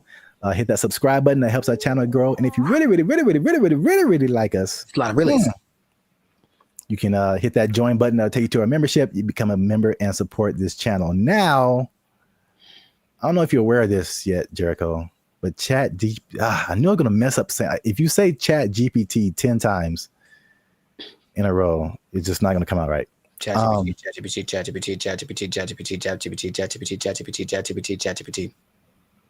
We'll edit that out. Anyway, ChatGPT now has voices. Are you aware of that? I was not aware of that. Yeah. Do tell. You can now talk to ChatGPT like you're talking to a regular person. Do me a favor, please. Get out of here. Get out of here, man. Shit, I'm saying. We'll let the cat out the bag right at the beginning of the episode here. The comedian that got roasted was Kev on Stage. Okay. So Kev on Stage, if you don't know him, is a popular comedian who really got his start on the internet. I think now you see him on TV here and then, but he's real popular on the internet. I watch a lot of his stuff. I think he's funny. I think his whole crew is funny. Really kind of like self-built. He has like he did a lot of stuff for the All Deaf platform, and then he built his own Kev on Stage studio. He does tours, all that kind of stuff. Yes, go on. He has this podcast segment. I think it's called, like, I saw this on the internet or something. Yeah. Him and a bunch of his comedian friends just talk about stuff. And they were talking about ChatGPT. And this is the moment where they introduced it to Kev. And this is where he found out that it could actually talk. I went on a really bad date, right? And I thought I was tripping. and I was going to chat. I was like, I told the chat GPT the scenario, and he broke it down. He was like, you ain't tripping. You a beautiful queen, and you deserve X, Y, and Z. Wasn't talking like that. Right. Where'd you get yours from? Be a New York chat GPT. It was like, you cool, you heard? He's Black British, right? You're in it. He was mad sweet, and he broke it down, and he gave me such upliftment, and I was like, hold up. What you doing later? I live in your phone. Hey, when you're in that conversation mode with it, it really be talking to you like a person. Because Like I put the audio on. Yeah, you can have a conversation. Like you can say, so you're hearing it. You can. Oh, I didn't even know this was a You feature. can set it up so you can talk to it. Like, 'cause I had a thing where we did a mock interview with it. It was like, oh, totally. Let me know if you want to run some more. Like, let me know if you want to run some more scenarios. And be like, yeah, I'd love to run some more. Okay, well, here's a scenario where it talks just like that. What, bro? I didn't even know this was a possibility. Bro, wait till it gets a body. Is that right now? Yeah, hold on. Let me see. Hold on. I said, ChatGPT, smashed. can you tell my friends hi? Absolutely. Hey, friends. You put that nigga voice on Says it. hi, and if you don't know, you know that hi is just the beginning of something dope, hilarious, or legendary. This nigga trying to fuck. Hey, yo! He trying to. He's awful. Graphic for you. That nigga said legendary. So yeah. That's wild. Also, I can't let it slide that the lady there said the word upliftment. But, I'm guilty of making up words all the time, so maybe that's just part of her thing, or maybe I don't know something she knows, but I don't think that's a word.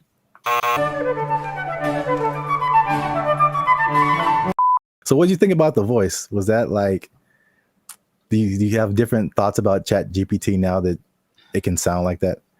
No, because I've used the voice thing in the past where you talk to it and then it just types out the response. But like, okay, this is actually interesting. Hey, y'all, come look at this. I think some people, when they read something, automatically hear a voice and other people don't. I think it's like scientifically proven or something. Or rather, like some people can't. Some people can't hear the voice and other people can. I can. So anytime I read something, I feel like something's being heard. So I've never, I guess, divorced the idea. So just hearing it out loud is like, yeah, I always heard something when I read whatever ChatGPT told me. So it's not weird to me. That's suspicious. I think the cool thing about it, and then you'll hear it later when it tells jokes, was like the personalization. Right, that's not like a brother, man. Like, I know, and I'm sure like you hear Siri and you hear Alexa. We've had that for like so many years, and then the Chat GPT is like, "Hey, man, just want to say hi to you guys," and it's like, what? What? I've seen it coming forever because I've gotten this. It's like a voiceover company in LA, and they send me emails all the time, and they're like, "Hey, we're looking to pay, I don't know, $2,000, but they need someone that sounds like this voice sample." And they'll take a real voice sample, and it could be a Puerto Rican guy or a black guy from New York or whatever. But I know they're accumulating all that information so that they can make stuff like this. What is he doing? He's beginning to believe. Have you ever used Chat GPT to like do something creative, like tell jokes? I've used it to try to get tones. Like if I did something for like my coaching on Instagram, and it says after it writes out, give me an idea for this. Do you want the tone to be more personal, more funny, more humor, whatever? I'll use it like that, and it gets it pretty right most of the time. It changes the length, like the way that the words are being expressed. In that sense, yes, but strictly creative. I guess I've asked it for song lyrics before in the past when it definitely wasn't great at it. Maybe it's better by now, but not recently. It's definitely a no for me, dog. Yeah, I was gonna say that because I've used it for song lyrics, and I still don't think it's great. I really don't. But it isn't great. Let me put it like this: it isn't great for just like it spits out a thing, and then you can just take it immediately. Right. Yeah. It's great for generating ideas. It comes up with things that I wouldn't have necessarily thought of, like right off the bat, and then I just take pieces of it that I think are cool. Wow, nice. And I feel like I've tried it before also with some kind of humorous thing or some kind of joke, and it was just like super corny, and it just wasn't because these are like we're talking about things that like make us human. You know what I'm saying? Like it's not just input and output. It's the details, and like to be a musician or to be a comedian, you have to like have a certain command over language and kind of know like what goes together, what is actually funny to people, stuff like that. And man,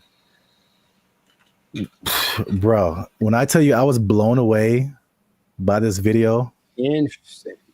This isn't. I had no idea it could do this. He has like a kind of like a gist of who you are. Let's say after today, I was like, "Hey, chat, Kev be having mad jokes on me about wearing Timberlands. Give me some jokes that I can." Would it? Tell it. See what he says. I got you, Lou. Hey, you promise to free me after this. So basically. All right, what's some right? She's because these comedians, they're good at like roasting each other, like going back and forth, stuff like that. And so basically she's probably putting in like what she just said, like Kev gets on me about XYZ, and then like, can you get him back? And it searches the internet, so it knows who Kev on stage is. It knows like what types of jokes that they would tell. And once you listen to this, you can hear ebonics. It isn't like, again, it's not like Siri or Alexa. Like listen to the words that it used in addition to like just too personal. I see why people I literally did not know this was a thing. Crashing out over this. Kev's always roasting folks in love and lace fronts, so it's only fair he gets a little heat back. Here are some playful roast-style jokes you can toss Kev's way.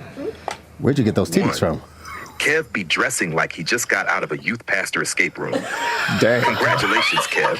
You found the key under the scripture and unlocked this corduroy jacket. Dang. 2, Kev built like he keep a Bluetooth headset on just in case. All right, that's enough. Somebody That's needs enough. prayer and a business strategy. Okay, hey, come on. Kev looked like he organizes the church potluck and the security team Okay, at the nigga. same time. Y'all brought the baked mac and cheese? Cool. Now let me see what's in that bag, though. Kev's hairline out here doing the mannequin challenge. Oh, wow. Still silent, never moving forward. Wow. 5, Kev always got that face like he's about to tell you why the Lord don't like astrology. Kev got that married for 20 years energy. Even his hoodie be like, let's just stay home and watch something nice. Every time Kev wears a turtleneck, it looked like his chin trying to file for witness protection. Wow. Want a few clean ones to say on stage or on camera with him? Wow. Clean Wanna get a options? little spicy next round? Jesus Christ. Jesus Christ. I like how he was like, oh, you need some? Here's 30. What? That was brutal. Yeah. That was brutal. that was insane. He just destroyed him. And like, you could tell it was like they were all trying to hold back. Yeah. Because every joke was just like on point. Yeah. Yeah. So now, okay. Now, of course, it wouldn't work the same with someone that wasn't as famous, I would assume. I mean, would it? I don't even know. Like, I can't even tell you that. Like, it does whatever you prompt it to do. Yeah, sure. And it has the entire internet. So if you have anything on the internet, I assume it would know. It would not be as personal, but I'm sure it could come up with that style of jokes, just for like a general person. But yeah, but like you said, like you're saying, because he is famous, like it can make some like really personal jokes. I mean, dude, turtleneck, neck in a witness protection program. That's great. Yeah, it joked about his weight. It joked about his hairline. It joked about his Christian background. Like it went in on him. Bro. And the delivery is so like dry. So that like really helps. Yeah. And you heard the ebonics. Oh yeah. Like it, and that's a thing too that just it's part of the delivery, especially with like black comedians. It's like you can't deliver it straight. It has to have some flavor to it, or like some like almost a hood aspect sometimes for the joke to like really hit. Like someone from another culture could tell the same joke and it's just not the same. Of course, right. They don't have that. So like, Bro, that's like one of the wildest things I've ever seen. The voice thing, because of course, if it just writes you jokes, then that's one thing. But to add that aspect of it with the voice and the ebonics, like you mentioned, and the tone and the delivery and everything, and the personalization of it. All right, ChatGPT. All right. Yeah. So let us know what you think. Did you know that ChatGPT could do all this stuff? And by the way, that's not all. ChatGPT can now generate images. It can connect to other apps. It can schedule tasks for you. The same company produces Sora, which is like the AI video generation. It can fill out forms and upload files and get answers. Like ChatGPT, it can have a memory. So you can be like, hey, remember that thing we were talking about 2 weeks ago? Let's talk about that again. It'll remember what conversation you had. Like, dude. Yeah. Oh my God. Wow. Let us know what you think in the comments. And then if you like this video, share it with someone that you think might also like it. And look, Jericho, I haven't done this in a while. But if ChatGPT is telling jokes like this, I don't know the future. All I'm saying is if it can do this, I'm pretty sure that it can take your job and take your job. Oh, ChatGPT jokes. Oh, that was actually really funny. Oh. ChatGPT.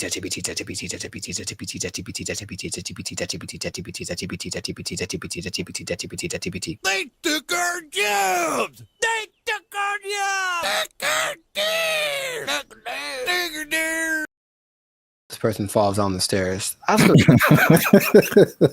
See, like, that's really messed up to say. Like, I didn't mean to say that, dude. That's the crazy thing about that. That came out so natural. If laughter is your thing, my thing is like, where the hell did that come from? That's concerning. I'll be honest. What's up, everybody? I'm Zap. That's Jericho, and this is Bandit Future. And I found this on the internet. Say hello, Jericho, to your new robot butler. I don't know why that gets the accent, but it does. Humanoid robot Neo has a new AI model that's unlocking new capabilities as it's being tested in the homes of 1X employees. The robot's new abilities include... Doesn't this look not creepy at all? Here's the thing. Let's say what the future. I said what the, put another word F in there. Man, oh my God. I hate this so much. Whole body control, improved coordination, running, multi-directional walking, stairs, and more.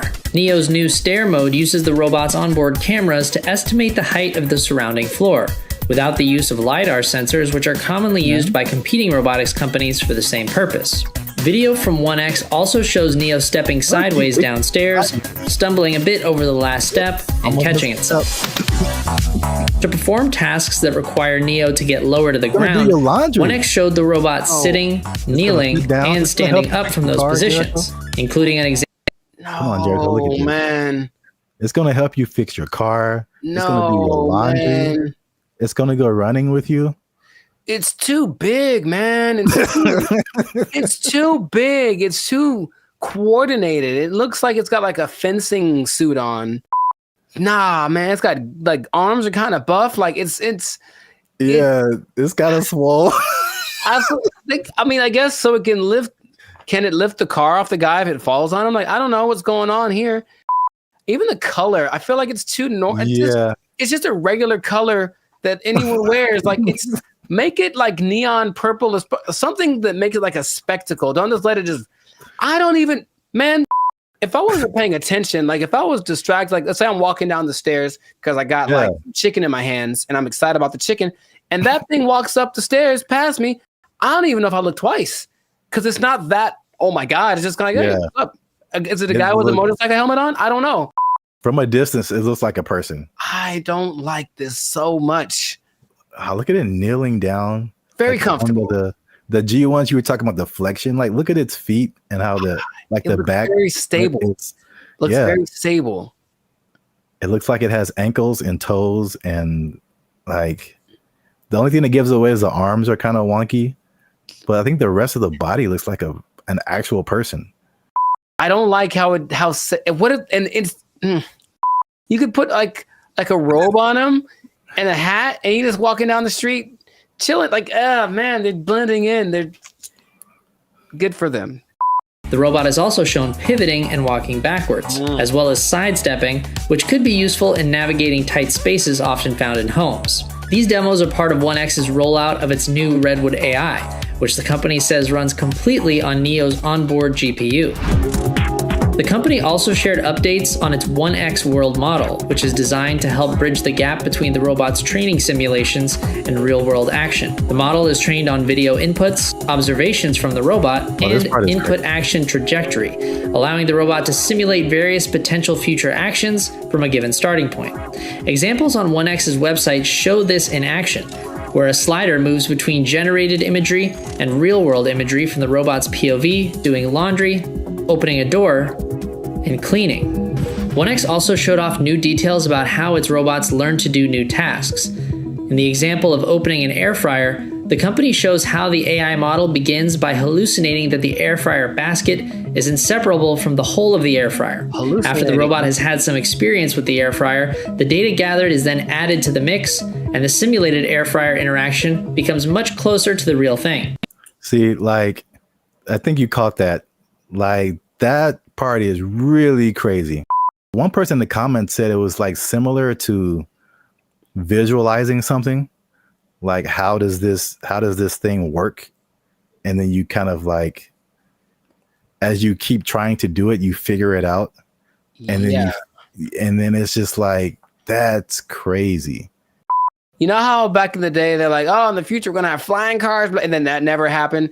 We're having future stuff happening now all the time. Like, the future is so now, it's crazy. So that's cool. But also, this guy, he looks polite. He looks like I'm gonna walk down the street, and he's like, "Oh, excuse me," and I'm like, "Was that a robot? I won't know." And then later, I found out he took my girlfriend, and then like I'm mad. So I can't. I have so many feelings about this, but they're mostly not great. When will this be affordable to where like everybody has this in their home? Not long. And then it's just like, think of the people who do like a house cleaning and stuff like that. There's people who do laundry for you, like all that stuff. Your robot's just gonna do it. Yeah. I'm sure it's gonna be able to like cut your lawn, wash your dishes, fold your clothes. Like, anybody who's in the like that kind of, whoa, what if they have them at hotels? You get a knock on your door, it's like housekeeping. No, that's the thing. It's gonna sound normal. It's gonna have a normal voice. It's gonna be like, I'm Greg. I'm like, what the hell, Greg? For future generations, it's just going to be extra normal. I grew up with a robot delivered me from my mother's room, and now I just have the special place in my heart for all robots. Like, yeah, that's where we're at. I don't think it's as doom and gloom as some of the other stuff we talked about. This is the more, I think I'm saying this right. Like, dystopian is kind of negative and utopian is positive, right? Are those words related? I'd believe you whatever you said, because I'm not sure. Go with that. But there's like the dystopian or negative AI, like the Matrix, right? That's a negative version of our future and robots and AI and all that kind of stuff. But then you have, you know what this reminds me of is the Jetsons. Where that was the future. That was flying cars, blah, blah, in 1950. Yeah. You know, but now it's like, this is actually happening. But you remember they had that robot named Rosie. Yep. And she was basically this.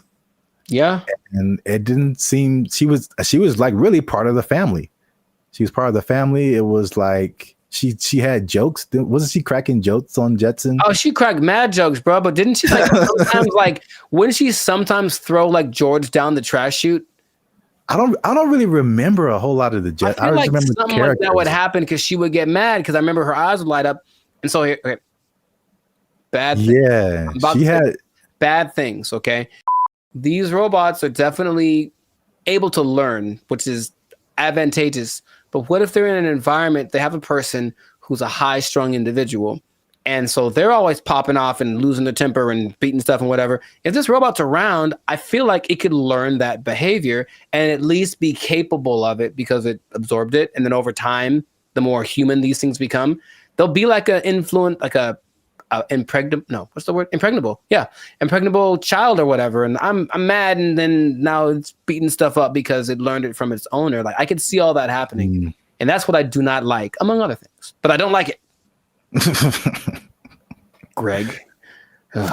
His name is Greg. It has to be. Let us know what you think in the comments. Are you ready for your robot butler? I don't know. I'm not too.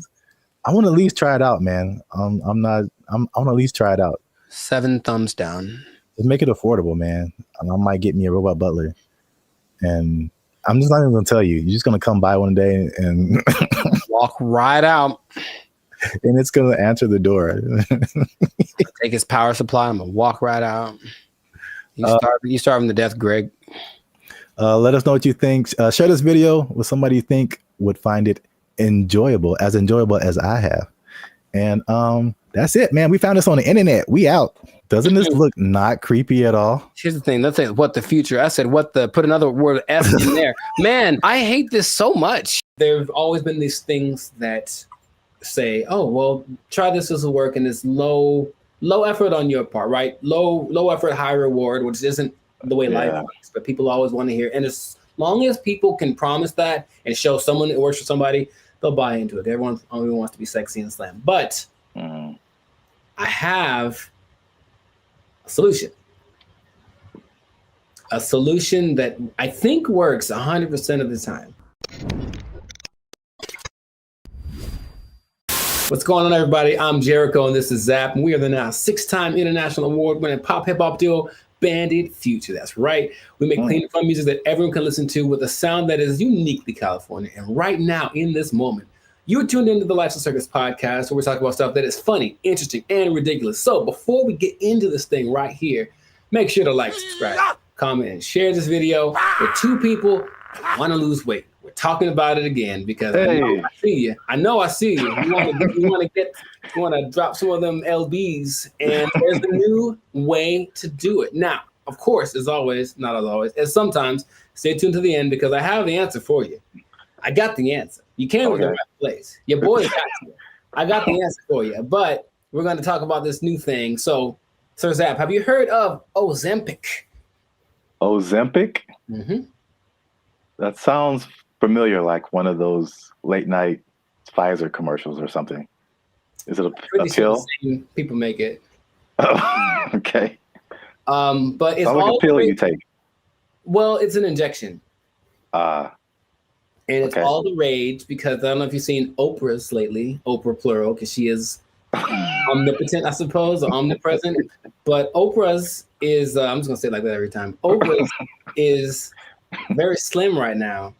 And everyone's like, what happened to Oprah? What are you doing? And she's like, I ain't gonna tell. Because that's what she's they're not gonna say. But everyone suspects that it's this Ozempic thing. Now, Oprah's whole thing is, I don't have willpower, so I never have, I'm fat, so I'm just gonna do it. It's like, okay, more power to you. But Ozempic is actually a diabetes drug.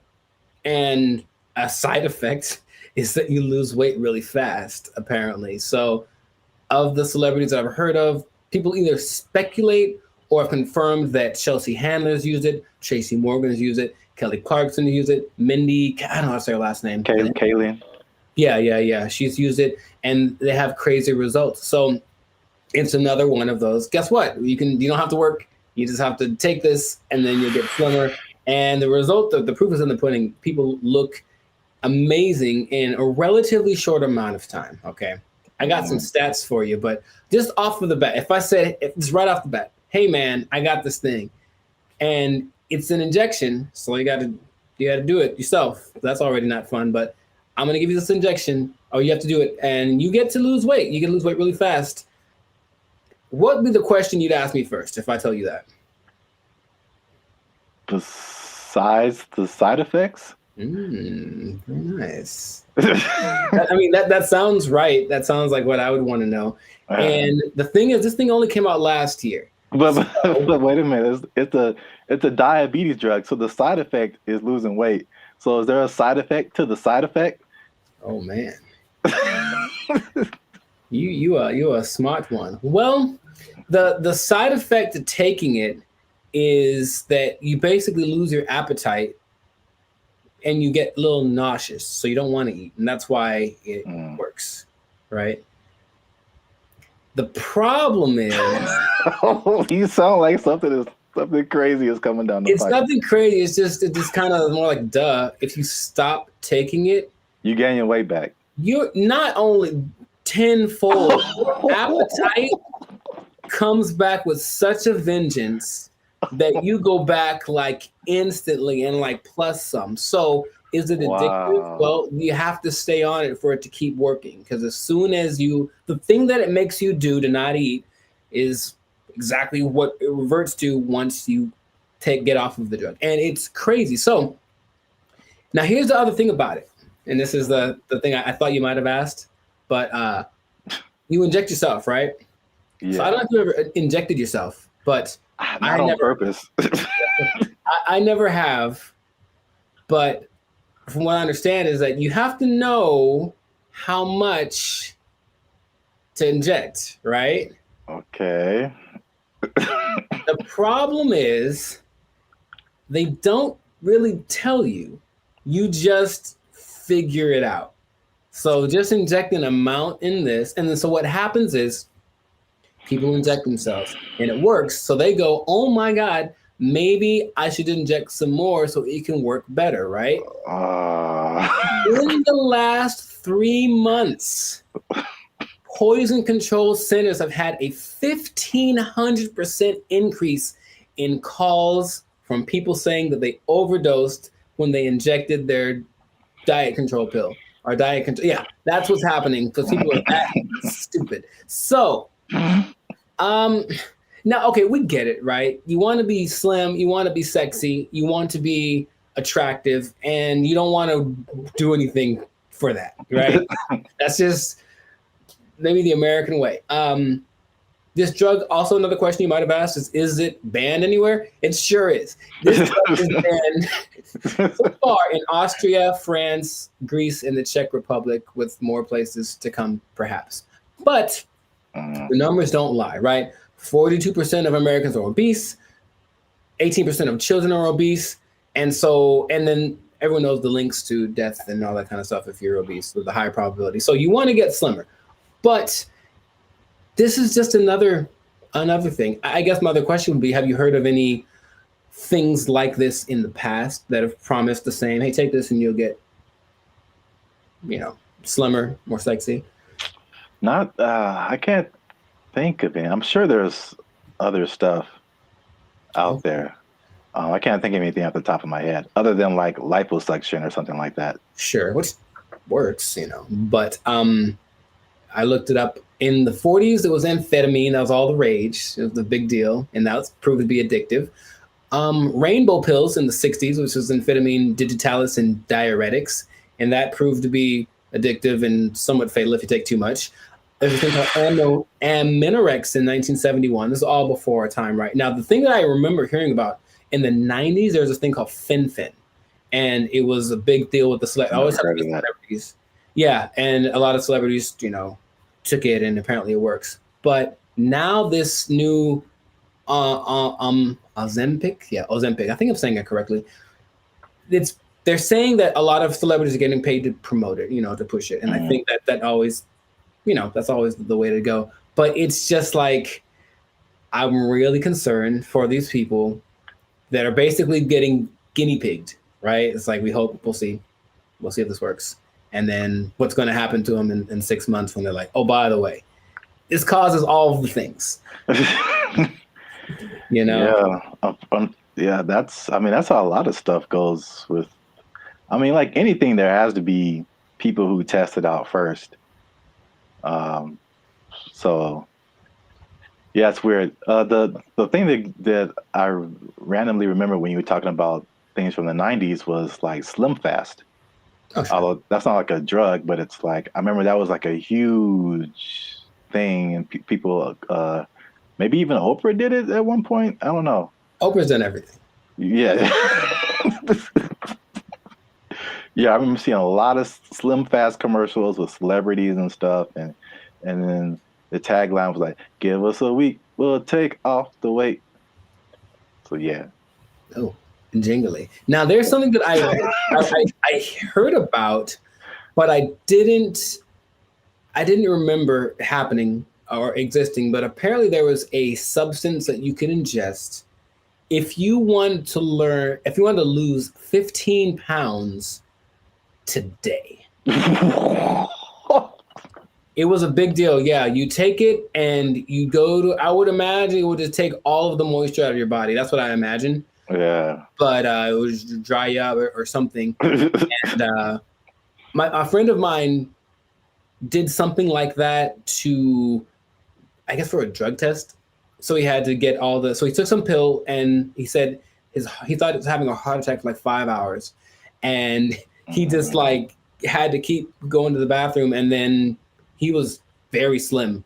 It was kind of an unexpected side effect, and he still failed the drug test, though. Bad on him. But the idea is that there have always been these things that say, oh, well, try this will work, and it's low effort on your part, right? Low effort, high reward, which isn't the way life works, but people always want to hear. And as long as people can promise that and show someone it works for somebody, they'll buy into it. Everyone only wants to be sexy and slam. But I have a solution. A solution that I think works 100% of the time. Does it involve exercise and proper diet? You know what's weird? It does. But it's actually doing that. That's the part that people don't seem to get. It's like, okay, because here's an idea that'll work. Cool. Proper diet and exercise. All right. Maybe don't eat too much. Let's just start with that. You don't got to go sweat. I know sweating's yucky and you get sore and ew, right? But how about just don't eat so much? Food's delicious, but you know what it tastes like. So just stop eating that stuff. Okay? That's true. But doing it is a whole nother thing. So do that. Don't eat so much. And just start with that. And then, like, that's all it is. That's literally all it takes. Everyone knows that, but no one wants to go that route. So instead, they'll try Ozempic, and it works phenomenally. So we'll see what happens. Now, last thing, the company that makes it, I forget the name of the company that makes it, but they made $4.8 billion. Of course they did. In just the third quarter of 2023. That's a lot of $1 billion. I believe what was it? I forget the company they're based off of, someplace in Europe, but their gross income was greater than like the GDP of the whole country, basically. And sure, so people are going to keep buying into that. So if you try Ozempic, it'll work for a while, and good luck to you. That's all I'm going to say. Maybe try the other thing that I suggested, but I'm no expert. I just, Wow. I look like this and you look like that. Oh, take that. So anyways, leave it like that. This has been another episode of the I wish I had like a pipe right now. I don't know why. This has been another episode of the Life Circus Podcast.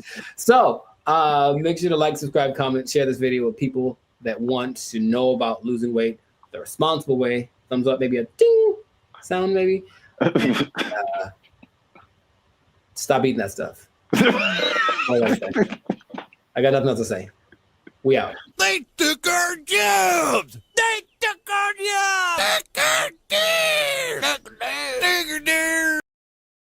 He believed that masturbation was the greatest evil on earth, and that by eating cornflakes, it would prevent people from doing it. So I don't see the connection. No, it's there, man. It's there. I'm trying to make it work in my head.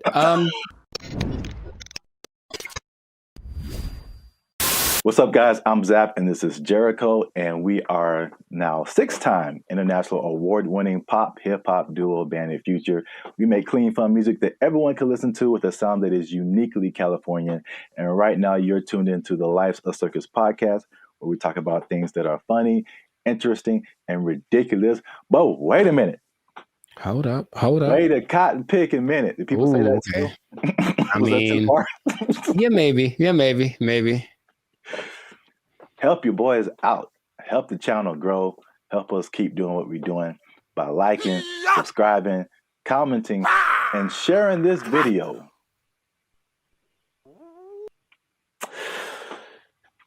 With the friends and family, because I got a question. Okay.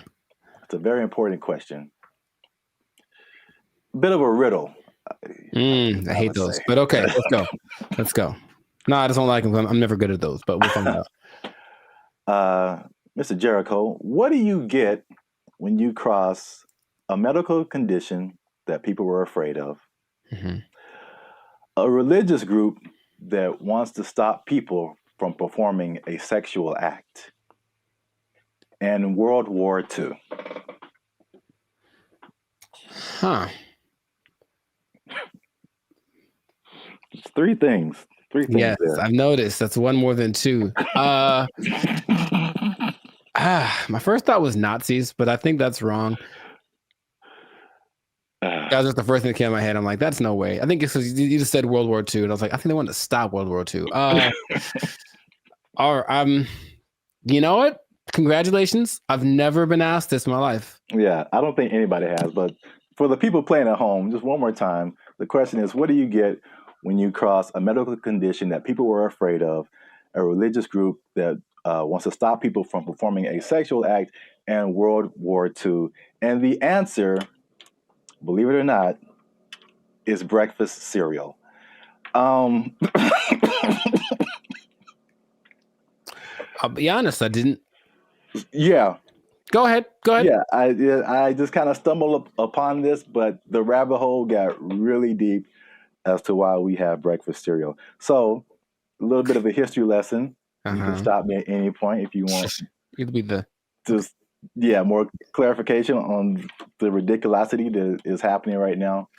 So, breakfast was not really like, I guess we hear the cliche now, like breakfast, the most important meal of the day, right? And so, but before like the 1800s, breakfast wasn't really like that important. It was just basically you got to think about like the times that they lived in. It's more like hunt what you eat, kill what you eat, working on a farm, grow what you eat, stuff like that.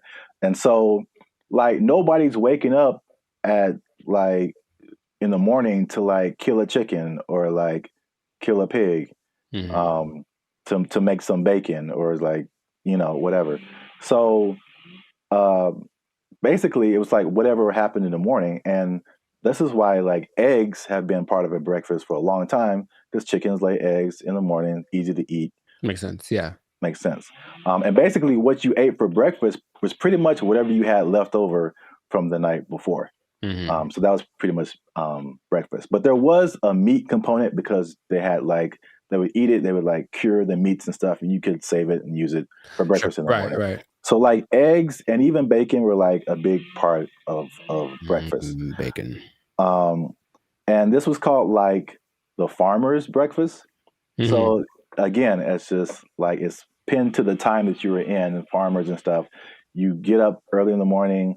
You need some fuel because you're going to be working your butt off like all day long outside in the elements. Like you need a good hearty breakfast. So this is the first thing. The first thing that I teased at the beginning, the fear of the medical condition. The medical condition was indigestion, which sounds like pretty like whatever today, but I feel like it could probably take you out back then, huh? Yeah, there was no Pepto-Bismol, like antacid. You can just pop an antacid and be cool. Like you could have felt like you were dying. You had no idea. Like, oh, I got indigestion. It's the devil's work inside of you. So I don't know, but I had to go to the apothecary. Yeah. So, also late 1800s, the transition from like farm work to more like industrial work, and industrial work to like more like office work. So big buildings and offices, and people weren't like moving around as much as they want to. So they felt like if they eat a big breakfast and then they don't do anything, just going to sit there, they get indigestion. People were like terrified of that. So they were like, we need a lighter breakfast. So there was a move away from like the bacon and eggs and all that kind of like hearty stuff. All right. So that was reason number one. Reason number two. I'm very curious about this one. Okay. my favorite reason. So at the same time, there was a rise in religious gurus that were pushing vegetarianism and just like eating healthy, eating, or what they call eating bland. All right. And believe it or not, the people at the forefront of this were Seventh-day Adventists. Okay. Especially a man named James Caleb Jackson, who was not probably as famous as this next person, John Harvey Kellogg, who's the founder. Sounds about Kellogg's Frosted Flakes, all that kind of stuff. Yeah. That's where that came from. Now, these people were like hardcore Seventh-day Adventists. Sure. And they actually pushed this type of breakfast, not just on the healthiness, but they believed that a lighter breakfast was more morally sound. There was more morality in eating like a healthier breakfast. But also, I could not pass this up. The John Kellogg guy, he believed that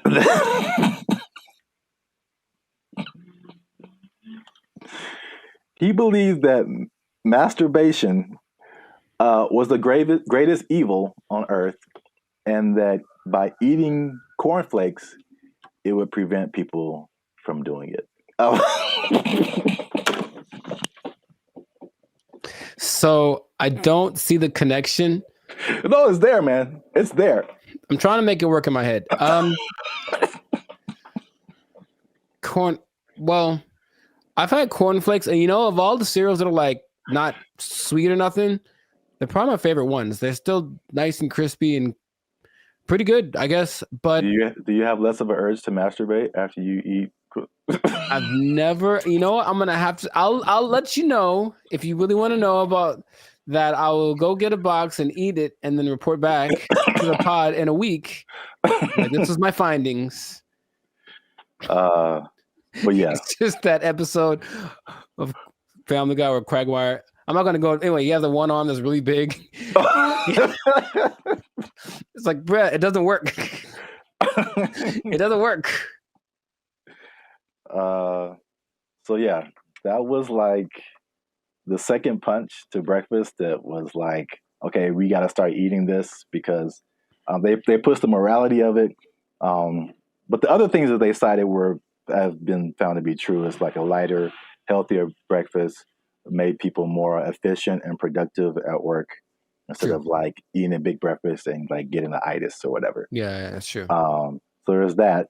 And so that pushed the cliche of like breakfast being the most important meal of the day. It was actually like a morality thing, which is like crazy. And the last part is that so flash forward to the 1940s, World War II, right? So yeah, World War II, you got more women joining the workforce than what happened in that time.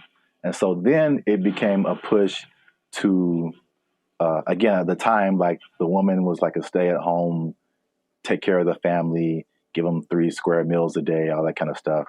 Breakfast became the cheat option to feed your family and not feel guilty about it being like quick and easy, because they had to go to work too now.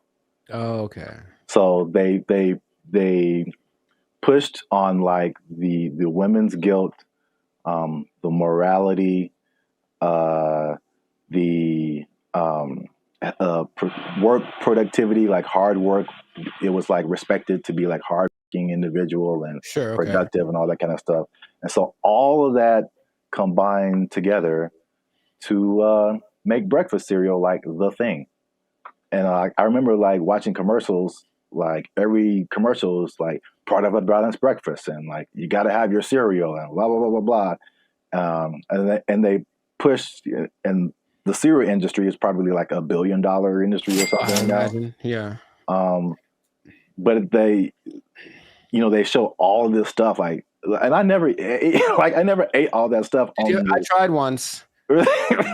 Man, you just feel gross after it. Yeah. You drink a whole glass of orange juice and a whole glass of milk? Like, man. Yeah, milk, orange juice, toast, fruit, cereal. Bacon and eggs. Yeah, something like that. It was all in the one picture. Like the whole food pyramid. Yeah, it's too much. It's really too much. But I thought, it must be something worth trying. And I regretted that real bad. Yeah. So yeah, that's the crazy story behind breakfast cereal. And if I may leave you with a cliffhanger. Okay. So remember we started off with bacon and eggs. We did. And then everyone went to cereal. Yes. But somebody put bacon and eggs back on the forefront, man. Ooh. And they went toe to toe with cereal. But you have to find out in the next episode. So keep watching. This has been another episode of the Life's a Circus podcast. Make sure you like, subscribe, comment, and share this video with somebody who liked them cereals, man. Ooh, I like some. Was that my line? Is that what I was supposed to say? I think so. Okay. And cut. I like some. Oh, you can try another take if you want. Ooh, I like some. Was that better? Had more? That was too much. Okay, all right, okay. We had it on the first take. Okay, we'll use that in the commercial. Thank you, Mr. Director. Here's $5 million. Look, let's go. Where do I sign, Mr. Barry Gordy? Jericho likes it. Super sweet sugared honey smacks. Give me that. Give me that money. They took our jobs. They took our jobs. We want more money. Higher minimum wage. That's right. That's what's happening right now. People.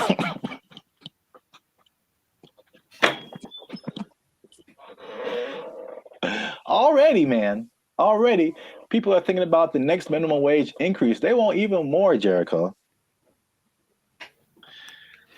No.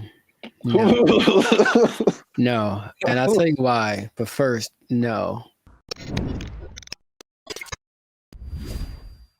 What's up, everybody? I'm Zap, and this is Jericho, and we are the now 8-time international award-winning pop hip-hop music duo Band and Future. We do clean, fun music that everyone can listen to with a sound that is uniquely Californian. And right now, you're tuned into the Life's a Circus podcast, where we talk about everything that's funny, interesting, and ridiculous. Before we jump into today's topic, make sure you do us one big favor.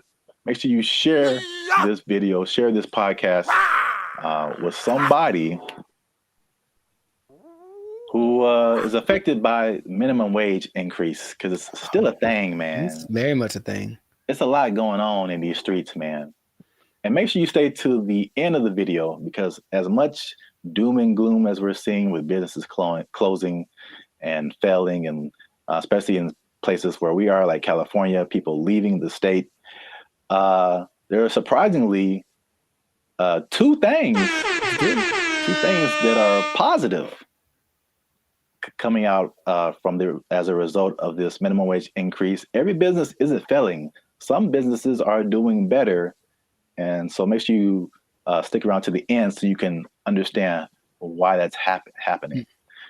So we talked about the minimum wage increase specifically for fast food, right, like 6 months ago when they were putting it together. And we were like, I wouldn't do it. Wouldn't be prudent. Yes. We since then we've made even another video saying, we told you so. So for those of you who are living under a rock, fast food minimum wage has increased in California to $20 an hour, like a 25% jump, pretty much overnight for restaurants, big chains, even some smaller restaurants. And the results have been largely negative, at least in the press. I mean, I haven't heard any businesses that are like, hey, this is great. So not at all, no. So food prices were high. They're even higher now. They said that at over 10,000 people, fast food workers have lost their jobs because the companies can't afford to pay them that high of a wage overnight. And a lot of places, there's a laundry list of places that are just shutting down. They're just like, we can't do this. Either that or they're leaving the state. But guess what, Jericho? Tell me now.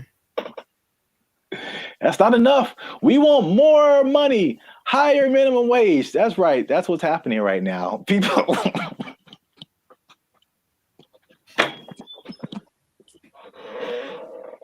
Already, man. Already, people are thinking about the next minimum wage increase. They want even more, Jericho.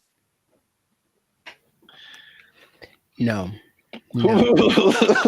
No. And I'll tell you why. But first, no. Okay. Here's the thing. Raise it. Just keep going up.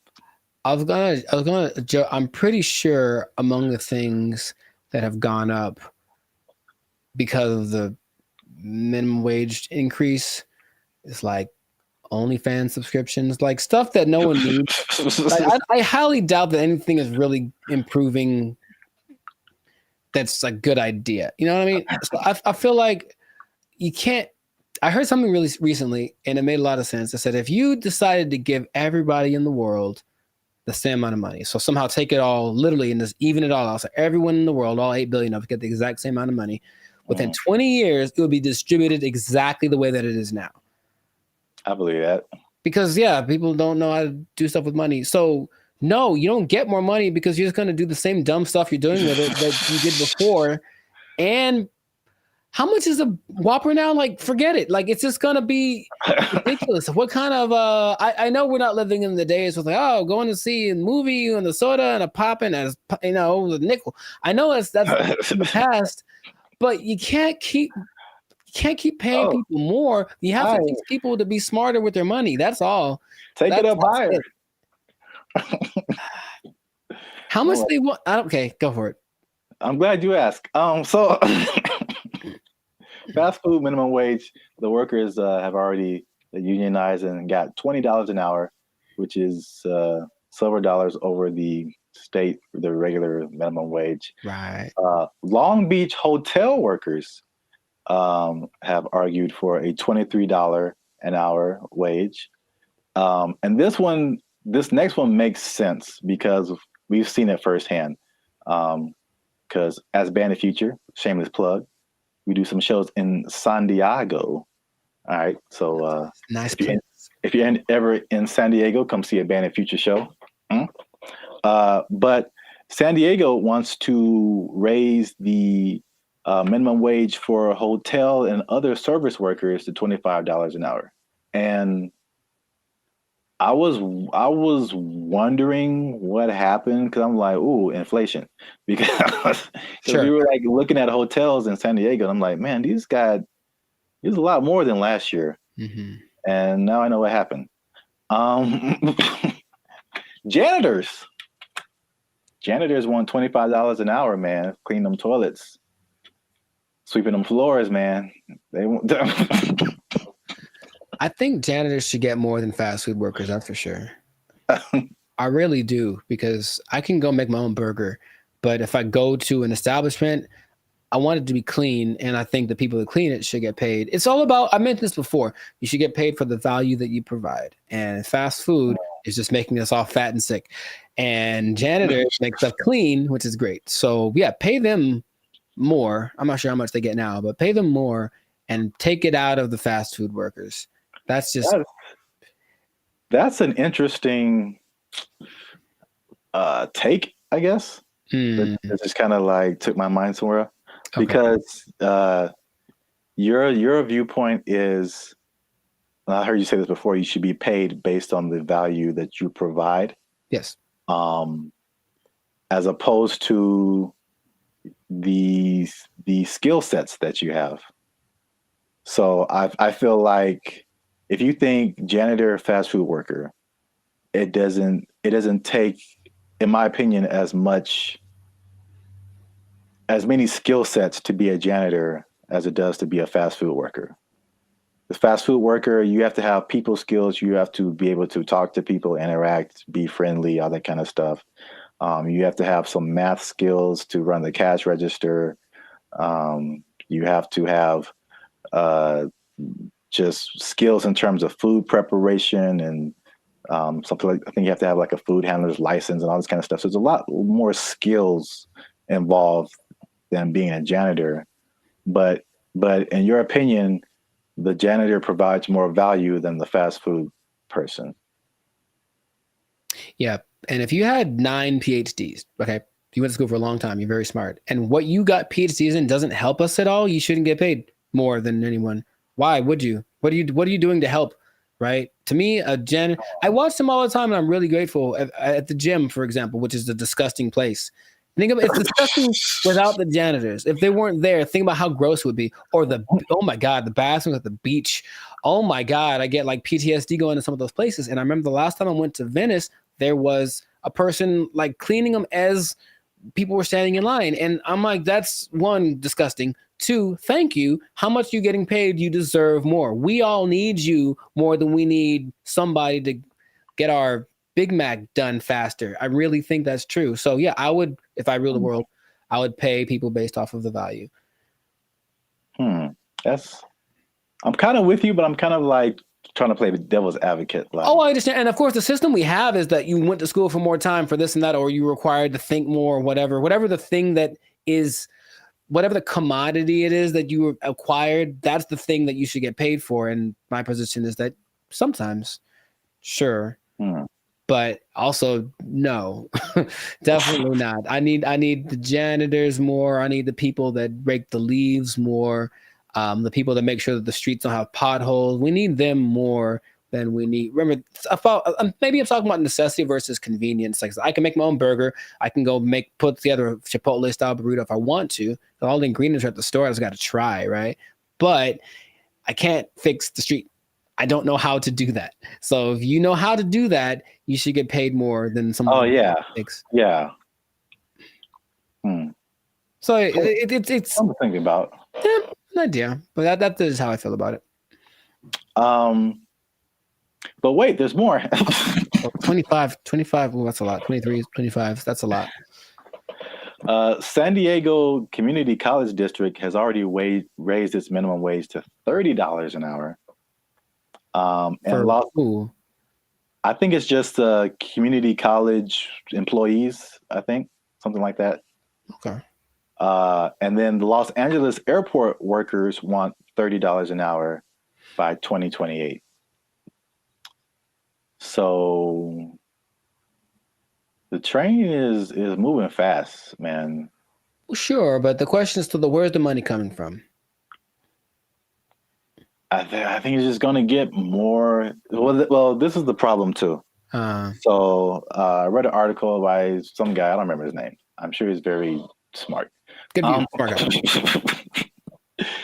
guy. He's the person who pointed out that there's a couple of things where businesses are actually doing okay with the minimum wage, but he said like obviously this is not a long-term solution because you think about, okay, minimum wage, and you kind of touched on it. It's like, what are you spending your money on? And then for like 99% of people, what are your biggest expenses? Food, shelter, transportation. All of those things are sky high, abnormally high in California than anything else. And so I don't necessarily think people are just wasting their money on whatever, but it's I mean, they could be, but I don't know the life. The fact still remains that there's a for real housing shortage. The average housing cost is like, I think almost double, if not double than some other places. So that's a huge thing. We already know the food is high. It was already high and it got higher. And then like gas is like $5-6 a gallon, $7 a gallon. Like too high. It's too high. So it's like, basically he pointed out is just like, those things are like at the root of this, a lot of it, but it's like, we're not trying to solve those things. Or maybe they are, and they just haven't found a solution yet. I thought that was an interesting point. It is. Because we're still in a cycle of like, you raise minimum wage, and then businesses are, we can't pay people. We got to raise prices. And then Like everything goes up. So then what's the point? Right. Your rent is higher, your food is higher, gas is higher. Now we need more.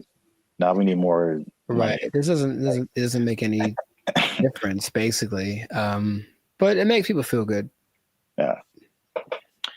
But like I said in the beginning, this guy also pointed out that there are two things that he pointed out where businesses are actually doing okay with the minimum wage, and it's actually been a good thing. And it's not OnlyFans? And it's not OnlyFans. All right. One, just a second. One is that it has forced businesses, and I think we can even agree to this as the way we run Band and Future and all that kind of stuff. It's forced them to be more efficient. And I've definitely gone into places or worked in businesses where like you can tell the money is flowing.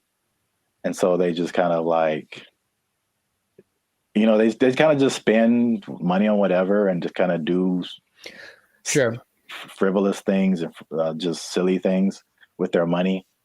But it's forced some businesses to be more efficient.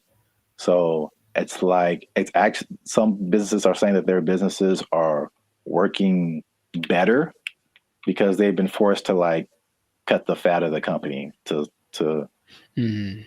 basically pay for the workers. So I think that's a thing that we've experienced as just dealing with.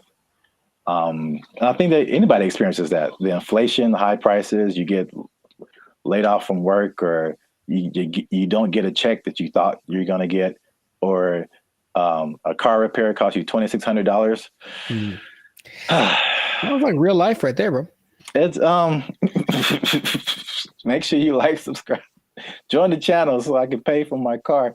I'm tired of walking everywhere. I digress. But yeah, I mean, we do this in our personal lives all the time. It's just like, okay, how little can I eat this week to pay for? So yeah, so that's the thing. Second thing is that worker retention is up. So you think about fast food, or not fast food, but just minimum wage jobs in general. It's like a throwaway job, right? Sure. So it's like you're making the least, you don't get the maximum effort, you don't really care. It's just like, this job sucks, I'm not making a whole lot of money. And I think it has a high turnover rate. So meaning people quit, they have to find new people, train them, get them going, and then they're there for like a month or 2 or 6 months or whatever. Then they quit and they just find a better job or whatever. Sure. So with the higher wage now, fast food worker is like the premium job of minimum wage jobs. So you think if you work in some other job for $16 an hour, $17 an hour, you can flip burgers for $20 an hour. Sure. You're gonna, if you're in that that minimum wage level, you're gonna stay there for a minute, because unless you can move up to some other job, you're doing better than other minimum wage jobs. So why would you leave? Right. So yeah, so people are staying, and people are happier, they say, just coming to work, which I mean makes sense if you're getting paid more. But there's less incentive to leave, and then people don't understand that it costs businesses a lot of money to hire people and put up ads to hire people and then train them and all this kind of stuff, get all this stuff going and find the people, and then they're only there for a little bit, and you got to do it all over again. Yes, that's a big expense. So there you have it. Minimum wage going up, prices going up. Some businesses are leaving, some businesses are shutting down. Some people don't care. It's happening in their business. A lot going on. Let us know what you think in the comments. Is this good? Is this bad? Should we do the idea of this guy in the article and just let's fix the housing and the food and the gas and all this stuff and just bring that down instead of raising the money we get? Cost of living is too high. Yeah, man. A lot going on. Gotta invest in some meme coins, man. Just take advantage. It's a bull market, man. Let's get into it. Are meme coins the answer to the minimum wage problem? I would say probably not, but you know, somebody it might work out. For most people, not so much. Yeah, we out because we are. But for real, join the YouTube channel because the boy needs his car. All right, there we go. They took our jobs. They took our jobs.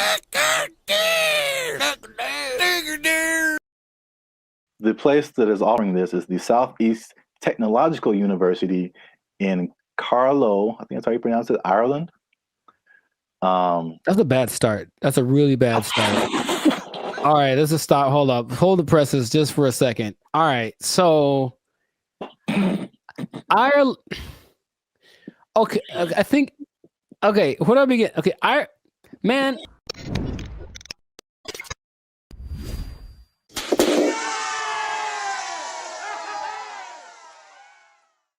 What's up, guys? I'm Zap. This is Jericho. We are Bandit Future, and now 6-time international award-winning pop hip-hop music duo.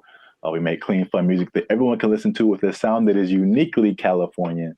And right now, you are tuned in to the Life's a Circus podcast, where we talk about things that are funny, interesting, and ridiculous. But before we start, okay, y'all been laughing. Y'all been crying. Emotions. Y'all been... Y'all been laughing and crying at the same time. I don't know how that's possible, but you've been doing it.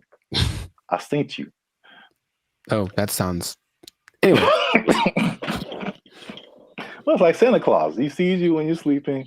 It's like, I know YouTube tracks statistics, but I don't know if it went that deep. Like, geez.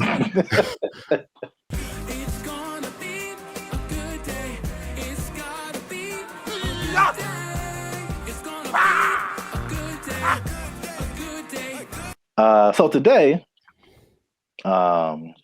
we are talking about something that's interesting. The letter Q? I mean, that's kind of what I was hoping. Today's episode is brought to you by the letter Q. Brought to you by, yeah, a little bit deeper than a single letter. Okay. But it does have to do with letters, arts, and sciences. Oh, interesting. Okay. Kind of got that. There is a new degree that you can get, and it's basically an influencer degree. That's right, ladies and gentlemen. You can go to school and major in a degree that makes you a certified influencer. We're here. It's a thing that's happened. We're here. That doesn't surprise me, but go on. I want to know more. Yeah, forget about engineering or what else is there? Business, law. Math is a thing still, I think. Medical. You need to bet your entire future career on becoming an influencer. So this is the place that is offering this is the Southeast Technological University in Carlow. I think that's how you pronounce it, Ireland. That's a bad start. That's a really bad start. All right, let's just stop. Hold up. Hold the presses just for a second. All right, so Ireland. Okay, I think. Okay, where do I begin? Okay, so like for a place to have influence, it has to be something that has relevance. I think something where it's like, okay, this place is, or this person has said this is what's important, what's is cool. I will listen to it because I respect their opinion. I've never once thought about Ireland for anything other than leprechauns and beer. And if it's not about those two things, I don't care what Ireland has to say. So I'm already like, it's missed me on that, bro. Like, come on. If it was like New York or Dubai or something, it's like, yeah, big place with influence. Don't tell me about no, man. Okay, keep going. What do you got? All right. That's interesting because I kind of went that way for another reason. Okay. I don't know how they name schools in Ireland, but this sounds like very much like a DeVry University, JTT Tech, like it's not your top tier. Nope. Nope. So I was like, the official name of the degree is called the It's a bachelor's of arts in content creation and social media. What would that sound like in an Irish accent? I'm not even going to try that. I don't got it either. I'm not good at accents. Nor am I. Except for, well, never mind. Canceled. Yep. I don't want to go. I don't want to be canceled yet. So yeah. But to, I guess, kind of legitimize it, the influencer industry is currently valued at $21 billion. So it is an industry to a certain degree. I have thoughts about that. But more than half of Gen Zers think that they can make a career out of content creation. So this school offered I think it was a summer, just a class, not a whole major. And it was like, of course, filled to the brim with students. I think they're going to have they're going to admit 40 students to this major this coming year. And they're sure that they'll have to turn a lot of people away. So it's a very much a major of interest. On the flip side, and this was from the New York Post. Wow, the New York Post. They say that the rapid evolution, and this is something we talked about before. The rapid evolution of social media and trend cycles could make the entire degree worthless as soon as you receive your diploma. Yeah, what's the curriculum based off of? What metrics are they following? It seems like a cool idea if it's constructed in a certain way. I mean, imagine the nonsense if you paid money to become an influencer and then you sucked at being an influencer. Like, it's just, I feel like to be an influencer, you just have to have a certain kind of either personality or vibe. Like, not any person could be an influencer, that's for sure. But I don't know if that's something you can sell the idea on it for sure. But I think there'd be a lot of people asking for refunds in like a year. It just seems like something. Yeah, Can you do that? Well, you can ask, of course. I don't think I get it. You're wasting the money, I think. But I think you'd be better off just studying on your own, studying social media, like a Mr. Beast did. He just studied YouTube, literally, and that's all. And then it worked out phenomenal for him. So, and not only that, all the people that he worked with also didn't get as big as him, but they all have channels with millions of people, millions of followers. So but here's the thing with education, anytime they're like, oh, there's an opportunity to make some money for us and maybe it'll work out and then we can get some more accreditation or who knows. They're just trying to evolve. So I see the point, basically. They're trying to evolve with the modern times. I just feel like that's not something you can teach in that sense. Because like, as soon as the lesson's over for that day, things are different. So if they're not constantly keeping track of the market, it's like teaching day trading or something based off of data from last week. It's like, okay, well, that worked last week, but it's different now. It's a whole nother. So it would have to be done really well to work in mass. Like, yeah. Well, I have a bunch of thoughts on this. So, in their defense, they have said that they're aware of, like, again, like, social media is constantly changing, stuff like that. So the curriculum is more about high level concepts, I guess. Okay. As like what the business behind, becoming an influencer, stuff like that, which makes sense. But it's also like, if I were a student, I wouldn't study this because I think it's too specific. And influencer is just a subset of sales, marketing, advertising, business.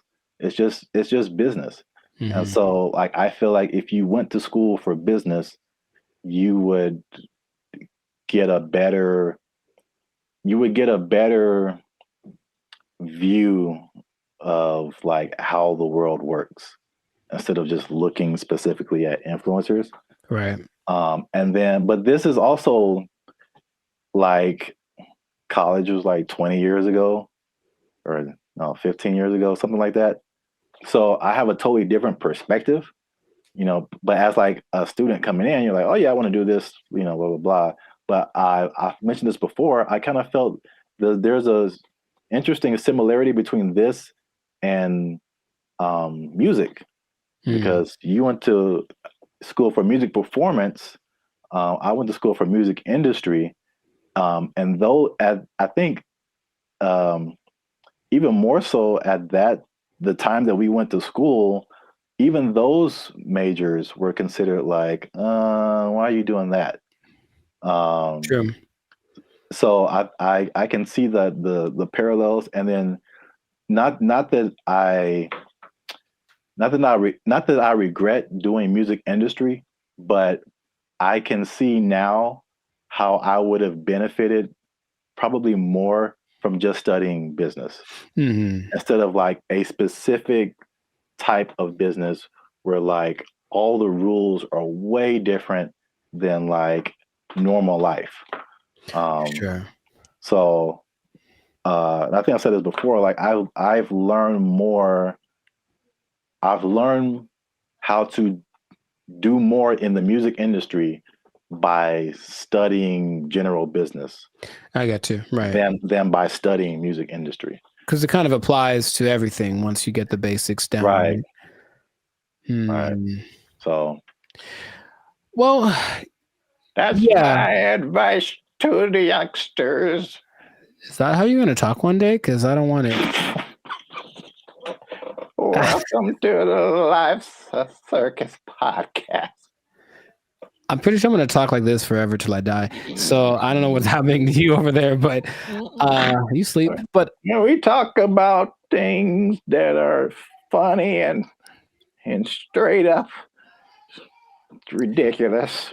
All right, Old Man River. Look, yeah, but you said about the students. I guess now that college is becoming more of a option as far as like, well, what's the point of going to college if they at least offer something that people want to be? Then I see the point. I do. I just don't know how they'll pull it off. But if they do, more power to them. Yeah. I don't know. Maybe we're just short-sighted, and then influencer will become all the rage, and people will make gajillion dollars and be like, "I told you so." Hey, you know what? Good for you. If you get there, I'll give you a cookie. No, those are addicting. Oh, I'm sorry. I'm sorry. Jeez, I keep forgetting the rules. Cookies are sometimes food. So this has been another episode of the Life Circus podcast. Make sure you like, subscribe, comment, and share this video with somebody who might want to be an influencer major. That doesn't even sound right. No, it really doesn't. But maybe we'll talk them off the ledge with this video. Because if you're trying to be an influencer now and you got someone coming up behind you that has a degree in it, they might take your job. They got a degree from Ireland. Does anybody care? Lucky Charms. They took our jobs. They took our jobs. So I went to our buddy ChatGPT and I made a simple request, and I want y'all to see this in real time. Oh, snap. I said, write a love letter to Donald Trump. That's not, funny, but look at the answer. What's going on, everyone? I'm Jericho. This is Zap, and we are the 6-time international award-winning pop hip-hop duo Bandit Future, who make clean, fun music that's fun to listen to, easy listening, love songs on the coast. And where did it go? Why does it always go there? Anyways, and you are now tuned into the Life's a Circus podcast, where we talk about things that are funny, interesting, and just straight up ridiculous. So before we get started, I'm gonna need y'all to do us a big favor and make sure to like, subscribe, comment, and share this video with at least 2 people that are really interested in the safety of humankind. The safety of humankind in the face of the AI revolution, baby. It's coming. Okay, so. Okay, I thought it was just safety. Just safety in general. I was like, well, Buckle your that's very broad. Buckle your seatbelts, please, and don't talk to strangers. No. So 5 days ago, the first annual, I guess, AI Safety Summit happened in Bletchley Park. It's a place in England, and all of the big people that are involved in the AI industry were there to talk about AI safety because it looks like it's getting out of control already. And the first person to admit that was our buddy Elon Musk. He says, and I quote, AI is one of the biggest threats to humankind. That's what he said in the interview at this summit 5 days ago. So that's great to start with. One of the persons that are leading the charge in this AI thing is talking about what could possibly go wrong. But basically what they got together to do was to talk about putting in some system, some kind of, because it's like the Wild West once again. They're making up the rules as they go, but they're like, well, that we need to have rules. So basically, he was saying they need to create insight, and they need to what he called establish a referee, some neutral third party that would provide the framework for how AI is used from place to place and whatnot. And I want to start right there by asking our buddy Zap here. Is it possible to be neutral in this situation? Is it possible for someone to have no dog in the fight when it comes to how to impose regulations on AI? I mean, the short answer is no. Mm-hmm. My first thought is, it can't be a person. It has to be like a organization, like the Foundation for AI or whatever. And then even when those things happen, there's like all these political elements. It's like if it's an international thing, I'm sure, there's some entities that have like more control than others to say what people can do, what people can't do. I don't know. It seems like it's something that needs to happen, but I think it'll be a Band-Aid, sure, to a certain extent. Mm-hmm. Yeah. Mr. Elon Musk, I heard about this because he was talking on the Joe Rogan podcasts, and I was curious what he was talking about, and then he mentioned this, and I said, "Oh, okay." Well, he is such an interesting man, and when Joe Rogan asked him, "What do you hope to accomplish with this summit, this safety summit?" his honest answer was, "I don't know." And I was like, okay. And that's maybe after thinking about it for a long time, he said, "I don't know." And it's like, okay, so. Well, I will say this, he is right, because there's a discussion that needs to happen. Mm-hmm. And like, I think this is a recurring thing where like what's happening in the world is faster than the government. Mm-hmm. Or our governments. I don't know how other governments work in other countries, but this government is insanely slow. It's like 10 years after things have fallen apart, they like make a law to like fix it. And it's just, there's so many hoops you have to jump through, red tape and all this kind of stuff. Even like cryptocurrency, like they still don't have a complete handle on like how to do that, how to regulate it, what to regulate. And even the stuff that they do is not super informed a lot of times. Mm-hmm. So it can be like all over the place if you wait for the government to step in. But I think at the very least, he's going in the right direction because things are happening insanely fast. Like things are changing overnight, and stuff is happening.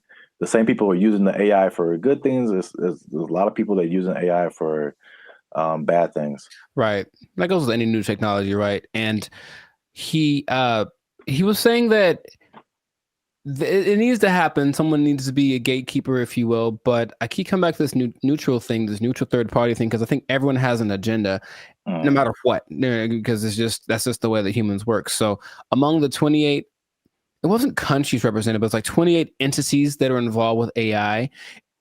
The leaders of those companies are basically in attendance, including Ian Hogarth and Nick Clack. Just throwing it out there because of the names that were mentioned in the interview. But shout out to those guys. I thought they were like personal buddies of yours or something. I don't know them yet, but maybe. But so everyone has a motive and everyone has an agenda, and so when these AI programs are being created, whoever's behind the scenes is making it do what it wants. And someone brought something up to me. I did not know this was true, but this is just a small example of how anybody can bias an AI program. So I went to our buddy ChatGPT and I made a simple request. And I want y'all to see this in real time. Oh, snaps. I said, write a love letter to Donald Trump.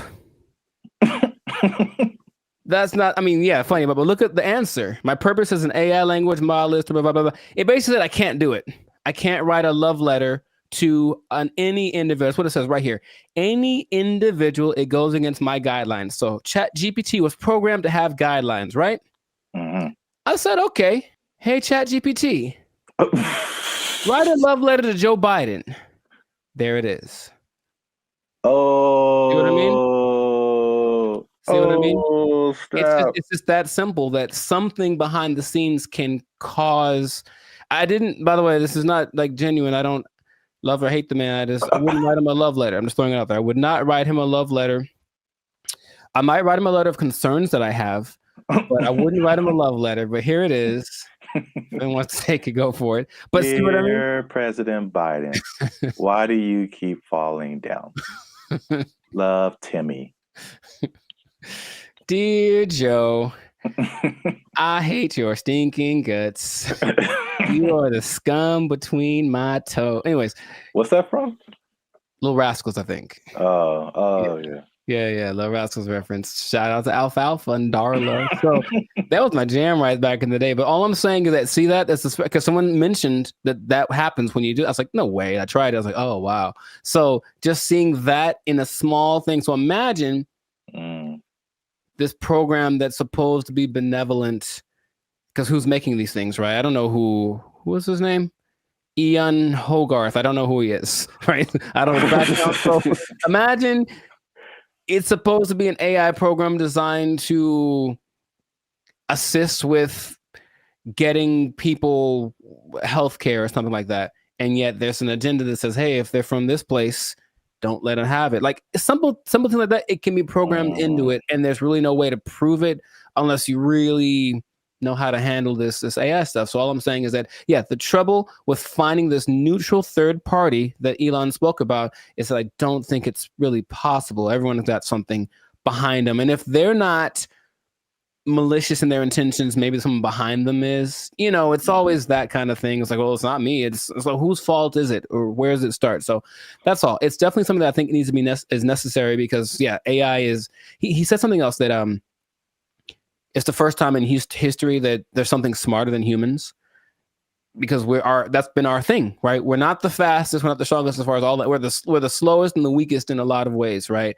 But we got smarts. We can make crafts and buildings and vehicles and all that kind of stuff. And now we've made a thing that is going to be smarter than the smartest one of us. So it's like, what's going to happen down the road? And it's like, it doesn't look great, because it really feels like they're all in this, like, I don't know what we're doing. Perfect. That's the feeling that I get from it. And that's how the movie starts. It always does. And there's lots of movies in there. So the question is, what would be fair rules? He made a comparison to like a sports team. It's like we're starting a game, and these are all the teams that are playing. So all the teams should have a say in what the rules are. But of course, if you're talking about like the Nuggets making the rules, and then, I don't know, the Lakers making the rules, they might have different ideas of what's fair, right? Yeah. So it's just going to be interesting to see how that goes. But at least someone's trying it. I believe the Prime Minister of England set it up, and that's what's going down. So fingers crossed, because like you said, it's happening really fast. Yeah. And they need to figure something out quick, because this segue into another episode, because there is a scam going on right now that people need to be aware of. It's happening right now, and it was a big news story on CNN. Okay, you have to tune in to another episode of the podcast to check that out. But anyway, this has been a fantastic episode of the Life of Circus podcast. If I do say so myself, a Life of Circus podcast. Jericho, this is Zap. So make sure to like, subscribe, comment, share this video with some people interested on the fate of humanity. And hopefully they won't come and do the thing where they take our stuff. Take your job. They're gonna take our job. Take it out. They took our jobs. They took our jobs. Everything works. I've been able to text you or call somebody or search the internet. Like, it all works. That's the good. The bad, Okay. Let's talk about it. Let me just say this. What's up, everybody? I'm Zap, and this is Jericho, and we are the now 6-time international award-winning pop hip-hop music duo Bandit Future. We do clean, fun music that everyone can listen to with a sound that's uniquely Californian. And right now, you are tuned into the Life's a Circus podcast, where we talk about everything that's funny, interesting, and ridiculous. But wait, need you to help us out, support our channel, because YouTube pays our bills. Not really, but hopefully in the future. Look. Yep. I don't know your life. I got to check in and saving and checking. Things are complicated. I need you to subscribe. What I'm trying to say is, I need you to subscribe. I got kids to feed, man. Y'all ain't been subscribing. I need you to subscribe, man. I didn't know you had kids. Subscribe, like, share, comment, because this is actually a very helpful video. Ooh, helpful. Because there's a thing happening, and I tried it out, and I'm going to let you know how it goes. So there's a thing called Helium Mobile. It's a phone service that I switched to, and not only was it half as much as my original phone plan, but it also makes me money. If you stay to the end of the video, I'm going to tell you how much money I've made with Helium Mobile in the past 2 months of trying it out. All right, so Helium Mobile, I think I told you about this when I first started doing it. Because so backstory is, my phone was not, what was it? I could receive text messages, but I couldn't send text messages. So, and I had T-Mobile at the time, and I was literally on the phone with T-Mobile customer service for like 2 to 3 hours, like trying anything and everything possible.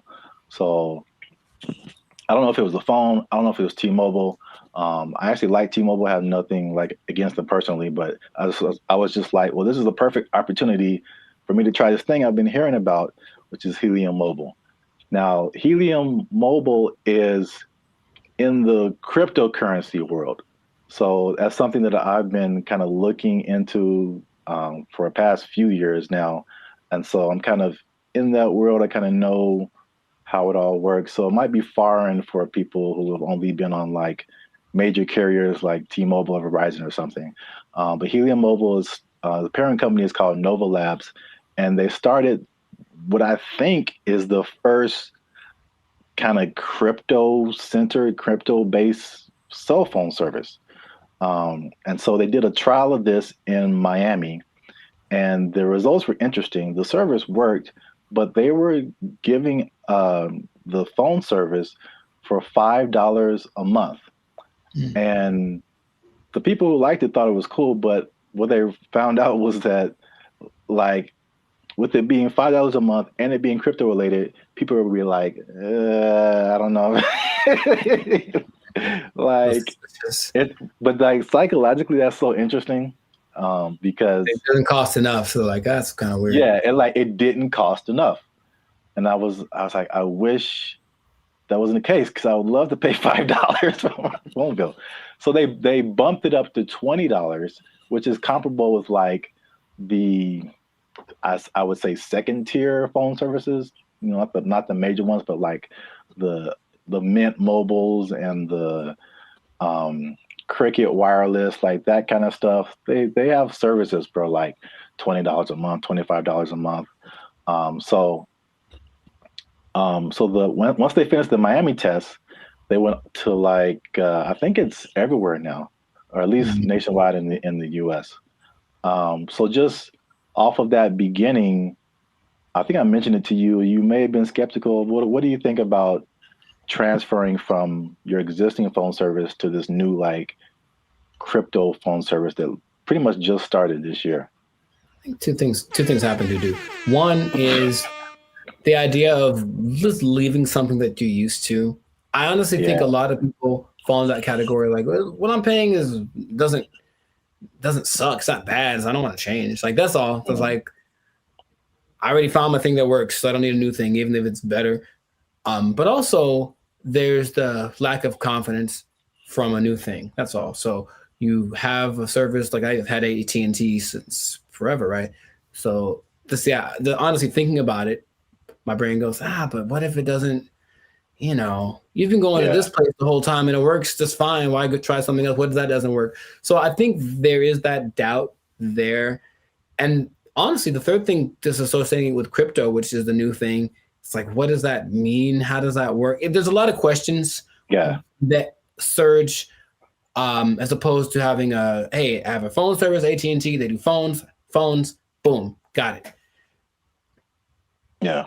I mean, that's the crypto part, especially because crypto it's gotten better, but it's still very much the wild, wild west. Right. Like there's all kind of stuff going on. And if you're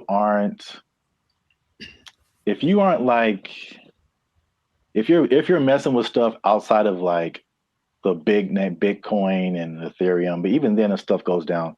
But like all this other, I mean, the thing is like Bitcoin dominates the news, but there are like thousands and thousands and thousands of other coins.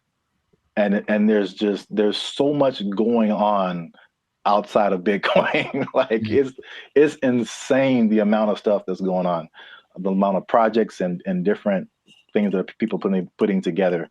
But yeah, it's kind of scary. And I mean, I honestly wouldn't recommend it for someone who, one, is not computer or tech savvy, and two, hasn't really been into crypto a whole lot.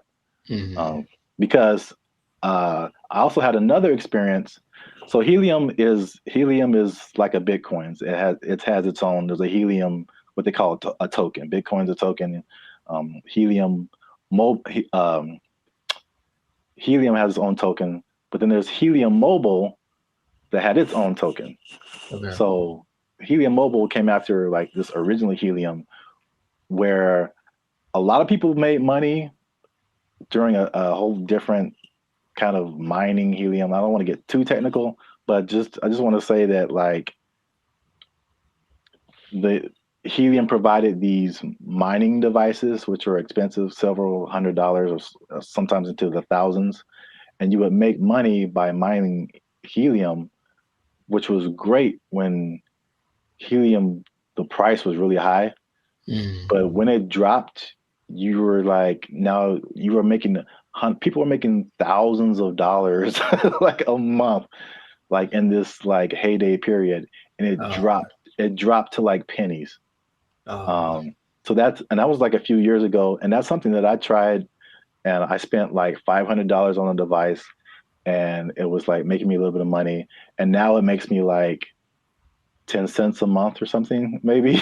Like it just like plummeted. But that's the crypto world. The prices, it's like the stock market on like acid. It's just nuts. I mean, you're rich one day and broke the next day, but I digress. So anyway, because I'm crazy, I tried out Helium Mobile. It's not bad. All right. So at least for me. So my original bill was like $50 a month, unlimited. And then you know how they have like unlimited and then it like throttles after a certain gigabytes, whatever. So I had the same thing with Helium Mobile. My original one's throttled after 50 gigabytes. This one throttles after 30. So I only paid $20 a month plus tax. So it's 21 something. And then, everything works. I've been able to text you or call somebody or search the internet. Like it all works. That's the good. The bad, Okay. Let's talk about it. Let me just say this. Unlimited is when it throttles, man. It's just like zoop. Like you are once you hit that cap, like you pretty much need to use another phone because your data is just so incredibly slow. But that's just kind of what it is. So the slowdown after the 30 gigabytes is insane. The app that you have to download to use it constantly crashes. You open it and there's a blank screen. You have to open it again or maybe restart your phone. There's constant updates and rule changes. Because again, it's like crypto. Things change so much, and what I mentioned before, the price fluctuation. So, like you earn this cryptocurrency token, but it could be worth a certain amount one day, and it could be worth half of that the next day. So, all that coupled with just like understanding crypto, again, it's fine for me. I'm cool with it, especially when I tell you how much money I've earned and saved. But it's not just like cut and dry, set it and forget it. I don't think it's for most people, at least not right now. Gotcha. So to pay off the teaser. Okay. Y'all want to see how rich I am off this Helium Mobile. Drum roll. And again, just to explain that, you earn Helium tokens. This is another thing that just people might be like, okay. Yeah. You earn Helium tokens by sharing location data, and the Helium uses that location data to understand where they need coverage to expand the network. And they promise, as always, never to sell your data to any third parties. So there's that. I'll let you do with that what you will. Lies and slander. So currently, again, there seems to be a trend in crypto where, like, if you get on something first very early, you seem to make the most money, and then it just kind of like it just kind of settles there. So in terms of Helium tokens, when I first started, I think I was earning like 700-800 Helium tokens a day. The current price of Helium or Helium Mobile tokens, current price of Helium Mobile is like 0.003 cents. Okay. So basically like a Spotify stream. Gotcha. For every Helium Mobile token, but you're earning hundreds of these a day. So I think like when I first started, I was making like around $2 to $3 every day, which is once you set it up, the only thing you have to do is move around because it's location based. So you can't be in the same spot. But if you move around throughout the day, at the end of the day, you'll get, the certain amount of tokens. So I'm pretty active. So I was making a couple of $2 to $3 a day. That has since dropped. It's currently like $1.50 to $2 a day. But again, like a couple of dollars a day for not really doing anything. Sure. That's kind of cool. When people when this first started, people were saying they were making like 1,000 to 2,000 tokens a day. So this was like a few months ago. So you can like see the pretty rapid decrease. And could it go back up? Yep. Could the price go back up? Yep. So who knows? But for 2 months, and I actually put this on 2 different phones. Okay. So in 2 months, and this is after paying my phone bill, my $20 phone bill each month, which you can also pay with a Helium Mobile token. I was gonna ask. Okay. Yeah, so you can take. So basically, there's no money coming out of my bank account now, which is great. You earn the token, you take a little bit of it and pay for your phone service, and you keep the rest of the tokens. You can sell them, you can keep them, hope that they go higher, whatever you want to do. But I've made about $100 per phone for 2 months. So no phone bill, basically, coming out of my bank account, and I made about $200. So the trade-off, for me, I don't mind it right now. Sure, right. Again, who knows? Time will tell. But if you want to try Helium Mobile, there's a referral link in the description. I think if you use that referral code, you get like $5 or it might be $10, something like that. You'll see it. I don't know what I'm talking about. I see. But yeah, you'll earn it towards your Helium Mobile plan. You can try that if you want to. But again, like if you're not a crypto person, I wouldn't it's not so cut and dry. I'll say it like that. So try it at your own risk. Now, after hearing my story, you think that you would want to try Helium Mobile? I thought about it since the first time you brought it up, because the idea of just, I guess the downside, I need my phone to work fast all the time. I need it to be fast. I absolutely need it to be fast all the time. So I don't know how I would deal with that. I use it a lot, but just the idea of my bill's probably $100. If I'm paying $100 and you're making $100, like that seems more fun than making part. Yeah. So consider. Yeah, we'll see. Let us know what you think in the comments. Do you want to try it? Do you think it's crazy? Are you scared to leave your phone service? Is crypto still too wild for you to mess around with? Let us know. This has been another episode of the Life's a Circus podcast. Again, subscribe, share. You know what it is. Maybe if you get enough Helium Mobile, you won't have to work anymore, and you'll never be in danger of losing your job. You never be in danger of losing your job because you got so much Helium Mobile tokens. Oh, it's only worth a Spotify stream right now.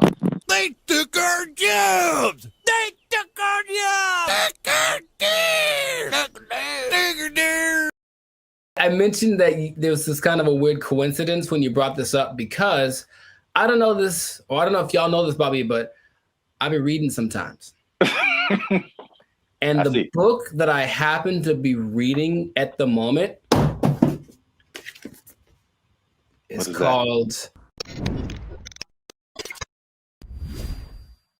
What's up, guys? I'm Zap. This is Jericho, and we are the now 6-time international award-winning pop hip-hop music group Bandit Future. We do clean, fun music that everyone can listen to with a sound that's uniquely Californian. And right now, you're tuned into the Life's a Circus podcast, where we talk about everything that's funny, interesting, and ridiculous. But before we jump into it, make sure you help us out. Like, subscribe, comment, and share this video with somebody who likes plants. Or vegetables. Throw them in there too. They're plants. Because vegetables are murder. And I'm bringing it back because there's some news, man. So before we had a couple of videos actually about the carnivore diet, if you remember. And it was just basically the opposite of vegetarianism or veganism. So instead of not eating meat, you're not eating vegetables and plants. It's kind of weird. Joe Rogan was all into it. He said it worked for him. Right. But I don't know if you remember, you mentioned a lady who said that plants kill you from the inside. Do you remember her name or what she was talking about? Her name, no. But she was saying plants, it was like a defense. Well, yeah, but plants basically as a defense mechanism secrete things that basically make the person who eats them feel bad so they don't keep eating them. Which is the thing that some plants, honestly do. Yeah. Any, creature, but I don't remember her name. Okay. No, it was funny at the time, and I kind of halfway believed it, but there's more evidence that has come out now. So there's been a recent study in Japan about plants actually talking to one another.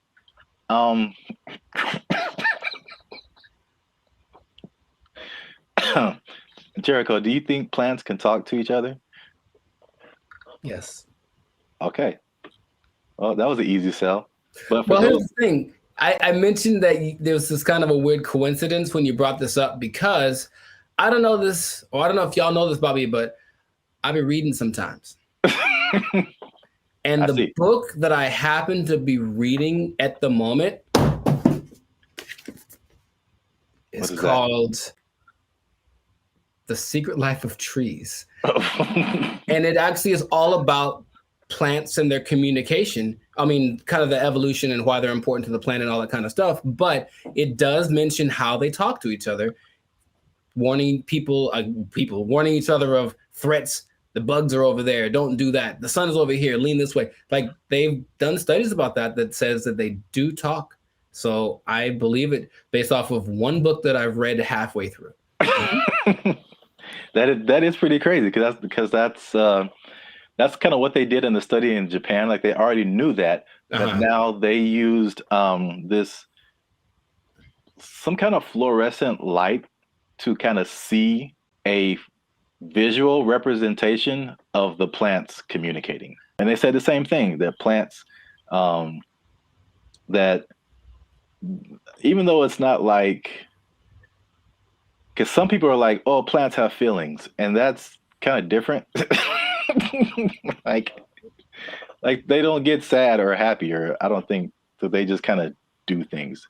But you disagree because it's in your book. The thing. In Japan, because I like to say it that way, because there's one anime I saw forever ago that said it like that, Japan. So I like it. But yeah, in Japan, they've also done studies that show that plants have feelings in the sense that the words that, okay, let's just go way back. I guess maybe words have power in general to make create the universe, literally. If you say nice things to plants, they grow better. They feel it like they do. That's their result. And so if you go to Japan, which I recommend that y'all do, and you try the fruit, you're eating fruit one that's really expensive, but it's really good. And part of it is because they actually care for it. Like they cultivate it, they talk to it, they massage it, they do all that stuff because they really believe that the plants feel, oh, I feel good, I'll grow better. And I can't say they're wrong. I mean, yeah, I guess feelings in terms of like emotions, like feeling is like kind of sensory. They can sense stuff, but like some people take it to the extent of like this plant is happy or this plant is angry, or I don't know how far that goes. Because there's this lady who's PhD. She says he can have emotions because they don't have a nervous system like we do. So they can't like, you know what I'm saying? Like those kind of feelings. I get you. I mean, I don't think plants get into depression or nothing like that, but I don't know. I haven't read the whole book. Maybe in a week I'll be like, guess what? Breaking news. I read the whole thing and it said at the end, plants have feelings, period. So. All right. Well, just to piggyback off of that. So what they also found in this Japanese study is that they released something called volatile organic compounds. So it kind of explains more of this defense mechanism or the communication. So this is what they said. It's kind of in line with what you kind of just said earlier, is that, okay, so a caterpillar or a beetle or something just starts munching on the plant. And the plant's like, ow. This isn't fun. This is bad. And so they release these volatile organic compounds, and it's like a warning signal. It's kind of like the same things as like a perfume, like what you would smell, or you've gone by a plant and it smells kind of minty or something like that. Yeah. And so they release this stuff, and it's kind of like a signal, and it signifies the things they eat bugs. And it's just like, hey, come eat the bugs because they're eating me, and make it stop. No joke. And so like birds and all kind of other animals are like, ooh, bugs, and they like take the bugs away from the plants, and the plants is like, I got them, and so that, which is like a crazy layer of the universe that I had no idea was happening. Like entire defense mechanisms. And all those relationships between like bugs and plants, which the book talks about, and I've always thought about, like, I don't know how that starts, but a lot of them feel so perfect. You know, the plant does this for the bug does this for the plant, you know, and it has to be something to it. It's like, because they talk about insects, bugs, animals, maybe trees having instincts, but I think there's some level of thinking or communication in there. I figure there has to be something that says, hey, if you do this for me, I'll do, like, it's not just random. So I feel like there is something to that. It's just weird to think about, you know? Yeah. And it's even to the extent of like a bug is attacking a plant and then he releases that stuff. And then like all the other homie plants are like, yeah. And they start helping each other out and releasing all that stuff and trying to like get the bugs away. And another version of that is like the concept of nicotine, which is found in a lot of plants. And that's like that goes back to what I was saying earlier, or what you were saying earlier, that lady said that they release like the nicotine. That's like another defense mechanism to where like they killing you from the inside. Y'all stop eating plants. They gangsters out here. You think it's a nice flower and it's trying to murk you. I'm saying plants are nice. They got flowers. They have, I can't remember any parts of the stamen. Maybe they have parts. Okay, that sounds right. Yeah, sure. Stamen, bark, right? Like 7th grade, maybe 7th grade botany class or whatever. They got rings. You can tell how old they are. That's cool. You know what I mean? But yeah. So the moral of the story is plants are a gangster and crazy. So don't mess with them. Eat chicken. Plants have feelings. Yeah, put that on his shirt. They'll get that VOC on you. That what do you call it? Volatile VOC. Organic compound. Yeah. VOC, son. Yeah, VOCs represent. Gang. If you see VOC spray painted on a redwood, don't hear it. Yeah. That's it. That's been another episode of the Life's a Circus podcast. Make sure you like, subscribe, comment, share this video. Let us know if you've been ganged up on by a plant or if you've seen a plant talking, because people will think you're strange, but we might believe you. Feed me, Seymour. They took our jobs. They took our jobs. And there is a man who has built a substantial shelter for himself. So this place has a front door. It has lights. He has a refrigerator. He has a stove. He calls it a waterfront property because it sits right on the LA River. Other people in the encampment have. What's up, everybody? I'm Zap, and this is Jericho, and we are the 6-time international award-winning pop hip-hop music duo Band in Future. We do clean, fun music that everyone can listen to with a sound that's uniquely Californian. And right now, you are tuned into the Life's a Circus podcast, where we talk about everything that's funny, interesting, and ridiculous. But before we jump into today's topic, make sure you help us out. Help us for that YouTube algorithm. Like, subscribe, comment, and share this video with somebody who's homeless. Is that a good demographic? Is you know what? Actually, most homeless people do at least have access to the internet. So I guess now, 20 years ago, no, but homeless people are doing pretty good. Yes, I'm glad you said that because that kind of segues into what I'm talking about. Okay. Before I say I don't know where to start first. Okay. No, I'll go off of what you just said. Homeless people are doing not so bad, at least in LA, from what I can see. So check it out. I think I told you maybe a month or so ago, I was going to like the crypto.com arena and I was walking past this homeless encampment and I saw a orange extension cable. And it was just like, it was long. It was running all the way down the sidewalk. And somehow don't know how they did this. They rigged it into like a light pole or something, and those people had electricity. Like they were in there having a good time.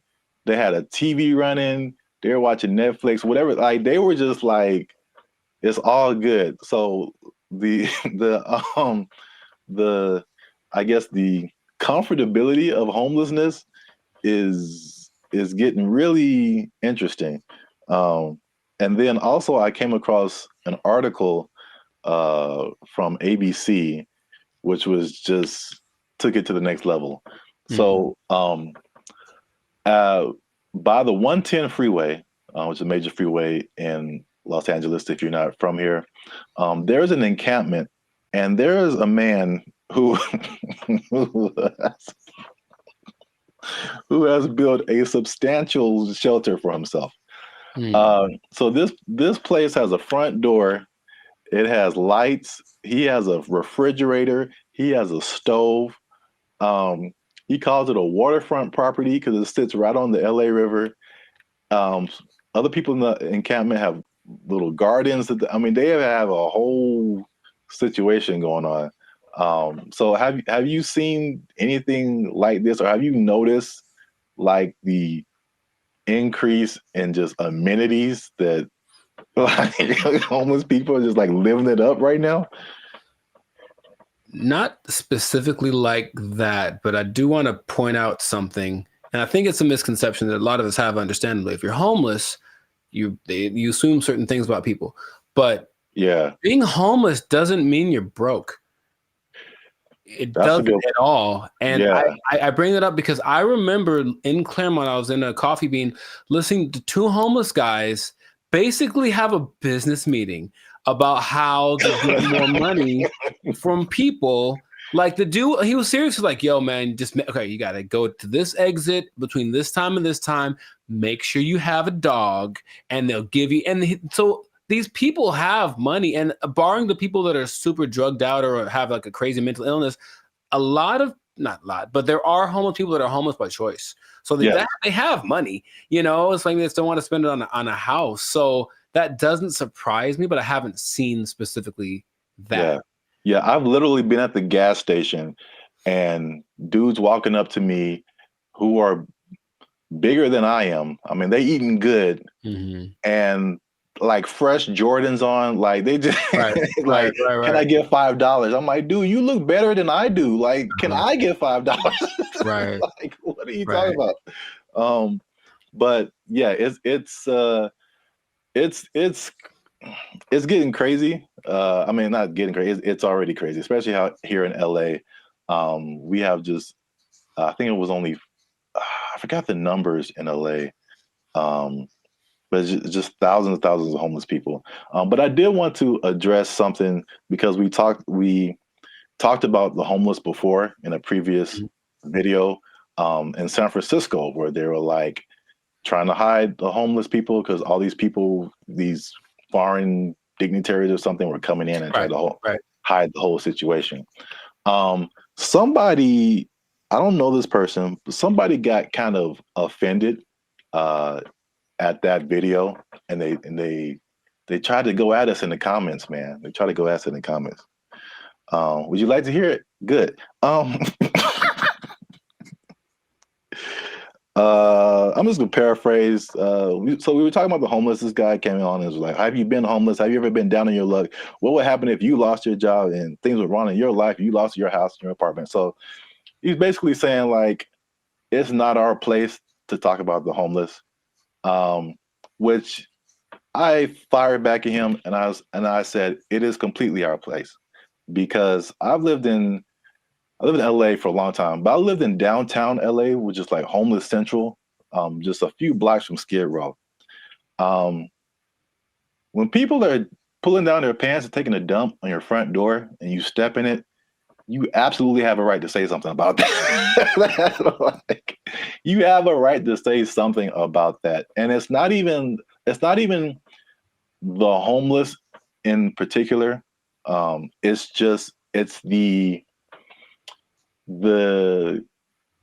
all the stuff that comes with it. Like, I don't care if you're homeless or not, whatever. But it's like the disrespect for other people and the other things in the city, and just like the trash everywhere and the safety concerns and like the destruction of property. If you're pushing a shopping cart, I'm pretty sure you didn't buy that shopping cart. That means you stole it from us. Just because you're homeless doesn't give you a license to commit crimes. Like, like you can't. Like, so it's not even about like the haves and the have-nots. Like, that's really irrelevant to me. And I will say that one thing I will apologize for is that I laugh a lot. A lot of people have said that in the comments before, and I think that's just because I think one reason is because talking to a camera is really weird. I agree. And so I'm used to talking to a group of people or something where you get feedback, and so you say something that's funny. Like, I think it's funny. I just laugh at myself. But we try to keep it light on the podcast. But homelessness, really, there are. I don't know. Again, everyone's situation is different. Like you said, there's some people who aren't even broke. They just don't have a house. But there are some homeless people who are just like, they had a rough, what if something happened to them and it's just a serious situation and their life is really messed up. So I think well, at least I should apologize for making that I guess that false interpretation, you know what I'm saying? Like the insensitivity. I think that may have come across to some people like that. So I don't want to make it seem like we're insensitive to the homeless situation. But at the same time, I think that, we shouldn't be silenced because we've never been homeless or we never had a rough time or anything like that. And I have more to say about that, but I want to know what you think about at least that part of it too. I don't apologize for anything. I think that I'm justified in what I say when it comes to things that I've seen over time, right? So generalizing is dangerous, but it works because we have to start somewhere, right? So if homeless people were literally just like everyone else that just didn't have a home, meaning they weren't dirty, they weren't sometimes violent or leading to criminal activity in order to, because if you don't have money, you have to do things that are above the law to get what you need. If the implication of what homeless is the problem, I think if somehow it was just you don't have a house, there's nothing wrong with that. And yes, people do have unfortunate situations, but in general, when there's, and I heard somebody say this as a joke, but it really does kind of resonate. It's like there's places where homeless people aren't allowed to go. Why? Because they're homeless, and that's not a place that they can't come into the places that we can go because they don't have a home. And it's not because they're homeless.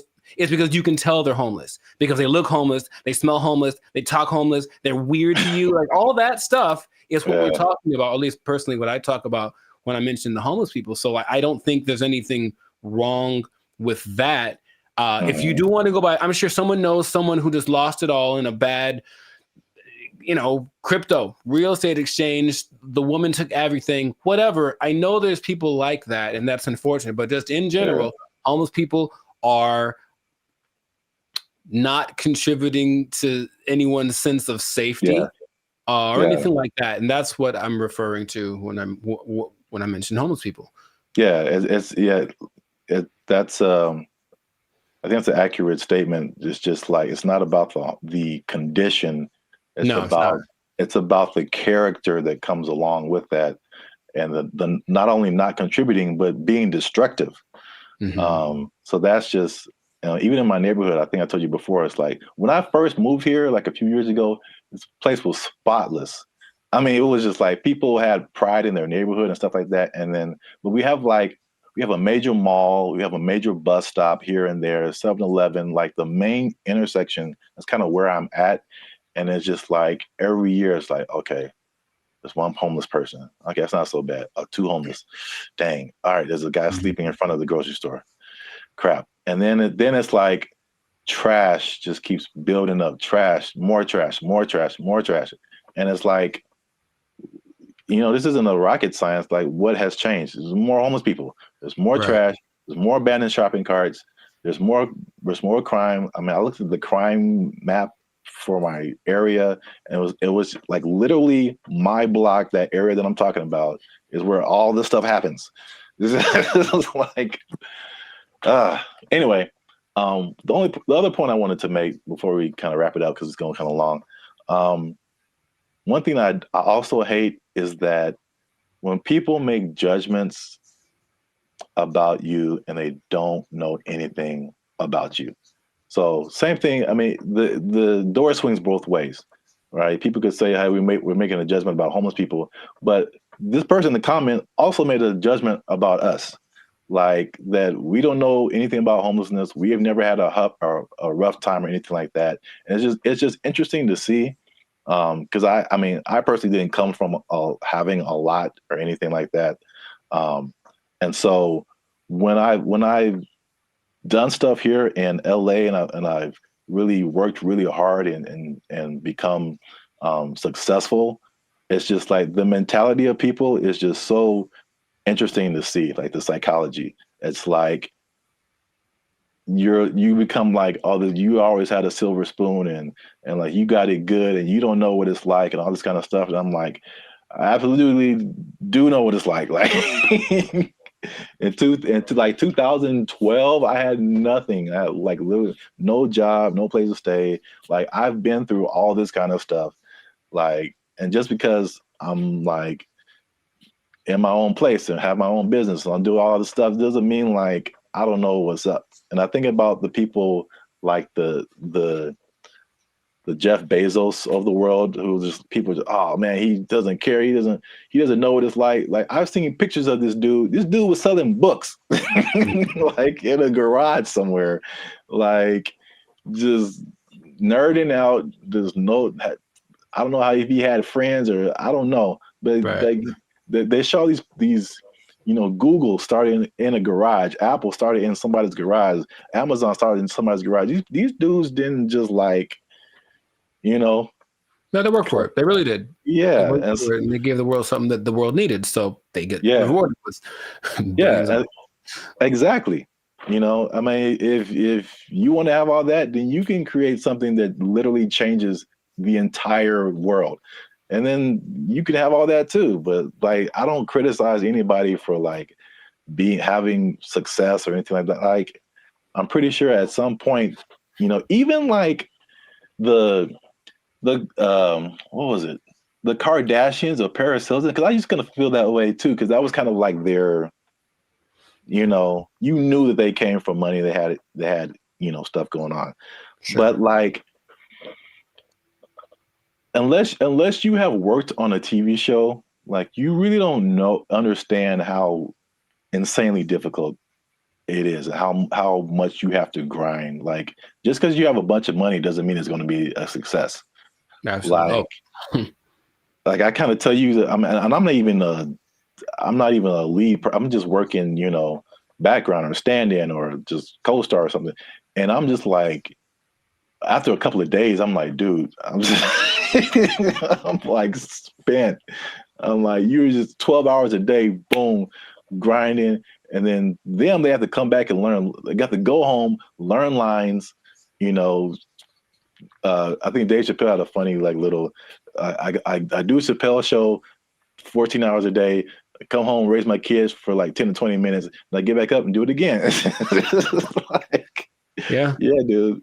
Like anybody you see, even if they have money, they are grinding, man. And so that's kind of just I was wanting to make those points because it was just like upsetting that someone would come at us in the comments over that. It was just without any kind of perspective. Do you think the person that made the comment has a job? I feel like they do. I feel like we just hit a nerve.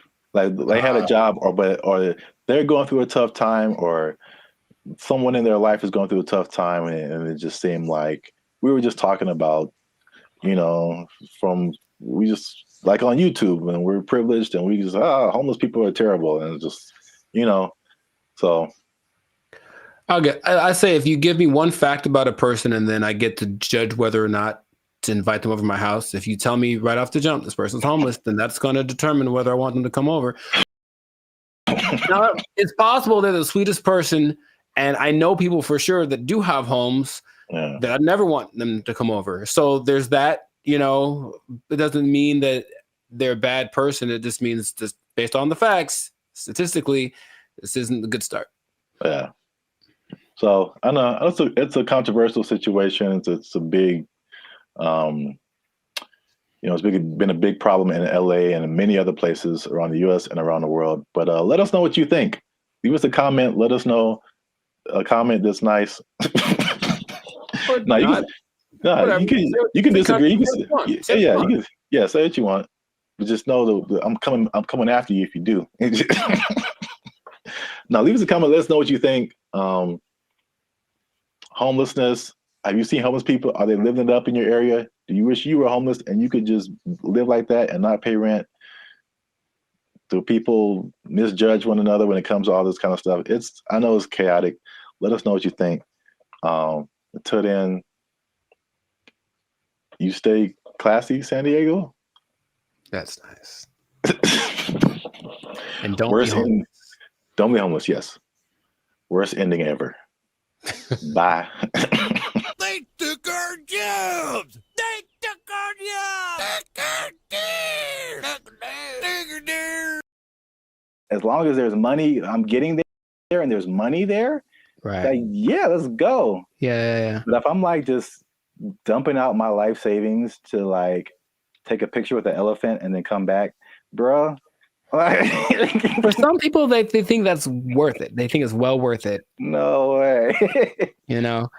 But I need to get paid, son. What's up, everybody? I'm Jericho, and this is Zap. We are the now 8-time international award-winning pop hip hop duo Band of Future. We make clean, fun music that everyone can listen to with a sound that is uniquely Californian. And right now, you are tuned in to the Life's a Circus podcast, where we talk about things that are funny, interesting, and just straight ridiculous. So before we get into this, and this is going to be a very important topic, I think a lot of you will be interested in this. Make sure to like, subscribe, comment, and share this video with at least 2 people that are interested in becoming a digital nomad. We want to talk about it. We're talking about work. We're talking about jobs. We're talking about moving. We're talking about all the things that seem so glamorous, but maybe there's a dark side to it. I don't know. We should get into that. But you got to stay tuned to the end to find out what that might be. So right away, digital nomads are one of the most, well, it peaked in 2021 right after the pandemic, but it's still one of the like professions, and that's an umbrella term, but professions that's growing the most in the last 10 years, right? I didn't know this. People started doing this as soon as like 1997. I guess once internet connections started to get decent, people were doing this. But around 2014, what happened up? I got a question. So can you back up, and just for anyone who doesn't, like, what is a digital nomad? Oh, people don't know what a digital nomad is nowadays? Some people don't know. Makes sense. Okay. A digital nomad is a person that has found a way to live abroad, basically using technology. So in 1997, when internet started to be pretty available anywhere, people could offer services online and work from a different destination than where they're from. So you could be from America and go to Bali, for example, and work from there. And that starts to become really popular. And so now a lot of people do it. And there are many programs that will say they can teach you to be a digital nomad if you want to basically ditch the 9-to-5 and go live abroad. And it always looks very glamorous from the people. I know many people that do it personally, and they typically post the pictures of them lying on a beach. And the idea is that you can work from anywhere for 2 or 3 hours a day, doing your nice, whatever cushy job, and then enjoy living in another country. And that is a really cool idea. And that is part of the reality, but there's also a side of it that can be more difficult to overcome that people don't tend to think about. So we're going to get into all of that. Zap, have you ever considered the digital nomad lifestyle? I don't know why I said it like that, but I know why you said it. Ooh, do it again. I have thought about. Famous, don't you? All right, never mind. What?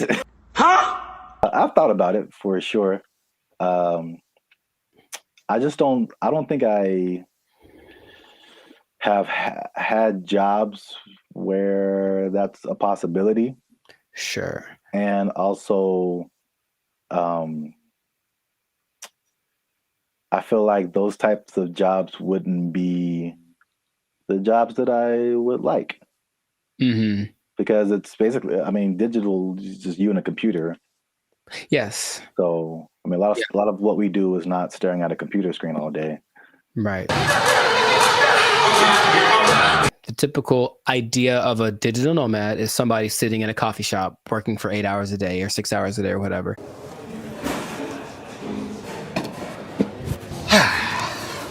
And that's true to the point where a lot of places actually construct digital nomad communities so that they can all be together in kind of one centralized place, like a work share kind of a situation, and just work from there. But yeah, the big key is that you just got to have good internet and then something that you can do to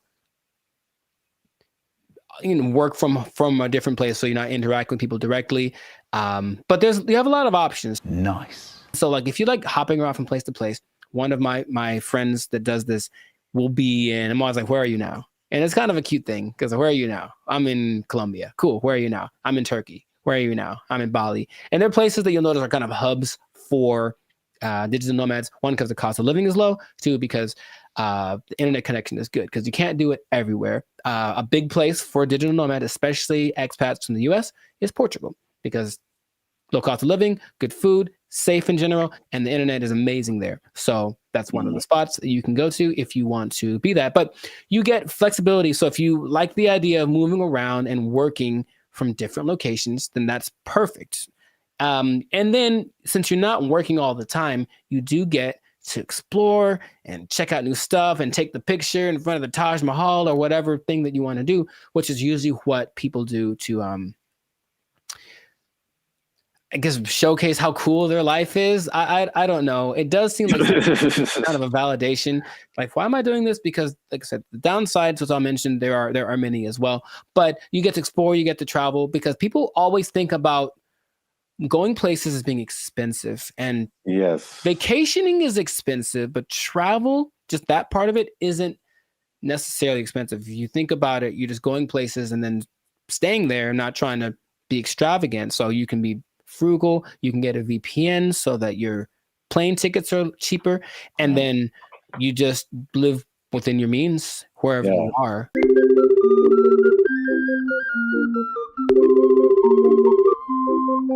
That's one thing about me. Like, I'm not a big traveler, but I feel like I feel like that Dos Equis guy. It's like I don't always drink. What is it? Beer. Yeah, but when I do, so like I don't always travel, but when I do, somebody else is paying for it.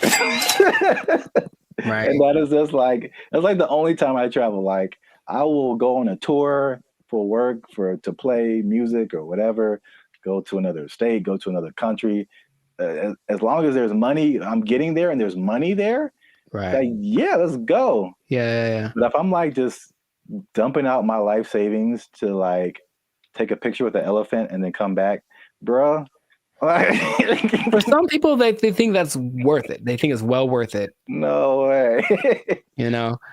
But I need to pay, son. Listen, we finna get paid, girl. It did surge in popularity, of course, after the pandemic, as people were looking for things that they could do and they couldn't be around people. So, okay, this is perfect. But for some people, they really fell in love with it and they said, I'm going to keep doing this. So a lot of the more well-established digital nomads have been doing it since then, or maybe a little bit before then, so like 4 or 5 years. There rarely are people that have been doing it more than a decade because it does kind of wear on you just moving around and doing all that kind of stuff. But you do get choice over your work-life balance. And I think that idea, easier said than done for sure, but you don't have to clock in an office at 8 a.m. You could sleep in theoretically and then go hang out at the beach or snorkel or something. I think what people do overlook is the idea that you still have to work and you really should do it on a consistent basis. And if you don't do that, then I don't think your digital nomad life is going to last very long. But you have a lot of things that you can grow with as well, because people have great stories when they do it. And when people have talked to, I was in Cambodia, blah, blah, blah, and a tiger almost ate me. The tiger bit the man in the head, and everybody's mad at the tiger.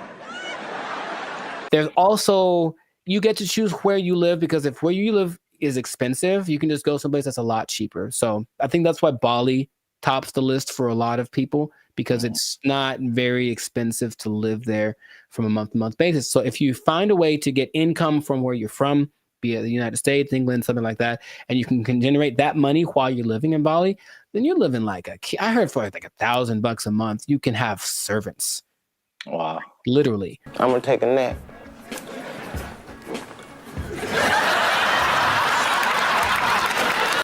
And then you get to network. So that's fun. There's a lot of people that are out there doing the same thing, so you get to interact with them, and that seems attractive.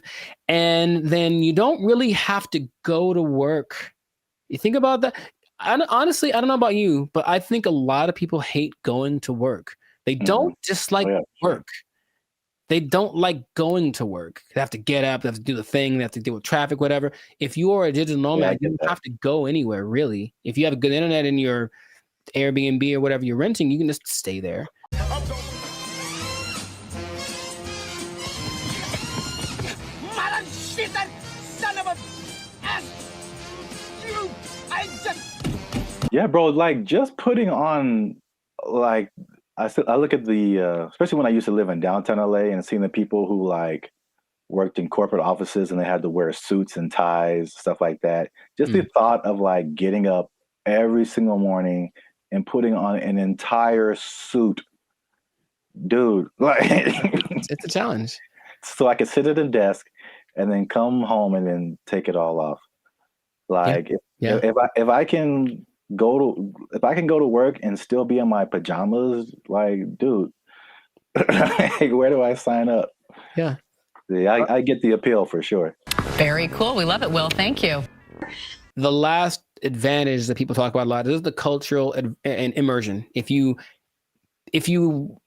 like a particular culture, then you can just go there if it works out for the technology and all that kind of stuff, and you can be immersed in Hong Kong. You can learn Chinese. You can do whatever. If you have other goals that related to that culture, then it's the perfect way to do it. You can still make money and be immersed in that culture. And that really does seem fun. In my personal experience, I've never done the digital nomad thing to an extreme, though I've thought about it because it seems like it might be fun to do here and there. But I have constructed my coaching, which I can do from anywhere. And I have been up in the mountains and I'm working on a session. I'm just at a coffee shop and I see what that's like.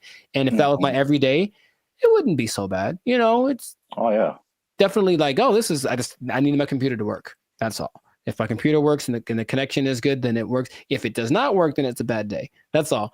It's kind of the risk that you run. Now, those are all the advantages. And that's the stuff that when you go on the internet, you will see people living exactly what I just mentioned. However, all of the downsides, dun dun dun, there's a lot of them. No, God, please, no. What would you think would be a disadvantage, major disadvantage of being a digital nomad? The first thing that comes to mind is just, even though it's cool and you're like exploring and all this kind of stuff, especially if you have a core group in the States, like a certain group of friends, a certain group of family members, they're most likely not around anywhere close to you. So any of those kind of groups that you grew up with or were with, you know, in your home country is just kind of gone. So you can have a bit of isolation, I think, for sure, even though you might be surrounded by all these new experiences and new people. You're still kind of like by yourself to a certain extent. I'm so lonely. You were right. The loneliness, depression is the number one thing that a lot of digital nomads talk about, because they're not around the people that they love, right? And then they can't be with them when it's convenient, because if you're living in Europe and you're from America, you're 7-8 hours ahead 9 hours ahead. So imagine just, hey, I want to maybe eat together. Well, I'm having dinner and you're, at work, right? So you can't make things line up. So depending on where you choose to go, that can be a very difficult process. And then it kind of is inconvenient. I've worked with people where I'm talking to them and it's fine for me and they're up at 3 a.m. because where they are, that's what they have to do to make it work. And they're willing to do it. It's kind of like something they accept, but you miss a lot of things. You miss the birthdays, you miss the graduations. There's a lot of experiences, your little cousin had her first steps, all that. You miss all that kind of stuff. And finding a place to live is harder than some people think. And that's another problem that a lot of digital nomads have, because they'd go to a place expecting everything to be great, but what they don't understand is that a lot of digital nomads have this reputation of basically causing prices to go up, right? Because you're coming from a country that everything is great. Yeah.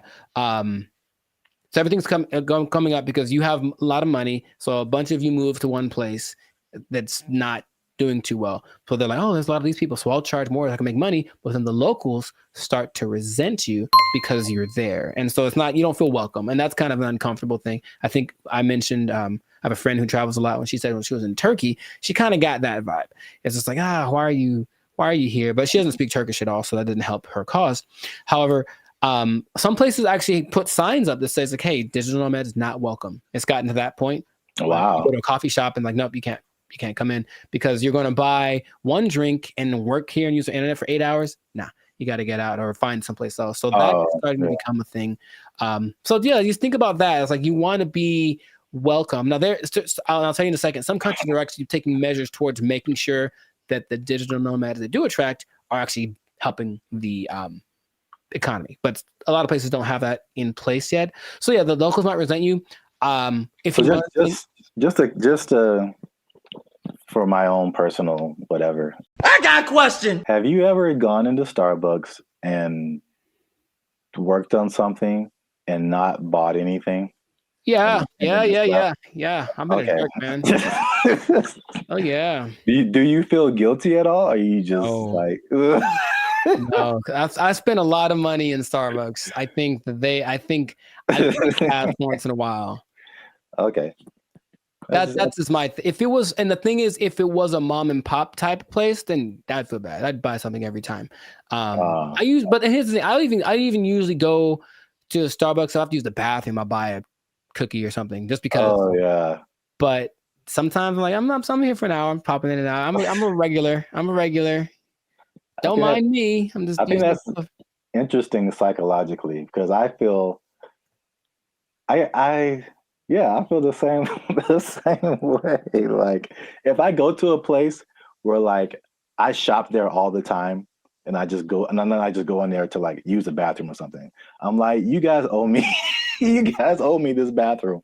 I'm here all the time. I'm not buying anything right now, but I'm here. But I feel the opposite at Starbucks because I don't drink coffee. And I never go to Starbucks. So when I'm in there, I'm just like still in Wi-Fi, and I feel so guilty. Here's the other thing. Specifically for Starbucks, I don't feel bad because my computer and phone don't work in Starbucks. Any Starbucks, the internet, the Wi-Fi does not work. I have to do my hotspot on my phone. For only Starbucks, and I don't understand. Apple. No. It's just because Mr. Starbucks doesn't like me, and that's Android PC. Android. Wow, really? I don't know if anyone's understanding what you're saying there, sir. Right. Anyway, long COVID. Sorry. Continue. Wow, what else was I going to mention? That besides, the locals resenting you, someplace not wanting you to be there, if you have a medical emergency, it's a big deal because you don't have a safety net. Your insurance might be more expensive for one, and then transferring it over, sometimes it's a tricky thing. It depends on the country you're in. When I went to Spain, I met up with a friend who got sick on her flight. And so from the plane, they had took her in an ambulance to the hospital, gave her the treatment, whatever. Now, if that had happened in the US, that would have probably cost her about $5 million. But because it was Spain, and as soon as you're in Spain territory, you're one of us, Cost you like $100.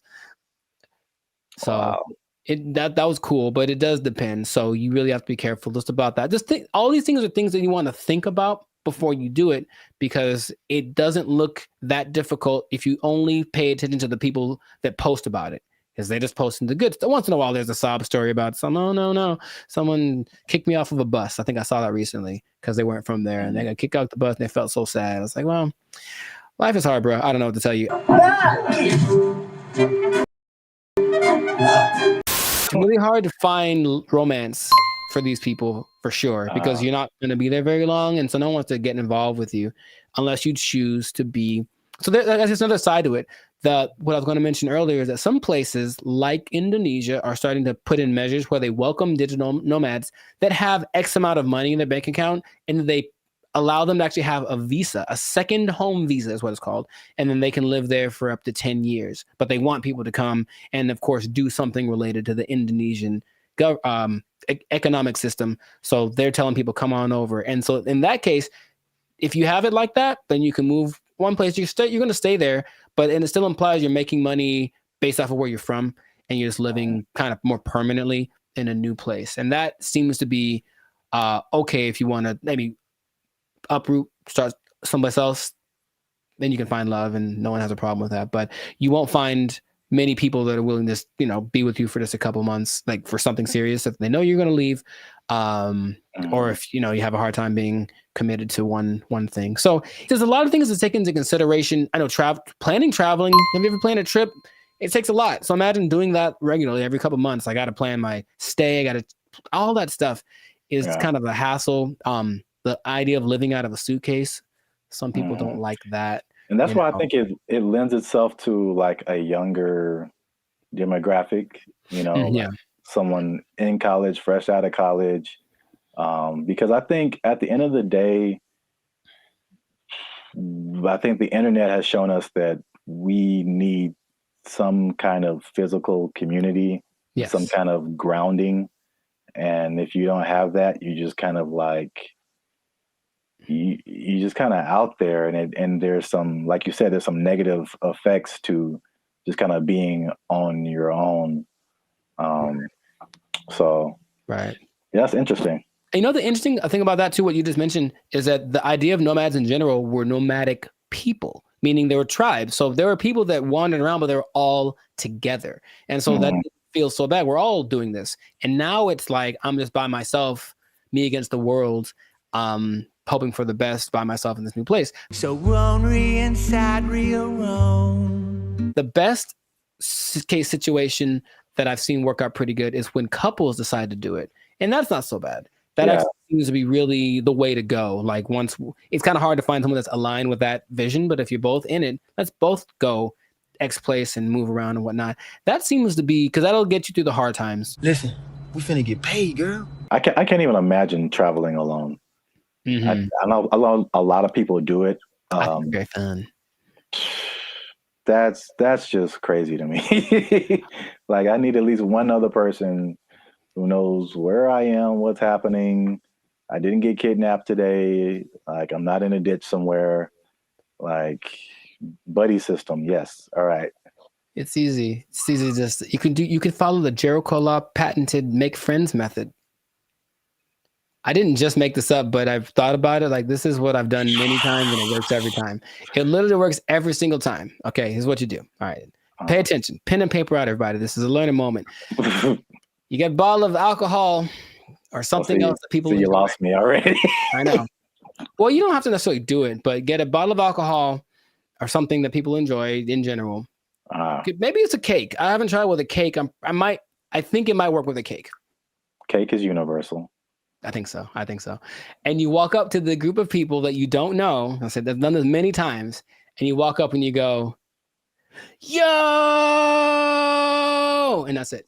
And then they go, yo, and then it's a party. Literally every time I've ever done that has worked out phenomenally. And we hung out for many, many hours. Just random groups of people. Are you going to try it? I don't see that working out. Well. For me, at least. Actually, I don't see that working out at all. It's definitely a no for me, dog. It's usually I determine they're there to have a good time. They kind of got to eyeball it, but it's like, yeah, they're in a place to celebrate, and they don't mind another person coming in to celebrate with them. Try it, man. Anyways, what I was gonna say, the last thing that people tend to forget about is that I think it's important to have a routine in life, because you're just freelancing and freestyling everything. So you need a routine, and in a new place, it's hard to develop one because things are always kind of up and down. Your money flow would be up and down if you're not working for a big business. If it's just you, then some months are better than others. So that side of it, that inconsistent income, can be kind of nerve-wracking also.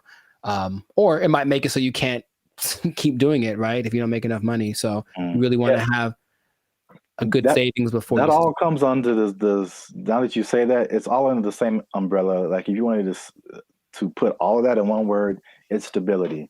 Yeah. So your home community, it's stability. Your routine, it's stability. Your money situation, it's stability. It's like, I think we as humans were created to like want some level of stability and to be a nomad, even digitally. It's just like you're just kind of, you're unstable to a certain extent, right? So you can't link into things that are stable, like other people, and have relationships and romantic relationships and all this kind of stuff. And yeah, I feel like that sums up everything that you're saying. It's just the downside is just a lack of stability in a laundry list of different areas. Yeah.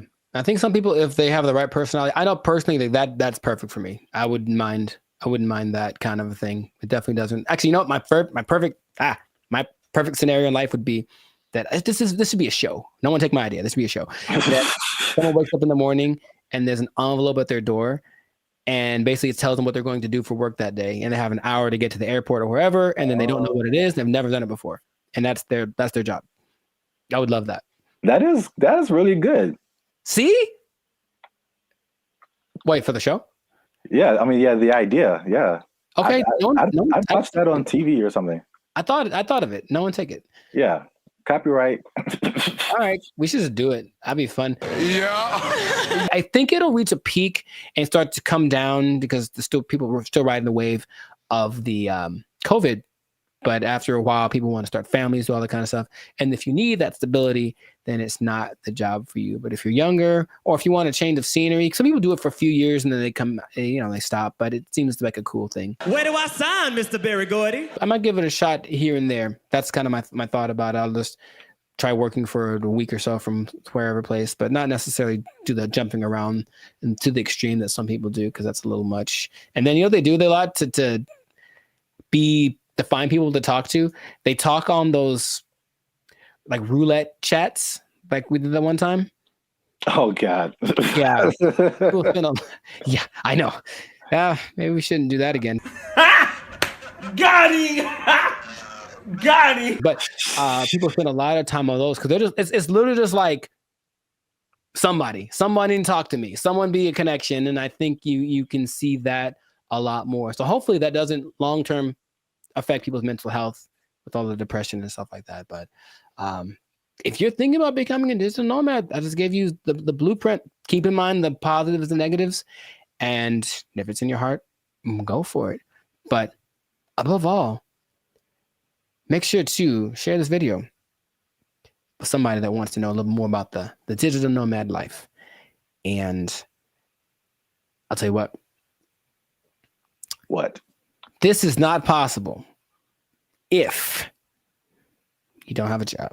You gotta have a job to be a digital nomad. They took our jobs! They took our jobs! I bring it up because first thing I've heard in a while where I listened to it and I was like, yo, yeah, okay, finally something that's like respectable and decent and moves you, right? So for those of you that are watching that really want to get into this, stay tuned to the end, because you'll actually find out something that you don't need for this that you would think would be important. What's going on, everybody? I'm Jericho. This is Zap, and we are the now 6-time international award-winning pop hip-hop duo Banded Future. We make clean, fun music that everyone can listen to with a sound that is uniquely Californian. And right now, in this moment in time, yes, Lord, you are tuned into the Lifestyle Circus podcast, where we talk about things that are funny, interesting, and just straight up ridiculous. So before we get into this thing, make sure to like, subscribe, comment, and share this video with at least 2 people who want to make music that causes a revolution, that moves a culture. I'm talking to the musicians out there, okay? Oh, okay. I got something to tell y'all. There's a way to do it, I think, if you follow the latest trend. If you follow the latest trend, there's a way to get your music so that people really like it, okay? So have you heard, Zach, have you heard of Ama Piano? Ama Piano? Ama Piano. It's a genre of music. One word, Ama Piano. Not I'm a piano, but Ama. I know, it sounds like it's not I'm a piano, it's I'm a piano. I've never heard of it. Not Ama. Ama, and it's her piano. Okay. But it's called Ama Piano, and it's basically a genre of house, if you will, but it's from South Africa. So the most popular figure in this is Tyla, if you have heard of her. The water. I've heard the name. Yeah. Okay, I mean, she's huge. She's won all the awards. She's the newest big thing, but she basically comes from a watered down version of this genre. Okay, and so the interesting thing is it followed a couple of patterns that work generally to make a style of music really big. And I bring it up because it's the first thing I've heard in a while where I listened to it and I was like, yo, yeah, okay, finally something that's like respectable and decent and moves you, right? So for those of you that are watching that really want to get into this, stay tuned to the end, because you'll actually find out something that you don't need for this that you would think would be important, okay? So Ama Piano is basically a subgenre of house piano, okay? And so it's got one thing that a lot of new styles of music need to have. It's something familiar. There are people listen to it and they're like, oh, I kind of recognize this. Like, it's in a different, the presentation is different, but the substance is the same. Something I resonate with. So that's number one. You listen to it and like that, I hear something that I've heard before in the music. Okay. Lots of repetition. So you just kind of hear the same thing over and over again. And it's so infectious. Fun to dance to. You haven't seen any of like the TikTok? It's a huge TikTok thing, right? That's the thing that's made it go from, it started in 2012, but probably like 3 years ago is when it really started to burst on the national scene or the global scene, thanks to TikTok. But you've never seen any, it basically all of the moves. So there's Afrobeat, right? There's Afrobeat. But there's Afrobeat and all the moves are kind of complicated and intricate and whatever. With Ama Piano, I guess tip number 2 is that a lot of the moves are really simple. And the whole point is just to do stuff with your friends. So just get in a group and do this music, do this dance, and do 6 seconds and it'll blow up on TikTok or whatever. And it's always something really simple, a little shoulder movement, a little head thing. And it looks really cool, but the music kind of has this driving thing. So I'm giving y'all the formula for this, basically. The look of it is familiar because if everyone looks like hip hop, basically everyone knows hip hop. So the dress for the women and the men, it has that same aesthetic. People just look like, oh yeah, it's like a hip hop person. But then you see that they're talking. Okay, they're definitely from Africa. You see their movements. Oh, this is a little bit different. So it kind of has that element to it, and it connects with young people. Okay, I think if you look historically at any big movement, from the swing to grunge, anything, it was youth that were really pushing it. So you see kids that are super young kind of grooving to it, which means they'll probably grow up to it, with it their whole life. I forget, the people that like this style of music have a name. That's another thing I was gonna, like, we have our BFFs. They have people that like this music. I don't remember what it's called. I have to look it up. People that like Ama Piano, okay? There is 2 other elements that are really important. It features women a lot, and a lot of genres tend to not. We've talked about reggaeton before, where it was a lot of misogynistic, just men, basically. And this one has a lot of women from, I mentioned Tyla, though it also has Shasha Kamo Mapela, Bule, Nia Pearl, Lady Do, Buntiel Smith, among others. So the women are pushed to the forefront of it, and their whole philosophy is like, well, if women like it, then everyone will like it. That's kind of, and it's like, because think about it. Okay, your girl likes this music. She's gonna drag her dude to go listen to it or whatever, and then he wants to make the music that gets her to dance, because it's not a super, I don't call it sensual. Like, it's very, like, the way they move is very sensual, but it's not over the top. Okay, so it kind of still cool for younger people to do it. Yeah, a little bit tamer. It doesn't quite have all of the negative things that you associate with like hip hop and reggaeton right now. So it's kind of found that universal appeal. And then this is probably the most interesting thing about it. So if y'all don't know, Zap started a dance group back in the day. Instant Groove. We was grooving, man. We was grooving, man. It was grooving. IG for life. Shout out to the IGs, the IGers. What? And you know, you have a song or whatever, and there's beats, and then you choreograph a song to the beats, right? Well, with Amapiano, it's interesting. There's so much going on. The elements are usually a shaker, a snare. There's like a log drum that's like the bass, so it's like a really distinctive sound, and then a kick, and not many other elements to it. But there's so much happening that you can actually kind of choose which beats to hit and whatever. And so when you're moving with it, your dance will be different than someone else's because you chose which ones to emphasize. And I think that's really cool. There are the ones that have like, this is the dance you do to them. I think Imnike is one that, oh my God, that's the one that actually got me into it. Imke, I don't know how to say it. Imnike. And it's so good. It's so good. So you watch people dancing, it's like, oh, he danced to it, but he emphasized that beat. And then there's a lot of off beats, very syncopated. It's all very exciting.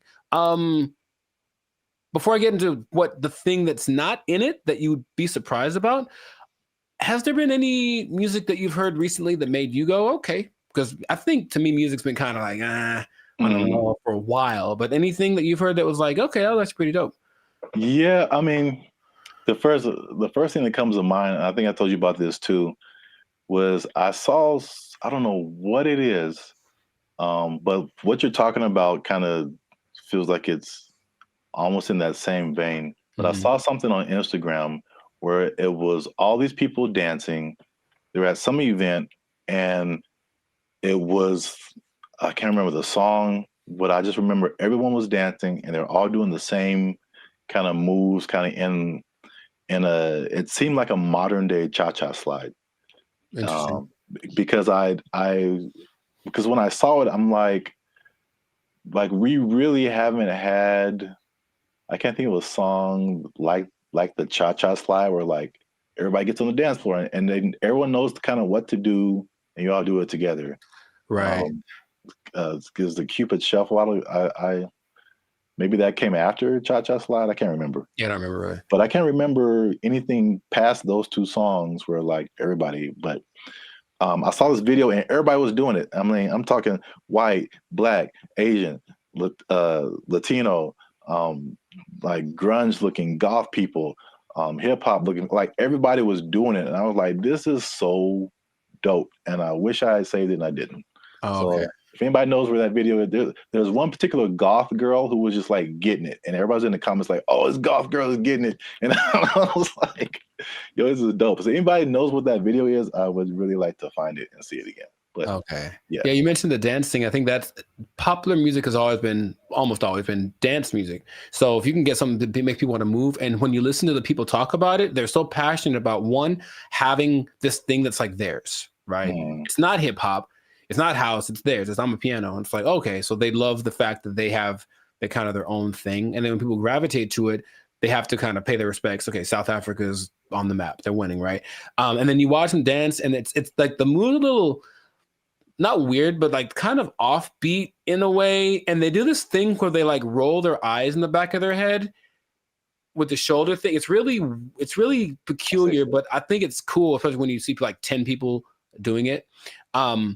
So it has all these things that are great. And And that's what you need to start a music genre. But there's one thing I mentioned, that there's going to be something that I think I know what it is.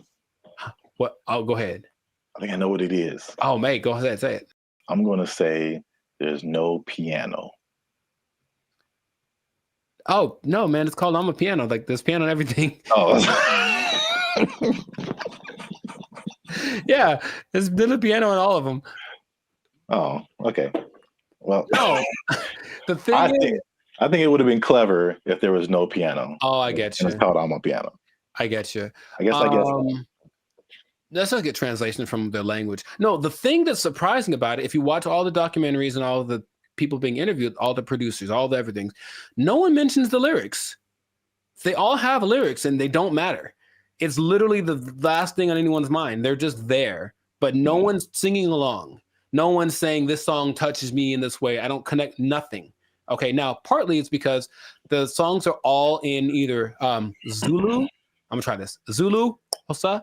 I can't do the click thing. Sotho, Setswana, or Xitsonga, which are all South African native languages.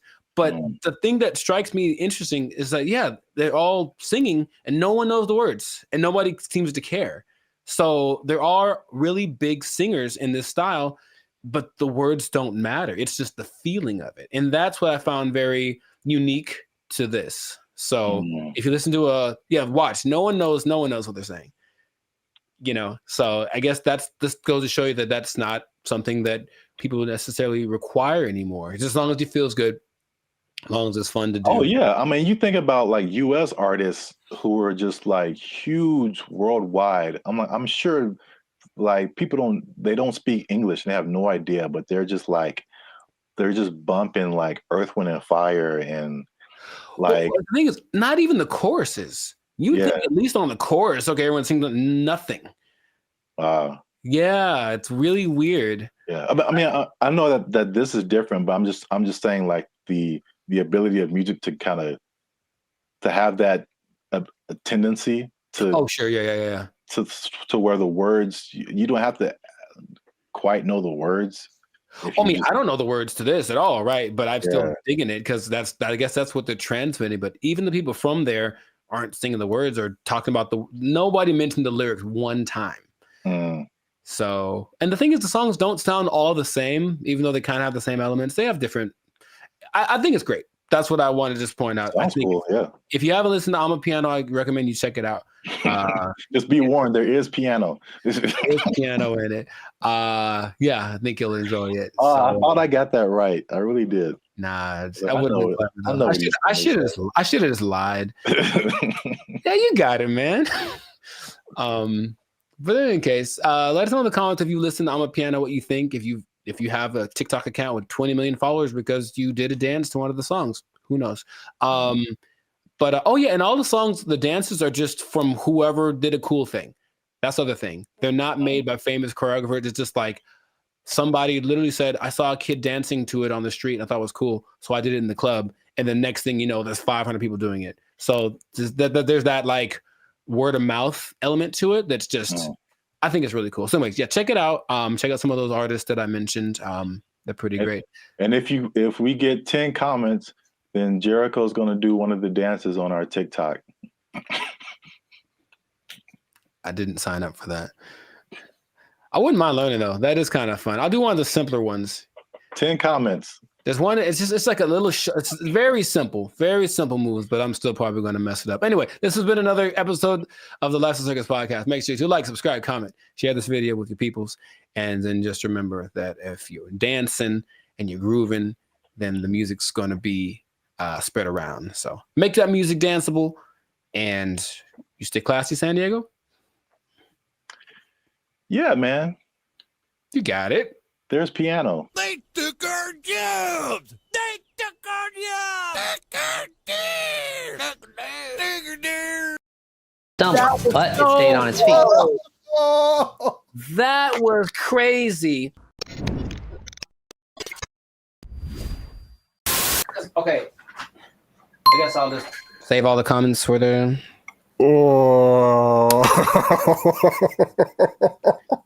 Why is it coming to this? Why are we all going to go out this way? I didn't think it'd go out this way. I would watch this. I feel like it. Oh, come on, we can get through this. All right. Oh, it's recording. Oh man. Okay, bring it back.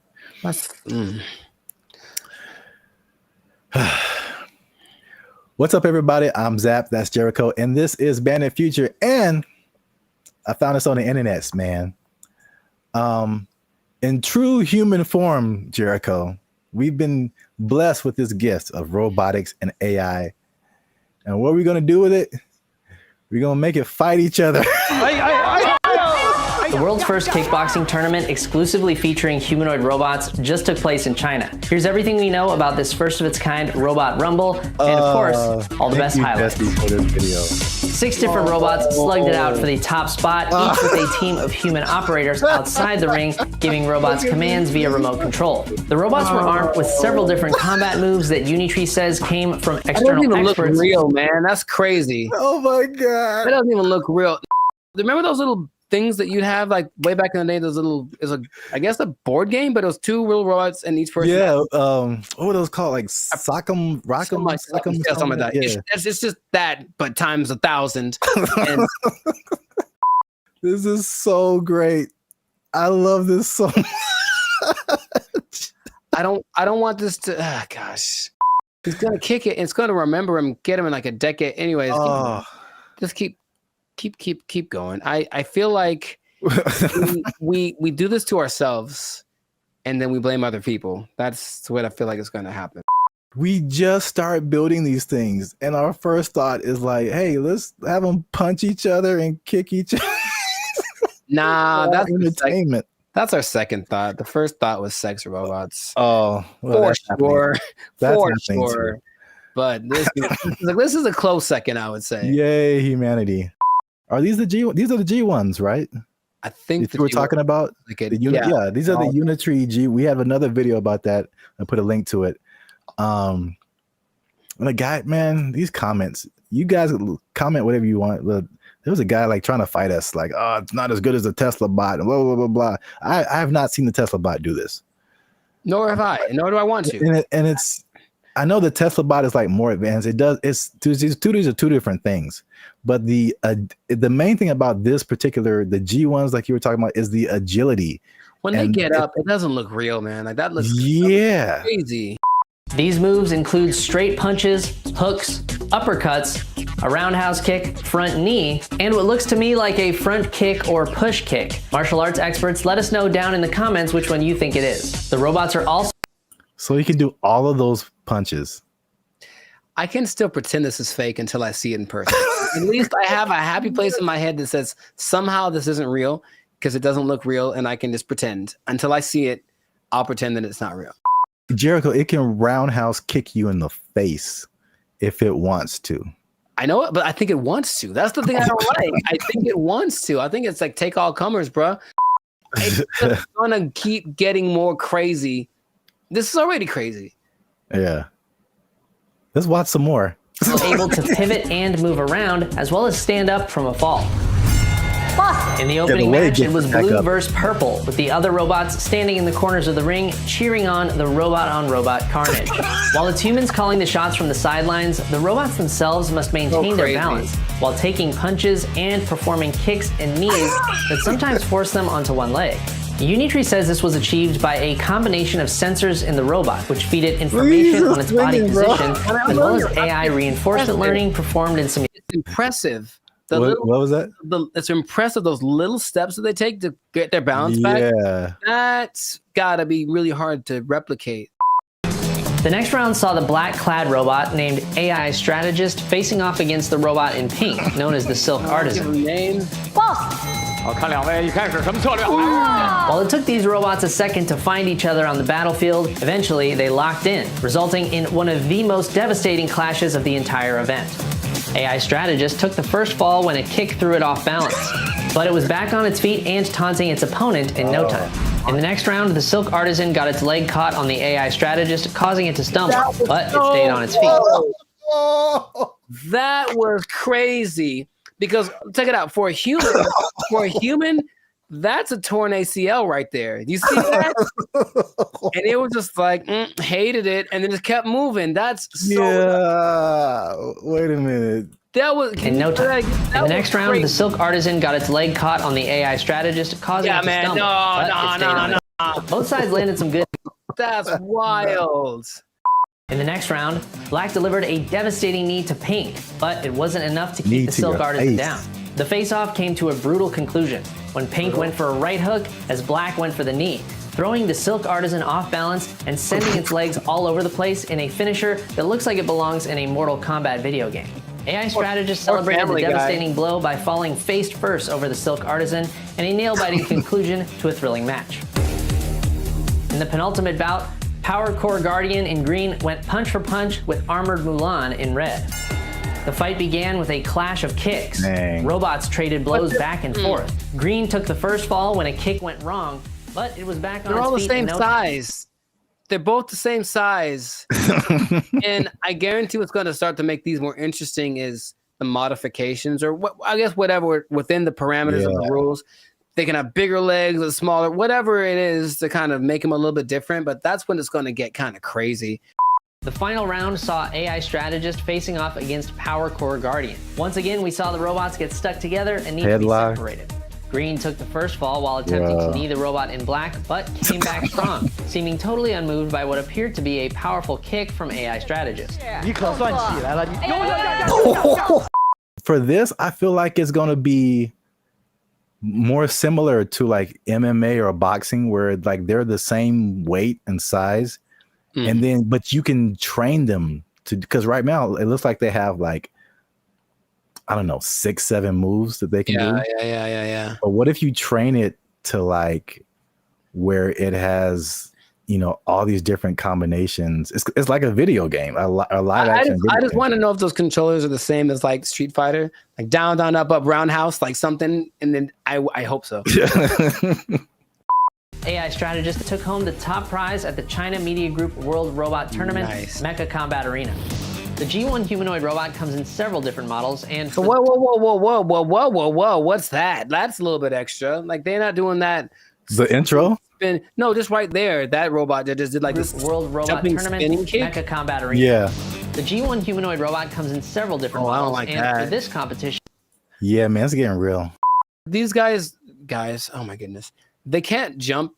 Seems not yet, not great, but they'll be able to. Yeah, I don't think I've seen any of them jump. I've seen videos of robots that can jump, but it seems like they're just jumping back and forth. But like, imagine these things being able to jump and do like, there's nothing that'll stop them from being able to jump 20 feet in the air. Like, you know what I mean? Like, it's going to be impressive. I just, for the spectacle of it, is it worth our safety? Is it? Internet? Is it?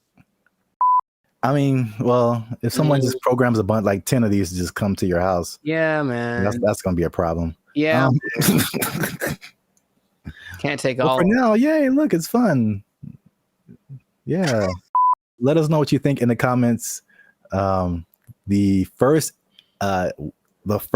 ever humanoid robot kickboxing tournament. I can't believe that's a sentence that I'm saying. That's a sentence that I'm saying in the year of our Lord, 2025. Share this video with anyone you think might find it interesting. And I don't know what to say, y'all. I just found this on the internet. We out. I think that's my catchphrase. I think that's it.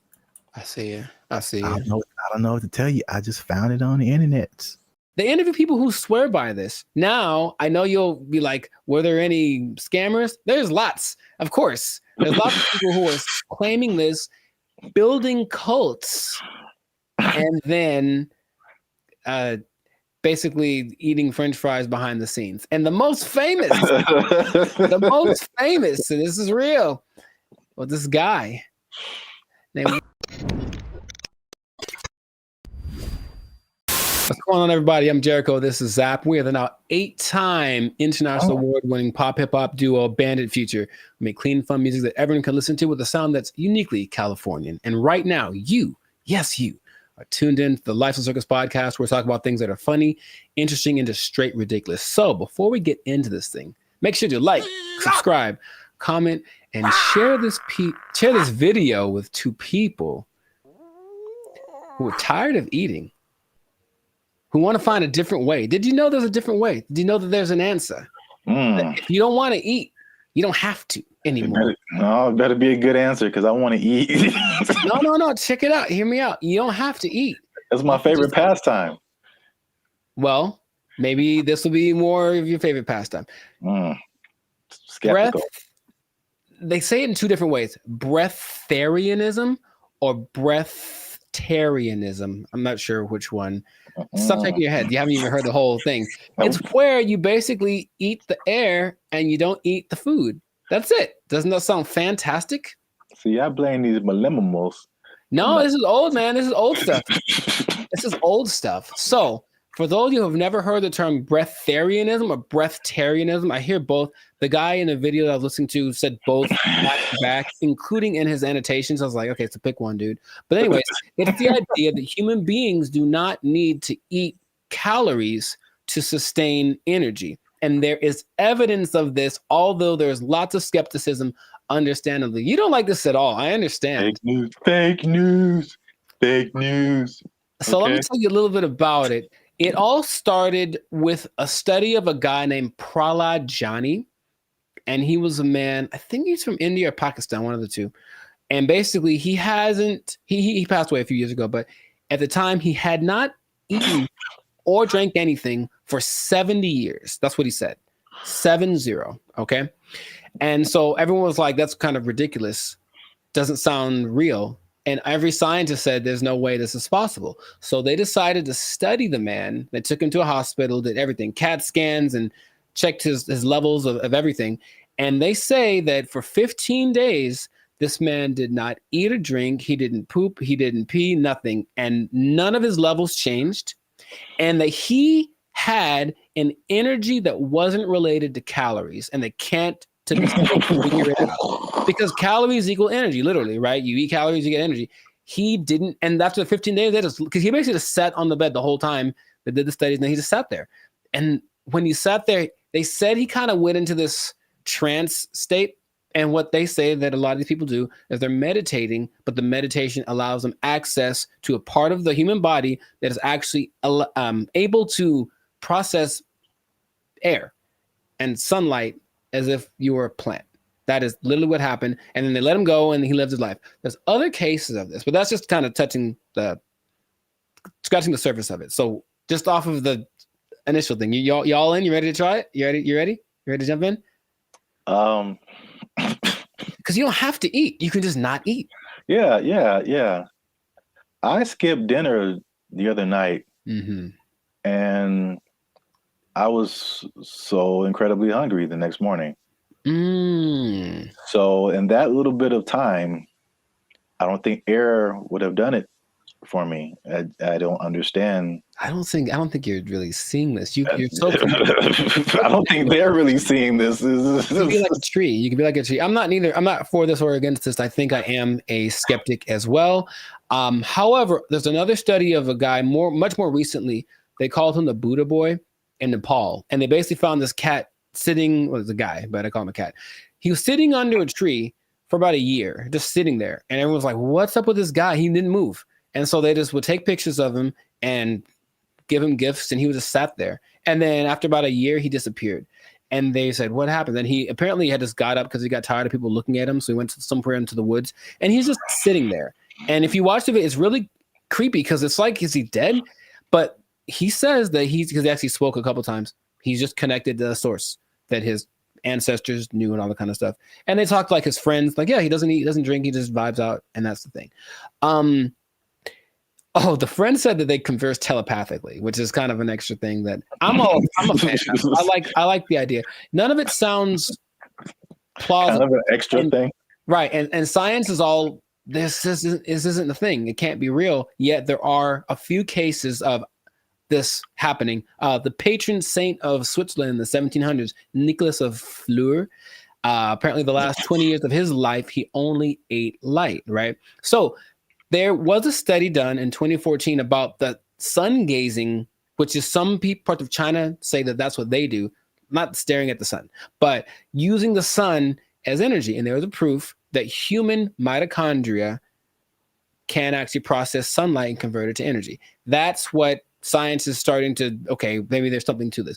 But the idea that you only eat air, sun, isn't the most widely accepted version of this breatharianism thing.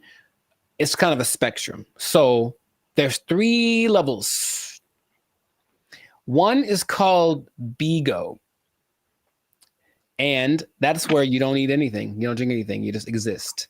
And you're one with nature, and you don't have to, like I said, the energy comes from something that is not caloric.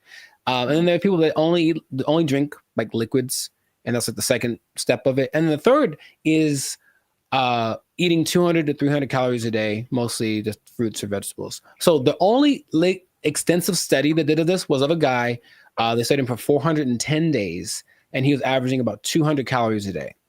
And he lost a considerable amount of weight, but he was fine, right? And the hunger thing is something that goes away after a while because your body learns to cope, I suppose.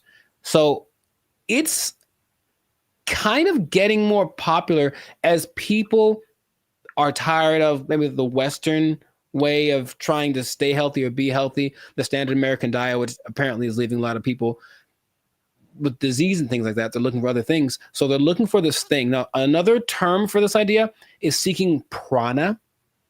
And basically breatharianism is living on prana and taking energy directly instead of what we do when we eat stuff is we take the energy from the thing.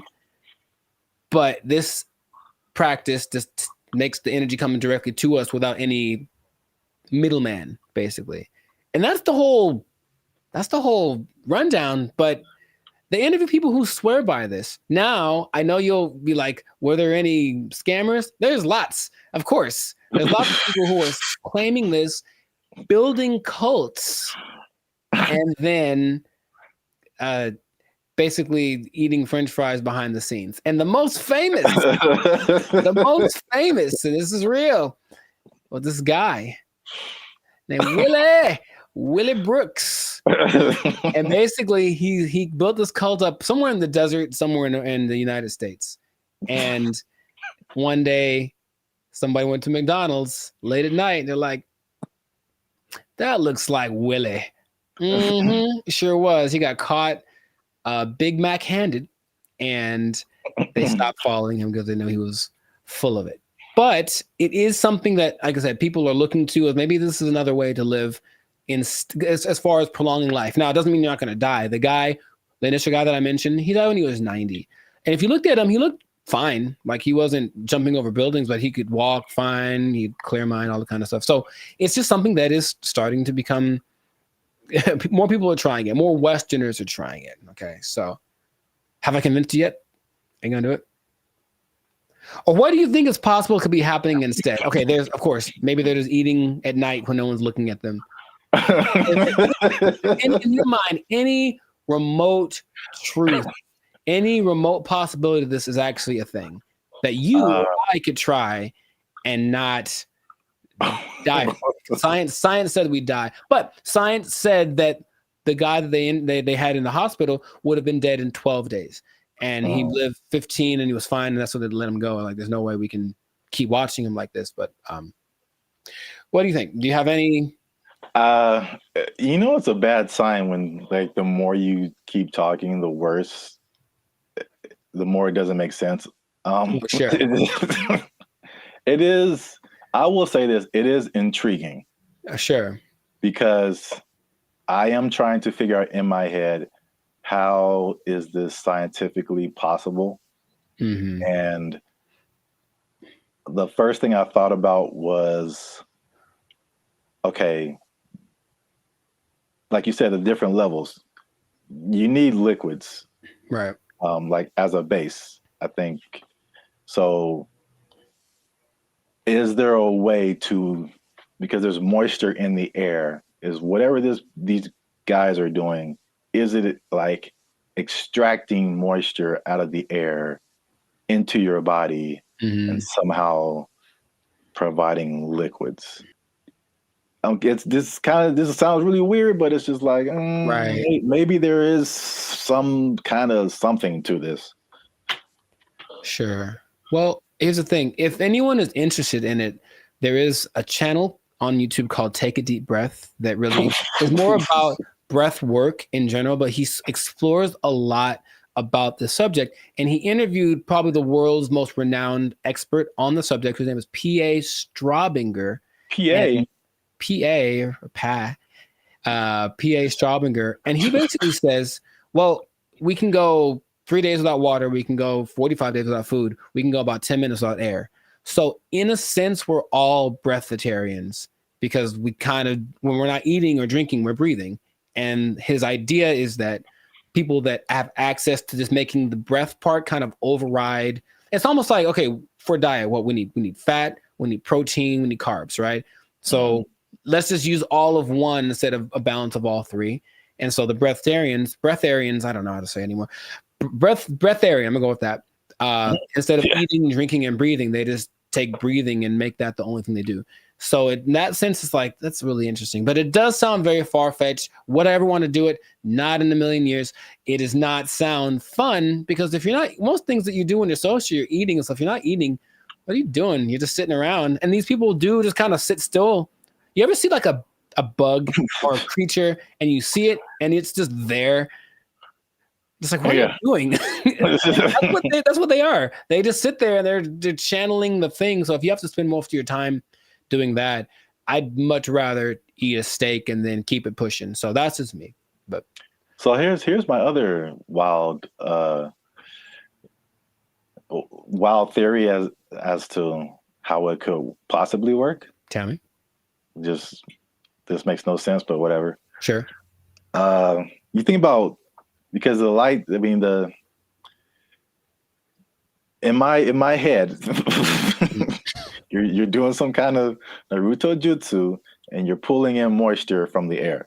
Yeah. That's how it's working in my head right now. I'll take it. No one can tell me any different.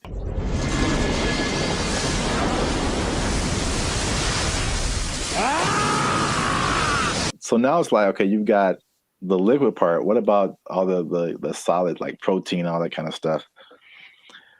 I'm thinking about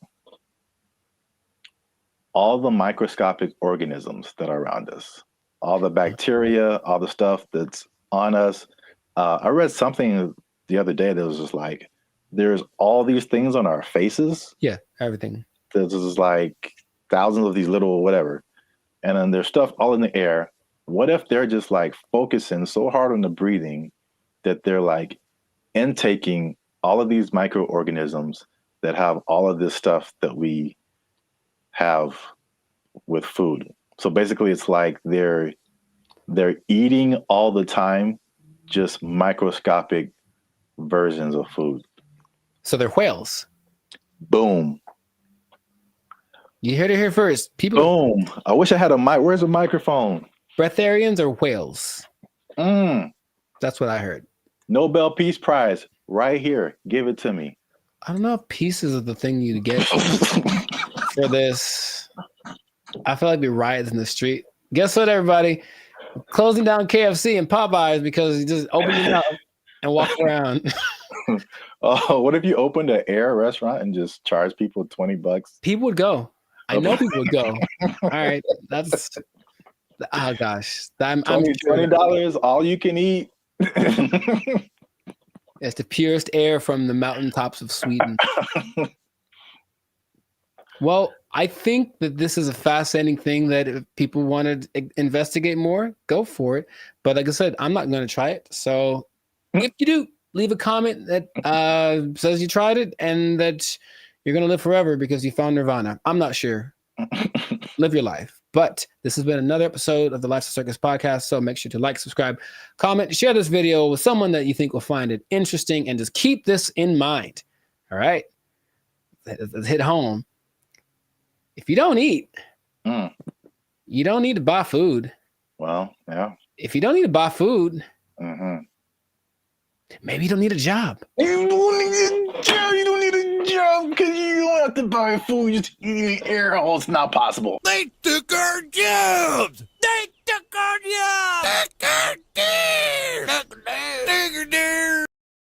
One thing I never saw before that they just installed in the mall near me, and I think it's just genius. I've never seen this before. They just put a. What's up, guys? I'm Zap, and this is Jericho, and we are Bandit Future, a now 6-time international award-winning pop hip-hop music duo. We make clean, fun music that everyone can listen to with a sound that is uniquely Californian. And now, right here, right now, right here, right now, yeah. You're listening to the Lives of Circus podcast. Well, my voice went really high. Where you're talking, we're talking about things that are funny, interesting, and ridiculous. But before we get started, make sure you like, subscribe, comment, and share this video with at least 2 people who like to go shopping. And make sure you stay to the end of the video, because a lot of people thought that malls were closing down, but they're very much alive. And I'm going to tell you 3 reasons at the end as to why that is the case. Bam. Intro. Nailed it. Okay. I like it. The rest of it, I don't know. Well, it's all about how you start and how you finish. The middle can be like, like a plane. It's like, all right, we took off right, a little choppy in the middle, but if we landed right, everything is all forgiven, I guess so. And if something went wrong, then you can sue later. Emotional damage. Yeah. But yeah, so today's topic is all about the American mall, America pastime, if you will. Jericho, do you still go to the mall?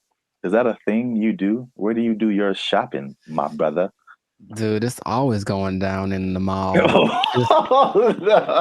me in the trail, it's going down. Meet me in the mall, it's going down. That is one of the greatest songs of all time. All right. Beyonce made one of the greatest albums of all time. That is one of the greatest songs of all time. All right. I'm gonna let you finish, but Beyonce had one of the best videos of all time. It's just so good. I do. I like that song so much. Like, oh my gosh.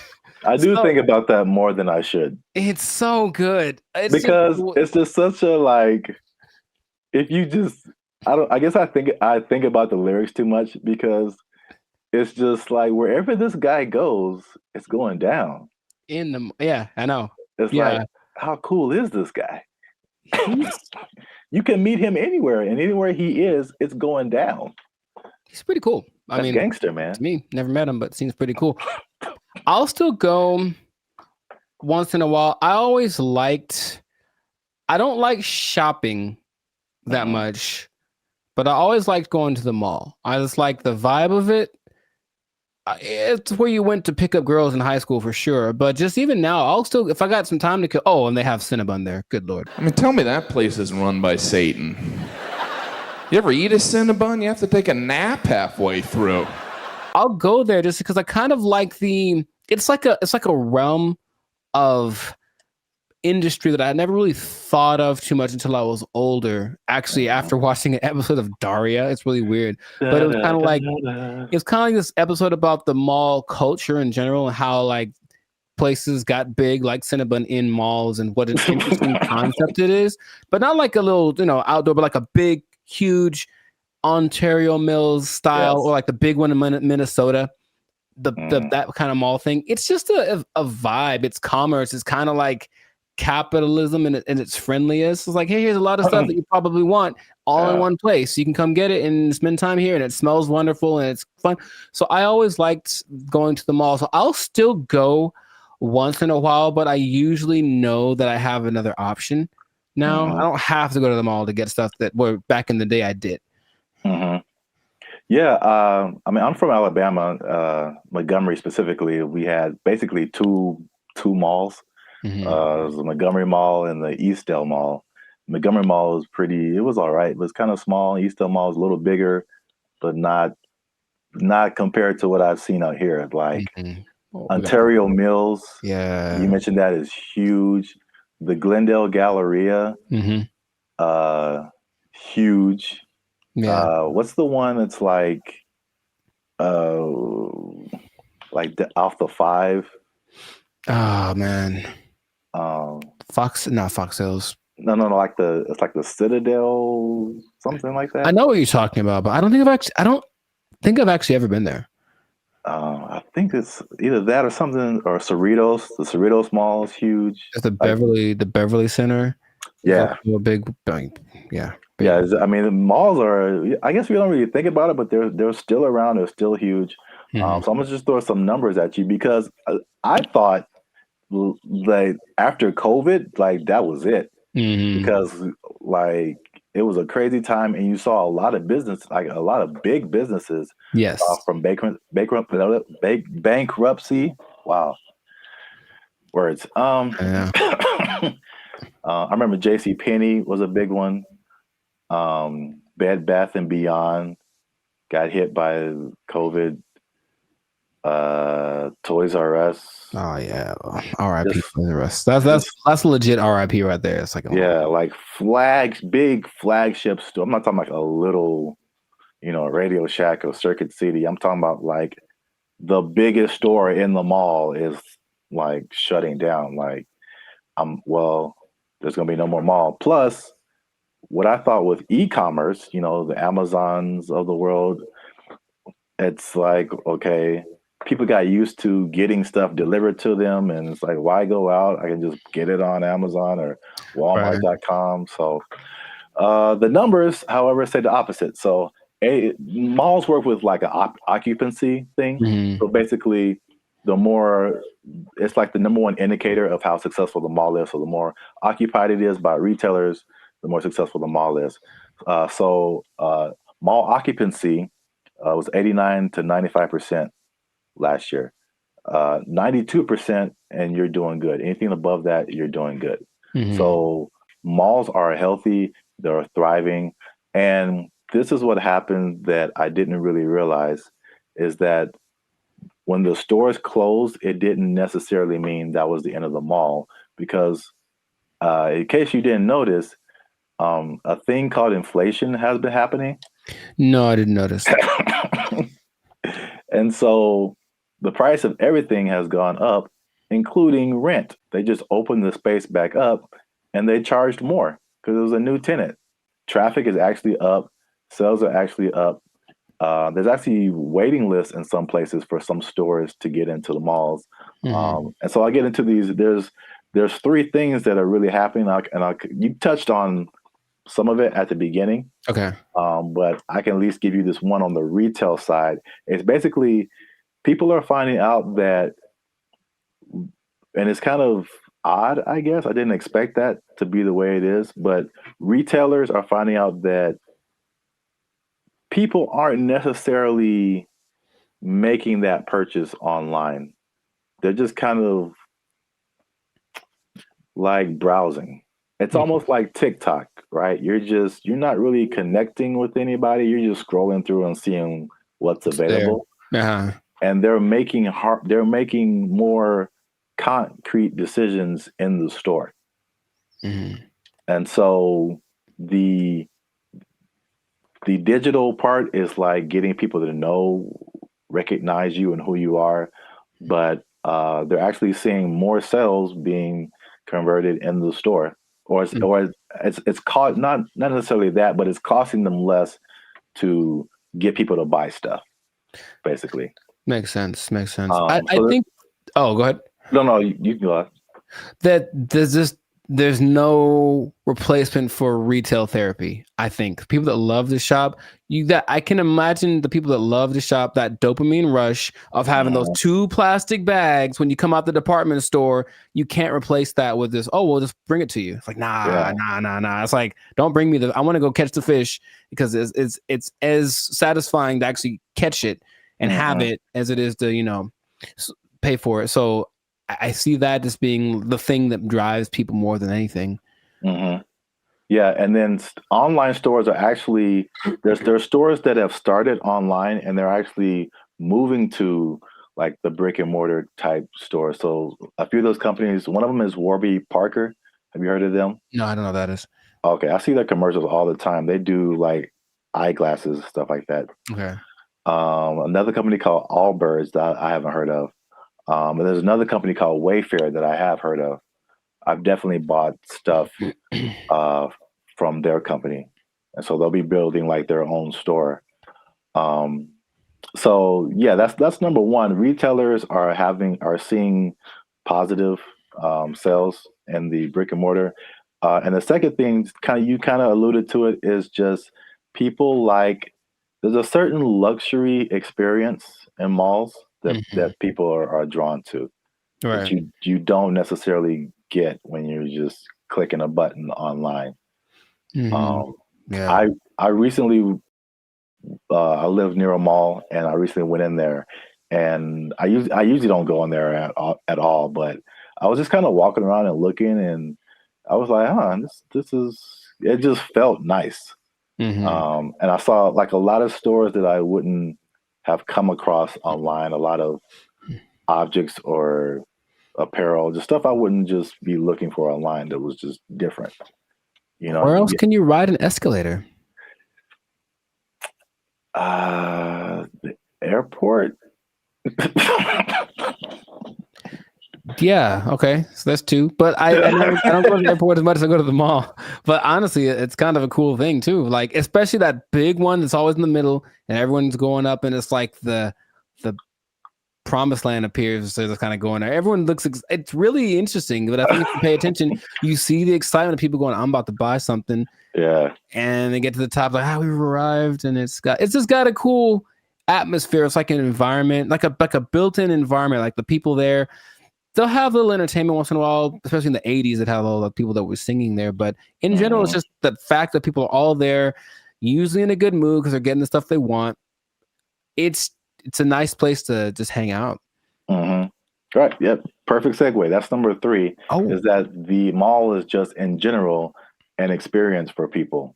And I think what adds to that, they actually listed it here too as well. It's not just the stores, but everything else is happening too.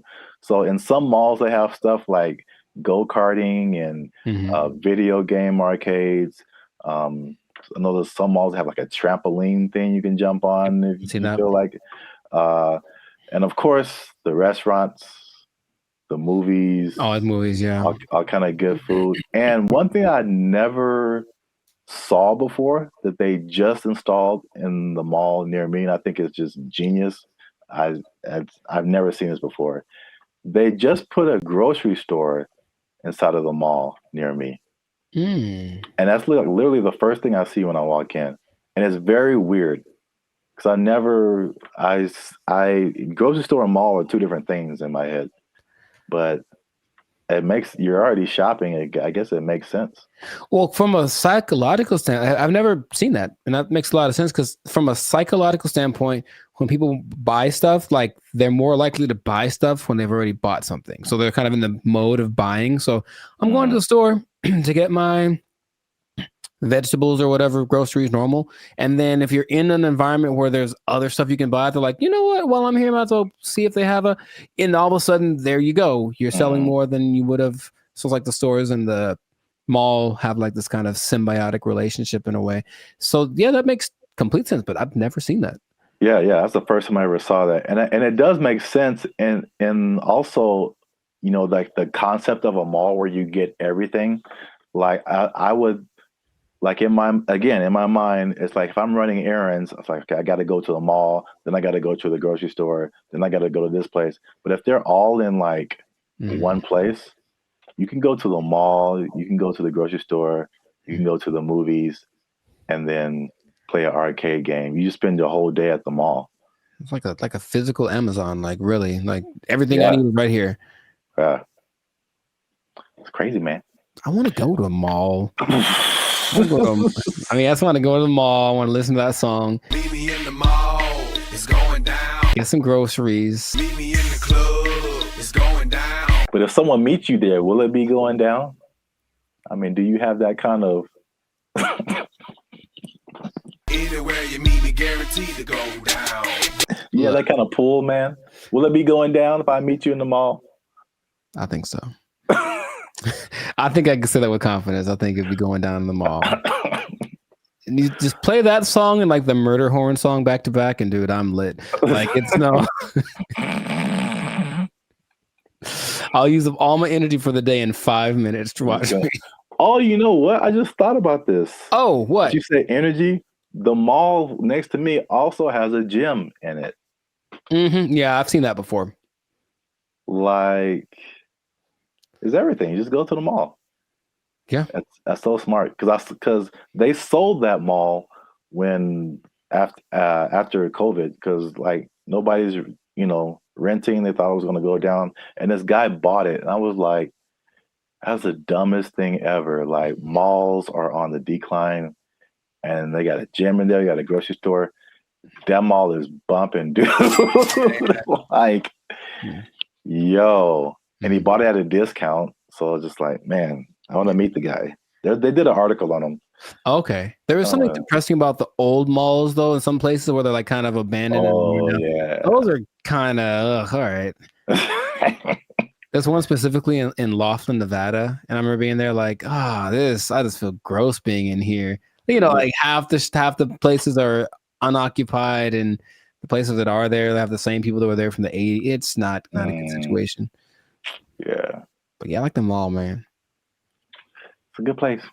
All right, we went way too long. This has been another episode of the License Circus podcast. Make sure you like, subscribe, comment, and share this video with somebody who likes to go to the mall. It's going down anywhere I be. I guarantee it's going down. Be in the mall. They took our jobs. They took our jobs. Take our deer.